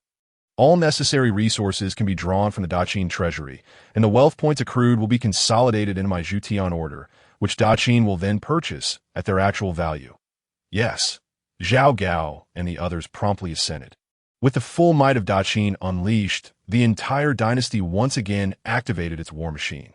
Meanwhile, the various factions across Jiuzhou, upon receiving the news, also sprang into action. Under the pressure of the fourth-tier world, the Jiuzhou realm erupted with all its latent potential in the Daqing world. At the Mingjiao headquarters atop Guangming Peak, the 6 major sects had surrounded the Mingjiao members before their main hall. The inertia of the plot remained strong. Even with the shop's emergence, it did not impede the onslaught of the 6 major sects against Guangming Peak. Standing on a neighboring mountain, dressed in male garb, Zhao Min exuded an air of remarkable gallantry. Beside her, the 2 elders of Xianming and Ada, along with others, gathered around. At her side stood a handsome and refined young man, whose position appeared to be nearly on par with hers. Observing the standoff below, he nodded in satisfaction. This time, they would certainly be able to capture all the righteous sects and the traitors of the Ming sect in one fell swoop, thoroughly cleansing the persistent affliction that plagued the Great Yuan. Subsequently, Zhao Min addressed the elegant man, saying, "Mr. Fong, may I inquire about the current condition of your esteemed master, Lord Pangban?" This refined young man was none other than Fang Yiyu, the closed-door disciple of the sorcerer Pang Ban. Known as the Little Sorcerer, as the foremost entity of the foreign dynasty, the Great Yuan's internal demonic and secret sects wielded significant influence over the entire grassland's martial affairs. Sorcerer Pang Ban had long been regarded as a guardian deity for the Daming Tatars. However, after the Tatars were vanquished and Sorcerer Pang Ban was defeated and gravely injured by Emperor Zhina Zhuhou, he returned to the Great Yuan with the Sorcerer's Palace. Fang Yi replied with a relaxed expression, "With my ancestor's intervention, my master has fully recovered." His ancestor, of course, was the master of Sorcerer Pang Ban, possessing strength nearly equivalent to that of the Mongolian national master, Ba Siba, of the demonic sect, Meng Qi Shing. Zhao Min nodded, a confident smile gracing her features as she declared, "In this era of great strife, with the emperor, the national master, and the lord of the demonic sect all taking the field, command have been issued to the major powers of the grasslands. The Great Yuan shall undoubtedly sweep through the central plains in the ensuing battles. Now is the perfect time to achieve great deeds, starting with today's siege of the Bright Summit." Understood. The two elders of Xianming and the others all bowed respectfully, their faces alight with excitement. Atop the Bright Summit, Zhang Wuji finally appeared, successfully repelling the experts of the six major sects, hoping to persuade them to retreat. However, at that moment, the members of the six major sects suddenly swayed, tears streaming down their faces, their bodies going limp as they collapsed to the ground. "This is bad. It's the bitter melancholy breeze." Song Yuanxiao's expression changed dramatically as he recognized it as the exclusive poison of the Western Xia. The bitter melancholy breeze. Ha! Hero Song is quite knowledgeable. This is indeed the bitter melancholy breeze. Just then, a clear, melodious laughter rang out as a handsome young man appeared, fanning himself with a folding fan. Flanked by considerable entourage, each of whom appeared quite formidable, it was none other than Zhao Min. "You dare to poison us!" Zhang Wuji exclaimed angrily. Zhao Min cast a glance at Zhang Wuji. Had she not encountered the palace master before, she might have thought highly of him. Yet, having witnessed Lin Sheng's almost divine presence and being instructed by the Yuan Emperor to serve Lin Sheng as much as possible, she could no longer regard Zhang Wuji, an ordinary man, with any respect. "Humph, I didn't expect there to be a fish that got away. Elders of Xianming, deal with him. The rest capture everyone from the six major sects and the Ming sect and take them away." "Stop!" Zhang Wuji shouted urgently. However, the attacks from the two elders of Xianming had already surged forward, instantly ensnaring him, just as Zhao Min was about to take away the members of the six major sects. A voice suddenly resonated from the sky. "Wait!" Everyone looked up to see an elder with an ethereal demeanor slowly descending from the heavens. The newcomer was none other than Zhang Sanfeng. He had just concluded a meeting at the Xianyao Hall when he received a distress signal from Song Yuanxiao and immediately activated a teleportation skill to arrive at the Bright Summit. Although Zhang Sanfeng had joined the Xianyao Hall, Lin Sheng imposed little restriction on them. If there were personal matters to attend to, he would not deny them leave. "Master!" Song Yuanxiao and the others rejoiced. Zhang Zhenren, the members of the six major sects, were equally thrilled. With Zhang Zhenren's arrival, they felt reassured against this suddenly emerging force. Upon seeing Zhang Sanfeng, Zhao Min was taken aback, but she quickly stepped forward to bow. Junior Zhao Min pays respects to Zhang Zhenren. Zhang Sanfeng gestured for her to rise and said, "Miss Zhao, there is no need for such formality." As Zhao Min stood up, she inquired, "Might I ask if Zhang Zhenren's presence here is on behalf of the Xianyao Hall, or as an individual?" Now that Zhang Sanfeng had joined the Xianyao Hall, his sudden appearance here led many to speculate whether the hall intended to intervene in the specific conflicts within the 9 provinces. If that were the case, what were they even fighting for? The elders of Xianming and Zhang Wuji all halted their actions, anxiously regarding Zhang Sanfeng. The elders of Xianming were filled with a nervous fear of the Xianyao Hall, while Zhang Wuji experienced a mix of trepidation and anticipation upon seeing his master. Zhang Sanfeng chuckled softly. "What merit do I possess to represent the Xianyao Hall? I am here solely on my own accord." Upon hearing this, Zhao Min and the others could not help but breathe a sigh of relief. The pressure from the Xianyao Hall was simply too overwhelming. if Zhang Sanfeng truly represented the hall. They would have no choice but to retreat back to the capital. Nevertheless, Zhao Min still uneasily asked, "May I inquire about Zhang Zhenren's purpose for coming?" Zhang Sanfeng glanced at the limp members of the 6 major sects and sighed. At that moment, he knew that the 3 greatest masters of Mongolia had all returned, and without a doubt, they would soon sweep across the world. Meanwhile, the 6 major sects were still embroiled in internal strife with the Ming sect. This was a path to destruction. Shaking his head, Zhang Sanfeng addressed Zhao Min. "I have come with a request, hoping that Miss Zhao will spare the members of the 6 major sects and the Ming sect. I promise that once they return, they will immediately withdraw from the Great Yuan, including our Wudong sect." "Master," Song Yinchao's expression changed drastically. However, Zhang Sanfeng raised his hand to silence him. Zhao Min furrowed her brow, contemplating for a long time. Ultimately, she hesitated to confront Zhang Sanfeng, who had already joined the Xianyao Hall. Moreover, if the martial forces were to withdraw from the Great Yuan, her task could be considered barely accomplished. Finally, she nodded and replied, "I hope Zhang Zhenren will honor his word. We shall take our leave." With that, Zhao Min led her group away. Observing Zhang Sanfeng's solitary arrival and his few words driving Zhao Min and her entourage away. The members of the Great Yuan's martial world were both astonished and delighted, quickly expressing their gratitude to Zhang Sanfeng. "Thank you, Zhang Zhenren. Thank you for saving our lives." However, amidst these voices, a discordant one emerged.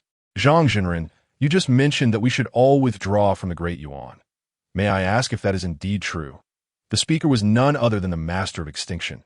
Zhang Sanfeng turned to her, nodded and sighed, saying, "The 3 greatest masters of Mongolia, Meng Qi Xing, Sihan Fei, and Ba Siba, who were invincible decades ago, have all returned. Mongolia can no longer be a place to linger. What are a few masters to be afraid of?" Master of Extinction scoffed. Zhang Sanfeng regarded her with a calm gaze and replied, "Those 3 are all beings of the earthly, immortal realm." Instantly, silence enveloped the scene in the grand office of the Xianyao Hall. Adorned with warm jade carvings, Huang Rong stood somewhat nervously before the desk, awaiting Lin Sheng to speak. After the staff meeting concluded, Lin Sheng had retained Huang Rong for a discussion. Observing her anxious demeanor, Lin Sheng smiled and said, "There is no need to be so reserved. Please take a seat that I wanted to discuss the sales performance bonuses for the shop." With a total sales volume of 800,000 wealth points achieved by Huang Rong and her 10 staff members, the figure was quite staggering that if bonuses were to be distributed based on this performance, it would amount to tens of thousands of wealth points. Typically, a clothing store's commission is around 12, but if they were to follow this commission structure, it would lead to a hefty sum. Huang Rong's own salary was merely 100 wealth points, while the remaining 10 staff members earned only dozens of wealth points per month. Distributing such a large bonus made Lin Sheng, who prided himself on being a conscientious employer, feel uneasy that it wasn't that he was unwilling to distribute money. He merely feared that the staff might regret not being able to handle such a windfall.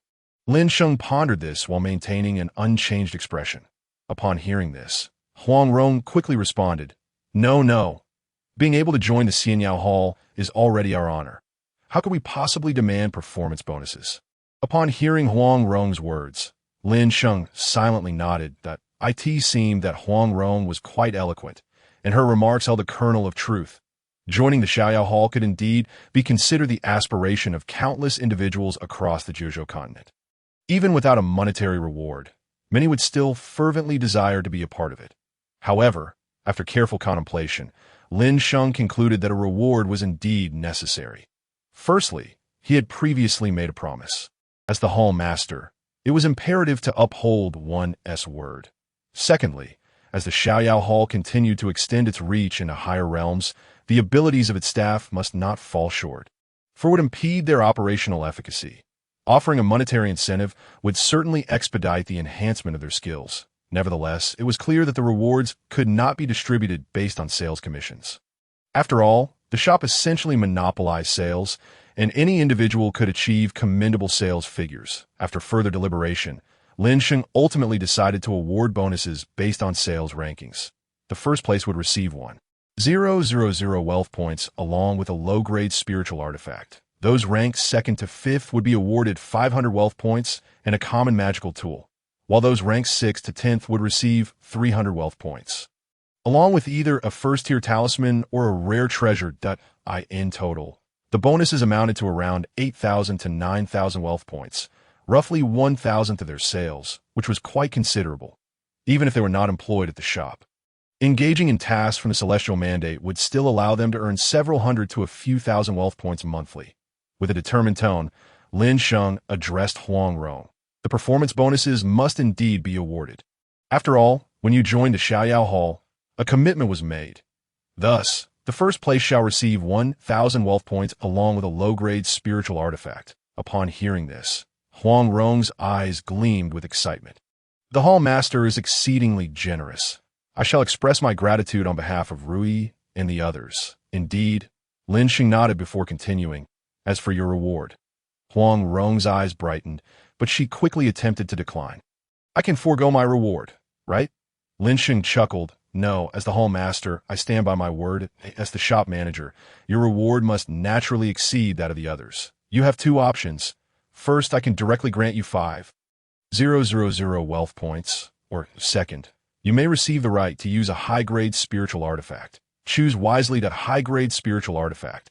Having been a shop manager for some time, Huang Rong was well aware of the immense value of such items.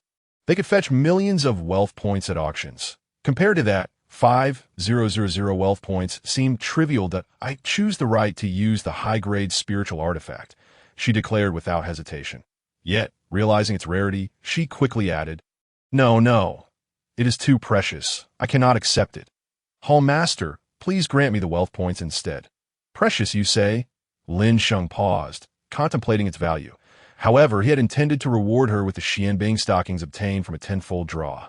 An item he had no use for himself. Selling it back to the system would only yield around 4,000 to 5,000 wealth points, half of its value. Such a transaction was hardly appealing. As for selling it to the Zhuzhou populace, pricing it too high would deter buyers, while a lower price would disrupt market equilibrium. Ultimately, Lin Sheng decided it would be best to reward the Xiaoyao Hall employees with it. After all, it was for their use, and among themselves, the price mattered little. Very well, this is what you deserve. Your diligent work will be the greatest reward to me. However, items awarded by the Xiaoyao Hall are strictly prohibited from resale. Violators shall be expelled from the hall. Lin Sheng did not wish to dwell on this matter further, firmly establishing the rule to maintain the integrity of the hall's operations. Yes, Huang Rong bowed her head. But internally, she was already plotting how to repay the hall master. You shall take this high-grade spiritual artifact. As she spoke, Lin Sheng handed the Xianbing stockings directly to Huang Rong. Huang Rong gazed at the translucent stockings in her hands, momentarily stunned. This is a high-grade spiritual artifact, Lin Sheng continued. And regarding the reward for the staff, you may take these and distribute them as well. He then handed her low-grade spiritual artifacts such as the snow silkworm silk bodice, spirit pearl grass, and the diamond talisman. Staring at the nearly transparent bodice, Huang Rong was once again taken aback. What kind of rewards are these? Is the hall master perhaps a lecher, if that is the case? We might be in danger. The thought made her cheeks flush with embarrassment. Noticing Huang Rong's expression, Lin Sheng felt a hint of embarrassment himself. If it weren't for the difficulty in selling these items, I wouldn't have rewarded you with them. He cleared his throat to interrupt Huang Rong's thoughts and said, All right, you can examine these later. If there is nothing else, you may leave. Actually, there's something.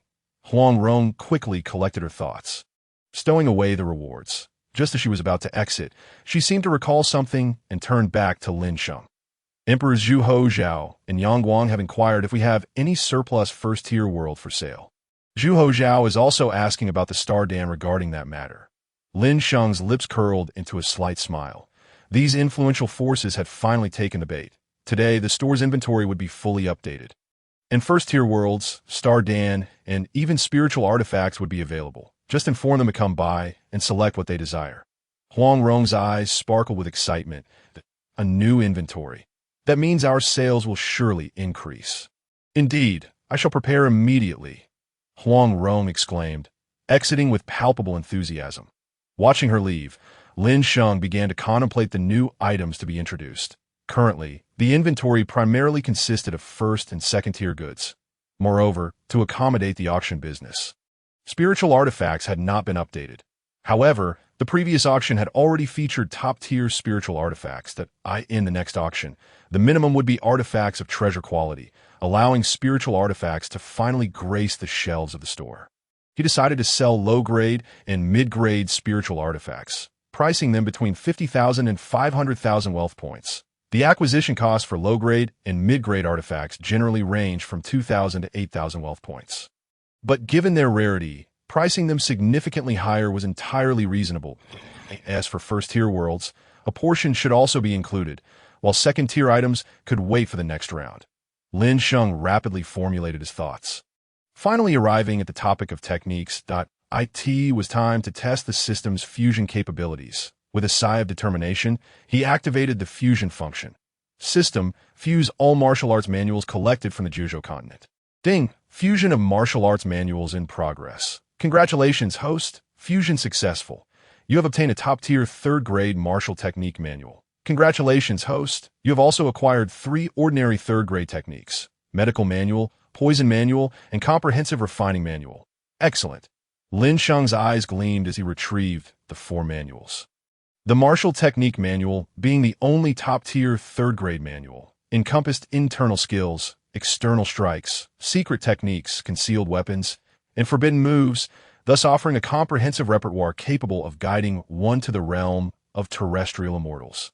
Notably, the pinnacle techniques of this world, such as the Tianxia Manual and War God Codex, had yet to be fused. Should they be incorporated, Lin Sheng felt confident that the martial technique manual's rank could reach 4th grade. With the emergence of this martial technique manual, it would herald an era of martial prowess across the Jiuzhou continent.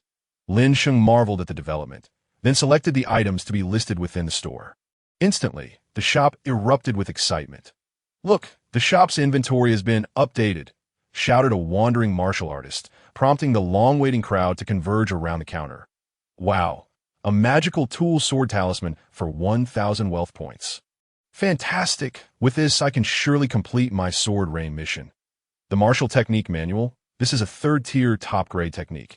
It can lead us straight to the realm of terrestrial immortals. Can we truly purchase such a technique? Pay attention. The first floor only allows the purchase of the first layer of the martial technique manual. Moreover, even the first layer demands 1,000 wealth points. Can you afford that? What is the matter with you? I shall promptly complete the tasks of the heavens and accumulate my wealth points.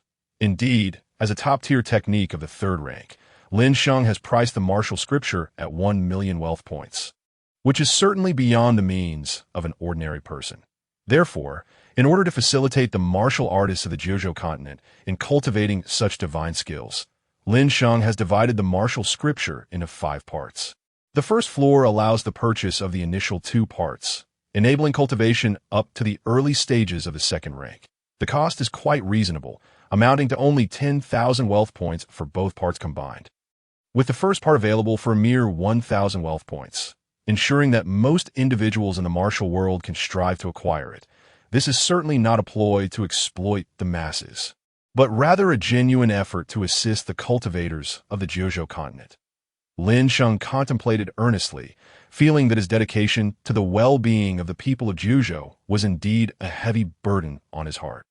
On the 2nd floor, Shimin Shui stood before a counter, his gaze transfixed on a flying sword, a spiritual artifact displayed within. Shitian stood beside him, offering an explanation. "Hero Shimin, this flying sword is our newly arrived product, a low-grade spiritual artifact. The Frost Ice Jade Sword .it allows for flight and possesses an icy attribute that can hinder the movements of foes that if you wish, you may give it a try." Shimin Shui nodded, his typically frosty demeanor momentarily revealing a hint of astonishment. He could hardly believe that the shop was selling spiritual artifacts openly as he accepted the Frost Ice Jade Sword from Shitian. He felt its icy grip. Simultaneously, a powerful surge of spiritual energy rushed upwards, seemingly intent on freezing his arm. With a cold snort, Shimin Shui released a tremor of true essence within, causing the Frost Ice Jade sword to resonate in response. A fine sword, A glimmer of excitement flickered in Shimin Shui's eyes. If you fancy it, Hero Shimin, it is available for 80,000 wealth points, Shi Fei Xian continued, her sales pitch expertly delivered. 80,000, you say? Shimin Xuan narrowed his eyes slightly, then nodded in agreement. Very well. I shall take it. Excellent. I will proceed to finalize the transaction for you. Meanwhile, on the second floor, Shi Fei Xian and her companions were diligently promoting their wares. While on the third floor, Huang Rong was equally engaged, that moment. She was explaining the first-tier world to several holders of the Golden Heavenly Orders. Your Majesty, this is a superior first-tier martial arts world, featuring a unique specialty known as the snake flower fruit. By acquiring it, you can cultivate this fruit in abundance, ensuring a steady income of wealth points. Truly worth the investment. Indeed, how much wealth points does this first-tier world require? Zhu Hozhao inquired. It is priced at 500,000 wealth points. Huang Rong replied with a smile. 500,000 wealth points. That is the same price as the top-tier first-tier world auctioned to the Qin Emperor. Zhu Hozhao expressed his dissatisfaction. Huang Rong clarified, it cannot be said that way. When that first-tier world was auctioned, no one bid on it. Hence, it allowed the Qin Emperor to seize an opportunity. However, look at how many wealth points the Qin Emperor has garnered from that first-tier world. Acquiring a world for 500,000 is undoubtedly a fair deal. Huang Rong spoke with fervor, her eyes smiling as she gazed at Zhu Hozhao, recalling the Qin Shi Huang's overwhelming dominance at the last auction. Zhu Hozhao furrowed his brow, but ultimately nodded decisively. Very well. I shall purchase it. As the shop buzzed with excitement from the new merchandise, the wars across the Zhuozhou land reached their zenith. In the Great Han, Guangzhou City, after more than half a year of the Yellow Turban Rebellion, today would finally bring resolution. Outside the city, Huang Fusong, Yuan Shao, Cao Cao, Liu Bei, and others surrounded a swordsman clad entirely in white. This swordsman, although aged, emanated a sharp sword intent that seemed capable of piercing through all. He was none other than Wang Yu, the divine swordsman and royal patron of the Great Han. Though the Han dynasty had faltered, Wang Yu's presence as a transcendent expert had kept it steadfast. It could be said that the fate of the entire Han dynasty rested upon his shoulders. This was why, despite the severity of the Yellow Turban Rebellion, Emperor Ling had refrained from deploying Wang Yu to eliminate Zhang Jiao. Wang Yu's safety was of utmost importance. Otherwise, the Han royal family's authority would be unable to suppress the myriad powerful clans below, putting the dynasty's rule in jeopardy. Emperor Ling, though indulgent, was not foolish. This was also why, even with the emergence of the top 10 dynasty rankings, he had not allowed Wang Yu to act against the Yellow Turban Rebellion, knowing well that it could not continue unchallenged. However, he could no longer hold back. With the next auction set to feature a fourth-tier world, the Han dynasty could not afford to remain stagnant amidst the chaos of the Yellow Turban Rebellion. It would only grow weaker and ultimately be consumed by surrounding dynasties or nomadic tribes at last. Emperor Ling gritted his teeth and permitted Wang Yu to intervene, though he repeatedly urged him to prioritize his own safety. Divine Swordsman, Zhang Jiao is within Guangzhou City. I implore you to take action and slay this fiend.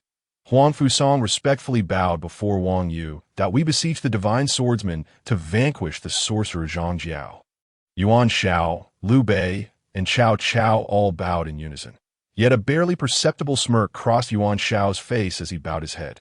Wang Yu glanced at the kneeling crowd and nodded, his tone icy as he stated, I shall only be responsible for slaying Zhang Jiao. Thereafter, I will return to the royal capital. The remaining matter shall be entrusted to you, that we shall diligently obey the divine swordsman's command. The crowd responded respectfully. Seeing this, Wang Yu hesitated no longer. He advanced step by step, his sword intent surging around him, a fierce and piercing aura materializing outside Guangzhou City. Atop Guangzhou City, Zhang Jiao and his brothers stood upon the battlements, watching Wang Yu's approaching figure with increasingly grave expressions. Brother, this Wang Yu is courting death by daring to challenge you. He must be eliminated. Zhang Bao's face was cold as he glared at Wang Yu's advancing steps, itching to strike him down immediately. Zhang Jiao narrowed his eyes, his expression solemn as he remarked, Wang Yu, as an established transcendent expert, possesses an earth-shattering mastery of the sword. His approach signifies that he is gathering momentum. We cannot allow him to continue. Recognizing Wang Yu's intentions, Zhang Jiao's face hardened with resolve. Divine swordsman, this is a legendary figure. Today, let me witness the true might of a transcendent swordsman. Heaven above, grant me strength. Zhang Jiao cried out, his body soaring into the sky as dark clouds gathered ominously above, flashes of lightning illuminating the stormy skies. Wang Yu, prepare to meet your end, Zhang Jiao bellowed, pointing his staff toward the swirling clouds above. And in an instant, bolts of lightning crackled forth. Within the storm clouds, a colossal figure of lightning emerged. Go, Zhang Jiao commanded. And at once, the thunderous giant surged forward, crackling with boundless electricity as it charged at Wang Yu. Wang Yu's eyes widened, and with a fierce cry, he exclaimed, "One sword breaks 10,000 laws." Instantly, a beam of sword light erupted forth, hurtling toward the lightning giant. The powerful sword light pierced through the lightning strikes unleashed by the giant. Aiming straight for its core, boom, boom, boom. The sword light carved numerous wounds upon the lightning giant, causing it to stagger backward under the relentless assault. Cursed Wang Yu, how dare you defy the might of the heavenly emperor? Zhang Jiao roared, propelling himself forward and merging with the lightning giant, causing it to glow with newfound brilliance. A long spear of lightning manifested in its grasp, and with a single strike, it sent Wang Yu's sword flying. Wang Yu swiftly leapt forward, seizing his sword and launching an assault against the lightning giant. For a time, the two engaged in a fierce battle, leaving both the Han army and the Yellow Turban forces outside Guangzhou City in stunned silence. Break! After an extensive clash, Wang Yu's thunderous voice echoed through the in an instant. A blinding beam of sword light pierced the lightning giant's body, causing it to let out a deafening roar before dissipating. In its wake, Wang Yu and Zhang Jiao were revealed that moment. Wang Yu's sword had pierced through Zhang Jiao's chest, and Zhang Jiao's complexion turned ashen, blood pouring from his mouth uncontrollably. Wang Yu's clothes were tattered, his body charred and battered, yet he stood resolute. Brother! On the heights of Guangzhou City, Zhang Bao and Zhang Liang vociferously proclaimed their excitement. Splendid! The sword god is mighty! The likes of Huang Fusong and others erupted in fervent cheers. Zhang Jiao, casting a cold smile toward Wang Yu, burst into laughter. Wang Yu, do you truly believe you have triumphed? From the moment you stepped out of the Han Imperial City, your death was sealed. What? Wang Yu's expression shifted dramatically. That moment, an unforeseen event transpired. Behind Wang Yu, a spear materialized, adorned with a phoenix that soared about it, radiating an endless brilliance, aiming directly at him. Not good. Wang Yu was taken aback. Just as he intended to draw his sword to parry, Zhang Jiao grasped his long sword tightly, rendering him unable to move it an inch. In the blink of an eye, the spear reached him, piercing through Wang Yu's celestial realm, tearing through the fabric of his back and penetrating his chest. He beheld the spear tip protruding from his chest. An expression of disbelief washed over Wang Yu's face. The 100 birds toward the phoenix spear. You are Tong Yuan. He turned to see an elderly man clad in simple coarse clothing, gripping the other end of the spear. It was none other than the renowned king of spear from the northern lands. Tong Yuan. Wang Yu felt the darkness closing in around him, his gaze shifting toward Huang Fusong and the others, as realization dawned upon him. So, you are all in league together. In his daze, Wang Yu caught sight of Tong Yuan's icy visage.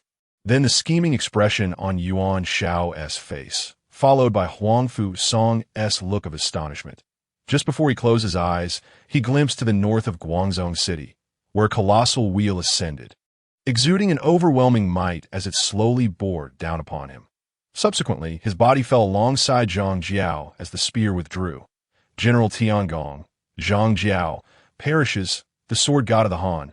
Wang Yu falls before the Han army's encampment. Cao Cao suddenly turned his gaze toward Yuan Shao, exclaiming, "Bin Qiu, what have you done?" Liu Bei seemed to have an epiphany, prompting him to maintain distance with Guan Yu and Zhang Fei from Yuan Shao. Yuan Shao, with a frigid glare, declared the Han Emperor is blind. In this age of contention, he is unworthy to wield the mantle of the Han. The Han shall belong to my illustrious kin. Today, with the sword god dead, and with Master Tong Yuan's assistance, we shall surely achieve greatness. Mingda, will you lend your aid? Cao Cao's expression stiffened as he regarded the intimidating Yuan shout. That instant, Huang Fu Song's voice rang out. Not good. Look to the skies.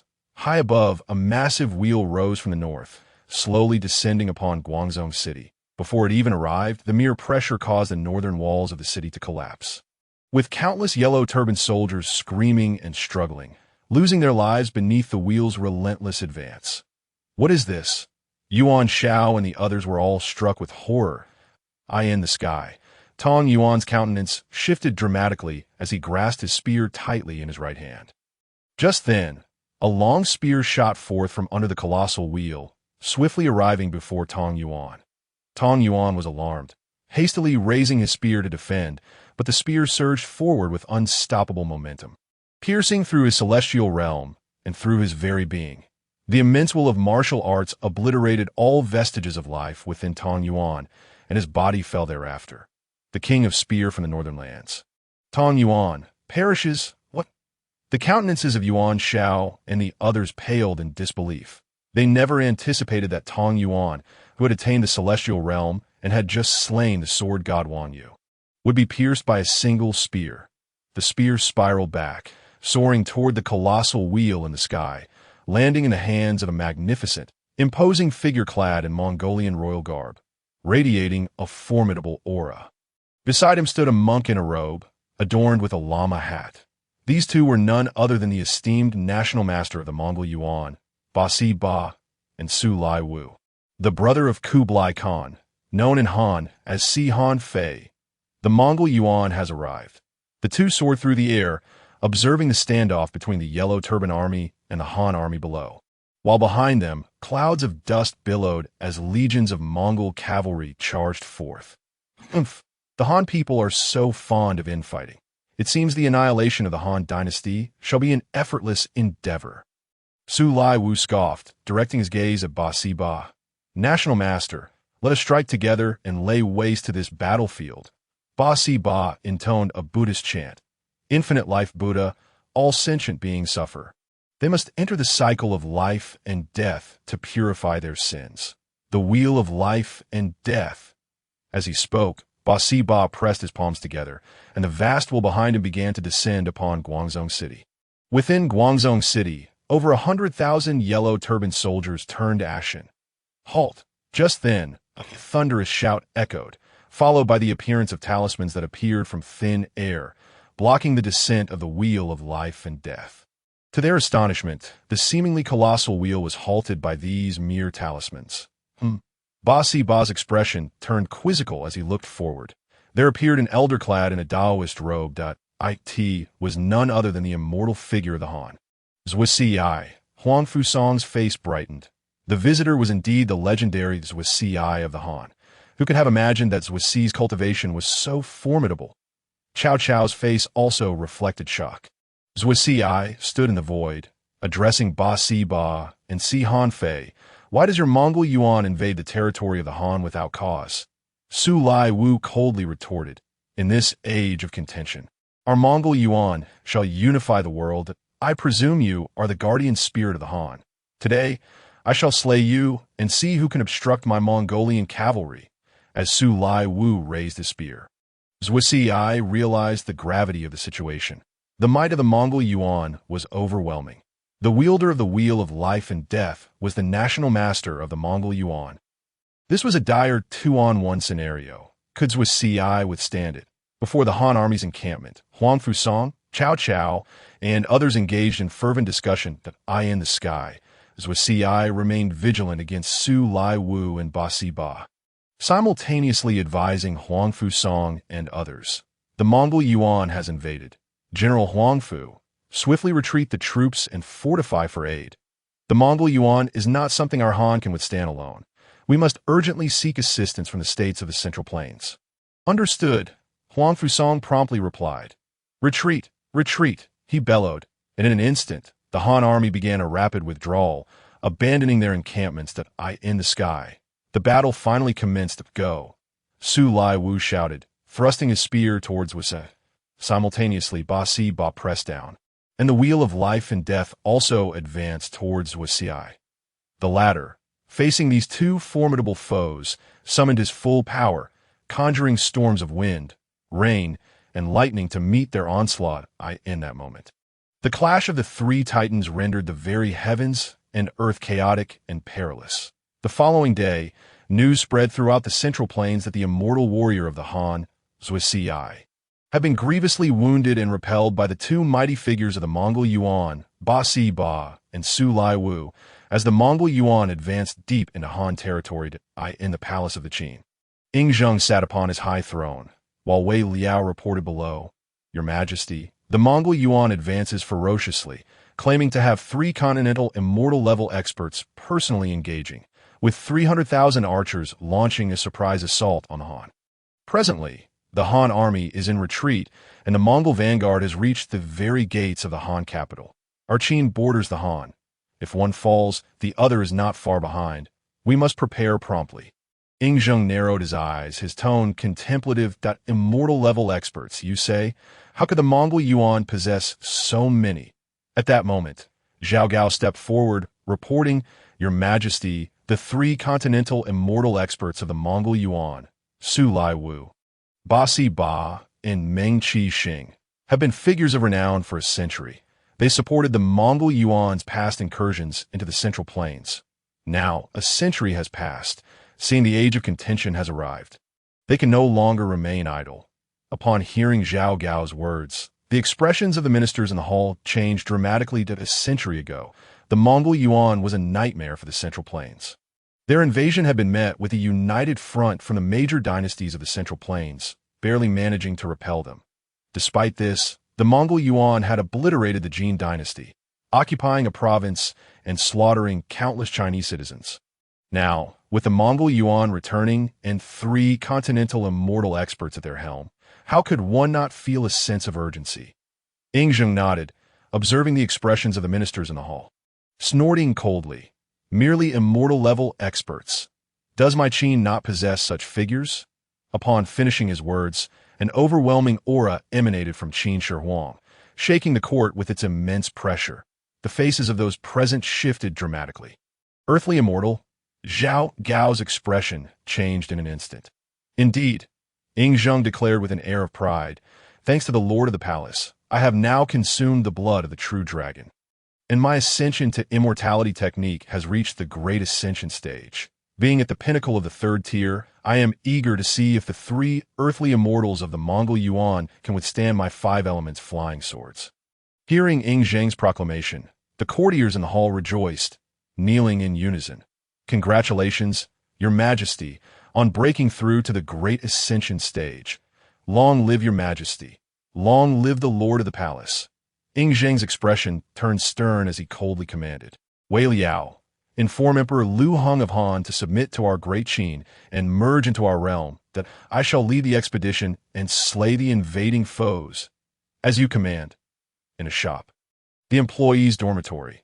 Although the shop was raking in gold daily, Lin Sheng had little interest in letting the employees experience what true fortune felt like. Thus, the regular working hours remained unchanged at 8 hours a day. After work, employees were free to manage their own time, whether to cultivate, go out, or, as of now, directly access tasks from the Myriad realms to accumulate wealth points in the dormitory. Duan Lang gazed at the servant-disciple token in his hand, his expression shifting. Just after work, Huang Rong had distributed the performance rewards to the staff, and upon seeing that Shi Fei Xian and Wan Wan had each received at least 1 precious treasure, his heart ignited with fervor. What if those rewards were his?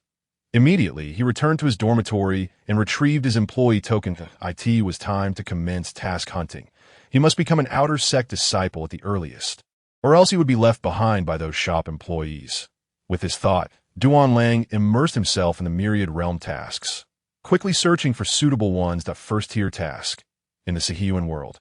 Find the thief who stole from Su Daomao's house. Reward: 50 wealth points. The reward is too low. Dismiss. 1st-tier task. In the love apartment world, help Zheng Xiaoxian achieve his dream of becoming a television host. Reward: 100 wealth points.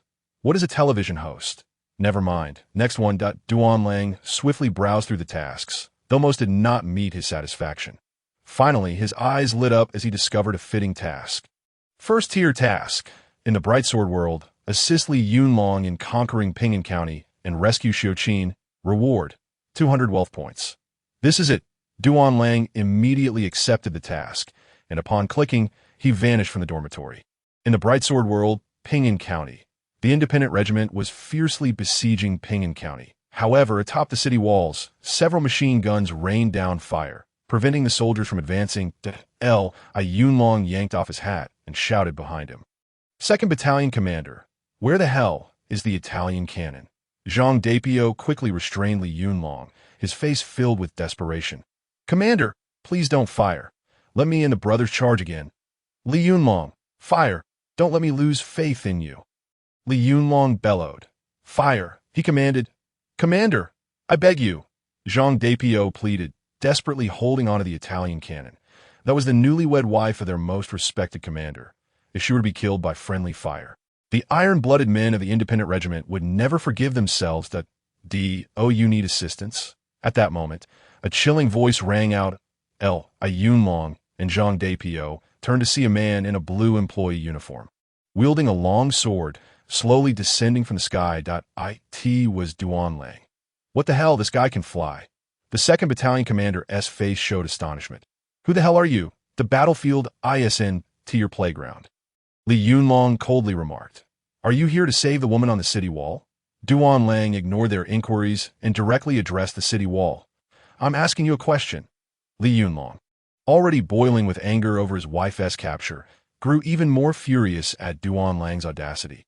Zhang Dapio quickly stepped forward, blocking Li Yunlong, and said to Duan Lang, Yes, we are here to save the woman on the city wall.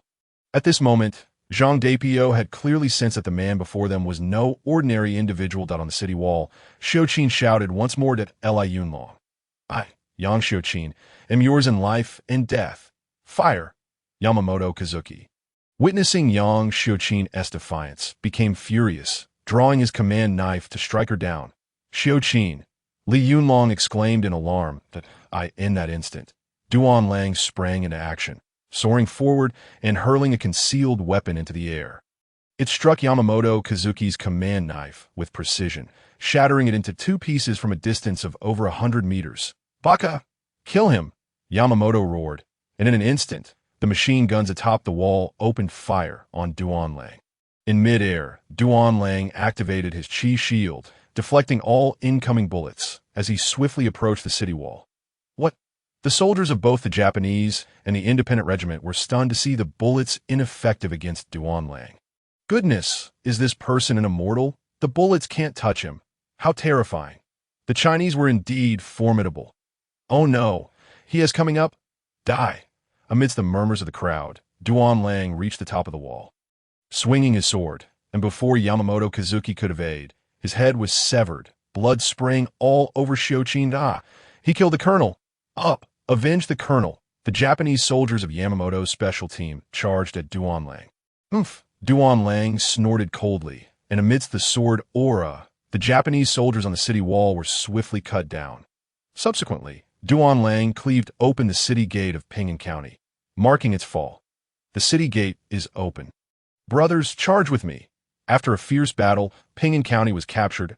Yunlong approached Duan Lang, embracing Yang Xiong tightly, before expressing his gratitude to Duan Lang.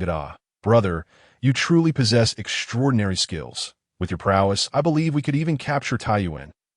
Duan Lang's eyes brightened, yet a notification resonated in his task center. Ding! Congratulations to employee Duan Lang for activating the hidden task, Assault on Taiyuan City. You accept. A smile spread across Duan Lang's face as he replied to Li Yunlong. Assault on Taiyuan? Sure. Within the Palace of Leisure, Lin Sheng also received a notification. Your servant disciple Duan Lang has activated the hidden task in the Bright Sword world, Assault on Taiyuan City. This Duan Lang is impressive. Lin Sheng's eyes gleamed, that he hadn't anticipated that Duan Lang would strike such fortune. Activating a hidden task with significantly higher rewards, he then swept his consciousness across the entire shop. noticing that the female employees were mostly resting, while the male employees were busy undertaking tasks to accumulate wealth points. It seemed the male employees had come to understand that advancing to the outer sect disciples of the Palace of Leisure through performance was exceedingly difficult, prompting them to choose a more circuitous path. However, Lin Sheng was indifferent. Everyone had their own journey. Tap, tap, tap. At that moment, a knock reverberated on his bedroom door. "Lord of the palace, are you asleep?" Outside the door, Yang Rui donned a flowing white gauze dress, exuding an ethereal aura, reminiscent of a celestial being descending to the mortal realm. Following the conclusion of today's business, she officially wrapped up her duties at the shop and relocated from the staff dormitory to the realm of carefree disciples. The Xiaoyao Hall.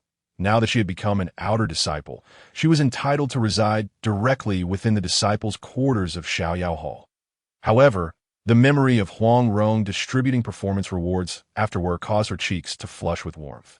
Initially, when Huang Rong announced the award of a low-grade spirit artifact to her, her heart surged with excitement that a low-grade spirit artifact, a treasure meant for beings of divine stature, was now in her possession. A feat she had not anticipated in the entire Desui. Only those who secured a place on the top 10 dynasty rankings were granted the privilege to wield such artifacts. Yes, one must ensure that 3 months later, they still held their position on the list without being ousted, to rightfully claim ownership of the spirit artifact. Yet now, she found herself the fortunate owner of such a treasure, an exhilarating thought indeed. However, when she laid eyes on the artifact, her face turned crimson. It was a spirit artifact belly band, as delicate as a cicada's wing. This day, the memory of the gazes from the other women present during that moment still ignited a blush across her cheeks. How could the hall master bestow such a spirit artifact upon her? Upon returning to her room, Yang Rui gazed at the gossamer silk belly band, her imagination running wild. Could it be that the hall master had taken an interest in her, hinting at something? Should she yield to his wishes? Contemplating her father's expectations and the precarious fate of Desui, which had hovered on the brink of collapse over a month ago, her heart stirred with tumultuous emotions. Everything had been turned around thanks to the hall master. Otherwise, her father would still be in his old ways, and Desui would likely be even more fragmented than it currently was.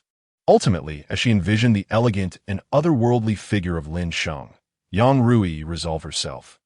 After bathing and changing attire, she approached Lin Sheng's door. Inside the room, upon hearing the sound, Lin Sheng felt a twinge of curiosity. Yang Rui's voice? What could she want? "Come in," Lin Sheng said directly, as the door swung open. He looked up, and his gaze froze. There stood an exquisite beauty in a gauzy dress, her face adorned with a shy expression as she gazed at him. The skirt swayed, revealing her graceful form, and beneath it, she wore the very low-grade spirit artifact, the gossamer silk belly band. In an instant, Lin Sheng felt a rush of warmth coursing through his veins. Could it be that Yang Rui was this audacious? Feeling the intensity of Lin Sheng's gaze, Yang Rui became even more bashful. Nevertheless, she took a steady step forward and bowed before Lin Sheng. "For the immense grace bestowed upon Desui and upon Rui, I am at a loss for words to express my gratitude that I wish to serve the hall master wholeheartedly and humbly request your acceptance." Lin Sheng narrowed his eyes slightly, his mind comprehending her intentions. In truth, she was not alone.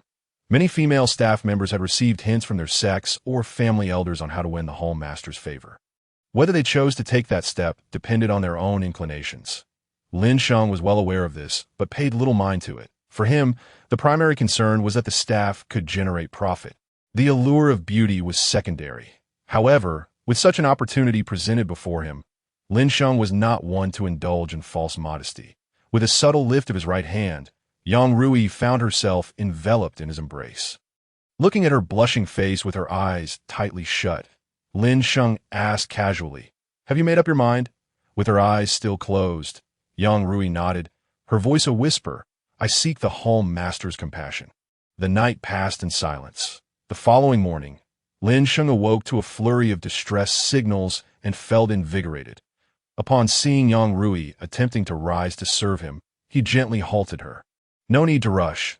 You should rest for now." As he spoke, 3 items appeared in his hand.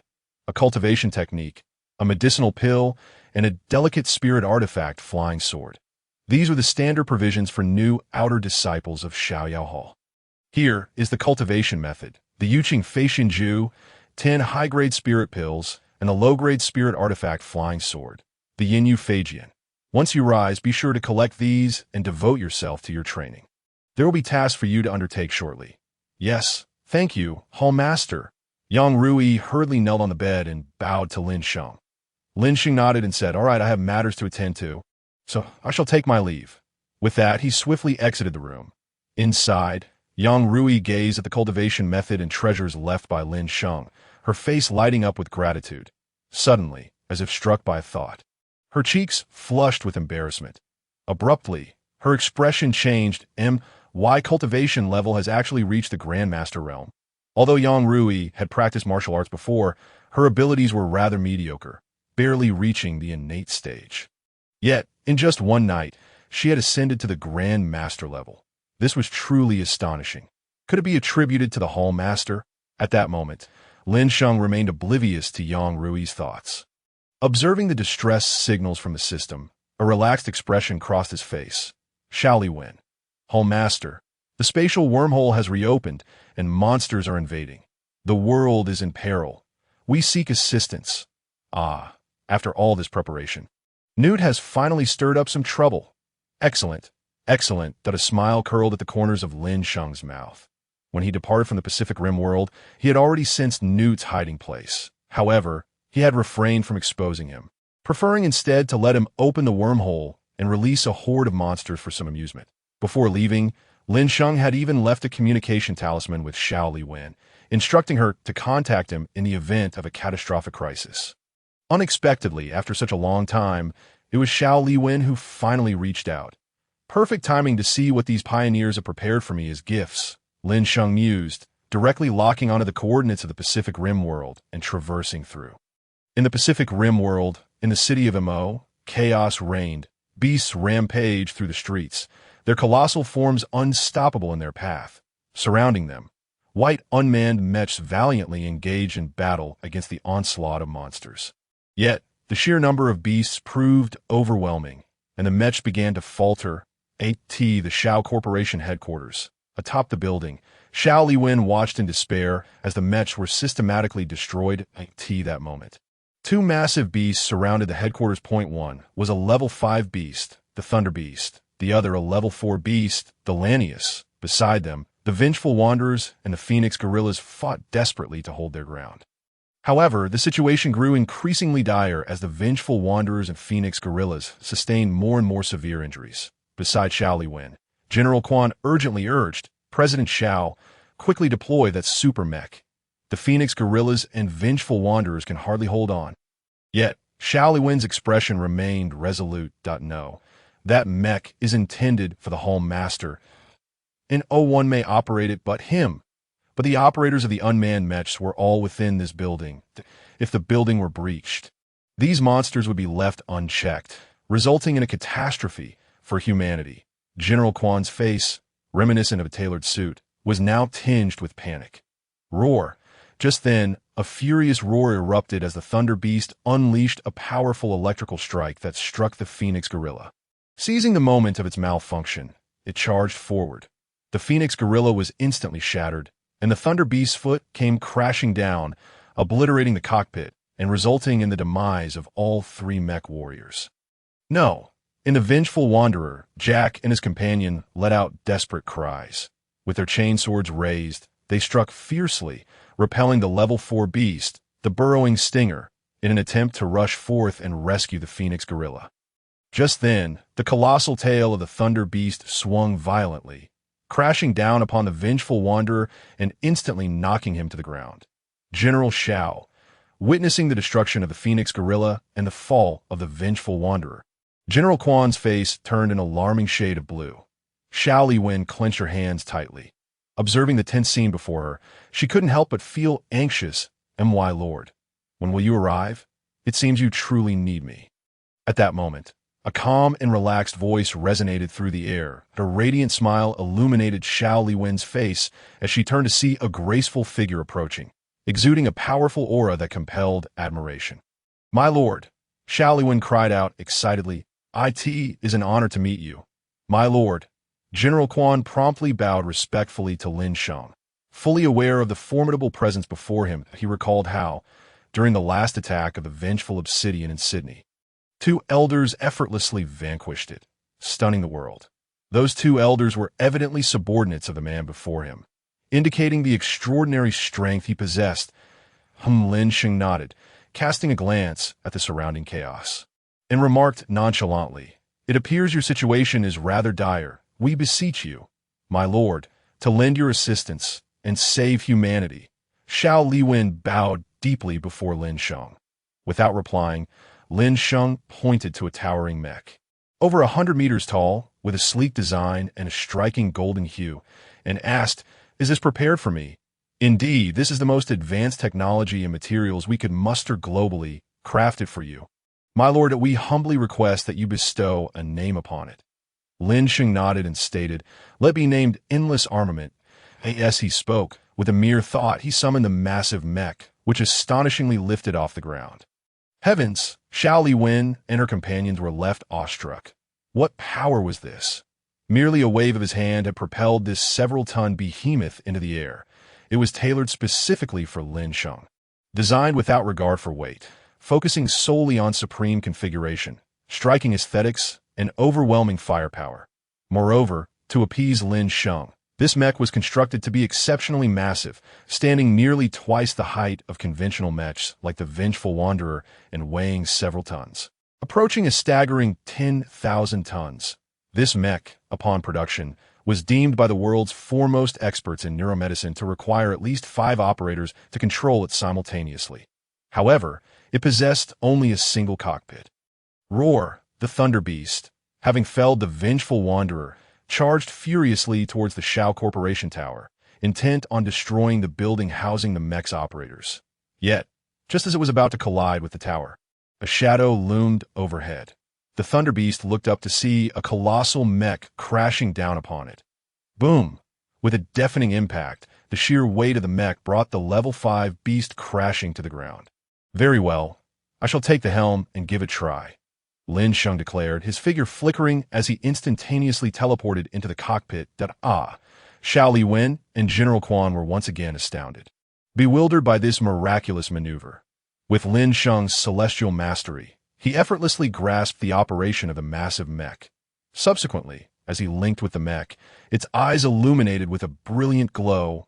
Roar, the burrowing stinger, seeing the Thunder Beast toppled by the mech, abandoned its pursuit of the fallen Vengeful Wanderer and charged at Lin Sheng's mech in a furious roar. "So you've come. Let me offer you as a sacrifice." A slight smile played upon Lin Sheng's lips as he swung the mech's arms, summoning 2 golden glowing chain swords. Bang! Bang! Bang! The Endless Armament took several strides forward, and with a powerful swing of its right-hand chainsword, it cleaved the burrowing stinger in 2. Then, Lin Sheng pivoted and thrust the left-hand chain sword in the beast's brain. In a mere exchange, the level 4 creature, which had fiercely battled the Vengeful Wanderer, was slain by Lin Sheng piloting the Endless Armament. Roar! At that moment, the Thunder Beast rose once more, its head armor closing as it charged fiercely at Lin Sheng. Lin Sheng maneuvered the mech into a backward leap, swinging the chain sword mid-air. Instantly, a deep gash was carved into the Thunder Beast's body. Boom! The Endless Armament landed. Not pausing for a moment, it surged forward to catch up with the still-charging Thunder Beast, delivering a fatal blow that severed its head in an instant. In the blink of an eye, these 2 ferocious beasts were effortlessly dispatched by Lin Sheng. The spectators around them were left in shock. "This is impossible!" A man atop a nearby skyscraper, manipulating a tablet, shouted in disbelief. Newt felt as if he were losing his mind. Over a month ago, he had been steadily advancing his plan to control the unmanned mechs and open a portal to an alien wormhole. Suddenly, 2 individuals appeared out of nowhere, ruining everything, including his manipulative female boss and the incident with Sun Mizuko. His identity had been exposed, leading him to flee with several mechs. After hiding for over a month, he had finally gained full control over the unmanned mechs and severed all ties with the Shao Corporation, cautiously opening the wormhole by the time the PPDC observed and dispatched mechs to intervene. 5 monsters, including a level 5 beast, had already emerged from the wormhole. The initial mechs sent to confront them were utterly obliterated. Soon after, the pioneers on the other side of the wormhole began sending forth monsters in waves. Within just a few days, dozens of ferocious beasts had surged forth. Had it not been for the considerable reserves of Xiao Liwen's unmanned mechs and the strength of his 6th-generation models, the world would have surely succumbed to completely eradicate humanity's resistance. Newt had left 5 beasts to guard the wormhole, while personally leading 10 beasts towards the Magic City, intending to obliterate the Xiao Corporation headquarters and extinguish human resistance once and for all. However, just as victory seemed imminent, a colossal mech appeared unexpectedly, in mere moments. The level 5 beast and a level 4 beast that he had brought along were slain, leaving him questioning his very existence. Damn it, where did this massive mech come from? How is it even being controlled? And who is its pilot? Newt cursed, his face contorted in a state of hysteria. Atop the Xiao Corporation tower, General Quan was left speechless, muttering, "Incredible, unbelievably strong. This lord can pilot such a massive mech single-handedly." Xiao Liwen's eyes glistened with tears as she nodded in excitement. "I knew it. He can do it. He is the savior of the Blue Star." On the ground, the vengeful wanderer gazed in disbelief at the performance of the endless armament. "Goodness, I always thought this mech was merely a display piece, but I never imagined it could truly be operated," Jack said, his expression one of utter astonishment as he beheld the towering mech that was indeed twice the height of the vengeful wanderer. "This mech must require at least 5 individuals to operate."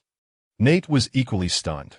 "The power of this mech, I suspect, could withstand no beast," Jack proclaimed with unwavering conviction, deftly maneuvering the perilous wanderer as it rapidly repaired itself and stood upright. Lin Sheng, on the other hand, felt quite exhilarated, personally operating 2 mechs to vanquish beasts with their formidable armaments, rather than relying on his own celestial prowess. This experience felt entirely distinct, akin to a game materializing into reality. Regrettably, the number of monsters was somewhat lacking.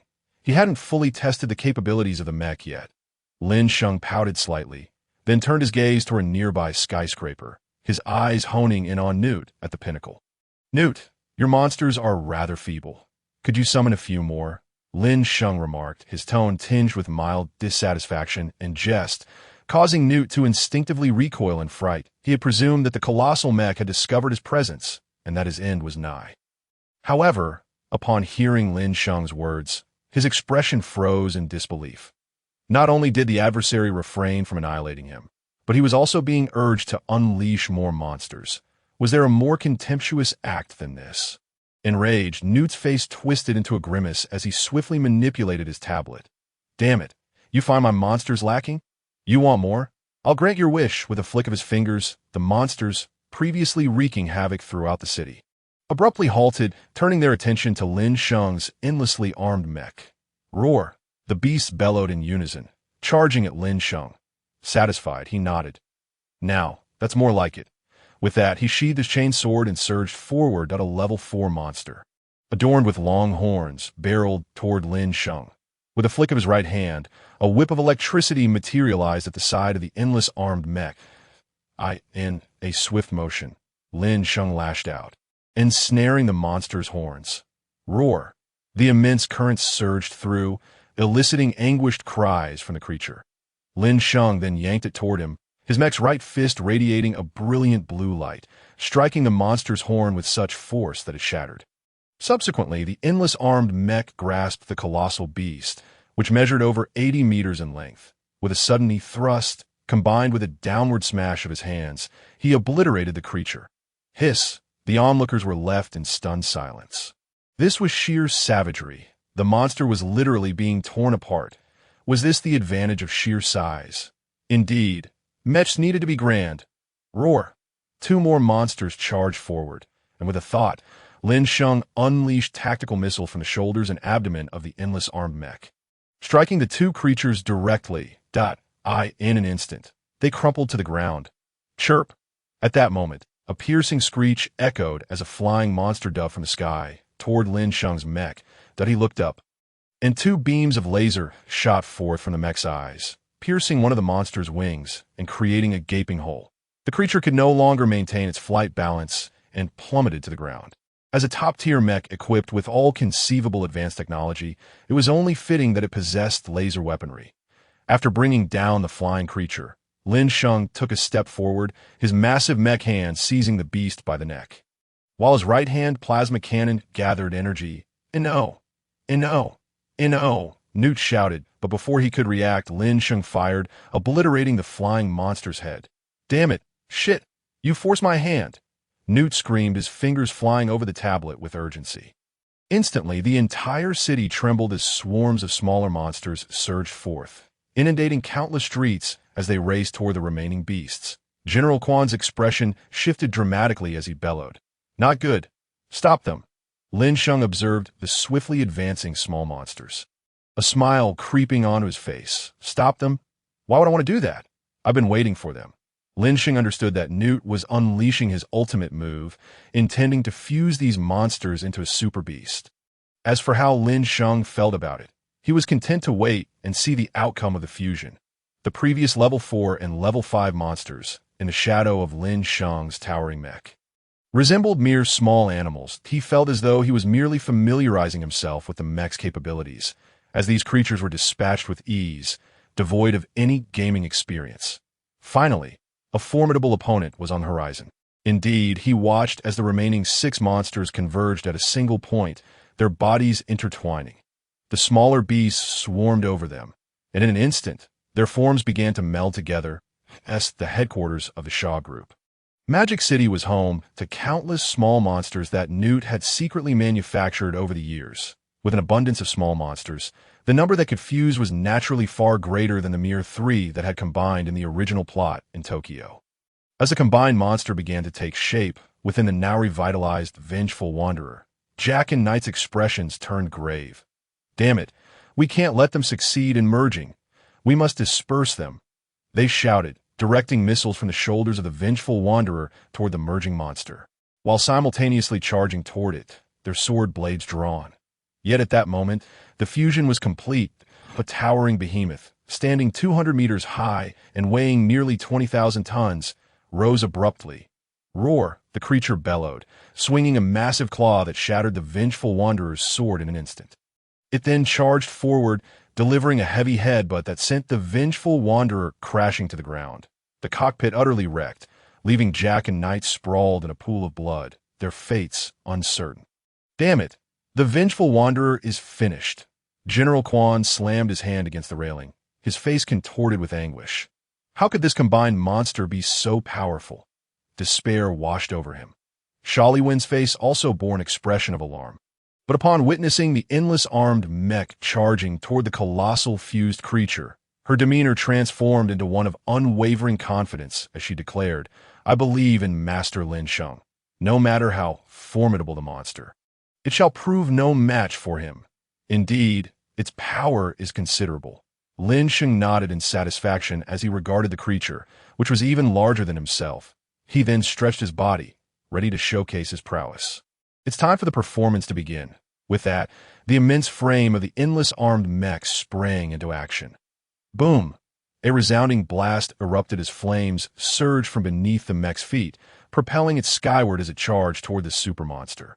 In midair, the mech unleashed a barrage of missiles and lasers upon the colossal creature. Boom! Boom! Boom! The sound of explosions echoed as the super monster endured a relentless assault of missiles. Regrettably, its gargantuan form merely swayed slightly, sustaining little damage. However, Lin Sheng remained unfazed. He soared through the air, his feet radiating a brilliant glow before delivering a powerful kick to the creature's head. Bang! A thunderous crash resounded as Lin Sheng's electric kick struck the monster, causing it to wobble. Yet, the immense force of the attack was rapidly transmitted through its body, ultimately gathering at its massive tail, which it then swung violently at Lin Sheng in retaliation. This creature was capable of counterattacking. Lin Sheng deftly evaded as the colossal tail swept past, cleaving a towering building in two with alarming precision. Unfazed, Lin Sheng wielded his chain sword, his massive form moving with the grace of a martial arts master as he relentlessly attacked the formidable beast. Though the creature was indeed powerful, it could do little but endure Lin Sheng's agile onslaught. Seizing the opportunity, Lin Sheng indulged in the thrill of being a mech warrior. With a resounding crash, Lin Sheng delivered a decisive blow, striking the monster's tail so forcefully that his sword shattered upon impact. Having had his fill of the skirmish, he retreated. Above, Newt's excitement surged upon witnessing the scene. "Ha! Your sword is broken. Let's see how you respond now. My precious, tear it apart." Newt, under the misconception that Lin Sheng had lost his ability to counterattack, commanded the beast to charge forward. "This is bad." "The Lord's sword is broken," General Quan gasped, and Xiao Liwen furrowed her brow. Was the material of the weapon insufficient? Xiao Liwen pursed her lips, grappling with the unacceptable flaw in her creation. Yet at that moment, the armed mech retrieved another intact sword. It was time to conclude this battle. Lin Sheng exhaled, his tone relaxed as he declared, "Come forth, the Xianjing's soul-locking spear." Outside, the super monster charged towards the armed mech. Suddenly, a brilliant flash illuminated the sky, revealing a long spear radiating a dark glow that materialized in an instant. Originally only about 2 meters in length, the spear expanded dramatically in the wind, transforming into an impressive 200 meters long Xianjing spear. A premium treasure acquired through a series of 10 draws, it possessed the ability to change size at will, seeing the spear adjust to a suitable length. The mech grasped its shaft with both hands and thrust it forward at the oncoming beast. The creature's head shield hastily merged in an attempt to block the attack. However, the might of a superior treasure was far beyond what a mere Tier 3 monster could withstand. With a sickening thud, the monster's cranial shield crumbled as if made of paper, and the spear tip precisely pierced its eye, driving straight into its brain. With an explosive crash, the super monster collapsed. Having been vanquished in a single stroke by Lin Sheng after such a prolonged struggle, no, this cannot be. Newt's fury erupted. "What weapon is that?" General Quan stood in shock, turning to Xiao Liwen for answers. "Is this also one of your creations?" Xiao Liwen shook her head, confusion etched on her face. No, I could see that moment. Xiao Liwen was bewildered. The fused monster, with its immense size and power, surely surpassed a level 7 beast. Boasting formidable defenses, even the super mech crafted from the most advanced technology of her company struggled to penetrate such defenses. According to her estimates, only nuclear weapons could hope to eliminate this creature. Yet just as despair set in, Lin Sheng unexpectedly produced a spear capable of altering its size at will. With a single thrust, it pierced through the super monster's defenses and obliterated it completely. Xiao Liwen was left utterly stunned. What manner of weapon was this? How could it possess such overwhelming strength? It was entirely beyond her comprehension. An ordinary human from Blue Star could hardly fathom the might of a treasured artifact.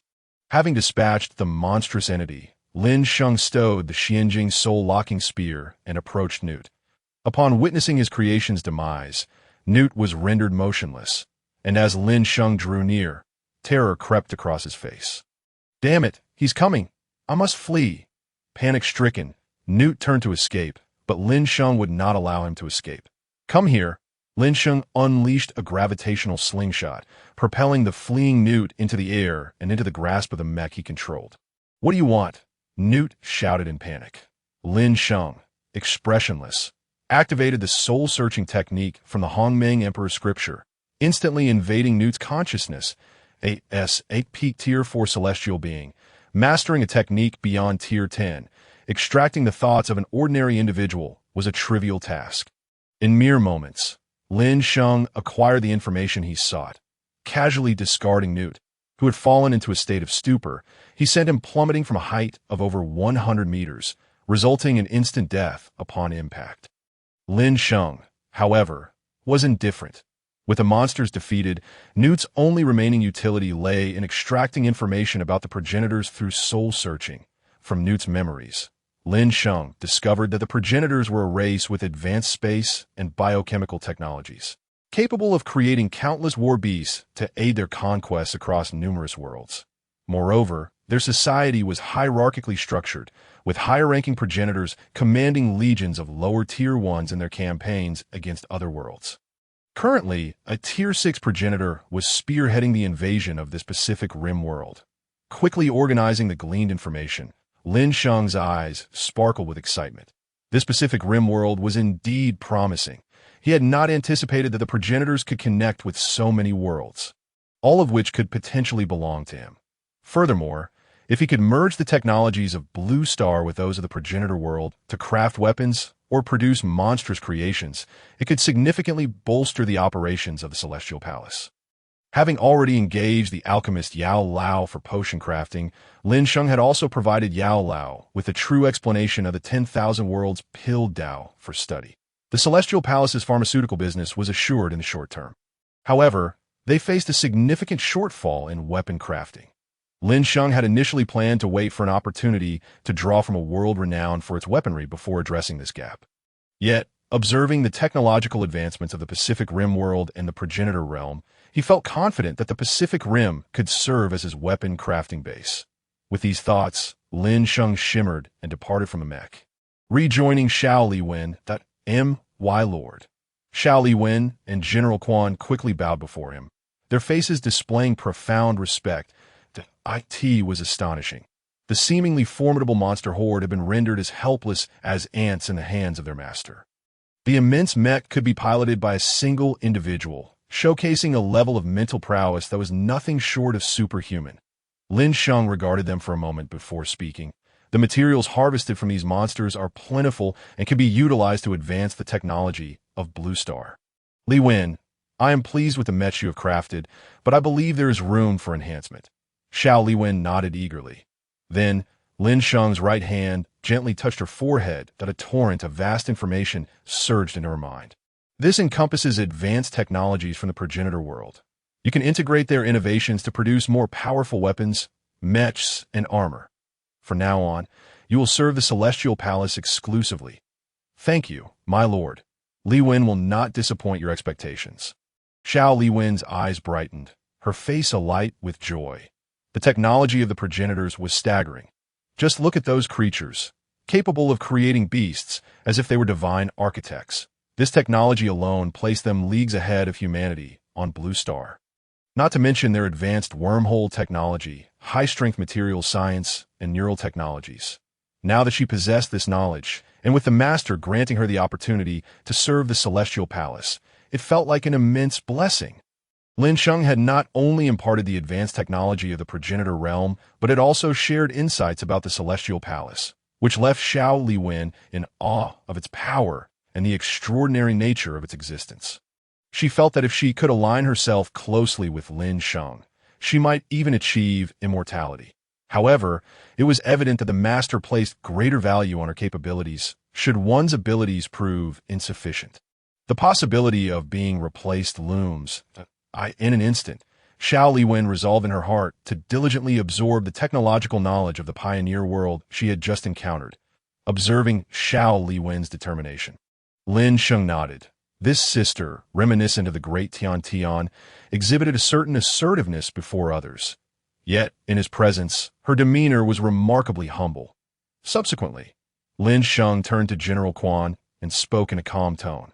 From now on, this Blue Star world shall be safeguarded by our Xiaoyao Hall, and the Xiao group will serve exclusively our Xiaoyao Hall. I do not wish to see anyone, be it any nation or organization, trouble them.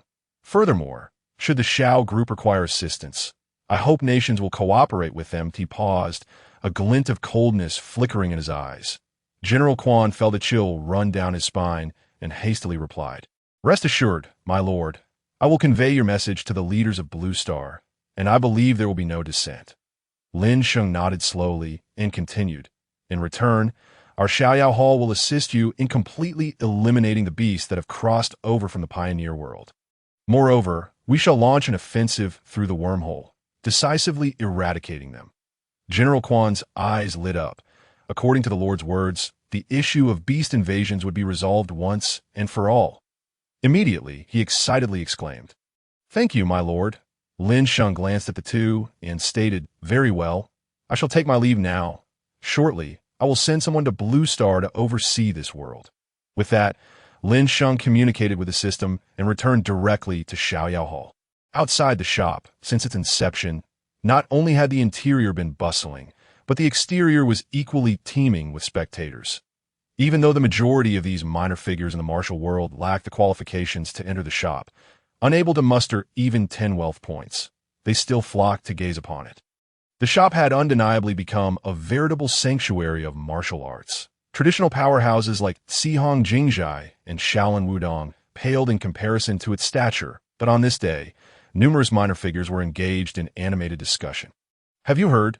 The emperor of the Sui dynasty has seen his daughter ascend to the status of an outer disciple of Xiaoyao Hall.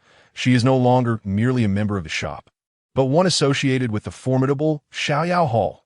Such news has spread far and wide. How could anyone be unaware? You guys are behind the times. I heard that upon learning of Princess Rui's promotion to an outer disciple of Xiaoyao Hall, the Turks dispatched envoys to the Sui dynasty overnight, declaring their intent to withdraw from Jinju within 3 days. Alas, who could have imagined that the Sui dynasty truly governs a province now? Yet, they cannot compare to the Ming dynasty, which currently holds dominion over 1.5 provinces, while the northern Song is on the brink of collapse." As the crowd continued their discourse, someone suddenly shouted, "Look, what is that?" Everyone looked up to see a luminous portal appear high above the open space in front of the shop. Moments later, a massive iron construct descended from the sky. The crowd quickly scattered. With a resounding crash, the enormous steel creation landed, sending tremors through the ground. Startled, many martial artists inside the shop emerged to investigate. Upon seeing the colossal being before them, all were left in awe. Before their eyes stood an imposing steel giant, towering over 150 meters. Next to the nearly 100-meter-tall shop, it appeared to dwarf it significantly. This steel giant, adorned in copper and gold with crimson patterns, exuded an air of sophistication and grandeur. Its massive form, coupled with the red glow emanating from its eyes, conveyed an overwhelming sense of power. What on earth is this? Is it yet another treasure from the Lord? The sight was enough to intimidate anyone. This steel giant was none other than the super mech, endless armament, which Lin Sheng had brought back from the Pacific Rim world. Upon returning to Xiaoyao Hall, he had casually transported this colossal mech along with him. However, given its size, placing it within Xiaoyao Hall would be a waste. Thus, he decided to position it outside the shop as a gigantic display. Just as Universal Studios features Transformers as mascots, what harm could there be in having a mech outside his shop? Moreover, this mech boasted an automatic defense system, standing there with all its firepower activated. Any nefarious individuals attempting to cause trouble would be swiftly identified and met with high-tech retribution. Despite the shop having become a sanctuary of martial arts, with throngs of people daily, it also attracted those with ill intentions. Although the Sui army maintained order, some miscreants inevitably slipped through the cracks. Now, with the endless armament station outside, its monitoring and enforcement capabilities would cover the entire city. While other areas might be neglected, at least the vicinity of the shop would undoubtedly become a safe haven. This arrangement would provide customers with a conducive environment, disregarding the various opinions regarding the endless armament from those inside and outside the shop. Lin Sheng called for Yang Rui, Zhang Sanfeng, and Lang Fanyan to enter Xiaoyao Hall that we pay our respects to the Lord. Upon entering, the trio bowed before Lin Sheng, gazing at Lin Sheng's handsome and elegant demeanor. Yang Rui's cheeks flushed with a rosy hue. Lin Sheng nodded to the three, eschewing small talk, and stated directly, "Zhang Jinren, Lang Daxia, you two have joined my shop for over a month now. I wonder how your wealth points have accumulated?" Zhang Sanfeng stroked his beard and replied, "Thank you for your concern, my lord. Through the completion of various tasks, I have amassed 18,000 wealth points, and in a few more days, I should be able to gather enough to request your assistance in resurrecting my beloved disciple." Lang Fanyan nodded in agreement, saying, "I am in a similar position and will also be relying on your lordship's aid." Lin Sheng smiled and remarked, "Then I extend my early congratulations to both of you. However, you need not continue accumulating wealth points, as I have a task for you." With that, Lin Sheng turned to Yang Rui and said, "The world we first visited together is a subordinate realm of our Xiaoyao Hall, and I have decided to appoint you to oversee that world. managing it on behalf of Xiaoyao Hall. You are to take action first to eliminate the beasts that have invaded from another world. What do you think? Me, managing a world. Yang Rui was momentarily taken aback. Although born into royalty, she had never entertained the notion of becoming an empress, let alone managing an entire world. Yet upon receiving this unexpected challenge, she felt a stirring of excitement. Indeed, your responsibility will be to produce and gather resources in that world to supply the shop. In return, you will receive 1% of the wealth points generated from those resources. 1%? So much. Yang Rui's eyes instantly sparkled. The daughter of Emperor Yang Guang of the Sui dynasty and an employee of the shop, she had heard whispers of Ying Zheng's impressive earnings in the first-tier doomsday world. Now, tasked with overseeing a world, even if she could only claim 1% of the wealth points from tribute resources, it would still amount to several thousand or even tens of thousands per month. Over a year, that could accumulate to over 100,000 wealth points. If Lin Sheng were privy to Yang Rui's thoughts, he would likely scoff at her limited perspective. Sister, you are thinking too small. A third-tier world, once fully developed, would be no less formidable than the current comprehensive martial world. At that point, just from your share, you could easily earn tens of thousands of wealth points monthly. Do you not wish to accept this opportunity? Lin Sheng inquired, gazing at Yang Rui. I would. Yang Rui quickly nodded, though a hint of melancholy crossed her face. But if I go to that world, does it mean I will have to part ways with you, my lord? She looked at Lin Sheng, her eyes reflecting a trace of reluctance. Lin Sheng chuckled inwardly. This young lady seemed to have developed an attachment. Fear not.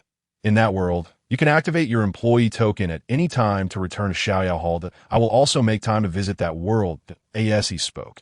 A smile graced Lin Sheng's face as he looked at Yang Rui. That is splendid, Yang Rui exclaimed with unbridled enthusiasm. And what about the two of you? Lin Sheng turned his gaze directly towards Zhang Sanfeng and Lang Fanyan. Naturally, both Zhang Sanfeng and Lang Fanyan would not decline.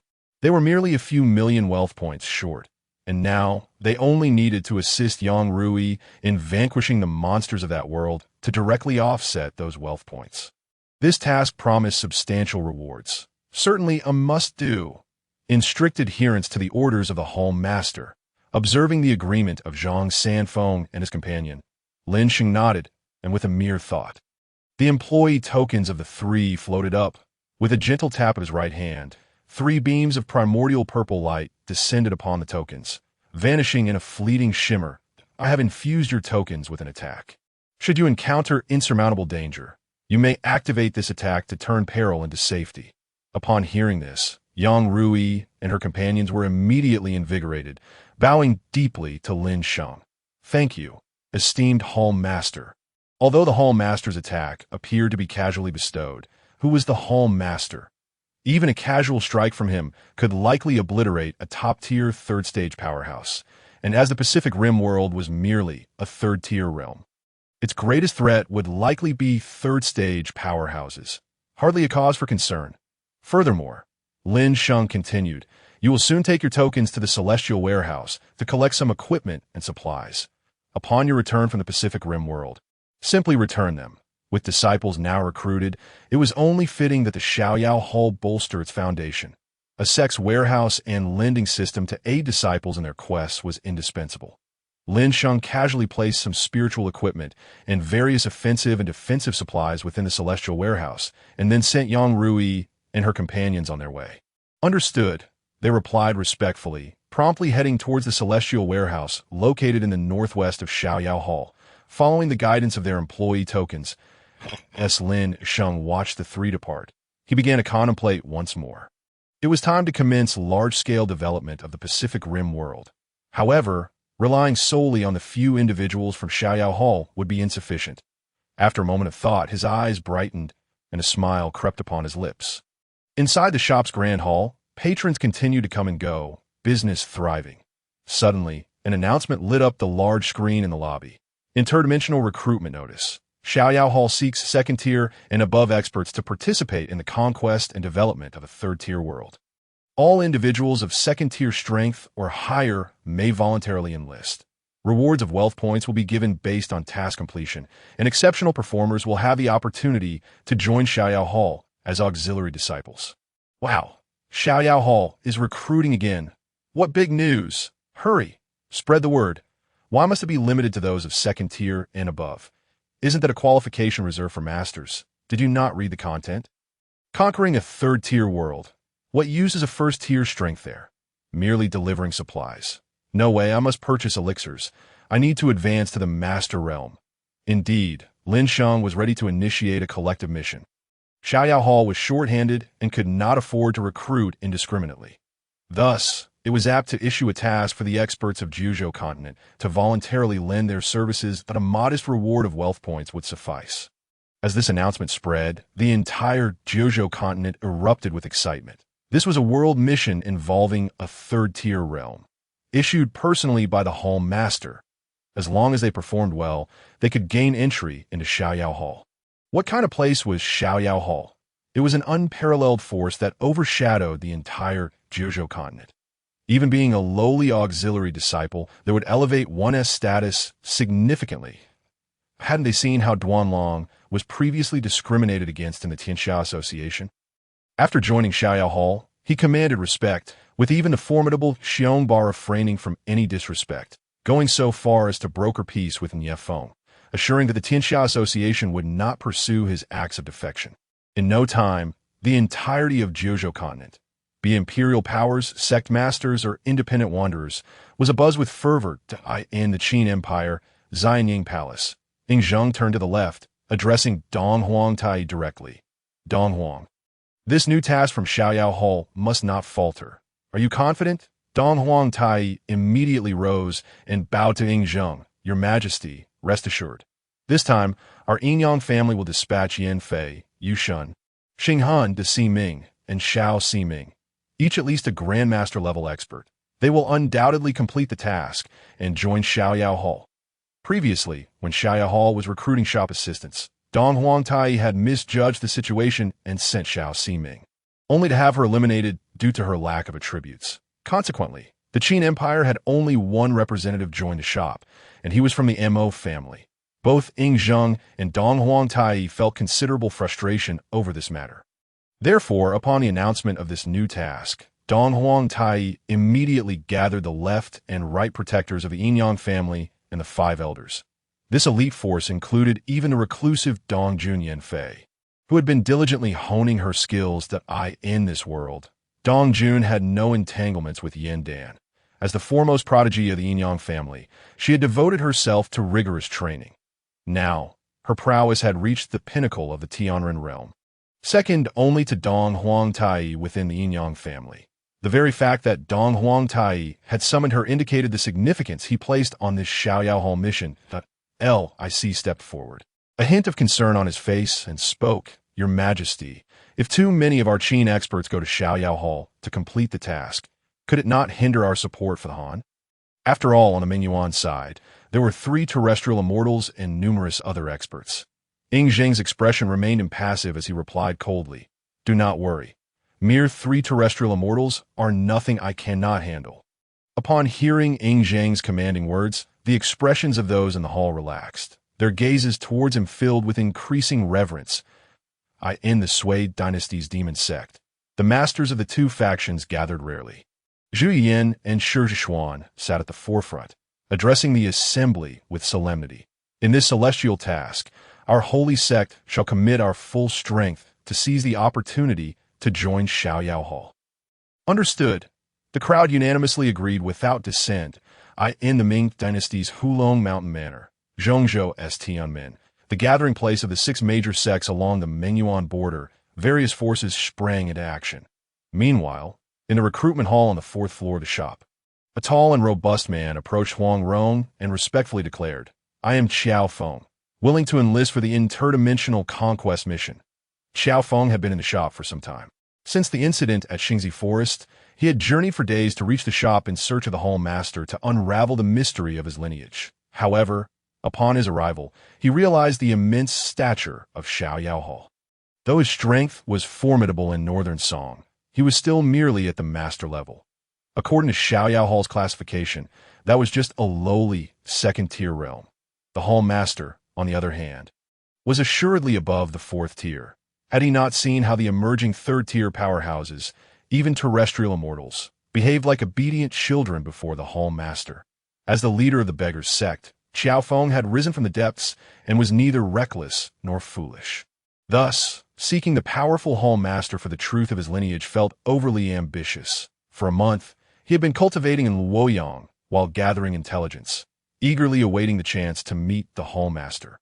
At this moment, Luoyang had become the epicenter of Juzhou continent, with countless forces and various individuals flocking there, making it an excellent place to gather information that, if Lin Sheng were to know of Xiaofeng's thoughts, he would surely tell him, "Xiao Gangzhong, your instincts are indeed correct." Although Xiaofeng was a character from Lin Sheng's previous life that he greatly admired. However, as the current master of the Xiaoyao Hall, he indeed has no interest in ingratiating himself with the protagonist of his former life. What a joke! It is I who am the protagonist now. It is you who should be seeking my favor. Not to mention Xiaofeng. There have been numerous characters from past novels recently desiring to meet him or requesting his assistance with various matters, all of whom Lin Sheng has disregarded without exception. Those he found particularly displeasing were directly blocked. For instance, Chen Zheluo from the Red Flower Society even had the audacity to request his personal intervention to help eliminate the Qing dynasty, invoking notions of obligation and righteousness. You, a worthless male protagonist who merely delivers women, dare to speak to me in such a manner. Are you seeking death? Without a moment's hesitation, Lin Sheng blocked him, ensuring he could never enter the shop again. Thus, it can be said that Xiaofeng's choice was undoubtedly wise. After waiting for nearly a month, Xiaofeng finally received an opportunity. The shop was calling for personnel to venture into another world, with the chance for outstanding performers to join the Xiaoyao Hall. What was there to wait for? Xiaofeng did not hope to join the Xiaoyao Hall. He simply wished for the fortune of an audience with the master to resolve his inner doubts. Therefore, he promptly made his way to the fourth floor of the shop to register with Huang Rong. Indeed, Huang Rong was once again in charge of this recruitment for the expedition into another realm. Upon seeing the imposing figure before her, Huang Rong couldn't help but smile and said, "There's no need for courtesy. Xiao Gang leader, I am well aware of your prowess, and you are certainly qualified to register." "Thank you very much," Xiaofeng replied with a fist salute, and "Oh, need for thanks, gang leader Xiao. Speaking of which, we were once colleagues. I was the leader of the Beggars sect in the Southern Song, while you led the Northern Songs. It's unfortunate we never had the chance to meet. Since Huang Rong took on her role in the Southern Song, her management of the sect had been minimal, and she had subsequently lived in seclusion on Peach Blossom Island with Guijing, resulting in little interaction with figures from the Northern Song's Beggars sect. Hearing this, Xiaofeng gave a wry smile and said, "I am no longer the leader of the Beggars sect. Alas, my purpose in registering this time is to seize an opportunity to achieve merit and gain an audience with the master to seek enlightenment." "Haha, then I wish you success, gang leader Xiao," Huang Rong said cheerfully. Just then, several master-level swordsmen arrived outside, prompting Huang Rong to continue her reception. In the Pacific Rim world, Yang Rui, Zhang Sanfeng, and Lang Fanyan had arrived at the location of the wormhole above the Pacific Ocean. Behind them, Xiao Liwen was aboard a helicopter, accompanied by 10 unmanned mechas closely following.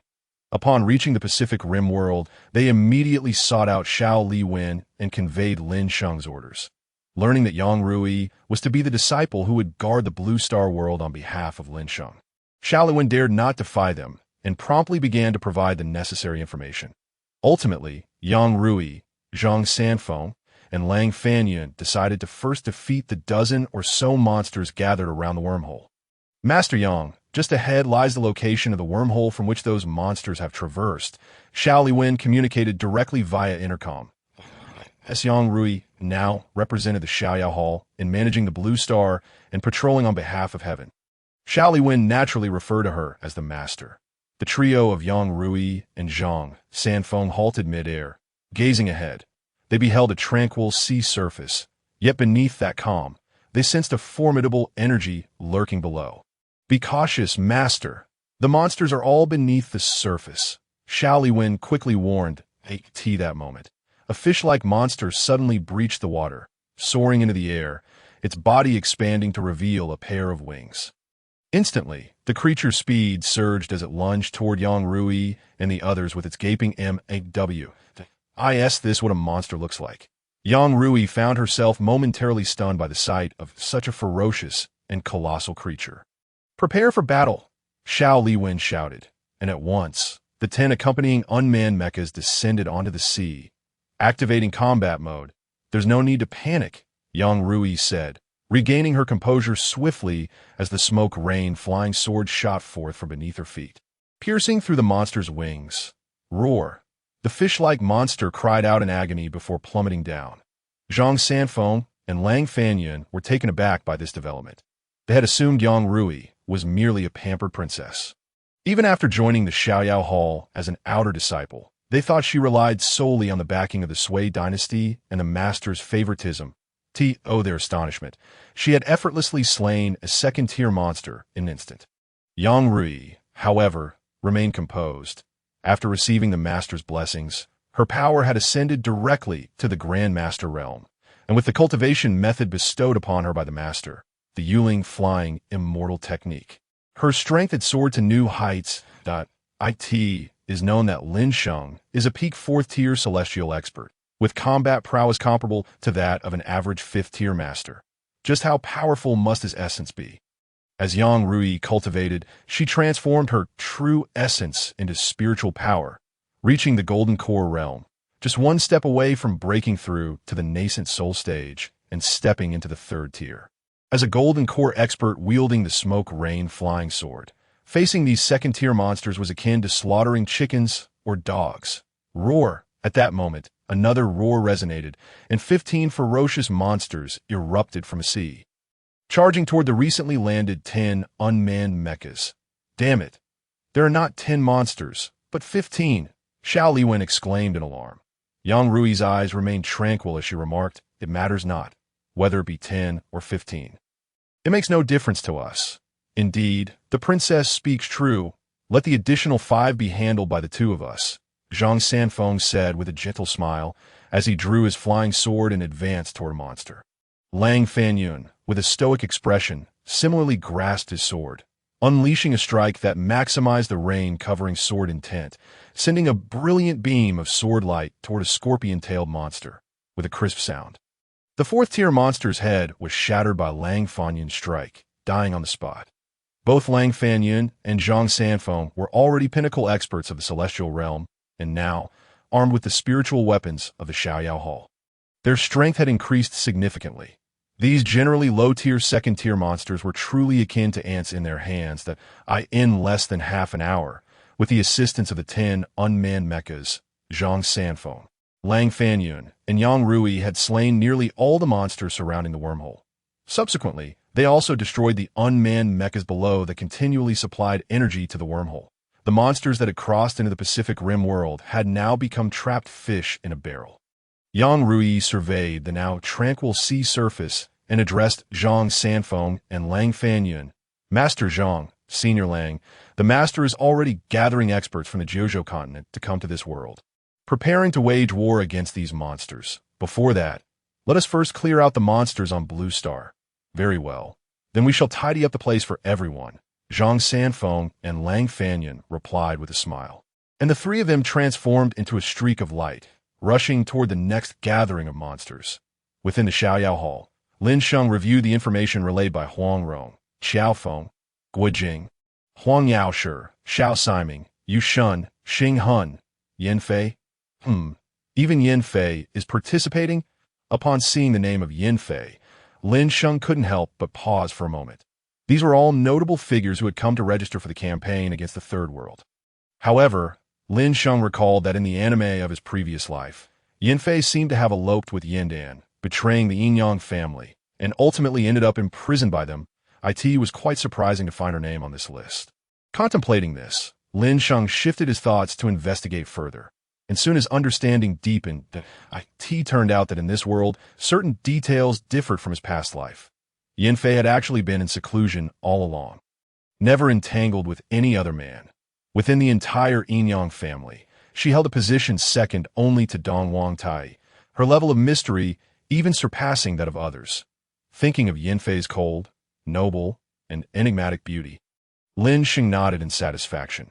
Such a character would indeed be well suited for my leisure palace. However, considering that Yanfei's fate had diverged from her previous life, he wondered if Yan Lingji still existed. With this thought, a smile crept upon Lin Sheng's lips. To be fair, Yan Lingji could be said to have initiated the goddess-like character of the 3D female protagonist in the national comics of his past life. In the realm of national comics, her status was comparable to that of Tifa in 3D games.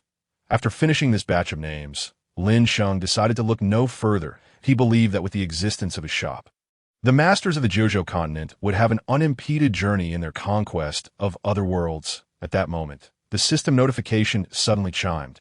Ding! The publication of the top 10 dynasties ranking has reached 1 month. Would you like to proceed with the settlement? Oh, has it been a month since the list was released? Settlement is a must. Lin Sheng remembered that if the list had enough influence, he could receive feedback, although the release of the list had already stirred the situation in the Jojo continent, resulting in explosive sales for his shop and considerable profits. He had yet to claim the system's rewards. Now, it was finally time for settlement.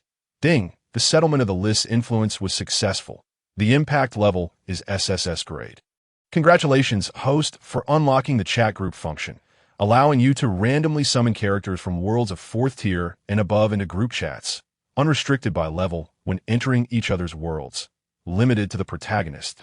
Congratulations, host, for unlocking the permission to sell 4th tier goods in your shop, enabling you to establish a headquarters in the Leisure Palace. Congratulations, host, for unlocking the 724-hour hot news function, allowing you to display scrolling news within the shop.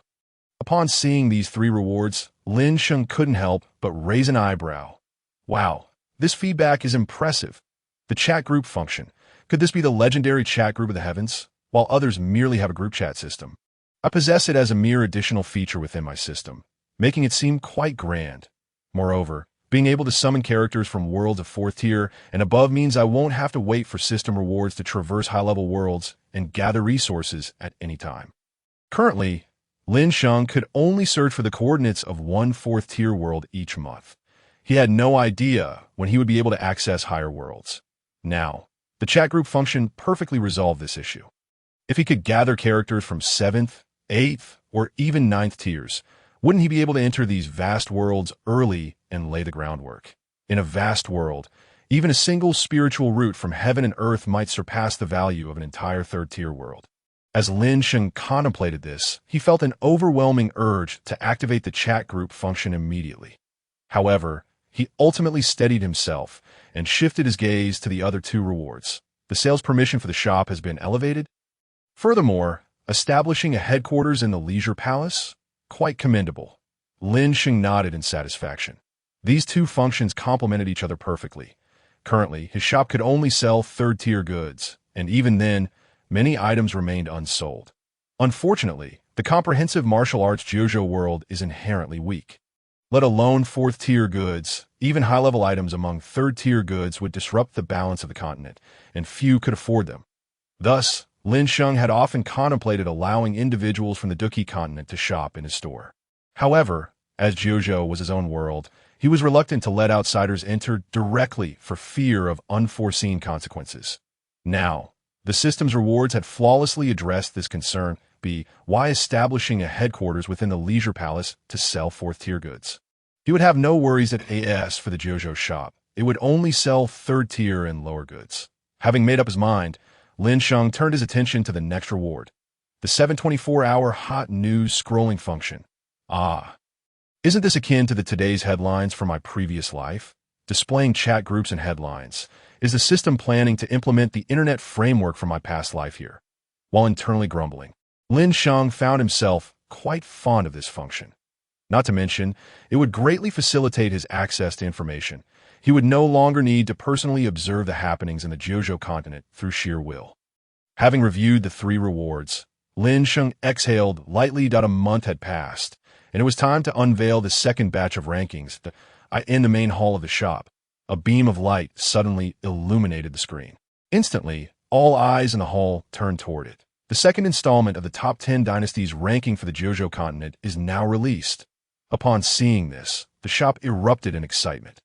What? It's already the second installment.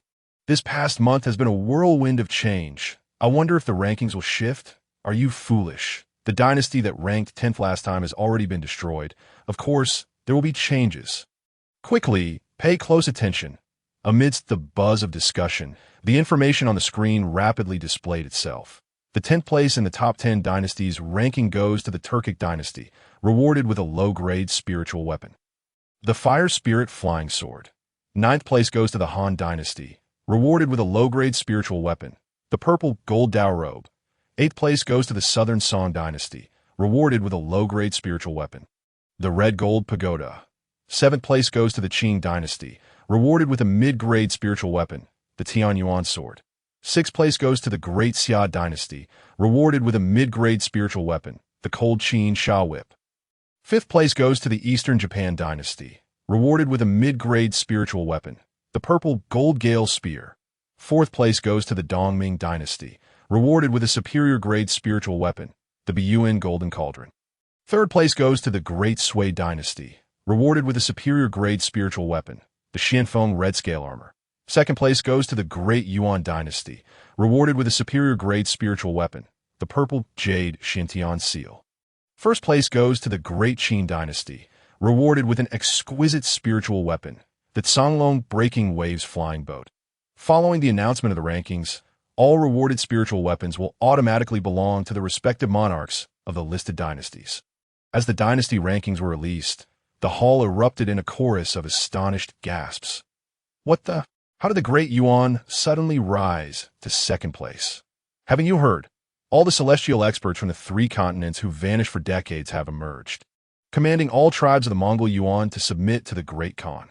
Now, the Mongol Yuan is united, and their strength is indeed formidable. How did the Han dynasty fall to 9th place? Is it really that dire? Haha, dire. They've been pushed all the way to Luoyang. It's uncertain whether the Han will survive at all. Why is this Eastern Japan dynasty ranking so high? ISN, it's just a small nation.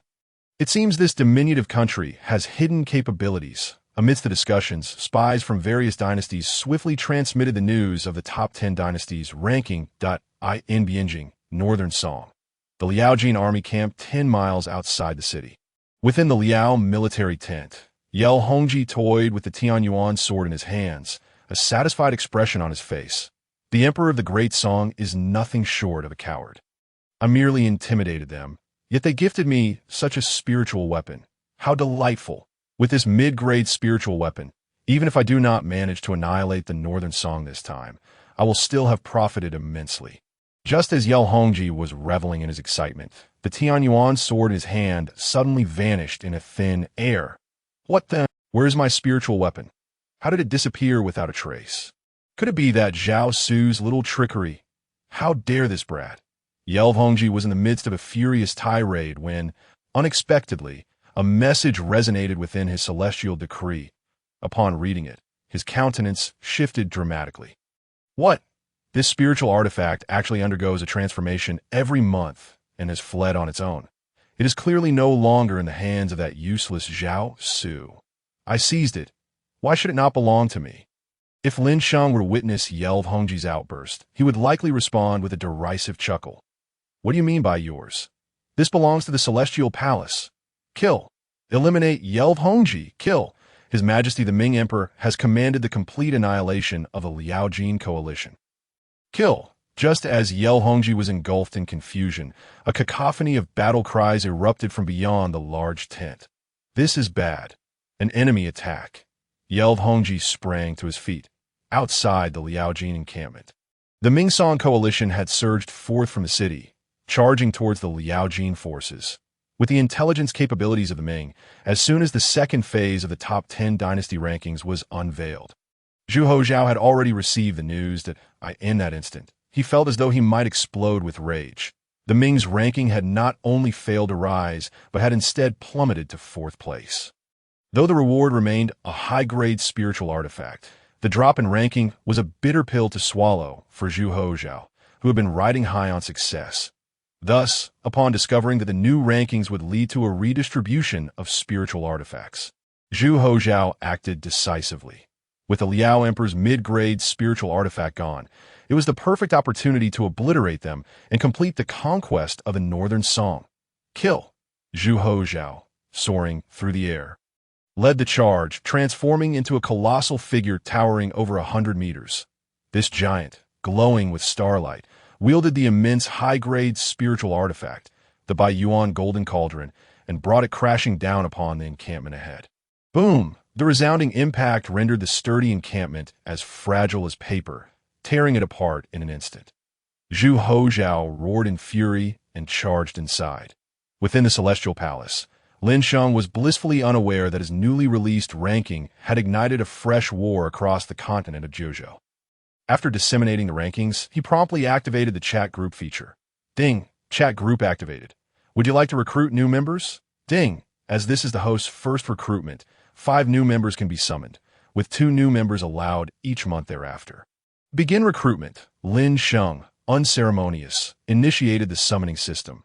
Ding! Recruitment in progress. Ding! Hanli has joined the chat. I Love Beast Milk has joined the chat. Steel Hero Stark has joined the chat. Orphan of Xiaomiao Village has joined the chat. Tong Tian Jiao Master has joined the chat. Who? Lin Sheng nearly leapt up in astonishment. Tong Tian Jiao Master. How did he join the chat? Is this some sort of jest? He is a powerhouse of the 9th tier world. Wait, isn't he currently being besieged by the 4 saints? How does he have time to join a chat group? Lin Sheng found himself a loss for words like a tea that moment. Someone finally broke the silence within the chat. In the Hongwang world, Tong Tian Jiao Master sat majestically within the Bo Palace, surveying the multitude of disciples below with a sense of pride. Ever since the split with his second brother, Yuan Shi, over ideological differences, Tong Tian Jiao Master had been eager to prove himself. Now, with the calamity of the Wu and Yao having passed, both races were severely weakened, and the leaders of the demon clan, Dijuan and Tai, had all perished. Among the 12 ancestral witches of the Wu clan, Hutu was sealed within the cycle of the underworld. The remaining 11 ancestral witches had all fallen. For a brief moment, a power vacuum emerged across the vast expanse of Hongwang. At this juncture, his Jie Jiao, with its myriad of celestial beings paying homage, subtly positioned itself as the preeminent force in the realm. The heavenly court, that brat Haotian is merely a disciple by the side of the Tao ancestor. The Chan school? With the vastness of the Chan school, their disciples barely amount to a handful. The human sect? My elder brother seems to have only one disciple, who is perpetually indifferent to matters of Hongwang. As for the Western sect, 2 impoverished beings dare to compare themselves to my authentic sect? Reflecting on this, Tong Tian Jiao Master felt an unstoppable momentum surging within him. However, just then, a voice suddenly echoed in his mind. Ding, the master of the Celestial Palace invites you to join the chat group. Would you like to join? What kind of person is this? Tong Tian Jiao Master exclaimed in shock. How could a being of his stature, a saint of the heavenly Tao, who is practically invincible in this Hongwang world, suddenly find someone speaking to him within his consciousness without any prior indication? Tong Tian Jiao Master's saintly awareness swiftly scanned the entirety of Jineo Island. Yet he found no anomalies. Could it be the Tao ancestor? No, this voice is definitely not that of the Tao ancestor. For a moment, Tong Tian Jiao Master was left in a state of alarm. Below, Daobao Daoist observed the peculiar expression on Tong Tian Jiao Master's face and inquired, Master, what has happened? Regaining his composure, Tong Tian Jiao Master glanced at his 4 closest disciples, who looked on in concern, and replied, nonchalantly, nothing. Though he spoke casually, he nevertheless pressed the accept button. As a dignified saint of the heavenly Tao, I am not afraid of such ghostly tricks that I shall see who dares to set their sights upon me. After all, within Hongwang, a saint of the heavenly Tao is immortal and indestructible, so Tong Tian did not truly fear any danger. Who dares to show disrespect to me, a saint? Upon entering the group, Tong Tian Jiao Master immediately began to inquire. Lin Sheng was utterly bewildered. This situation was amiss. Why was Tong Tian Jiao Master here? Wasn't he a powerhouse of the 9th tier world? Wasn't there a mission indicating he was being besieged? Pondering this, Lin Sheng could not help but ask, Master, how come you are here? Aren't you being surrounded by the 4 saints? Tong Tian Jiao Master erupted in fury. What do you mean I am being besieged by the 4 saints? I have been delivering teachings on the great Tao of heaven and earth here on Jineo Island. Where are these so-called 4 saints? Inside Jineo Island, Tianxia Zhao Master, upon seeing the inquiry from the group leader, was filled with rage. Here I am, imparting wisdom to my disciples, and you claim I am being surrounded by the 4 saints. There are currently 8 saints in the world, and the Tao ancestor is my master. Yuan Shi is my brother. Hutu is sealed in the underworld, never to emerge, and the remaining ones are Nuwa, Jijin, and Juni. Can you conjure up another saint? Moreover, Nuwa herself did not dare to act when her brother was slain by the Wu clan, although it is true that a few of her brothers were obstructing her. But did Jijin and Junti dare to make a move? This chat group must be here to mock me. Within the celestial palace, Lin Sheng was equally bewildered. What is going on? Tong Tian is not being besieged. What has transpired? With that thought, Lin Sheng quickly opened Tong Tian Zhao Master's profile. Name. Tong Tian Zhao Master. Affiliated world. 9th tier Hongwang world. On the eve of the decree of canonization. Strength. Saint of the heavenly Tao. Early stage of 8th tier. It really is Tong Tian Zhao Master. No wonder he is a powerhouse of the 9th tier world. His strength has reached the early stage of the 8th tier, far surpassing my own. Lin Sheng gasped at the introduction of Tong Tian Zhao Master. Subsequently, upon reviewing the system's description, Lin Sheng gradually grasped the situation. The 9th tier world possesses a timeline, and different timelines may trigger missions that allow entry into the world. Unless the mission is completed, there will be no impact on the timeline. By utilizing the chat group, one can directly enter the world based on the timelines of its members and exert long-term influence. Reaping benefits. Currently, the Tong Tian Zhao Master joining the chat group is at the moment just after the calamity of the Wu and Yao. With this realization, Lin Sheng's mind began to race. This is a golden opportunity. The resources of the Hongwang world are incredibly rich, and I must seize the chance to profit immensely. This Tong Tian Zhao Master must be bound to my chariot. However, before that, I must first earn his trust. With that in mind, Lin Sheng promptly spoke in the group. Apologies, Master, I had forgotten. This event has yet to transpire. However, unless unforeseen circumstances arise, these events are destined to occur in the future. Your being besieged by the 4 saints is a predetermined fate. What? Tong Tian Zhao Master was momentarily stunned that my future is destined to be besieged by the 4 saints. Nonsense. Who dares to mock me, the Holy One? The Master of Heaven thundered, as his immense primordial spirit swept across the entire chat group. Yet he found himself utterly unable to discern any peculiarities within this chat group, nor could he identify any points of infiltration.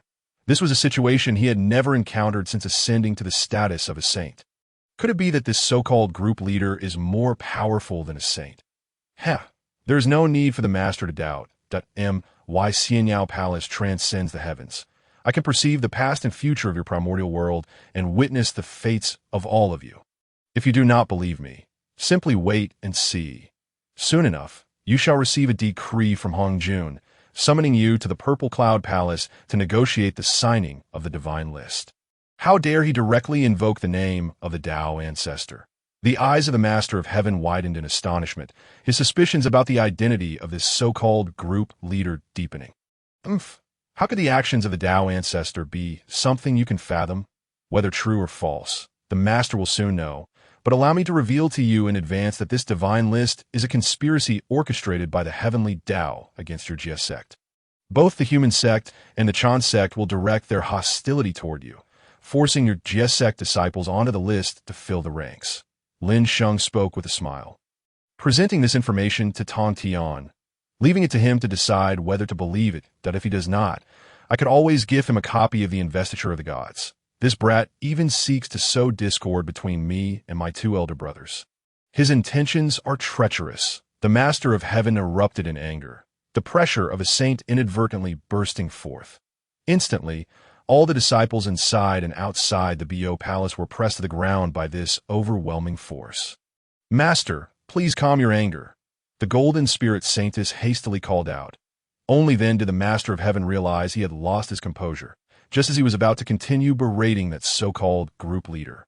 A voice directly reached his ears. Hurry to the Purple Cloud Palace to discuss the matter of the divine list. In that moment, the Master of Heaven was left dumbstruck. Master, I am not sowing discord between you and your 2 elder brothers. I am merely stating what will transpire in the future. Master, why do you not respond? Lin Sheng waited for a while and, noticing Tong Tian's silence, felt a twinge of confusion. Could it be that the Master of Heaven holds my words in contempt and is disinterested in engaging with me?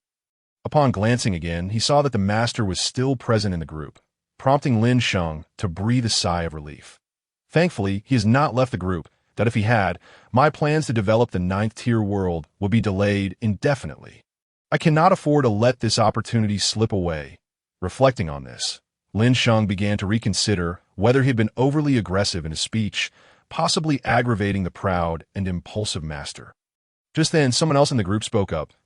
I love drinking beast milk. What are the two uncles arguing about? Please don't shout. Little Shitian invites you to drink beast milk. It's so delicious. Little Shitian? Lin Sheng's eyes lit up, and he quickly clicked on the member information name. Sure, how? Childhood. World. 8th tier, perfect world. Strength, 2nd tier. Indeed, it is him, the Emperor of the Wild. Lin Sheng was instantly filled with excitement. It's happening. This time, it's definitely happening. It turns out to be the unparalleled Emperor of the Wild. Moreover, the perfect world is an 8th tier realm. Has the system finally decided to bestow some warmth upon me today? Lin Sheng was so moved he nearly burst into tears. Although the chat group can summon individuals from worlds of 4th tier and above, the abundance of 4th, 5th, and 6th tier worlds had initially left him without much expectation. Considering it a success if he could draw a member from 6th tier world, he never anticipated that he would draw both the 9th tier primordial world and the 8th tier perfect world in succession. This was simply an explosion of luck. With that in mind, Lin Sheng's tone softened. He chuckled, saying, Uncle is discussing some minor matters with others. Little Shitian, no need to be anxious. If you enjoy beast milk, feel free to ask me that I have plenty. Really? Little Shitian's eyes sparkled with excitement. Of course. It's true. Lin Sheng replied, sending a special red envelope directly to little Shitian. Just beast milk. There's more than enough in this comprehensive martial continent. With a flick of his thoughts, he summoned a portion and sent it directly to little Shitian. In the perfect world. Shitian.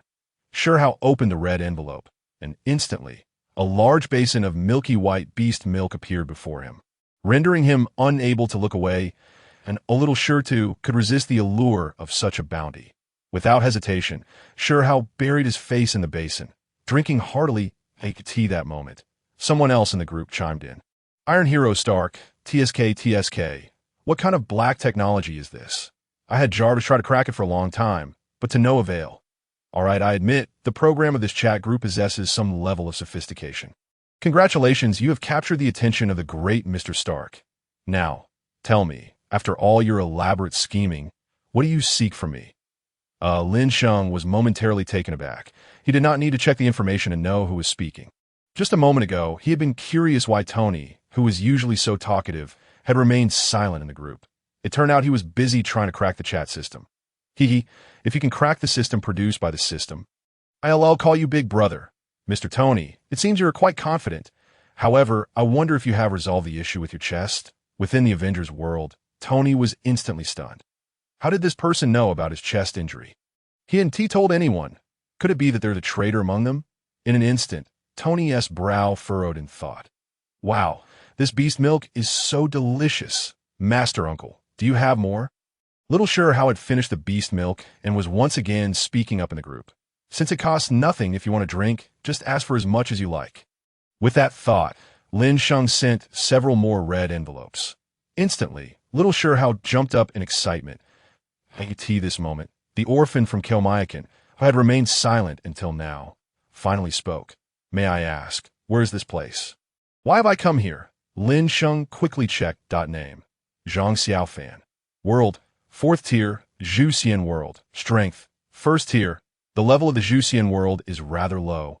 Lin Sheng furrowed his brow, but remembering he had already drawn an 8th tier and a 9th tier world, he knew he must not be too greedy.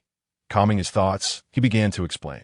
This is the chat group of the heavens, established by my Xianyao palace to alleviate the sufferings of beings across the myriad realms and to change the tragic fates of all individuals. Everyone can post tasks in the group and share resources. I will do my utmost to assist you. Here is a set of group entry guidelines. You may download and read it. With that, Lin Sheng focused his thoughts and drafted a set of entry guidelines, sending them to the group. That he briefly introduced the situation of the Xianyao Palace and some functionalities of the group. Hanli downloaded the entry guidelines. The orphan from Komaikan downloaded the entry guidelines. That I love drinking beast milk downloaded the entry guidelines. Iron Hero Stark downloaded the entry guidelines as soon as it was uploaded. The entry guidelines were swiftly downloaded 4 times to Lin Sheng's astonishment. The usually silent Han Li was the first to download. Truly impressive, Han Pao Pao. A renowned old schemer, indeed. However, it was curious that the master did not say anything. The first person to speak did not download. In the primordial world, the master of heaven's expression shifted as he contemplated, but ultimately he regained his composure. He looked at his disciples below and said, "This lecture ends here. You may return and cultivate diligently." With that, the master of heaven did not linger, his figure flickering before vanishing from the grand hall. We bid farewell to our master. The disciples of the GS sect in Bo Palace respectfully bowed in unison. However, the expressions of Duo Bao Daoist and the Golden Spirit Saintess shifted uneasily. How strange! What has happened to our master today? Duo Bao questioned in confusion. Such issues have never arisen in past lectures. The Turtle Spirit Saintess also expressed her curiosity. The Golden Spirit Saintess, with a grave expression, spoke directly. "Enough of your speculations. The master has his own matters to attend to. Everyone, please disperse for now." At this moment, the Tongtian had arrived in the midst of chaos. Hastening towards the depths of the primordial void, where the boundless chaotic energy raged fiercely, occasional gusts of chaotic winds swept through the area. In such a dire environment, even a figure at the pinnacle of the Deluo Jinxian realm could not linger for long. A moment's carelessness could lead to death and obliteration. Yet within the chaos, a figure transformed into a streak of light, swiftly moving in a determined direction. It was none other than the Tongtian. At this moment, he was filled with perplexity. The mysterious chat group that had just appeared was beyond his comprehension. And more alarmingly, the group leader had prophesied his future, claiming he would be besieged by the 4 sages. Initially, Tongtian had dismissed the leader's words with derision. However, the leader soon declared that he would be summoned by the Tao ancestor to the Xiao Palace to discuss the matter of canonization, and that this would be detrimental to him. Just as he had rebutted this claim, he suddenly heard the Tao ancestor calling him to the Xiao Palace for the very purpose of discussing canonization.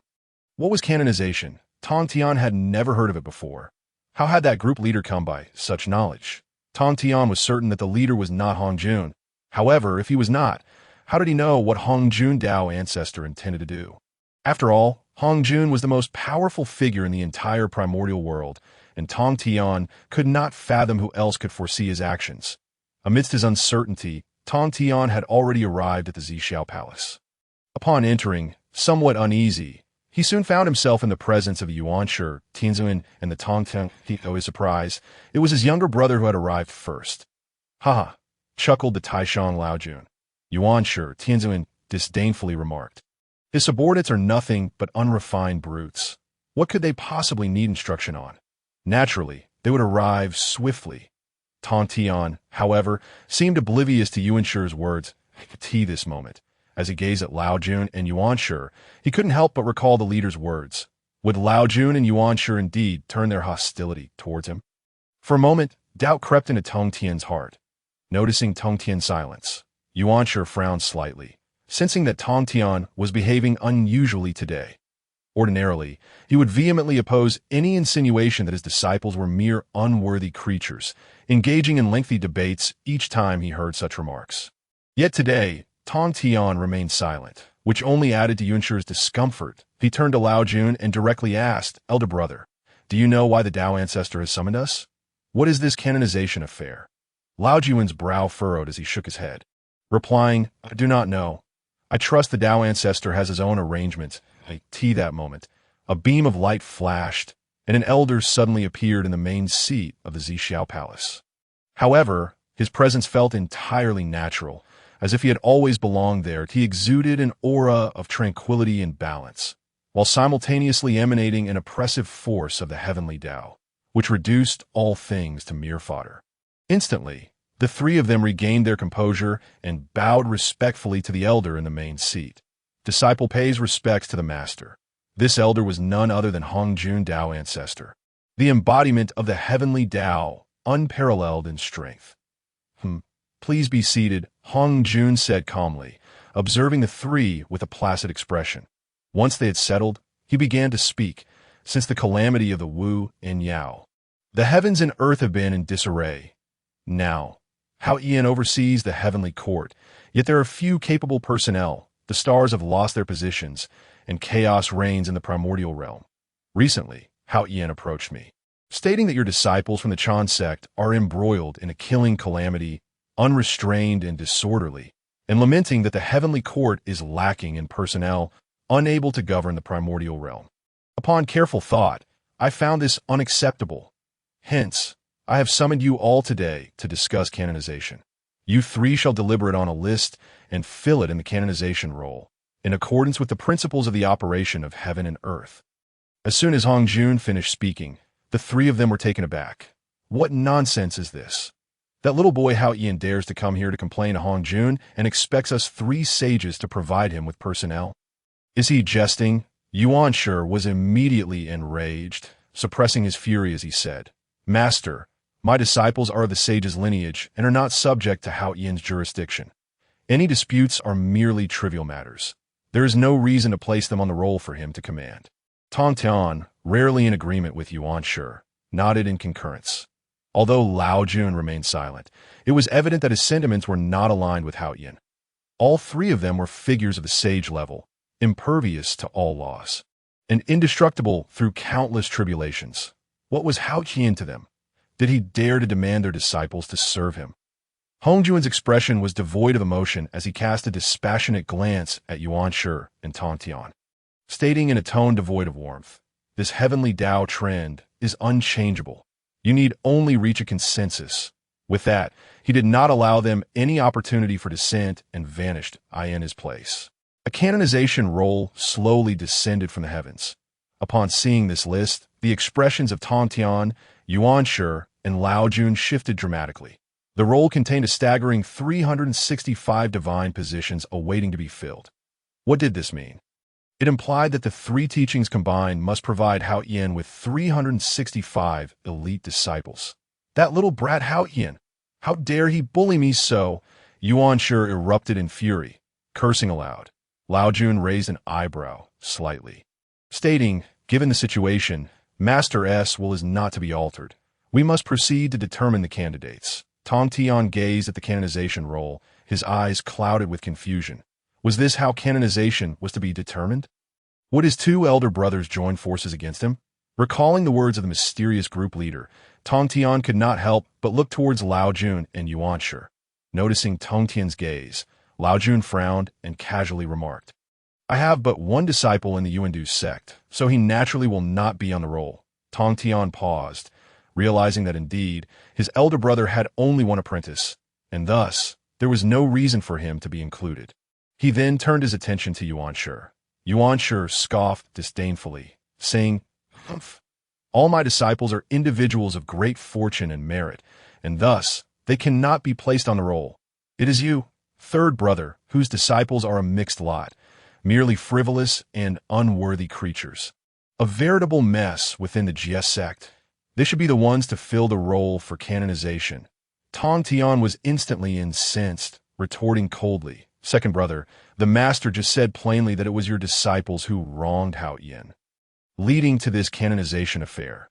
And now you wish to have my disciples take the blame for your Chan sect members? How utterly absurd. Yuanshi immediately countered, your disciples cannot be compared to mine. My Chan sect disciples are all individuals of great fortune and merit. MYGS sect disciples also possess great fortune. Tong Tian shot back, standing up defiantly. The two engaged in a heated argument at this juncture. Lao Jun finally interjected, brothers, this canonization matter is personally arranged by the Dao ancestor, and we must handle it appropriately.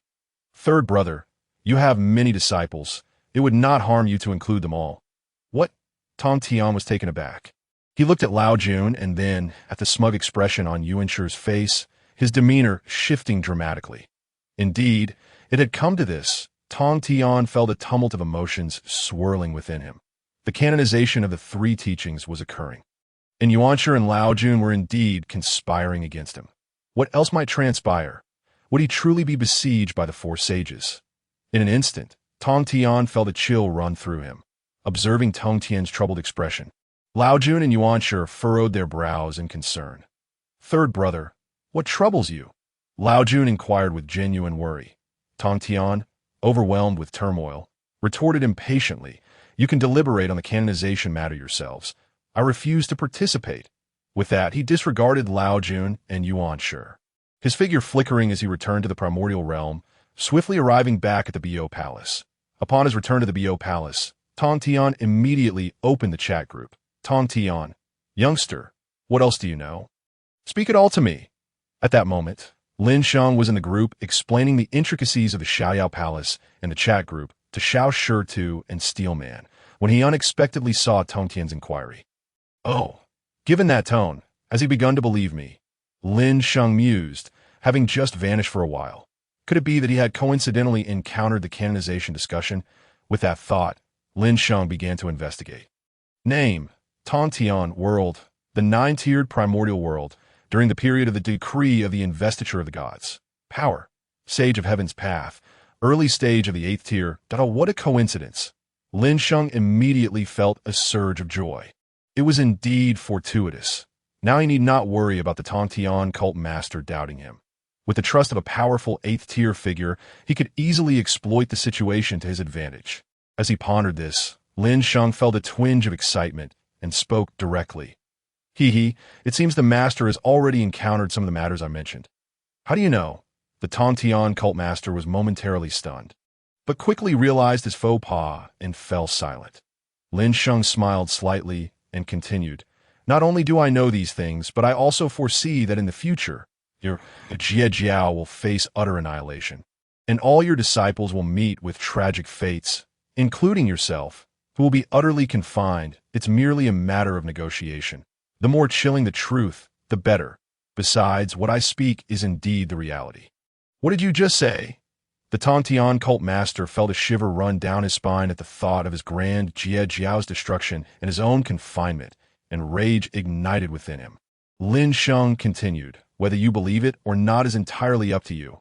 Master, if you're interested, I happen to possess a detailed record of future events. Would you care to have it?" Inside the Bo Palace, the Tong Tian cult master narrowed his eyes and spoke directly. "Bring it to me, Dada. But master, this concerns the fate of the future and cannot be disclosed lightly. Otherwise, I cannot predict what unforeseen dangers may befall me." Lin Sheng said lightly, his expression utterly relaxed, showing no trace of concern. "Can the heavenly Tao of your primordial world really dictate the affairs of the Hall of Freedom?" The Tong Tian cult master inquired directly. "Well, additional compensation is required." Lin Sheng was about to utter this phrase, but thought it a bit too mundane. He wasn't the likes of Runga. He adjusted his tone and said, "You see, I've always held a keen interest in the rare treasures, spiritual artifacts, and cultivation manuals of the primordial world. If I could acquire some for thorough examination, then perhaps the matter of revealing secrets could be negotiated." Inside the Bo Palace, the Tong Tian cult master was taken aback.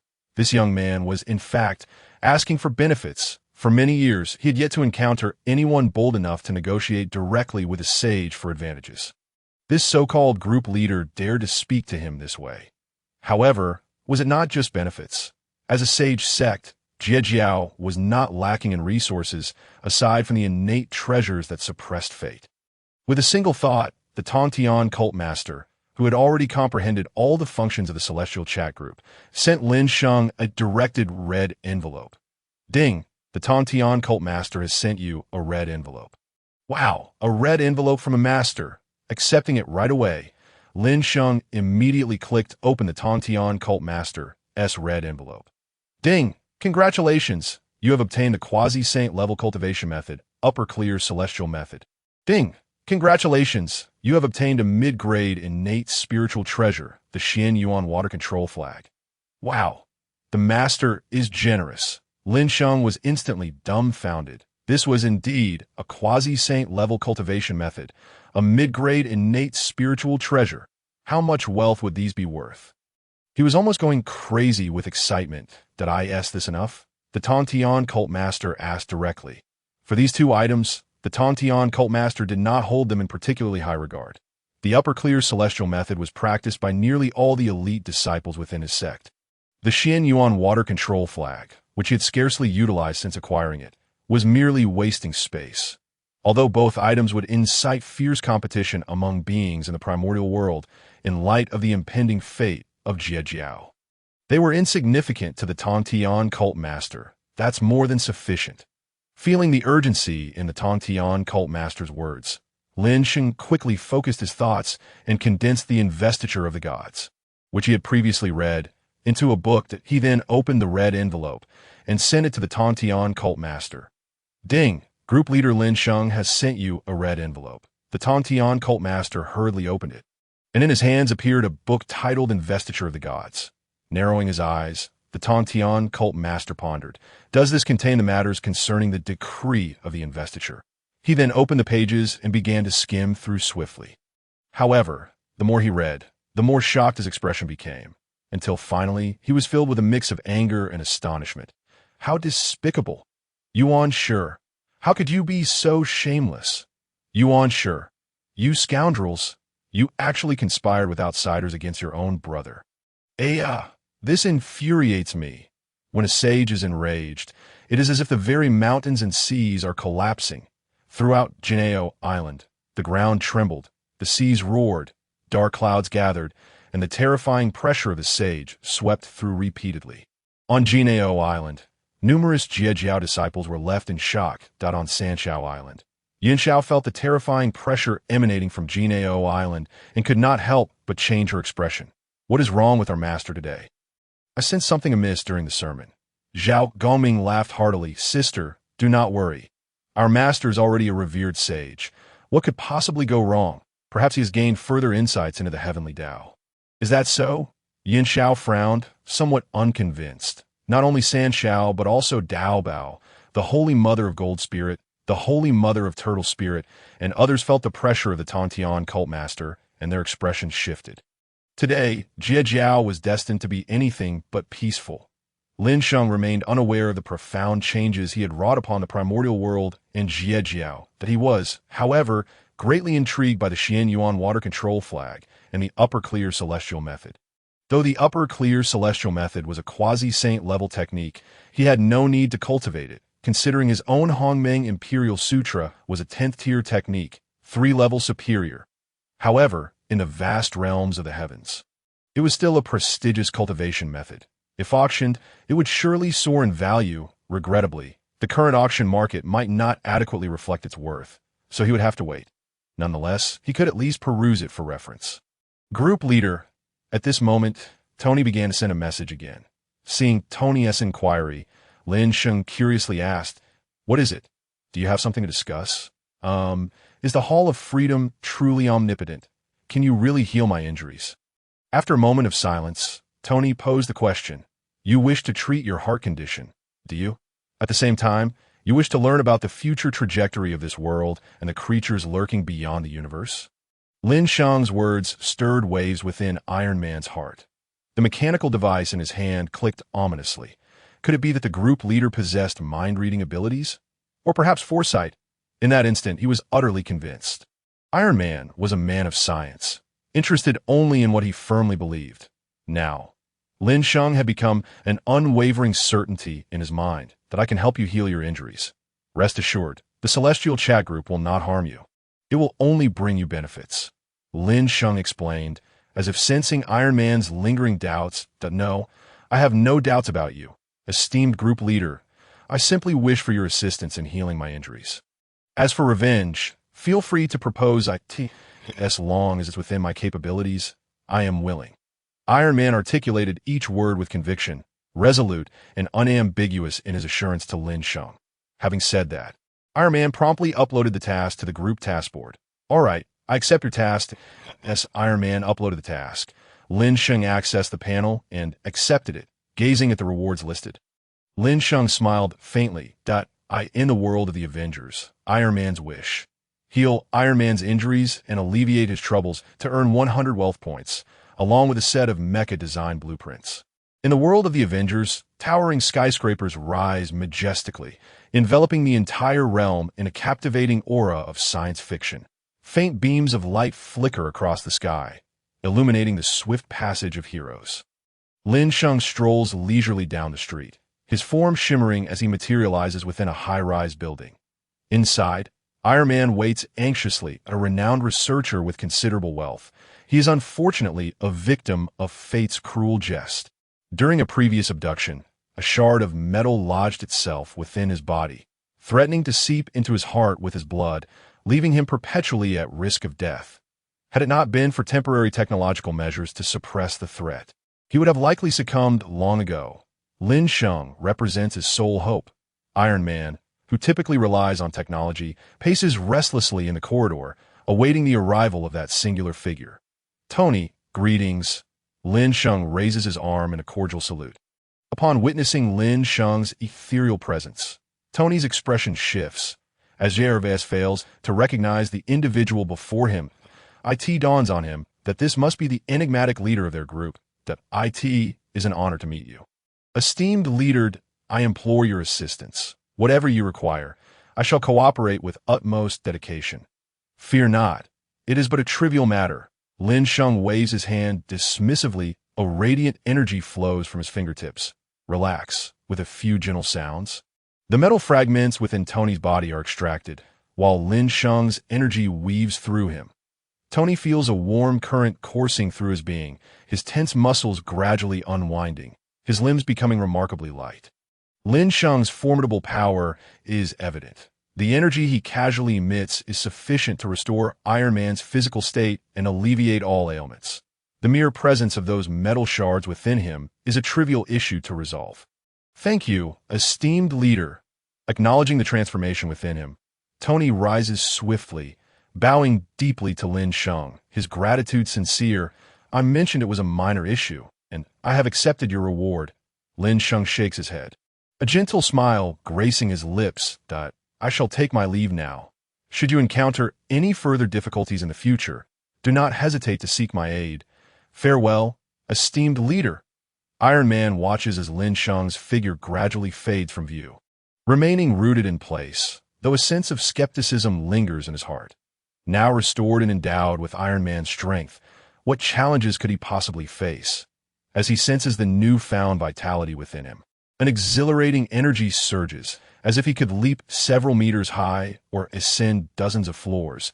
He is no longer the frail Iron Man of yore. Remarkable, Pepper Potts claps her hands, her earlier apprehension dissipating. I truly thank this gentleman. You have encountered a splendid friend.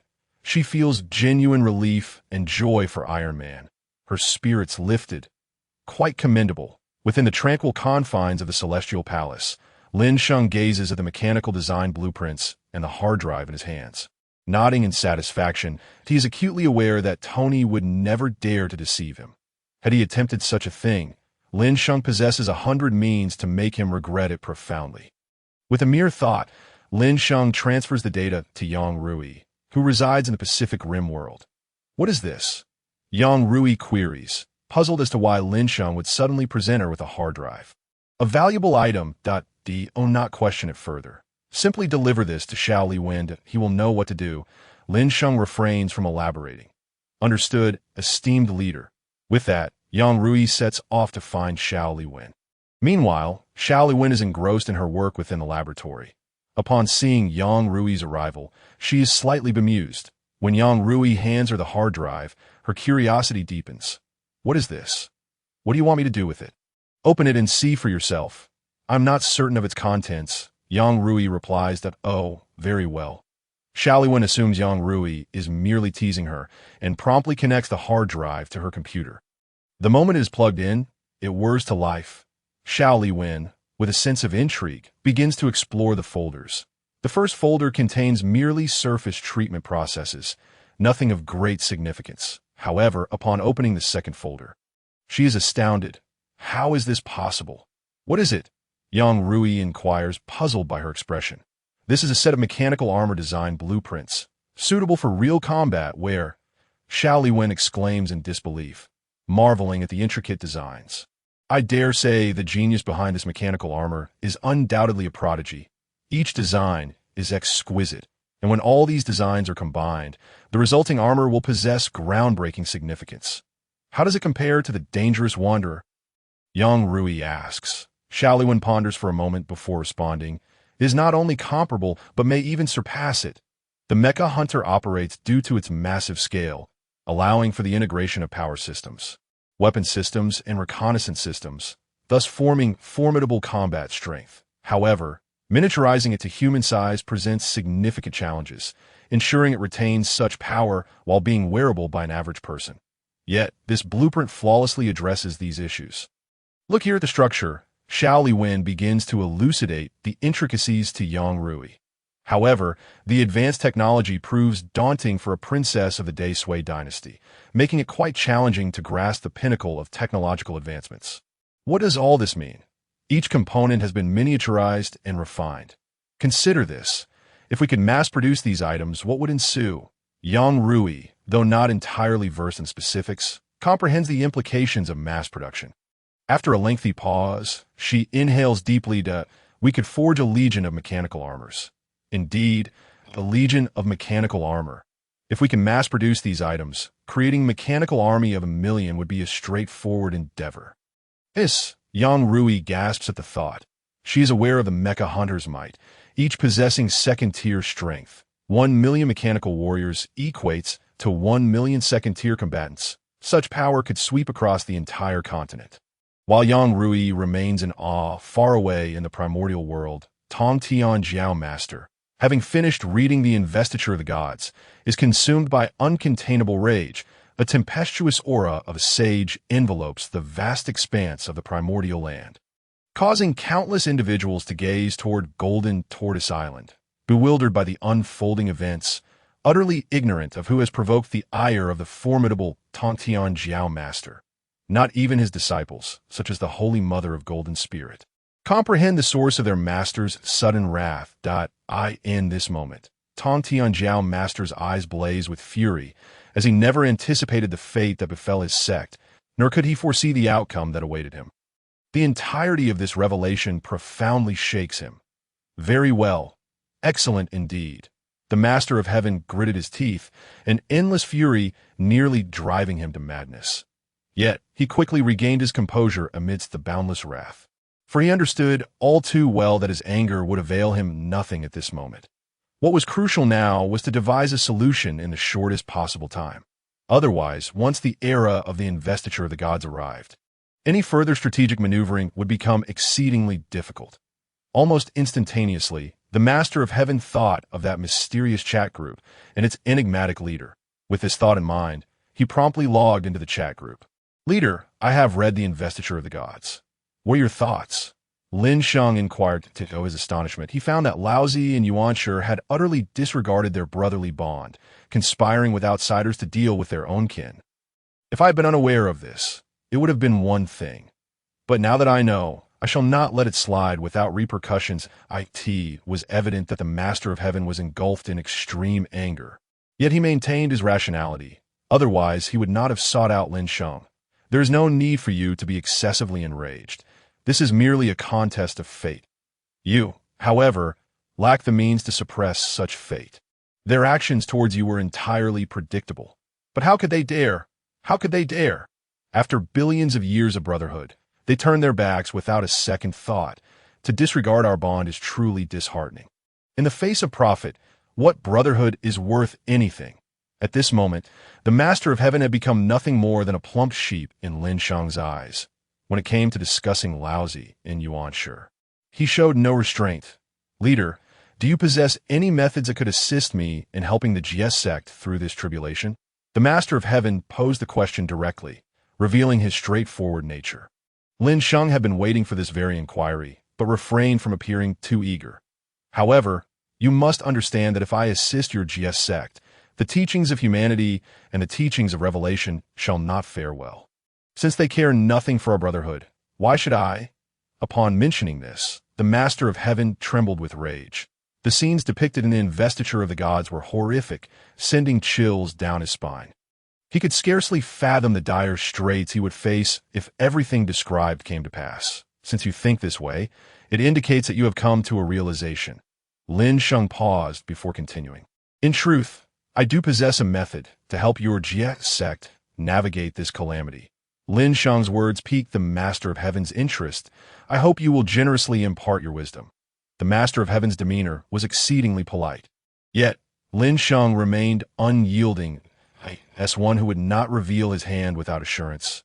He would not easily part with his advantages, as such behavior was entirely contrary to his nature. While I could share my method, it is merely...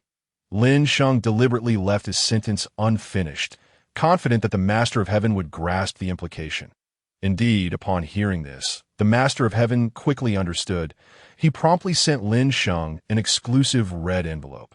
Friend, this is a treasure I have refined, a gift for you. The Master of Heaven was indeed astute. Lin Sheng smiled faintly as he opened the envelope.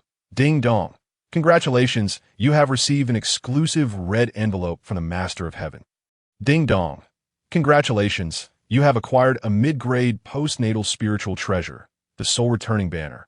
Upon hearing the system's notification, Lin Sheng couldn't help but curl his lips in disappointment that he had anticipated something akin to the exquisite Xinyuan water controlling flag, only to discover it was merely a postnatal spiritual treasure, the soul-returning banner.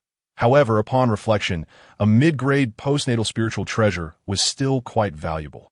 Moreover, it was personally bestowed by the Master of Heaven, recalling the investiture war and the myriad celestial formations.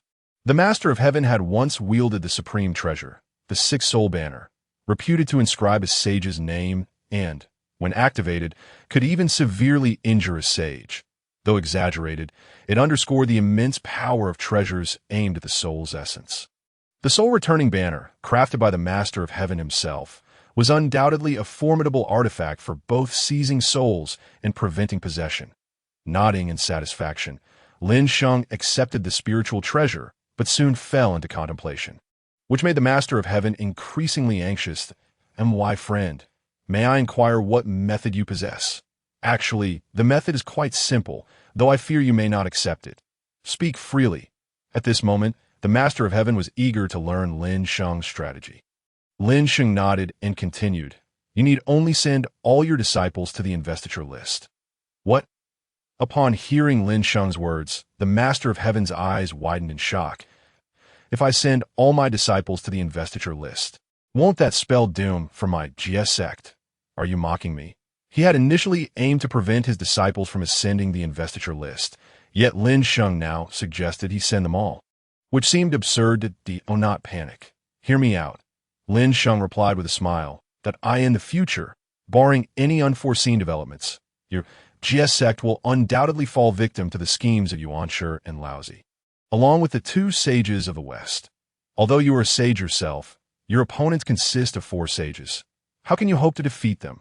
Moreover, after the Great War, the Jie sect is likely to be utterly obliterated. Rather than face such a fate, it is wiser to send your disciples to the investiture list from the outset, thus minimizing potential losses that time, should you wish to send someone up or hold someone back. It will be entirely up to you. Furthermore, sending all your disciples to the investiture list is not without its advantages. Imagine if the investiture list were filled entirely with Jie sect disciples. The influence of your sect within the heavenly court would be unparalleled. With such a vast foundation, achieving your goals within the heavenly realm would be exceedingly straightforward. The entire heavenly court could ultimately serve the Jie sect. And if the Jie sect were to gain supreme authority within the heavenly court, it would mean possessing all rights within the 3 realms. Are you suggesting that I position my Jie sect disciples to control the heavenly court? The Master of Heaven grasped Lin Sheng's intent. Indeed, otherwise, why would I propose sending all your disciples to the investiture list? If such a scenario could unfold, it would indeed be a fortuitous development. As a sage who had existed for billions of years, the Master of Heaven was acutely aware of the risks and opportunities involved. It would not be an exaggeration to say that if this plan were realized, the Jie sect would dominate the 3 realms, a monumental boon for the sect. Perhaps his own strength would surge due to the immense fortune. The thought of such a possibility filled the Master of Heaven with excitement. However, at that moment, Lin Sheng interjected, "You must consider this matter carefully. While the opportunities are substantial, the risks are equally unfathomable. One misstep, and your GS sect may face irreversible ruin. Currently, my GS sect stands at the brink of life and death. Whether we live or die, it is better to gamble everything." The Master of Heaven was a man of resolve. After weighing the potential benefits, he made his decision. "Please allow me a brief moment. I shall return shortly." With that, the Master of Heaven vanished from the chat group, reappearing as he soared swiftly towards the purple cloud palace. Meanwhile, Laozi and Yuanshi were still deep in discussion regarding the investiture. They were taken aback by the sudden return of the Master of Heaven. "Junior brother, why the haste?" Laozi still maintained the demeanor of a benevolent elder. However, upon witnessing Tong Tianjiao's return, Yuanshi Tianun couldn't help but scrutinize him with a discerning gaze. It was nothing. The junior brother merely felt that, given the multitude of disciples in the Jiejiao sect, it was rather peculiar that the disciples of the two elder brothers were so few in number. This time, Jiejiao would undoubtedly take the lead in the function process. When Tong Tianjiao broached this matter, it seemed as though he had truly come to an understanding. This astonished both Laozi and Yuanshi Tianun, who initially believed that Tong Tianjiao had finally gained enlightenment. Yet, they quickly dismissed this notion. What enlightenment? It was likely fear of reprimand from Daozu that prompted such a decision. Realizing the crux of the matter, the expressions of Laozi and Yuanshi Tianun towards Tong Tianjiao shifted accordingly. It appeared that their junior brother, despite his usual recklessness and disregard for consequences, possessed a clear vision in certain matters. At the very least, he was quite astute in recognizing the times. Then, they observed Tong Tianjiao directly take the function list before him, preparing to write down the names of his disciples. Seeing his actions, Yuanshi Tianun began to feign concern. "Junior brother, are you certain? Once your disciples are inscribed on the function list, there shall be no alterations." Laozi nodded in agreement alongside him. "Indeed, this is a matter you must contemplate carefully. For once you commit to the function list, there will be no turning back." Observing the attitudes of his elder brothers, Tong Tianjiao, had he not been forewarned, might have truly been deceived by them. However, at this moment, he was entirely unconvinced by their feigned concern that if he guessed correctly, the two were likely already elated within, eager to have him fill the entire function list. What contemplation, what deliberation, it was all nonsense. "No need for further words, elder brothers. I willingly accept." Tong Tianjiao's resolve was unwavering. This left Laozi and Yuanshi Tianun both astonished and elated, since one was willing to take their place in signing the function list. "It could not have been better. In that case, we shall trouble you, junior brother. Thank you for your magnanimity. I am deeply grateful." They expressed with perfunctory pleasantries, and neither Laozi nor Yuanshi Tianun would hold back their appreciation. Tong Tianjiao could only snort inwardly. He picked up the vermilion brush and inscribed the names of his direct disciples, from the most esteemed to the registered. The function list required a total of 365 positions for the righteous deities, with an astonishing 14,800 lesser deities. Only the Jiejiao sect could boast such numbers. In contrast, other sects would find this utterly impossible. When Yuanshi Tianun and Laozi beheld Tong Tianjiao truly inscribing all his disciples onto the function list, smiles involuntarily crept onto their faces. It's done. They silently celebrated. Little did they know that Tong Tianjiao was secretly laughing as well. Laugh all you want, if you don't enjoy this moment. There will come a time for your tears. Once Tong Tianjiao completed signing the function list, he leisurely set down the vermilion brush. "The function list is complete. Please, master, make your decree." "Very well." Laozi pretended to ponder, while Yuanshi Tianun grew increasingly impatient. The three then sat cross-legged on their mats, calling out the name of Hongjun. The long-absent Hongjun Daozu reappeared before them. "Master, the function list has been signed. Please take a look." Laozi, as the eldest among the Sanqing, spoke first. Upon hearing this, Hongjun Daozu displayed a hint of surprise. "As oh soon? Is it not a bit hasty?" He understood well the dynamics between the three. He initially believed they would bicker endlessly over the function list. rendering it impossible to reach a consensus in such a short time. Yet, to his astonishment, they had concluded the negotiations so swiftly. Summoning the Fengshen list, Hong Jun was further astonished upon seeing the names inscribed. All the disciples on the list were from Jie Jiao to T.O. Confirm this. Hong Jun Daozu scrutinized the list multiple times, yet he found no disciples from the other two sections. This left Hong Jun perplexed. When had Tian become so agreeable? Why were all the names exclusively from Jie Jiao? I inform you, Master, that it is the disciples' willing choice to have all Jie Jiao disciples inscribed. Upon hearing Tian Jiaozhu's words, Hong Jun Daozu could not help but regard him with renewed scrutiny. Are you aware that once a disciple is inscribed, they must obey the holder of the list for eternity and cannot resist? Hong Jun Daozu was baffled as to why Tian Jiaozhu would choose to have all his disciples listed. That I am aware. Then why proceed in this manner? There is but one disciple from Rinjiao, and although there are a few more from Chanjiao, they number only in the 20s or 30s. Among the three sects, Jie Jiao boasts the most disciples. After much contemplation, I could not bear to see the two elder brothers left with no disciples. Thus, I believe it most fitting for my Jie Jiao disciples to be inscribed, and I hope for your benevolent approval. Having expressed this, Tian Jiaozhu prostrated himself on the ground. This gesture touched both Laozi and Yuanshi Tianzhen. Their junior brother truly demonstrated thoughtfulness towards them. The Sanqing were indeed a family. Although they had separated, their bond remained unbroken. Both were deeply moved. Yuanshi even began to reflect on whether he had been overly critical of his junior brother in the past, questioning if he had been too harsh on Tian. Even Hong Jun Daozu, upon witnessing Tian Jiaozhu's actions, felt a flicker of disbelief that it was unexpected that the usually reckless Tian would display such loyalty in this crucial moment.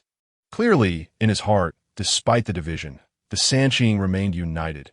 What a commendable disciple, devoted and honorable. Hong Jun Daozu found himself both impressed by Tian Jiaozhu's actions and inexplicably uneasy, for in his vision of the future of the Tao, events were destined to unfold differently. In the Battle of Fengshen, the Sanqing would inevitably clash. Yet now, with Tian Jiaozhu having inscribed all his disciples onto the Fengshen list, such a scenario seemed to vanish. After all, without conflict, there would be no justification for strife. Logically, a united Sanqing would be a boon, fostering harmony and prosperity. However, Tian Jiaozhu's actions appear to disrupt the trajectory of the future, jeopardizing some of Hong Jun's plans. This stirred an inexplicable restlessness within him. Fortunately, while the grand currents of the Hongwang world remained unchanged, minor shifts were permissible. Thus, Tian Jiaozhu's actions could be rationalized without significantly impacting the overall future of the Hongwang world. But that was not quite right. This indeed aligned with the plans of the Tao. After all, the Tao desired the harmonious operation of the Hongwang realm. Yet this contradicted Hong Jun's own aspirations. Never mind, he mused.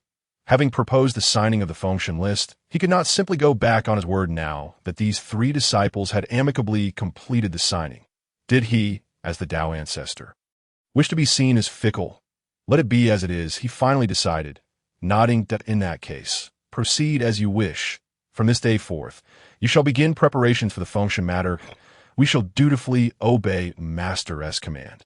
Tian Jiaozhu and the others once again knelt in reverence. When they rose, Hong Jun Daozu had already vanished once more. Little did they know that as Hong Jun Daozu uttered those words, his inner unease had intensified. It seemed that something monumental was about to transpire in the Hongwang realm. Yet regardless of how Hong Jun Daozu calculated, he could not ascertain the truth. Upon witnessing the disappearance of Hong Jun Daozu, the three of them, including Tian Jiao Master, swiftly exited the Zixiao Palace. The matter of the investiture of the gods had already ceased to involve the Chan sect and the human sect. Consequently, the investiture list they held became redundant, and they readily handed it over to Tian Jiao Master. Upon returning to Golden Tortoise Island, Tian Jiao Master immediately began to summon his disciples, preparing to orchestrate the affairs of the investiture. Meanwhile, during this gathering, Zhang Xiaofan initiated a query within the chat group. Esteemed group leader, might I inquire if you are aware of the identity of the perpetrator who annihilated Kilmayakan? Of course I know. Lin Sheng readily acknowledged that, if you wish to know, you may post a task in the group. Once the task is accepted, I shall reveal to you the identity of the culprit. Lin Sheng had previously mentioned in the group rules that members could post tasks in the task space for any questions or requests for assistance. Those interested could simply accept the task. Naturally, since it is a task, the issuer must provide some form of reward. Thus, the question arose, did Zhang Xiaofan possess anything of value to offer as a reward? This, upon hearing Lin Sheng's words, Zhang Xiaofan was momentarily taken aback. He was currently an orphan, having just joined the Qinyan sect, and was essentially impoverished. What valuables could he possibly use to issue a task? Was there truly no other means to ascertain the identity of the perpetrator? A sense of frustration welled within Zhang Xiaofan. The information regarding the culprit was right before him, yet he was utterly unable to provide the requisite reward. This drove him to the brink of despair. Without an appropriate reward, there was no way forward. Lin Sheng, somewhat at a loss, stated that this chat group had its own rules that could not be casually violated. To obtain something, one must exchange something of value in our world. Even a mere inquiry requires a consultation fee. Since you wish to know the identity of the culprit, why not offer something in return? I, too, had to pay a significant price for the group leader to assist in healing my injuries that if you desire to know the identity of the perpetrator, you naturally must be prepared to pay a price. Tony also chimed in within the group, though he did not mention that oftentimes the consultation fees for the esteemed members could be exorbitantly high. For what kind of consultation was being offered. Who could say? It could simply be a casual meal, a chat about mundane matters, and the esteemed members would pocket substantial consultation fees, perhaps coincidentally providing some advice on policies. Don't ask. It is merely the unique nature of our beautiful nation. However, Zhang Xiaofan felt utterly helpless. So, you're just a pauper? Tony's character once again came to the forefront. If you are indeed a pauper, then there's no need for you to know such matters. If you truly wish to find out, then strive to earn some money to know. By the way, here, money isn't necessary. However, some skills or other forms of compensation are required as payment. Zhang Xiaofan understood this, vowing to work diligently to soon gather something worthy of posting a task. Although he felt a profound sense of disappointment, a flicker of determination ignited within him. Lin Sheng, having glanced at the messages in the chat group, chose not to engage further. Although Zhang Xiaofan was the protagonist of Xian, even a protagonist could not expect to receive benefits without compensation. Young lad, strive to accumulate points of wealth. Lin Sheng thought to himself before closing the chat group and opening the system to review the newly introduced hot news feature. It must be said that the system's 24-hour hot news was indeed quite intriguing. Point 1 could witness significant events occurring across various worlds and even directly publish them in the store. This transported Lin Sheng back to the days of scrolling through headlines and Douyin in his previous life. Suddenly, a piece of information caught his eye. The Ming dynasty decisively defeats the Liaojin allied forces, slaying 100,000 enemies and capturing countless livestock. The emperor of northern Song, Zhao Su, abdicates in favor of Ming Emperor Zhu Hozhao, shocking the populace.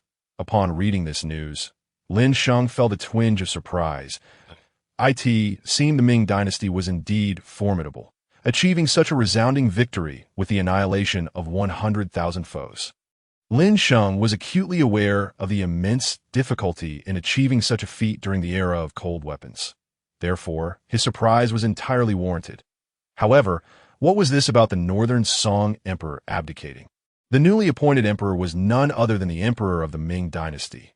Could it be that the two nations had merged following a war? Contemplating this perplexing information, Lin Sheng rubbed his chin in contemplation. Soon after, another piece of news appeared before his eyes. The emperor of the Han dynasty expresses willingness to submit to the Qin dynasty, requesting assistance. This news instantly piqued Lin Sheng's interest. The current Han emperor was indeed Han Lingdi, Lu Hong, who had suffered greatly at the hands of the aristocratic families to the point of openly auctioning off official positions in the main hall of the store. Lin Sheng did not bother with exclusive coverage of the headline news. After all, news was meant for public consumption, stimulating the consumer base to facilitate better business operations. This moment, upon seeing these two pieces of information, the store erupted in excitement. Point 24, our hot news. What is this? Is this online gossip? Wow, Ming Emperor is so powerful. He annihilated the Liaojin allied forces. The Northern Song Emperor abdicated to Ming Emperor Zhu Hozhao. Has our great Song fallen? Brother, don't be disheartened. Although the Northern Song has fallen, the Southern Song still stands. Our great Song has not perished yet. The Han Emperor is submitting to the Qin. Does this not mean the Qin will dominate the 3 provinces? Taking 3 of the 9 provinces? Our Qin is about to rise. Don't rejoice too soon. The Mongol Yuan has 3 land gods. Who knows if the Qin can withstand them? Humph. Mere barbarians cannot match the might of our Qin cavalry. Our Qin is invincible across the realm. As the crowd engaged in animated discussions, this information swiftly spread across the Zhejiu continent. Meanwhile, outside the capital city of Luoyang in the Han dynasty, the Mongol Yuan army stood poised for action. A dark mass of troops stretched as far as the eye could see. The fierce war horses remained silent, and heavily armored cavalry sat resolutely upon their steeds, wielding curved blades with solemn expressions.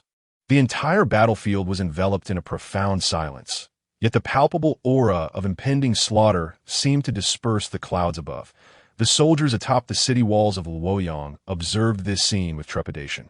Each one gripped their weapons tightly, feeling a suffocating sense of dread as they gazed upon the vast assembly of troops. The oppressive atmosphere nearly drove them to madness. Meanwhile, on the outskirts of the battlefield, 3 figures exuding overwhelming authority stood quietly. Should any martial artist from the Jianghu witness this, they would undoubtedly be astounded. Were these not the 3 foremost masters of the Mongol Yuan? The foremost among them was tall and imposing, with a steady demeanor as solid as a mountain, his complexion fair, resembling a statue sculpted from crystal when viewed from afar. His presence encapsulated the beauty of all living beings in the world. His deep, dark eyes sparkled with an intensity that seemed capable of penetrating the essence of all things. With a high nose bridge and distinct lips, his attire of black and white exuded an otherworldly charm that instilled fear in the hearts of onlookers. This man was none other than Meng Qixing, one of the 3 masters of the Mongol Yuan. His cultivation had already reached celestial heights, and even the renowned demonic Master Pangban of the Jianghu was but his disciple. In the presence of the demonic sect, the appearances of National Master Basi Ba and Emperor Sahan Fei appeared rather ordinary. Yet the weighty aura they exuded remained chilling. Begin, one of them declared. Amit Ba, all beings suffer. Basi Ba recited a Buddhist chant, exuding a semblance of compassion for all living beings, while Su Liuwu, who had adopted the Han name Sahan Fei, bore a savage and fierce countenance. Commence. Eliminate them all. Sahan Fei's voice was not loud, yet reverberated through the entire assembly in an instant. The Mongol Yuan army, as if receiving a command, surged forth towards Luoyang city with unyielding force. Slay. Annihilate them all. Kill. In an instant, the cacophony of battle cries and anguished screams resounded, creating a relentless symphony of chaos. The entire city of Luoyang had transformed into a veritable hellscape. Countless soldiers of the Mongol Yuan army surged onto the city walls, only to be swiftly cut down by the defenders. Mangled corpses tumbled from the battlements, accumulating thickly below, yet such staggering losses failed to elicit any concern from those in power. The Mongol forces continued their relentless assault on Luoyang. I shall make my move, declared Meng Qixing to his companions. See Han Fei and the others. In the blink of an eye, he vanished from sight, only to reappear 10 zhang away. Compared to others, Meng Qixing's appearance and stature were strikingly pronounced. As he plunged into the fray, he was instantly recognized by the defenders atop the walls. Kill him, quickly. The commander, having identified Meng Qixing, attempted to thwart his advance. However, how could a mere commander hope to impede a figure of such divine prowess? With a leap from the battlements, Meng Qixing ascended like a hawk. Before he even drew near, a terrifying force surged towards him. Umph! With a disdainful snort, the body of the commander suddenly exploded. The brutality of the scene was nothing short of harrowing. Following Meng Qixing's onslaught, Basi Ba and Si Han Fei swiftly joined his side. The trio moved with such blinding speed that ordinary soldiers stood no chance against them. With a single palm strike, they could create a terrifying imprint upon the ground. Within their range, soldiers burst apart, with no hope of survival. Under such ferocious assault, the city of Luoyang was soon rent asunder. The once secure gates were shattered by Meng Qixing's relentless attack. Witnesses to this unfolding chaos were left in a state of sheer terror. Unbeknownst to others, they were acutely aware that this gate weighed thousands of pounds, requiring dozens of men to operate. Yet now, this heavy gate had been effortlessly smashed open by a single strike. Such terrifying combat prowess was utterly unbelievable. After today, the Han shall surely perish, Meng Qixing remarked with a cold smile, his gaze sweeping over the surrounding soldiers as if they were already corpses. As he breached the gates, a tide of Mongol cavalry surged into the city. The capital of the Han dynasty, Luoyang, could no longer withstand such onslaught. A palpable atmosphere of panic spread among the crowd. And in that instant, as the gates were blasted open, some had already lost the will to fight, kneeling in surrender.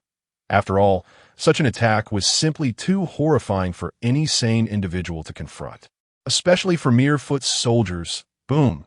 At that moment, Si Hanfei suddenly leaped down from the battlements and struck the wall with tremendous force. The heavy city walls crumbled under the sheer might of his palm. As hundreds of Han soldiers perished instantly, unable to even scream. From this day forth, the capital of the Han will be our domain, Si Hanfei declared, stepping through the debris and smoke. Meanwhile, within the imperial palace, Emperor Lu Hong of the Han had descended into utter despair. It's all gone. Everything is lost. The foundations laid by his ancestors had vanished in a thin air under his watch, instilling within him an overwhelming sense of dread. Yet, amidst this despair, a flicker of hope remained, for he had recently resolved to pledge allegiance to the Emperor of the Qin. If the Qin Emperor arrived swiftly, perhaps salvation was still within reach. Just then, a bellow echoed from afar. Emperor Lu Hong has already submitted to me. Now all lands of the Han belong to the Qin. Who dares to act recklessly? The voice rolled in like thunder, freezing everyone in Luoyang in astonishment. It was none other than Qin Shi Huang. Ying Zheng. Just as Luoyang was on the brink of ruin, the Qin Emperor arrived.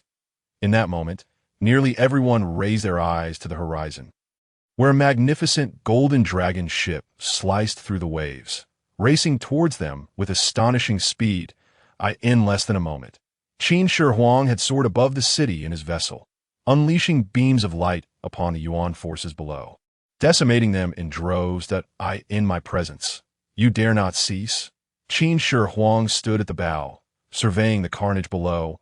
Adorned with the 5-dragon imperial seal, he radiated a golden glow, reminiscent of a divine being descended from the heavens.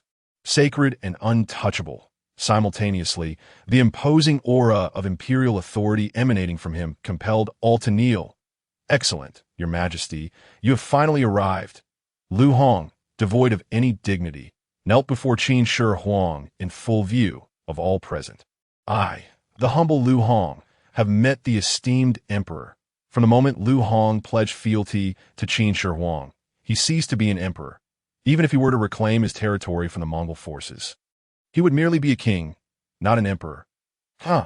Upon witnessing Lu Hong's submission, Qin Shi Huang let out a hearty laugh. To conquer a nation with virtually no bloodshed was a tremendous boon for him. By absorbing the Han, Qin would indeed possess the 3 provinces, solidifying its status as the unrivaled empire of the realm. However, first, he must address the immediate threats before him. With that thought, Ying Zheng's gaze fell upon Meng Qixing and his companions. Meng Qixing, instead of remaining in Xianyang, what brings you here? The sorcerer Meng Qixing displayed no respect for Qin Shi Huang's status, addressing him directly by name in front of all. Impudent! You barbarian, do you not kneel before me? To demand my submission, you must first prove your worth. Meng Qixing's eyes glinted coldly, an aura of lethal intent radiating from him. Basiba and Si Hanfei flanked him, their expressions fierce as they regarded Ying Zheng. Stubborn fools, if you seek death, I shall oblige. Eager to test the emperor's prowess, Meng Qixing bellowed. Launching himself skyward, he ascended with 4 swift steps, as if treading upon invisible stairs, charging directly towards Qin Shi Huang's golden dragon vessel. Seeking death, Qin Shi Huang's expression hardened, and with a swift motion of his hand, 5 swords of the 5 elements, gold, wood, water, fire, and earth, shot forth like lightning, aimed at Meng Qixing. The brilliant beams of light erupted forth. Yet, to everyone's astonishment, Meng Qixing did not flinch or evade, raising his hand to meet the assault head-on. Clang! His jade-like hands clashed with the sword beams, emerging unscathed. The power of a terrestrial immortal was truly terrifying. "Good, bring it on!"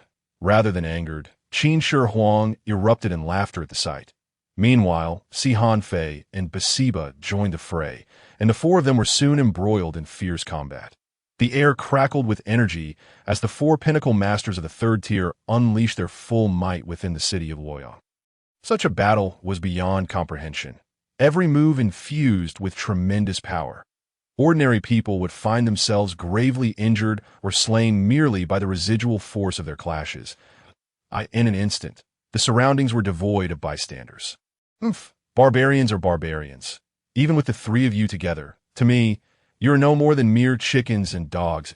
As the word were spoken, Qin Shi Huang unexpectedly stowed away the Songlong Paolang flying vessel. Thus adorned with the 5-dragon supreme seal atop his head and wielding the 5-element flying sword in hand, he engaged in a fierce battle against Meng Qixing and his 2 companions. At this moment, the Emperor Ying Zheng, having cultivated his immortal techniques, had reached the great ascension stage. Despite being at the pinnacle of the 3rd tier, he faced 3 terrestrial immortals with remarkable composure.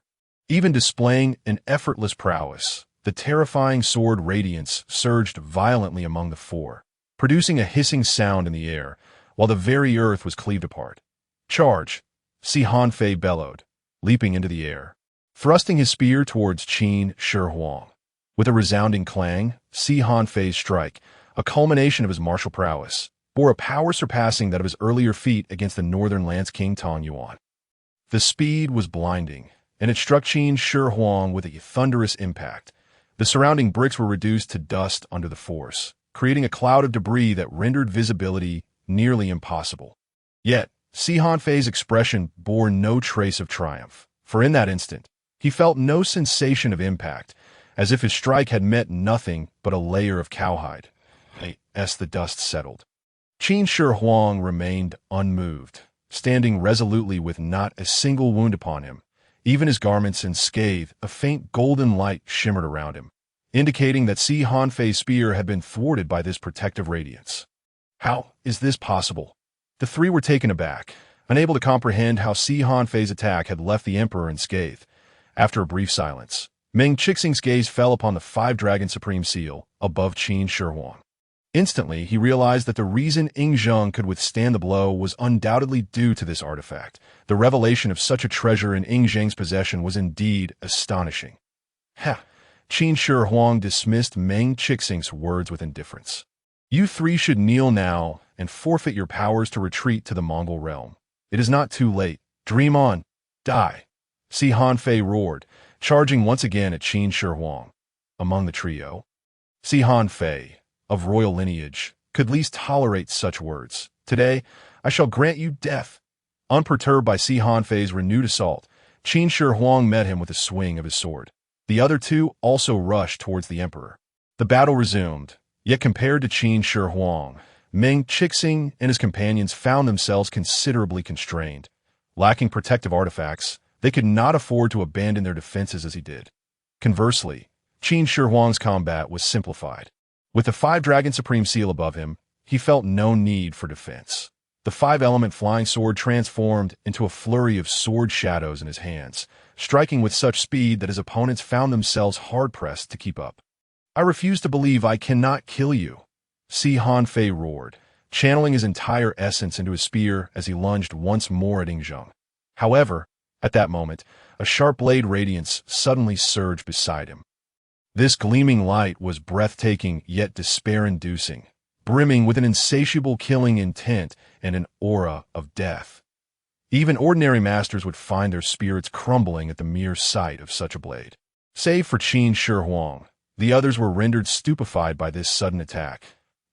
Hanfei felt a chill run down his spine, an instinctual warning urging him to evade. "I must dodge, or I shall perish." In a swift maneuver, Si Hanfei shifted half a foot in midair, yet the resplendent sword light pursued him relentlessly, locking onto him like a leech. The sword light, brilliant as snow, surged forth with a fierce momentum toward Si Hanfei. The speed of the attack was so rapid that no one could react in time, not even Meng Qixing or Basiba, who sought to intervene. With a swift thrust, Si Hanfei was struck by the sword light. His right arm was severed at the shoulder, blood gushing forth in a horrifying spectacle that was almost unbearable to witness. After the successful strike, the assailant swiftly approached Qin Shi Huang and stood with the sword sheathed. Clad in a long black robe adorned with golden edges, he emanated an overwhelming aura of slaughter, invoking images of a blood-soaked battlefield and the wails of countless souls. His terrifying visage resembled that of a demonic king emerging from the depths of hell. Basiba and Meng Qixing, upon recognizing the figure, were taken aback as Hanfei clutched his severed shoulder, gasping in shock. "General Wu and Bai Qi, I thought you were dead." The figure was none other than General Wu and Bai Qi, the ruthless commander known for the massacre of 400,000 Zhao troops during the Battle of Chongping. In this world, no one exuded a killing intent as intense as his. One could assert without hesitation that he was a force capable of silencing the cries of children in the night. The very thought of his presence sent shivers down one's spine. "You have all survived. How could I possibly perish?" Bai Qi remarked. "Ba, I did not expect your strength to have reached such heights. My disciple, truly, I am astonished. Your sins are too great. You shall fall in a boundless hell. Today I must sacrifice myself to vanquish the demon." Basiba chanted a Buddhist incantation. A massive wheel began to rise behind him. Bai Qi scoffed. "Bald donkey, do you believe you can eliminate me? Have you made your preparations? How shall you meet your demise today? To kill me, you must first possess the capability." Si Hanfei, nursing his wound, was filled with a deep-seated hatred. Having lost an arm to this foe, the animosity was profound enough to be deemed irreconcilable. "Let us see, then. I have closed myself off for years, now having broken through my limits. It is time to use you to hone my blade." Bai Qi, as the foremost general of the Qin Empire, had long since reached the pinnacle of martial sanctity. It was madness for the Qin king to self-destruct his own defenses. Initially, Bai Qi utilized the massacre of 400,000 Zhao troops to stabilize his martial path, preparing to break through to the realm of terrestrial immortals. However, fearing opportunistic attacks, he conspired with the Qin king to stage a ruse of seclusion. Deceiving all, his ultimate aim was to ascend to the realm of terrestrial immortals. Only recently had he finally broken through the bottleneck, just in time to be summoned by Qin Shi Huang. At this moment, the 5 pinnacle third-tier masters faced off, their auras escalating to the point where the very air seemed to solidify. "Kill!" Si Hanfei roared, unable to restrain himself, charging at Bai Qi with his remaining arm. Basiba and Meng Qixing attempted to assist in the assault, but found their path obstructed by 5 flying swords. "The yin-yang wheel of life and death," Basiba shouted, sending the wheel crashing towards the 5 swords. "Essence Spirit Sword," Meng Qixing roared, unleashing his ultimate technique. With his formidable power, he could manipulate the material world with his spirit, now condensing the Essence Spirit Sword to sever Ying Zheng's Essence .5 element sword formation. In response to the 2 masters' assault, Ying Zheng bellowed, and the 5 swords formed a defensive array, instantly unleashing a torrent of sword energy to counter the attacks from the yin-yang wheel and the Essence Spirit Sword. At this moment, the 4 had unleashed their true might, each strike imbued with a terrifying intensity, as if they could shatter the heavens and the earth. Meanwhile, Bai Qi regarded Si Hanfei with an equally fierce killing intent. "Even with 2 hands, you were never my match. With only 1 hand now, your death is assured. Kill!" With a furious roar, Bai Qi brandished his bronze sword and lunged directly at Si Hanfei, striking with lethal intent. Bai Qi's moves were remarkably straightforward, bold, and unadorned, allowing one to discern his subsequent techniques with a mere glance. Yet it was precisely this simplicity, combined with his formidable strength, that left Si Hanfei with no avenue for evasion. Each strike seemed to pin him down, forcing him to confront the onslaught head-on. After a few exchanges, Si Hanfei found himself relentlessly pushed back. "Damn it! I will not be defeated. I refuse to lose. Ah, iron-blooded spear kill. In the face of retreat, Han Fei bellowed, and the iron spear in his hand radiated an indomitable momentum as he thrust it towards Bai Qi. Come forth, sword of slaughter, Bai Qi roared in response. And the light of his bronze sword surged, imbued with an unstoppable murderous intent as he charged at Han Fei. Clang! As they crossed paths, Bai Qi halted, blood dripping from his bronze sword, and a fissure appeared across Han Fei's towering form, which suddenly split apart, cleaved in two by the bronze blade. Blood and entrails spilled onto the ground. The formidable Han Fei, one of the three top experts of the Meng Yuan, had been slain by Bai Qi. Both Basiba and Meng Qixing, witnessing Han Fei's demise, were struck with shock, their movements faltering momentarily. Seizing this opportunity, Qin Shi Huang commanded his flying sword, unhesitatingly charging towards the two, while Bai Qi too advanced, capitalizing on the moment. Their synchronization was nothing short of exquisite. Basiba and Meng Qixing found themselves with no way to evade. Swish, bang, the sword winds howled, a tide of killing intent surged. The yin-yang wheel of life and death and the ethereal sword shattered in the air. Buffed, caught between the two fronts of attack, Basiba and Meng Qixing were swiftly overwhelmed, each spitting blood and sustaining severe injuries. Excellent, splendid indeed. Meng Qixing quickly retreated, his gaze filled with fury directed at the two. In contrast, Basiba appeared somewhat more composed. Infinite longevity. I have witnessed the prowess of both masters today. Should the opportunity arise, I would gladly learn from your esteemed techniques again, and no need for another time. Let it all end today. Qin Shi Huang sneered, the five-element flying sword in his hand, rising once more as he launched an assault on the two. Bai Qi too surged forward towards them. Yet at this moment, it was evident that Basiba and Meng Qixing had begun to entertain thoughts of retreat. As soon as they moved, they swiftly separated, fleeing in opposite directions with incredible speed, akin to a flash of lightning. Ying Zheng and Bai Qi found themselves unable to pursue in time. Your Majesty, shall we chase them?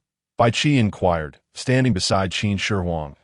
And Onid. One top expert from the three continents has perished, and two are gravely injured. Meng Yuan has suffered significant losses today. As the saying goes, do not pursue a desperate foe. Let them go, Qin Shi Huang replied, turning to head towards the Han Palace.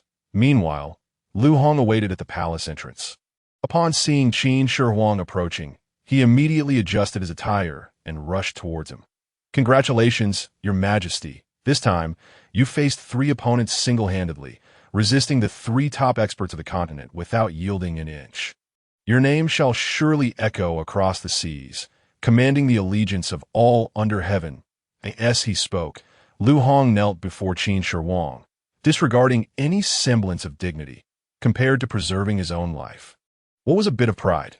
As long as he could safeguard his life in his ancestral realm, he would spare no cost. In contrast, Qin Shi Huang, after hearing his words, couldn't help but cast a more scrutinizing glance at Lu Hong. He had not anticipated that this young man possessed such a knack for flattery. Enough, put away your obsequiousness, Qin Shi Huang commanded. From this day forth, you shall be known as the King of Han and must refrain from calling yourself Emperor again. Yes, yes, Lu Hong nodded vigorously. Furthermore, relocate all the prominent families within the Han territory to Xianying. What need does a small Han kingdom have for so many noble families? If these families do not comply, they shall be dealt with accordingly. If they refuse to listen, they are of no use. When discussing this matter, Qin Shi Huang's tone was remarkably casual, showing no awareness that his orders would impact countless lives. Yes, I shall attend to it immediately. Lu Hong dared not delay, and upon receiving Qin Shi Huang's command, he swiftly ordered the surrounding civil and military officials to commence the cleansing of the major families. He had long held a deep-seated animosity toward these noble families, for while the Han was nominally ruled by the Liu clan, the true power was firmly in the hands of the aristocracy. The emperor of the Han dynasty, Lu Hong, had even found himself reduced to selling official posts in the West Garden to make ends meet, having long wished to take action against these families. Now, with Ying Zheng's backing, Lu Hong finally found his resolve. Thus, after a fierce battle, with blood still staining the ground, Lu Hong unleashed a new wave of slaughter in Luoyang. Such decisive measures sent the noble families in the Han Kingdom into a frenzy of despair. Who could have imagined that those once in power would suddenly be met with such a fate? It was simply inconceivable. They contemplated resistance, but the iron cavalry of the Qin showed no mercy. Anyone who dared to oppose them was executed on the spot, hearts filled with rage and sorrow. Yet they could only obey Lu Hong's orders, beginning to gather their families and head toward Xianying. Emperor Qin Shi Huang Ying Zheng fought valiantly against the three top experts of the continent in Luoyang. The renowned Bai Qi made a comeback, slaying the land deity Sihan Fei, while Meng Qixing and Basiba were grievously wounded and forced to retreat. The Meng Yuan army faced a setback during their assault on Luoyang, with the land deity Sihan Fei falling in battle to Bai Qi. As this headline broke in the marketplace, it instantly ignited a frenzy. What the hell? The emperor is so powerful, facing three alone. What of it? The emperor has long since acquired cultivation techniques and is now at peak third stage. Having amassed so many treasures at the auction, it's entirely reasonable for him to take on three opponents. Bai Qi has returned to the world and slain the land deity Sihan Fei, so Bai Qi is also a land deity now. Sihan Fei is dead. Can land deities actually die? How terrifying. This world is truly frightening. The crowd buzzed with conversation, and this news spread like wildfire across the nations and factions of the 9 provinces. Upon receiving the news, everyone was astounded. None had anticipated that the conflict would lead to the fall of a land deity. After all, before the emergence of the Celestial Palace, the people of the 9 provinces believed that the realm of the celestial beings was the pinnacle of existence. Figures like Zhang Sanfeng and Wu Ming were considered the apex of power in this world. However, they soon discovered that there existed martial saints, and beyond them, land deities. The entire worldview of the people of the 9 provinces was utterly transformed.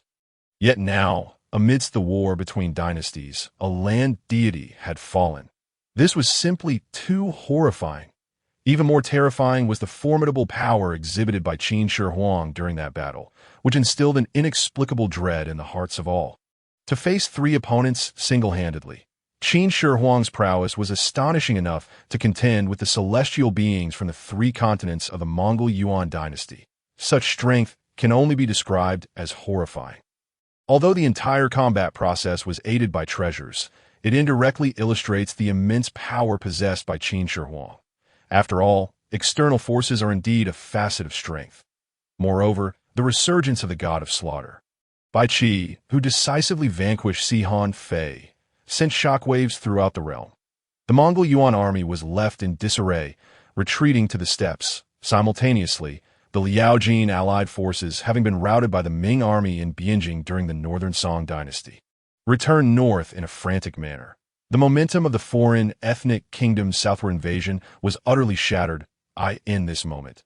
The Central Plains dynasties seized the opportunity to unite and advance northward, quickly encroaching upon the territories of the foreign kingdoms by several hundred miles. This placed immense pressure on the Mongol Yuan, Liao, Jin, and Qing dynasties. Within their ranks, some suggested a continued retreat to the north, waiting for a few years before striking back. However, others were keen to remain and confront the Central Plains dynasties in a decisive battle. There were even proposals for peace negotiations, which were promptly dismissed. What a jest! For so long, it had been the nomadic tribes of the northern steppes attacking the Central Plains, leaving the dynasties there in disarray, forced to bow in submission and pay tribute. Now, to turn the tables and seek peace with the Central Plains was nothing short of a pipe dream. In a moment, the foreign kingdoms found themselves in a predicament, caught between advancing and retreating. However, the Central Plains dynasties were not at ease either.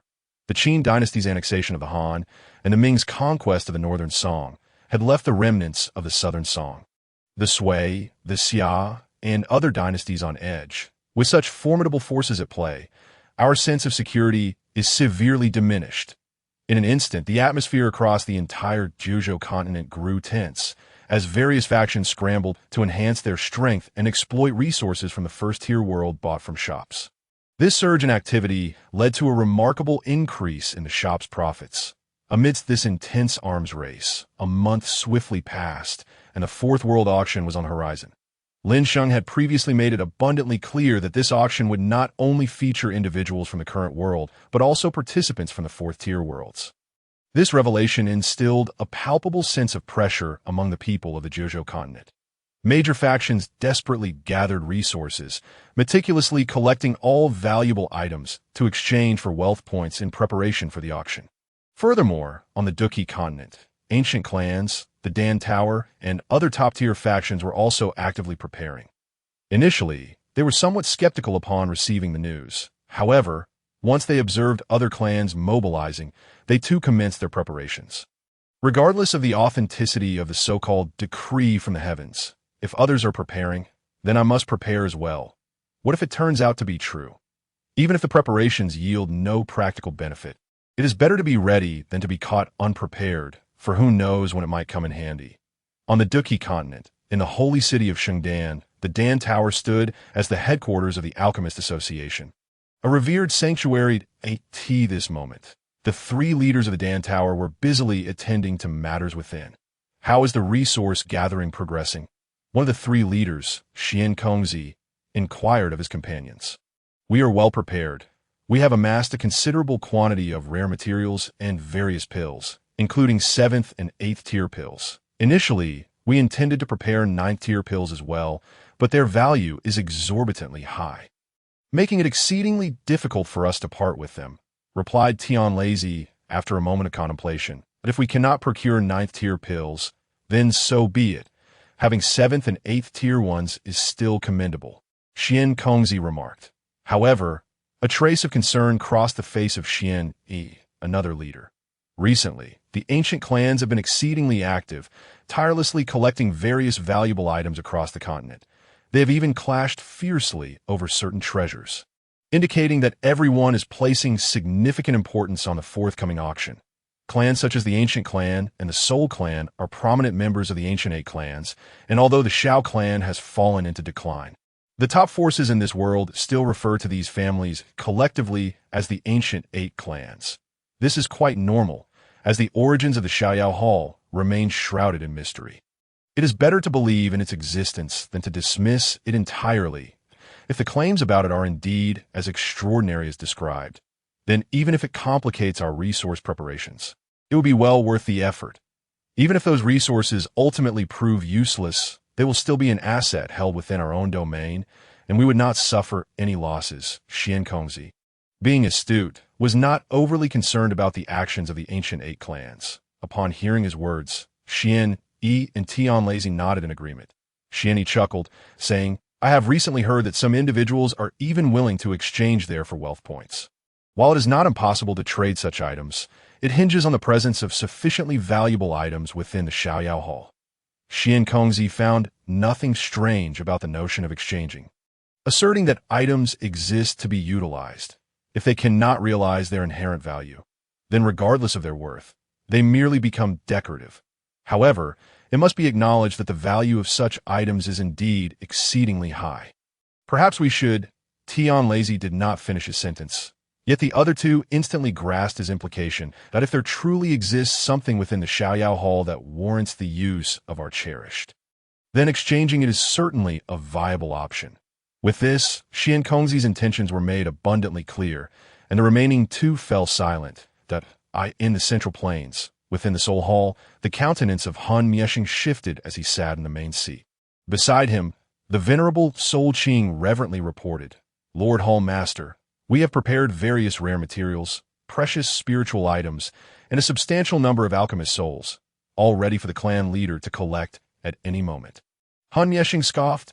Ugh, the clan leader truly is something else. For nonsensical auction, he demands that our Soul Hall relinquish a significant portion of our collection that I suspect the clan leader is. Lord Hall Master. Tread carefully, Soul Qing, alarmed, hastily interjected to prevent Han Myeshing from completing his thought. Han Myeshing's expression changed as he realized he had misspoken, quickly adding, very well, let us leave the items here and await the clan leader's arrival. Yes, Soul Qing respectfully acknowledged before promptly exiting on the throne. A glint of cold light flickered across Han Myeshing's face. Xiaoyao Hall. Simultaneously, the Ancient Clan, Medicine Clan, Flame Clan, and other major forces were all engaged in their final rounds of collection. Lin Sheng, however, remained unconcerned about the situation among the major factions of the Duki continent. After all, as long as they sought the shards of the ancient emperor's jade, they must diligently gather resources in exchange for wealth points. Lin Sheng had become adept at reaping the rewards of a vast world through the auction system, thanks to his operations in the Jiuzhou continent. The time for reaping the harvest was upon him. Lin Sheng mused contentedly, eagerly anticipating the upcoming auction. Just then, a message suddenly appeared in the multiverse chat group. Lord Hall Master, please help me out. Upon seeing the group chat message, Lin Sheng couldn't help but feel taken aback. Why has this fellow returned? The sender was none other than Iron Man, Tony. What could have him so flustered? Tony, Hall Master, you must assist me. Lin Sheng, clarify the situation for me. What is happening? I am completely in the dark as to how I can help. Hall Master, it's really nothing major. I was merely beaten up. However, it's a bit embarrassing, as I was not only beaten but also thrown off a building. Had it not been for my trusty mark suit, I would be kneeling right now. That so. Lin Sheng clearly did not believe his tale. Drawing upon his understanding of the plot, he could surmise what had transpired. If I am not mistaken, you must have lost something, correct? Lin Sheng said with a knowing smile. How did you know? Tony found it somewhat hard to believe. Don't concern yourself with how I know. Just speak plainly. What on earth is going on? Perhaps if I'm in a good mood, I might even lend you a hand. But if you dare to prattle on, you can leave. Wait. I'll tell you. I will. Tony, fearing that Lin Sheng might leave, hastily continued. The situation is as follows. The description of Iron Man aligns closely with the plot I understand. Apparently, a significant event has unfolded in the Avengers world. A deity named Loki has come to Earth and stolen an object known as the Tesseract. Although this deity is not particularly powerful, his abilities are quite peculiar. He can even manipulate the minds of others. Caught off guard, Iron Man and his companions suffered greatly, ultimately losing the Tesseract to Loki. Therefore, he has come to seek Lin Sheng's assistance in retrieving it. You want me to help you snatch that thing back? Tony's request struck Lin Sheng as rather ludicrous. Although Lin Sheng was uncertain about the extent of his power in that world, he was acutely aware that if he were to enter that realm, he would undoubtedly rank among the very elite, even against Thanos. As long as the latter had yet to gather all 6 Infinity Stones, Lin Sheng was confident in his ability to defeat him. With the strength of a celestial being, he could consume an entire planet. While the Avengers world is populated with various formidable individuals, it still pales in comparison to the true vastness of the multiverse. There are hardly any capable of obliterating a star. What significance does that hold? Indeed, Tony nodded vigorously. The Master possesses immense strength. He will undoubtedly reclaim the Tesseract from Loki. In response to Tony's plea, Lin Sheng pondered for a moment. To involve himself in such a trivial matter would be rather undignified. It would be better for Tony to resolve it himself. Lin Sheng certainly would not admit that he was enticed by Iron Man's wealth as Earth's richest man. How about this? In the near future, the Celestial Hall will host an auction. You can attend and see if you can acquire some treasures to alleviate your predicament. An auction? Tony was somewhat bewildered. He had come seeking assistance, only to find out that the Master wanted him to participate in an auction. Who did he think he was? The head of Stark Industries. Throughout his life, he had encountered countless things. Auctions were a frequent occurrence for him. However, considering it was hosted by the Master, he reluctantly decided to take a look. All right, I'll go check it out. But how do I participate? Without further ado, Lin Sheng handed him a celestial order. Take this. When the time comes, use it to teleport here and join the multiverse auction. Very well, Master, I shall attend this multiverse auction and broaden my horizons. Uncle, what exactly is this multiverse auction?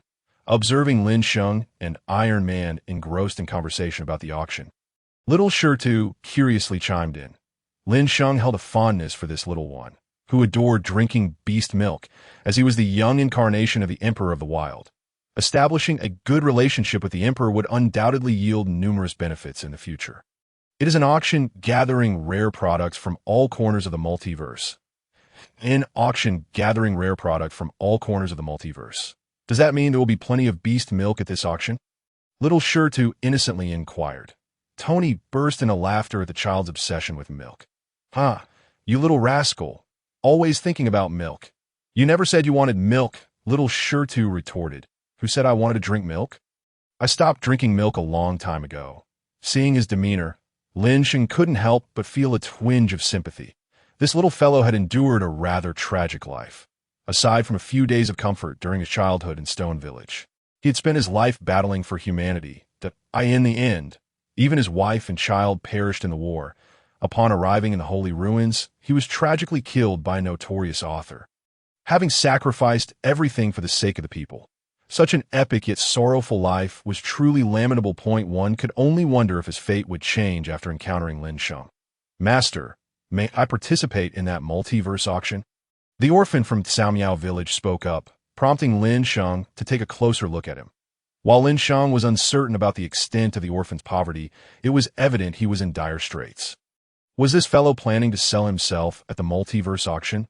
However, on second thought, the lad was the child of fortune from the Xiitian world. Although that realm's power was relatively weak, he was treated like a cherished son there.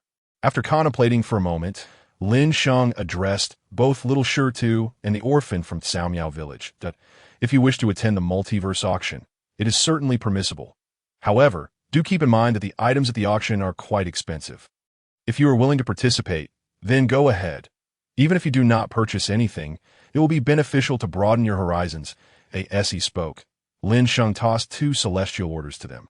However, he did not provide one to Tong Tian or Han Li, as they had not asked for it. If Tong Tian did not want it, so be it. Han Li, aren't you a bit ungrateful? 2 days later, the multiverse auction finally commenced in the Grand Hall.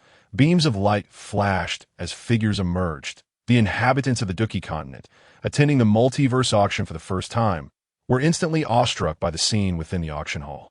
The venue, resembling a starry sky, exuded an air of sophistication and grandeur. Jiu Yuan, accompanied by the members of the ancient clan and Gu Suner, was taken aback. The aura of heaven and earth here is so dense. It surpasses even our ancient realm. Gu Suner surveyed her surroundings with curiosity, marveling at the magnificent and mysterious architecture. Is this the place owned by that enigmatic master? As Gu Suner pondered, her eyes suddenly lit up upon spotting a young man. Brother Xiaoyan. Over there stood a slender young man, equally astonished as he took in the surroundings. It was Xiaoyan. Thanks to Lin Sheng casually tossing him a celestial order before departing. Xiaoyan was fortunate enough to attend this auction. The moment he entered, he was overwhelmed. This place felt like a realm of immortals. Yet before he could fully absorb the wonder, he heard Gu Suner calling out to him. He turned to see her, knowing full well her intentions for visiting the Xiao clan, and a sense of resentment welled up within him. Noticing Xiaoyan's reaction, Gu Suner furrowed her brow slightly. She had merely meant to greet him, yet he seemed rather dismissive. Jiu Yuan observed the scene, his eyes narrowing slightly, but he chose to ignore it and said, "Let us proceed to our private box." With that, Gu Yuan activated his dazzling celestial order, and in an instant, the members of the ancient clan vanished from sight. Humph! Xiaoyan coldly snorted at this, finding a seat for himself. Although he was the young master of the Xiao clan, he was unfortunately broke and could not afford a private box. The Soul Clan, Flame Clan, Pill Tower, Jianan Academy, Yunlan Zone, and other factions gradually made their presence felt within the multiverse auction hall. The people from the Jiuzhou continent, witnessing these peculiar individuals, began to murmur among themselves. Are these truly the powerful beings from the fourth-tier world? They are indeed a formidable lot. Can our Jiuzhou continent compete with them? There are so many people. As the discussions continued, the elites from the Qin, Ming, and Sui dynasties grew increasingly disheartened. Suddenly, another beam of light flashed, and Iron Man Tony appeared in the auction hall, clad in casual attire. Upon surveying the surroundings, he couldn't help but exclaim, "My God, are these people all gods? They can fly without the aid of steel armor? Oh my heavens, some of them even have wings. Are they all angels?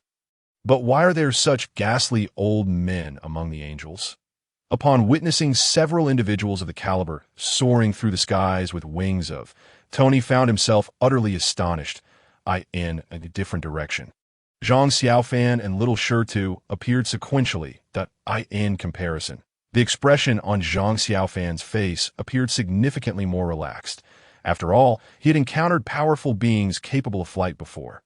Yet, what truly startled him was the terrifying aura emanating from these formidable figures. Even the slightest hint of their presence caused him to tremble uncontrollably. These individuals were remarkably strong, some even more so than the enemies responsible for the massacre in Kilmayakan. Zhang Xiaofan couldn't help but feel a sense of awe and longing in their presence. In stark contrast, little Shirtu, merely 2 or 3 years old, seemed unfazed by the might of these warriors. With his large, sparkling eyes, he curiously surveyed the crowd, wearing an expression of unadulterated wonder. The untrained eye. He appeared to be a lost child, wandering among adults. However, he soon noticed a peculiar phenomenon. The onlookers regarded him with expressions akin to those one might reserve for a monster. This left little Shirtu perplexed. Unbeknownst to him, the thoughts racing through the minds of those around him were akin to a stampede of wild horses. If he were to hazard a guess, this seemingly delicate child could only be 2 or 3 years old. So why did he possess such a robust vitality that made others tremble? Who was this little creature that appeared so innocuous yet harbored such formidable strength? It was unimaginable that such a cherubic figure could conceal such extraordinary vitality within. Surely he was no mere child. He was a veritable little monster. Adding to the absurdity, this charming little fellow had a penchant for sweetly addressing young men as big brother and young women as big sister, while also showering compliments upon the elderly. This behavior endeared him to the crowd. Had it not been for the overwhelming aura of power emanating from him, no one would have considered this child a practitioner. Could it be that every individual within the Xiaoyao Hall possessed such extraordinary talents? The crowd pondered in hushed tones. "Please take your seats. The hall master is about to arrive," announced Wan from the stage. Given the larger-than-usual attendance, Lin Sheng had instructed the shop assistants to help maintain order. As one of the top-selling attendants, Wan naturally found herself positioned prominently. Upon hearing her words, the attendees instantly tensed, seeking out their seats in anticipation. Even little Shirtu and Zhang Xiaofan casually found a place to sit. "The group leader is coming soon," little Shirtu exclaimed with glee, eagerly awaiting the arrival of their leader. That moment, an electrifying atmosphere enveloped the auction hall, as everyone sensed a powerful presence suddenly manifest. The air within the venue seemed to freeze. The formidable beings who had previously looked down upon the Xiaoyao Hall were now struck by a profound sense of respect. After all, Wan's strength was not particularly impressive. Even the elders under Gu Yuan and the Soul Emperor could easily overpower her. However, when this aura emerged, their dismissive attitudes vanished in an instant. The strength was overwhelming. As the atmosphere thickened, the auction stage was illuminated with radiant starlight.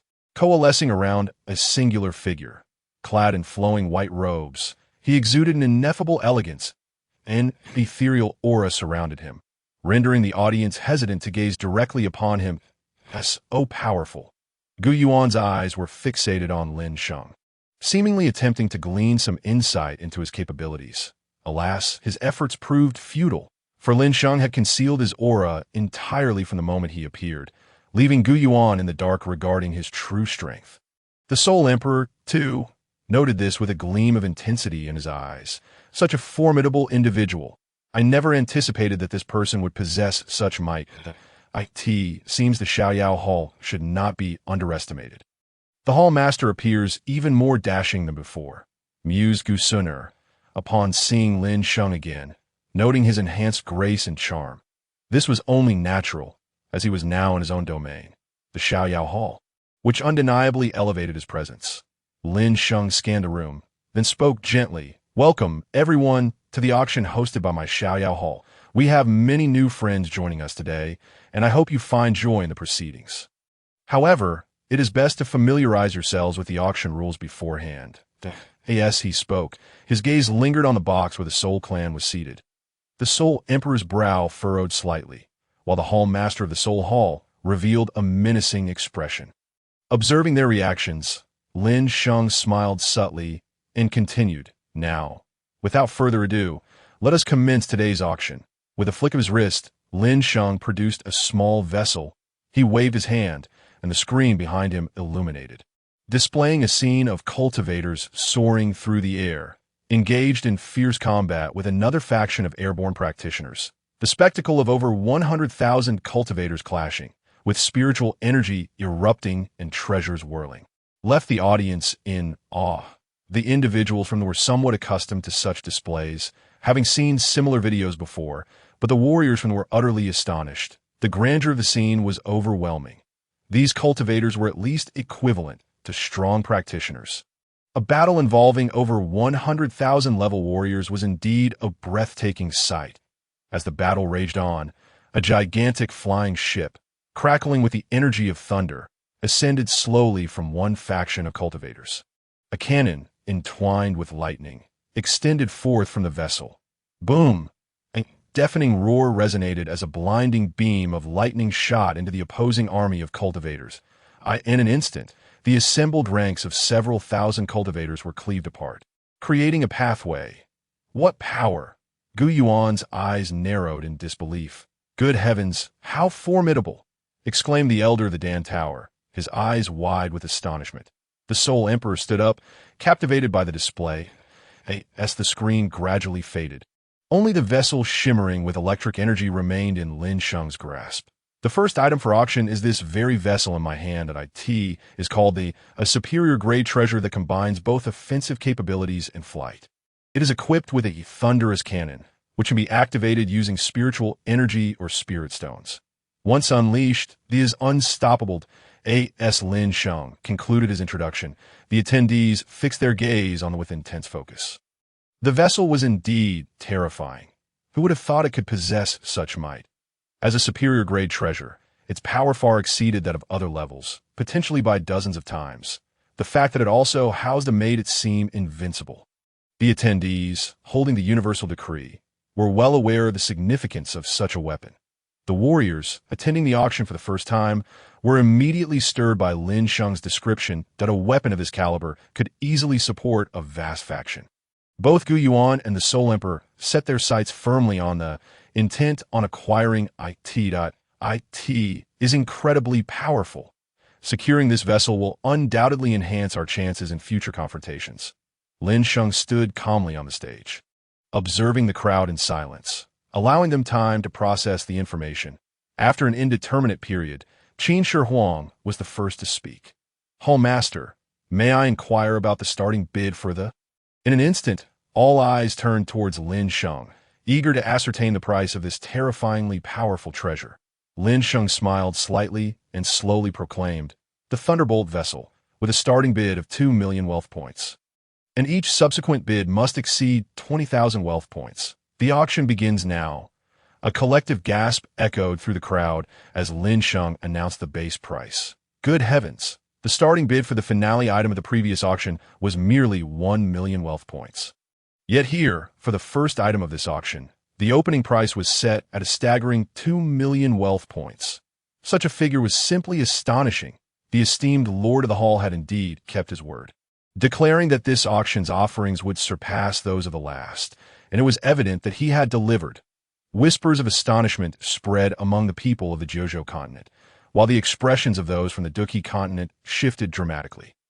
The reason was clear. This price was exorbitantly high. Previously, their ignorance might have excused their skepticism, but now they were acutely aware of how wealth points were obtained, through the exchange of various rare materials or profound secret arts. To amass 2 million wealth points essentially meant that a family would have to deplete its entire resources, and this was merely the starting bid. But was this price truly excessive? Absolutely not. The alchemy industry in the Duqi continent thrived, yet the craft of forging remained relatively mediocre. The Thunderbolt vessel, with its immense destructive capability, could significantly enhance the combat prowess of even a Do Saint when wielded effectively. In this light, 2 million wealth points seemed almost a bargain. Finally, someone could no longer contain their eagerness to bid. Lin Sheng glanced over, momentarily taken aback. It was them. The Yunlan sect. The bidder was none other than the sovereign of the Jiama Empire. Deeply intertwined with the protagonist Xiao Yin of Do Per, within the private chamber of the Yunlan sect sat the former sect master, Yin Shan, a formidable figure. Influenced by the Soul Palace, he was resolutely intent on becoming the ultimate ruler of the Xiong Empire. With the acquisition of the Thunderbolt vessel, the royal family of the Xiong Empire would appear as insignificant as ants in his eyes. Observing the fervor in her master's eyes, Yun bit her lip and inquired, "Master, do we truly need this Thunderbolt vessel?" Yun Shan scoffed, "Humph, you have witnessed the power of the Thunderbolt vessel. With it, the entire Xiong Empire will be under the dominion of my Yunlan sect." Yun furrowed her brow at her master's ambitious words, sensing a change in him. 2.1 million wealth points. As Yunlan's sect's bid echoed, the factions of the Jiuzhou continent reacted swiftly, incredulous that a fourth-tier world force would make the first bid. This was intolerable. Zhu Hozhao immediately followed suit. He had set his sights firmly on the Thunderbolt vessel, having thoroughly investigated the details of Ying Zheng's clash against the deities of the three continents. He was envious of the Canglong breakthrough vessel, which had shone brilliantly during that battle. Now, with the sudden emergence of the far superior Thunderbolt vessel, he could not let this opportunity slip away. "I bid 2.5 million wealth points," declared Ying Zheng, the first emperor of Qin, his voice resonating throughout the private room.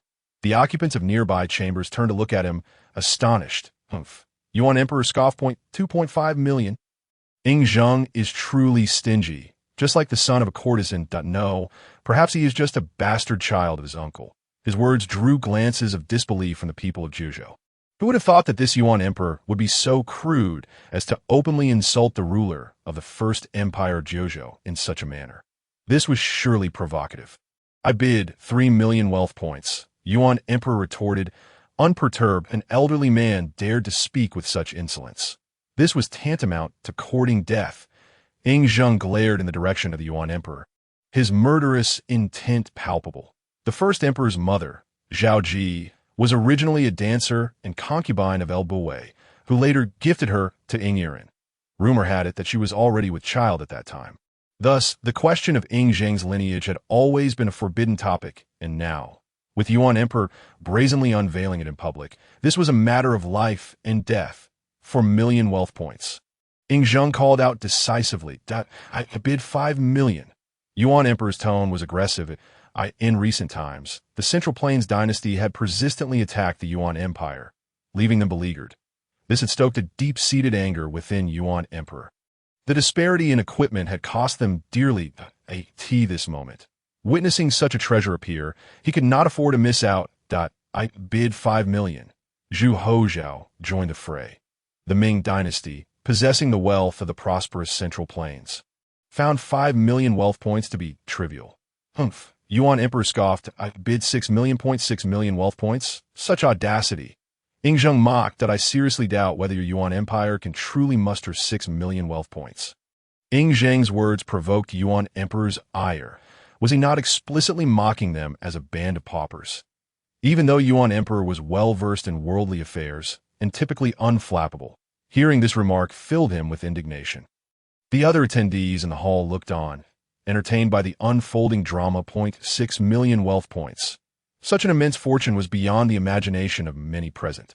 Yet, astonishingly, Yuan emperor made the bid without a flicker of an eye. This led to questions about the extent of his wealth. Especially those from the Duqi continent could not help but glance towards Yuan emperor's private chamber. They had assumed this world to be exceedingly barren. Yet here was someone capable of producing such a vast sum of wealth points. Regardless of whether he could actually summon such riches, it warranted significant attention. "Ying Zheng, do you believe I won't send troops to flatten Xianying immediately?" "If you truly possess the capability, then let them come," Ying Zheng replied, disdainfully. "Do not mistake my disdain for you as weakness, given the current state of your Yuan empire, if you dare to march south. It would be a welcome invitation for me to spare myself the trouble of a long expedition to unleash havoc upon you." With these words, Yuan emperor's face turned crimson with rage. "Damn Ying Zheng, I shall not let you off so easily. I eagerly await the encounter." Ying Zheng dismissed Yuan emperor's threats entirely. Meanwhile, on the Duqi continent, Xiaoyan, who had participated in this interdimensional auction, was utterly taken aback. What had he just heard? Ying Zheng, the first emperor of Qin? Stunned, Xiaoyan lifted his gaze towards Ying Zheng's private chamber. The moment his eyes met Ying Zheng's, an electric moment passed between them, only to vanish as quickly as it had appeared. It felt as though nothing had transpired. Yet, even so, Xiao Yan's heart raced with astonishment at the imposing majesty and aura of this emperor. Could this truly be the first emperor of Qin? However, Ying Zheng remained unfazed upon noticing Xiao Yan's gaze, dismissing him as merely an ordinary individual from a fourth-tier world, unworthy of his concern. I bid 7 million wealth points. The Ming Emperor interjected at that moment. I bid 8 million. Yuan Emperor, seemingly holding his breath, declared, his eyes glinting with a fierce light. He unconsciously surveyed the entire hall, making it clear that any who dared to contend with him would be opposing the Yuan Empire. Yet this threat bore little weight against the mighty Qin and Ming dynasties. Is 8 million wealth points truly a large sum? Ying Zheng chuckled derisively. I bid 10 million. The moment the bid of 10 million wealth points was uttered, nearly everyone present was rendered speechless. The sheer audacity of this offer was astonishing, especially considering that the base price for the thunderous vessel was merely 2 million wealth points. Within such a brief span of time, the price had surged fivefold. This terrifying valuation was almost beyond comprehension. The common folk felt an overwhelming sense of despair towards this grand auction of myriad realms. With such an exorbitant starting price, it was evident that the subsequent items would undoubtedly command a hefty price as well. In such circumstances, they could hardly hope to secure any treasures, let alone even have a chance to make a bid. Tony, too, was left in a state of bewilderment. Despite being hailed as the wealthiest individual in his own world, with an abundance of assets, he realized that even after selling all the technological weapon schematics, he had merely accumulated a few 100,000 wealth points in comparison to these titans who casually tossed around bids in the millions. He felt like a mere child. Not only he, but even Xiao Yan, who was participating in the auction for the first time, was equally astounded. The ancient jade from his family was valued at only a few 100,000, and when combined with other assorted resources, it barely totaled under 1 million wealth points. Such an amount was utterly insignificant in the presence of figures like Qin Shi Huang. Was this the true power of great factions?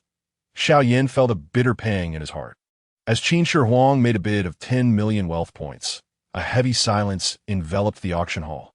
Lin Sheng surveyed the hushed crowd and calmly remarked that if no one could surpass the bid of 10 million wealth points, then the thunderous vessel would rightfully belong to Qin Shi Huang. Was there anyone willing to bid higher? 10 million once, 10 million twice. I bid 11 million wealth points. That a sudden voice echoed through the auction hall. Qin Shi Huang, who had thought victory was assured, was taken aback by this unexpected contender. He glanced toward the source of the voice, as did the others. The speaker hailed from the Tianxia VIP room, representing the Duqi continent. Those from the Duqi continent quickly recognized their identity, the Soul Clan. Ancient Yuan's expression darkened. The relationship between the ancient clan and the Soul Clan was far from cordial. It was, in fact, quite adversarial. Among the ancient 8 clans, with the Shao clan annihilated, the most formidable were now the Soul Clan and the ancient clan. It was clear that if either could vanquish the other, they would dominate the Duqi continent. Now, the Soul Clan was audaciously attempting to seize this high-grade treasure, and ancient Yuan could not remain passive. Who could it be but the Soul Clan's pest? Ancient Yuan's demeanor was frosty, exuding hostility. Ancient Yuan, I never expected your tongue to remain so foul. What? Do you wish to vie with us for treasures today? The sole emperor of the Soul Clan retorted without hesitation, their previous confrontation at the Shao residence having severed any semblance of camaraderie. Ancient Yuan scoffed, his face betraying a smirk of derision. Compete?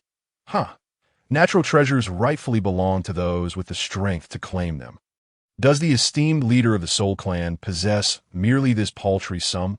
I bid 12 million wealth points. The Soul Emperor declared, his tone matter of fact. While my Soul Clan may not boast as much wealth as your ancient clan, we can certainly muster this amount. Just 12 million. I raise it to 13 million.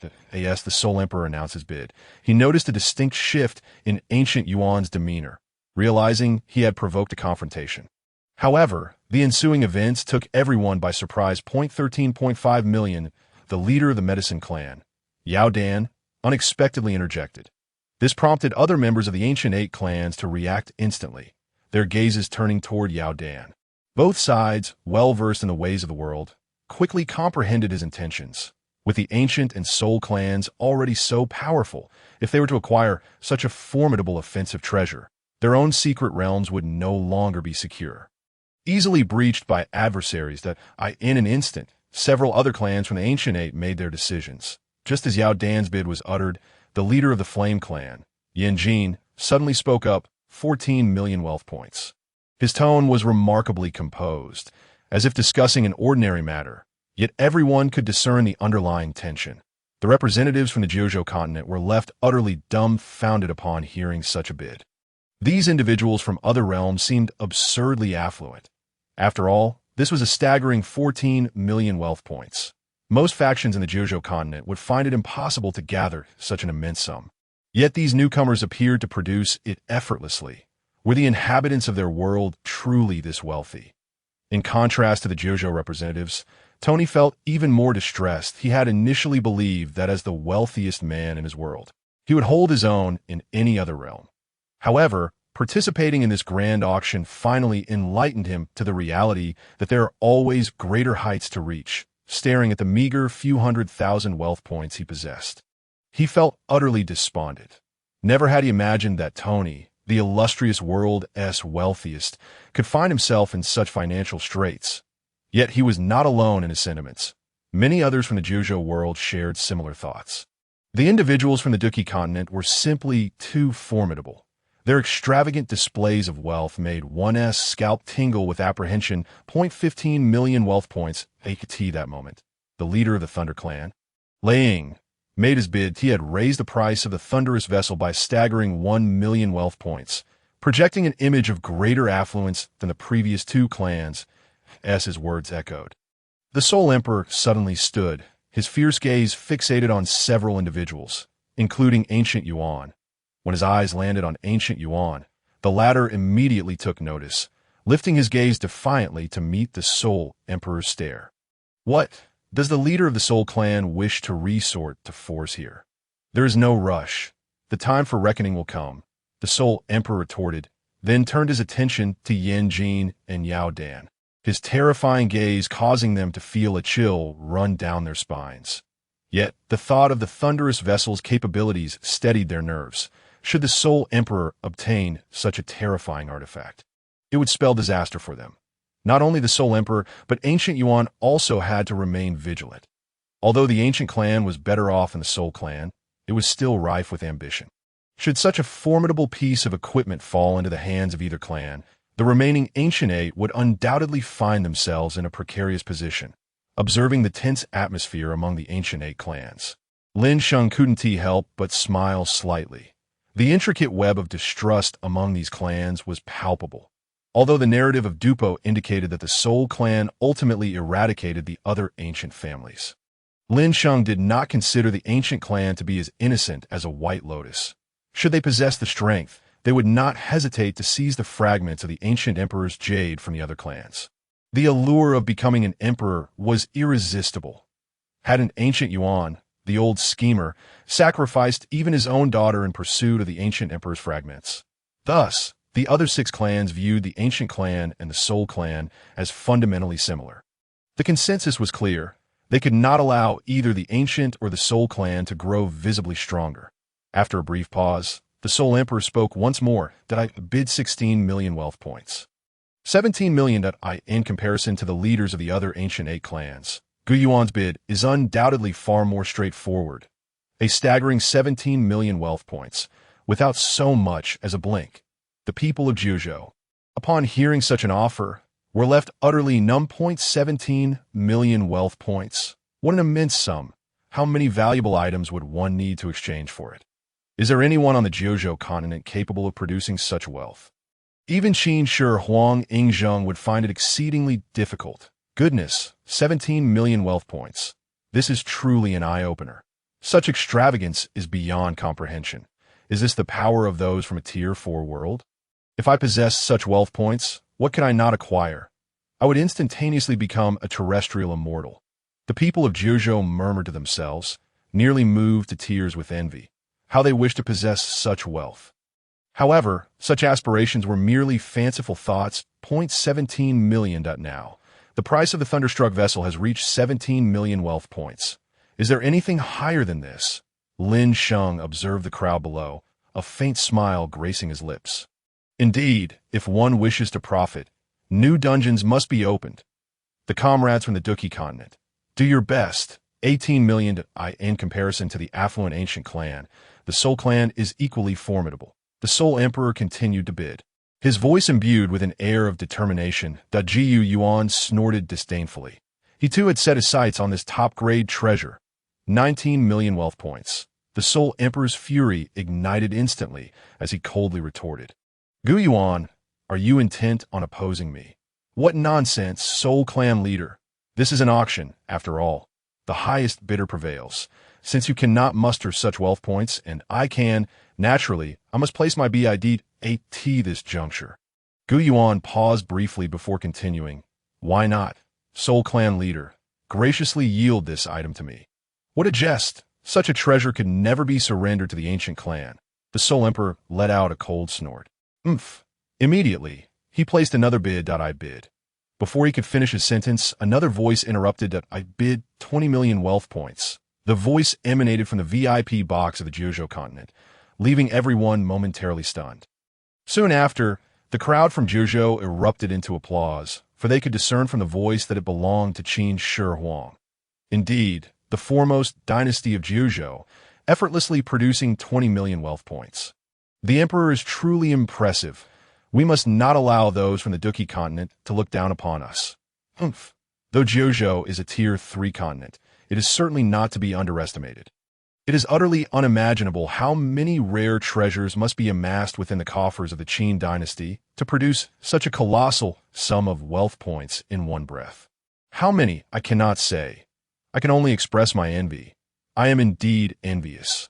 Inside the shop, the numerous figures from the Jiuzhou martial world, watching the auction live, erupted in cheers. Truly, the first dynasty of Jiuzhou brings honor to our world. Qin Shi Huang is commendable, even challenging those wealthy individuals from the Duki continent. Such actions have indeed elevated the reputation of the Jiuzhou world. Following Qin Shi Huang's series of actions, many even began to regard him as a figure of faith. Meanwhile, within the auction hall of the Myriad realms, upon hearing Qin Shi Huang's bid, the Soul Emperor's face contorted into a cold smirk. That a bunch of impoverished fools from a lower world dare to prance before me. They are utterly unaware of their own mortality. I am the Emperor Ying Zheng of the Qin Empire. You are merely a minor clan leader. How dare you speak to me in such a manner? Although Qin Shi Huang could distinctly sense that the other's strength far surpassed his own, the pride of being the foremost emperor of Jiuzhou forbade him from bowing before his adversary. Furthermore, he felt compelled to exhibit the dignity of an emperor, merely a ruler of an inferior world, leading a throng of insignificant beings, dares to bark in my presence. What a farce! The Soul Emperor completely disregarded Qin Shi Huang. In his eyes, only the strong are worthy of respect. Individuals like Qin Shi Huang simply do not merit his attention. How audacious! Do you not recognize who you are speaking to within the Qin box? Zhao Gao erupted in anger, shouting out. Beside the Soul Emperor, Han Myeshing began to cackle ominously. He, a mere insect from the lower realms. Do you even know who our clan leader is? In stark contrast to the Soul Emperor's restrained demeanor. The Soul Palace Master, Han Myeshing, exuded a more intense aura of menace, imposing an unimaginable pressure. Just the sound of his voice was enough to make one feel uncomfortable. His sinister laughter and malevolent aura pressed down upon the crowd within the Qin box. In an instant, Zhao Gao and the others felt as though they had fallen into an icy abyss. Ying Zheng let out a cold snort, and above him, the 5-dragon imperial seal materialized, casting a radiant light that enveloped the figures of the Sui dynasty. Instantly, the chill that had enveloped the crowd dissipated. Are the people of the Soul clan so devoid of decorum? Ying Zheng remarked coldly. Decorum? Our Soul clan embodies decorum. Han Myeshing sneered, preparing to make a move. However, the Soul Emperor halted him, casting a cold glance at the crowd within the Qin box, and spoke indifferently. Enough, they are but a swarm of insignificant ants. Do not disrupt the rules of the Xiaoyao Palace. is it not merely wealth points? I bid 21 million wealth points. Lin Sheng's eyes narrowed slightly. This Hun Myeshing is indeed quite arrogant. He had intended to let him act, to teach him a lesson in decorum and propriety. Yet, unexpectedly, he was stopped by the Soul Emperor. Consider yourselves fortunate. For the sake of the wealth points, I shall spare your lives. However, as for the Soul Clan, Lin Sheng mused, a fleeting glimmer of murderous intent passing through his gaze at this moment. The members of the Soul Clan remained blissfully unaware that they had danced on the precipice of death. After announcing his bid, the Soul Emperor cast a scornful glance at Qin Shi Huang, as if to say, if you have the capability, then bid against me. Such words, such disdainful looks, even with Qin Shi Huang's exceptional composure, could not help but incite him to clench his fists in anger. Not only Qin Shi Huang, but also the others from Zhuzhou were incensed by the Soul Emperor's behavior. The audacity of the Soul Clan is utterly intolerable.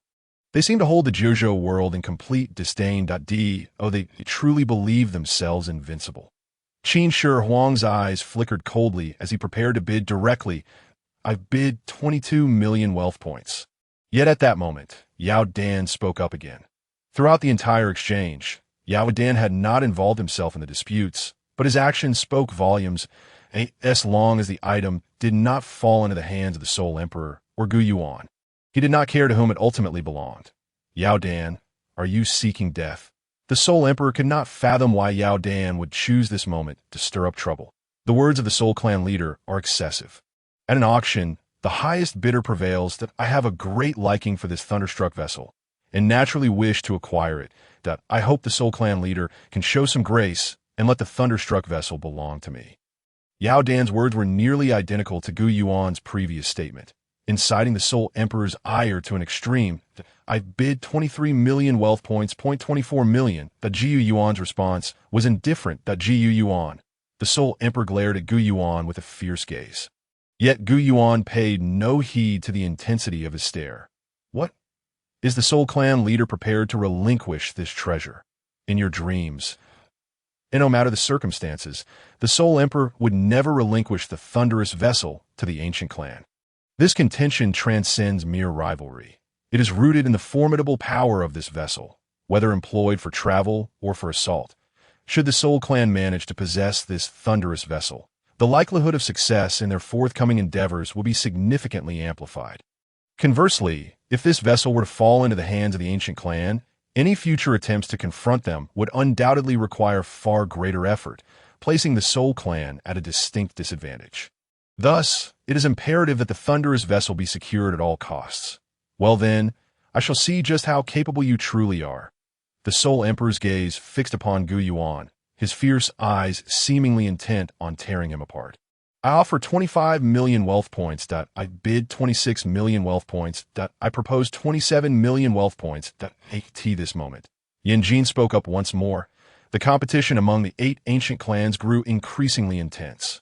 As the bidding continued, the alchemist and his companions grew anxious. The staggering price of the thunderous vessel left them pondering just how exorbitant the next item would be, especially with the ancient emperor's broken jade fragment yet to be revealed.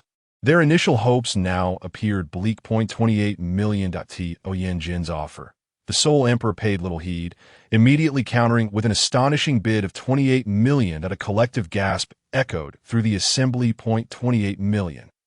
The auction had scarcely begun, and already the bidding for the first treasure had reached such astronomical heights. This was nothing short of outrageous. Even Lin Sheng, taken aback, noted that the cost price of this thunderous vessel was merely 200,000 wealth points, and now it had surpassed 100-fold. Moreover, the upward trend showed no signs of abating. The fervor of this auction far exceeded that of previous events, with visions of gleaming wealth points filling his mind. Lin Sheng felt an exhilarating thrill course through him. The great dynasties of the 9 provinces were equally stunned by the 28 million emperors. They had encountered vast fortunes before, yet the wealth within the auction house was of an entirely different caliber. To acquire wealth points, one must exchange rare treasures and tomes of profound knowledge. The sheer volume of rare materials and scriptures required to amass 28 million wealth points was unfathomable, judging solely from his perspective. The wealth of these individuals from the continent of fighting Qi was simply incomprehensible. Just as the crowd was enveloped in astonishment, a bid that sent shivers down their spines resonated throughout the auction hall. 30 million wealth points. What? Upon hearing this bid, the Soul Emperor was taken aback. Not only he, but even the others present inhaled sharply at this figure. 30 million wealth points. Such an offer could almost be deemed astronomical. Who could be bold enough to place such a bid? Speculation rippled through the crowd. Even the Soul Emperor and Gu Yuan found themselves scrutinizing the source of the voice. Whoever could afford such a price was undoubtedly from the continent of fighting Qi. Yet, to their puzzlement, they could not identify the individual, and the voice was utterly unfamiliar. Could it be that this person was not from the continent of fighting Qi, but rather an indigenous native of this lesser world? This notion concurrently flashed through both their minds, only to be swiftly dismissed. For in their understanding, it was inconceivable that someone from this world could produce 30 million wealth points in one go. The individual capable of such a lofty bid must surely be a formidable figure from the continent of fighting Qi. What they did not realize was that in a corner of the auction hall, Yao Chun stood frozen in disbelief, his expression one of incredulity as he turned towards the source of the voice. He recognized it distinctly. It was the voice of Xian Kongzi, the president of the Alchemist Association of the Dan Tower. To his astonishment, this old acquaintance had also arrived. Yao Chen's heart brimmed with excitement. He shared a profound bond with the Dan Tower and held deep friendships with its three prominent figures. It was precisely for this reason that he recognized the voice so well. The presence of individuals from the continent of fighting Qi at this auction had prompted Lin Sheng to ensure Yao Chen's attendance as well. Little did he expect to encounter not only the Soul Clan, a faction he despised, but also a dear friend that, in an instant, Yao Chen felt transported back to his youth, reliving the days of reckless abandon alongside Feng Zunjia, Xian Kongzi, and others within the Soul Clan's box. Observing the puzzled expression of the Soul Emperor, the Hall Master, Han Myeshing, quickly came to a realization and spoke up. Patriarch, the one who placed that bid is Xian Kongzi, the president of the Dan Tower's Alchemist Association. It is understandable that you, having been in seclusion for so long, would not recognize him. Upon hearing Han Myeshing's words, the Soul Emperor nodded.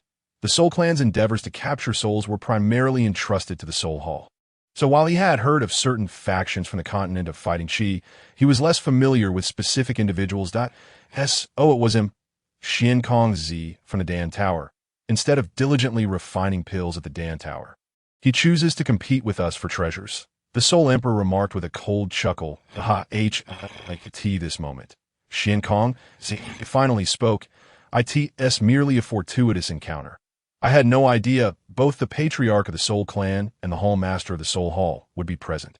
What a coincidence indeed. Though he spoke in such a manner, it was evident to all that his tone was laced with disdain and a hint of animosity. The individuals from the 9 provinces were left in the dark regarding the situation. But those from the continent of fighting Qi were acutely aware of the enmity between the Dan Tower and the Soul Hall. The primary reason for this animosity stemmed from the Soul Hall's penchant for capturing the souls of alchemists.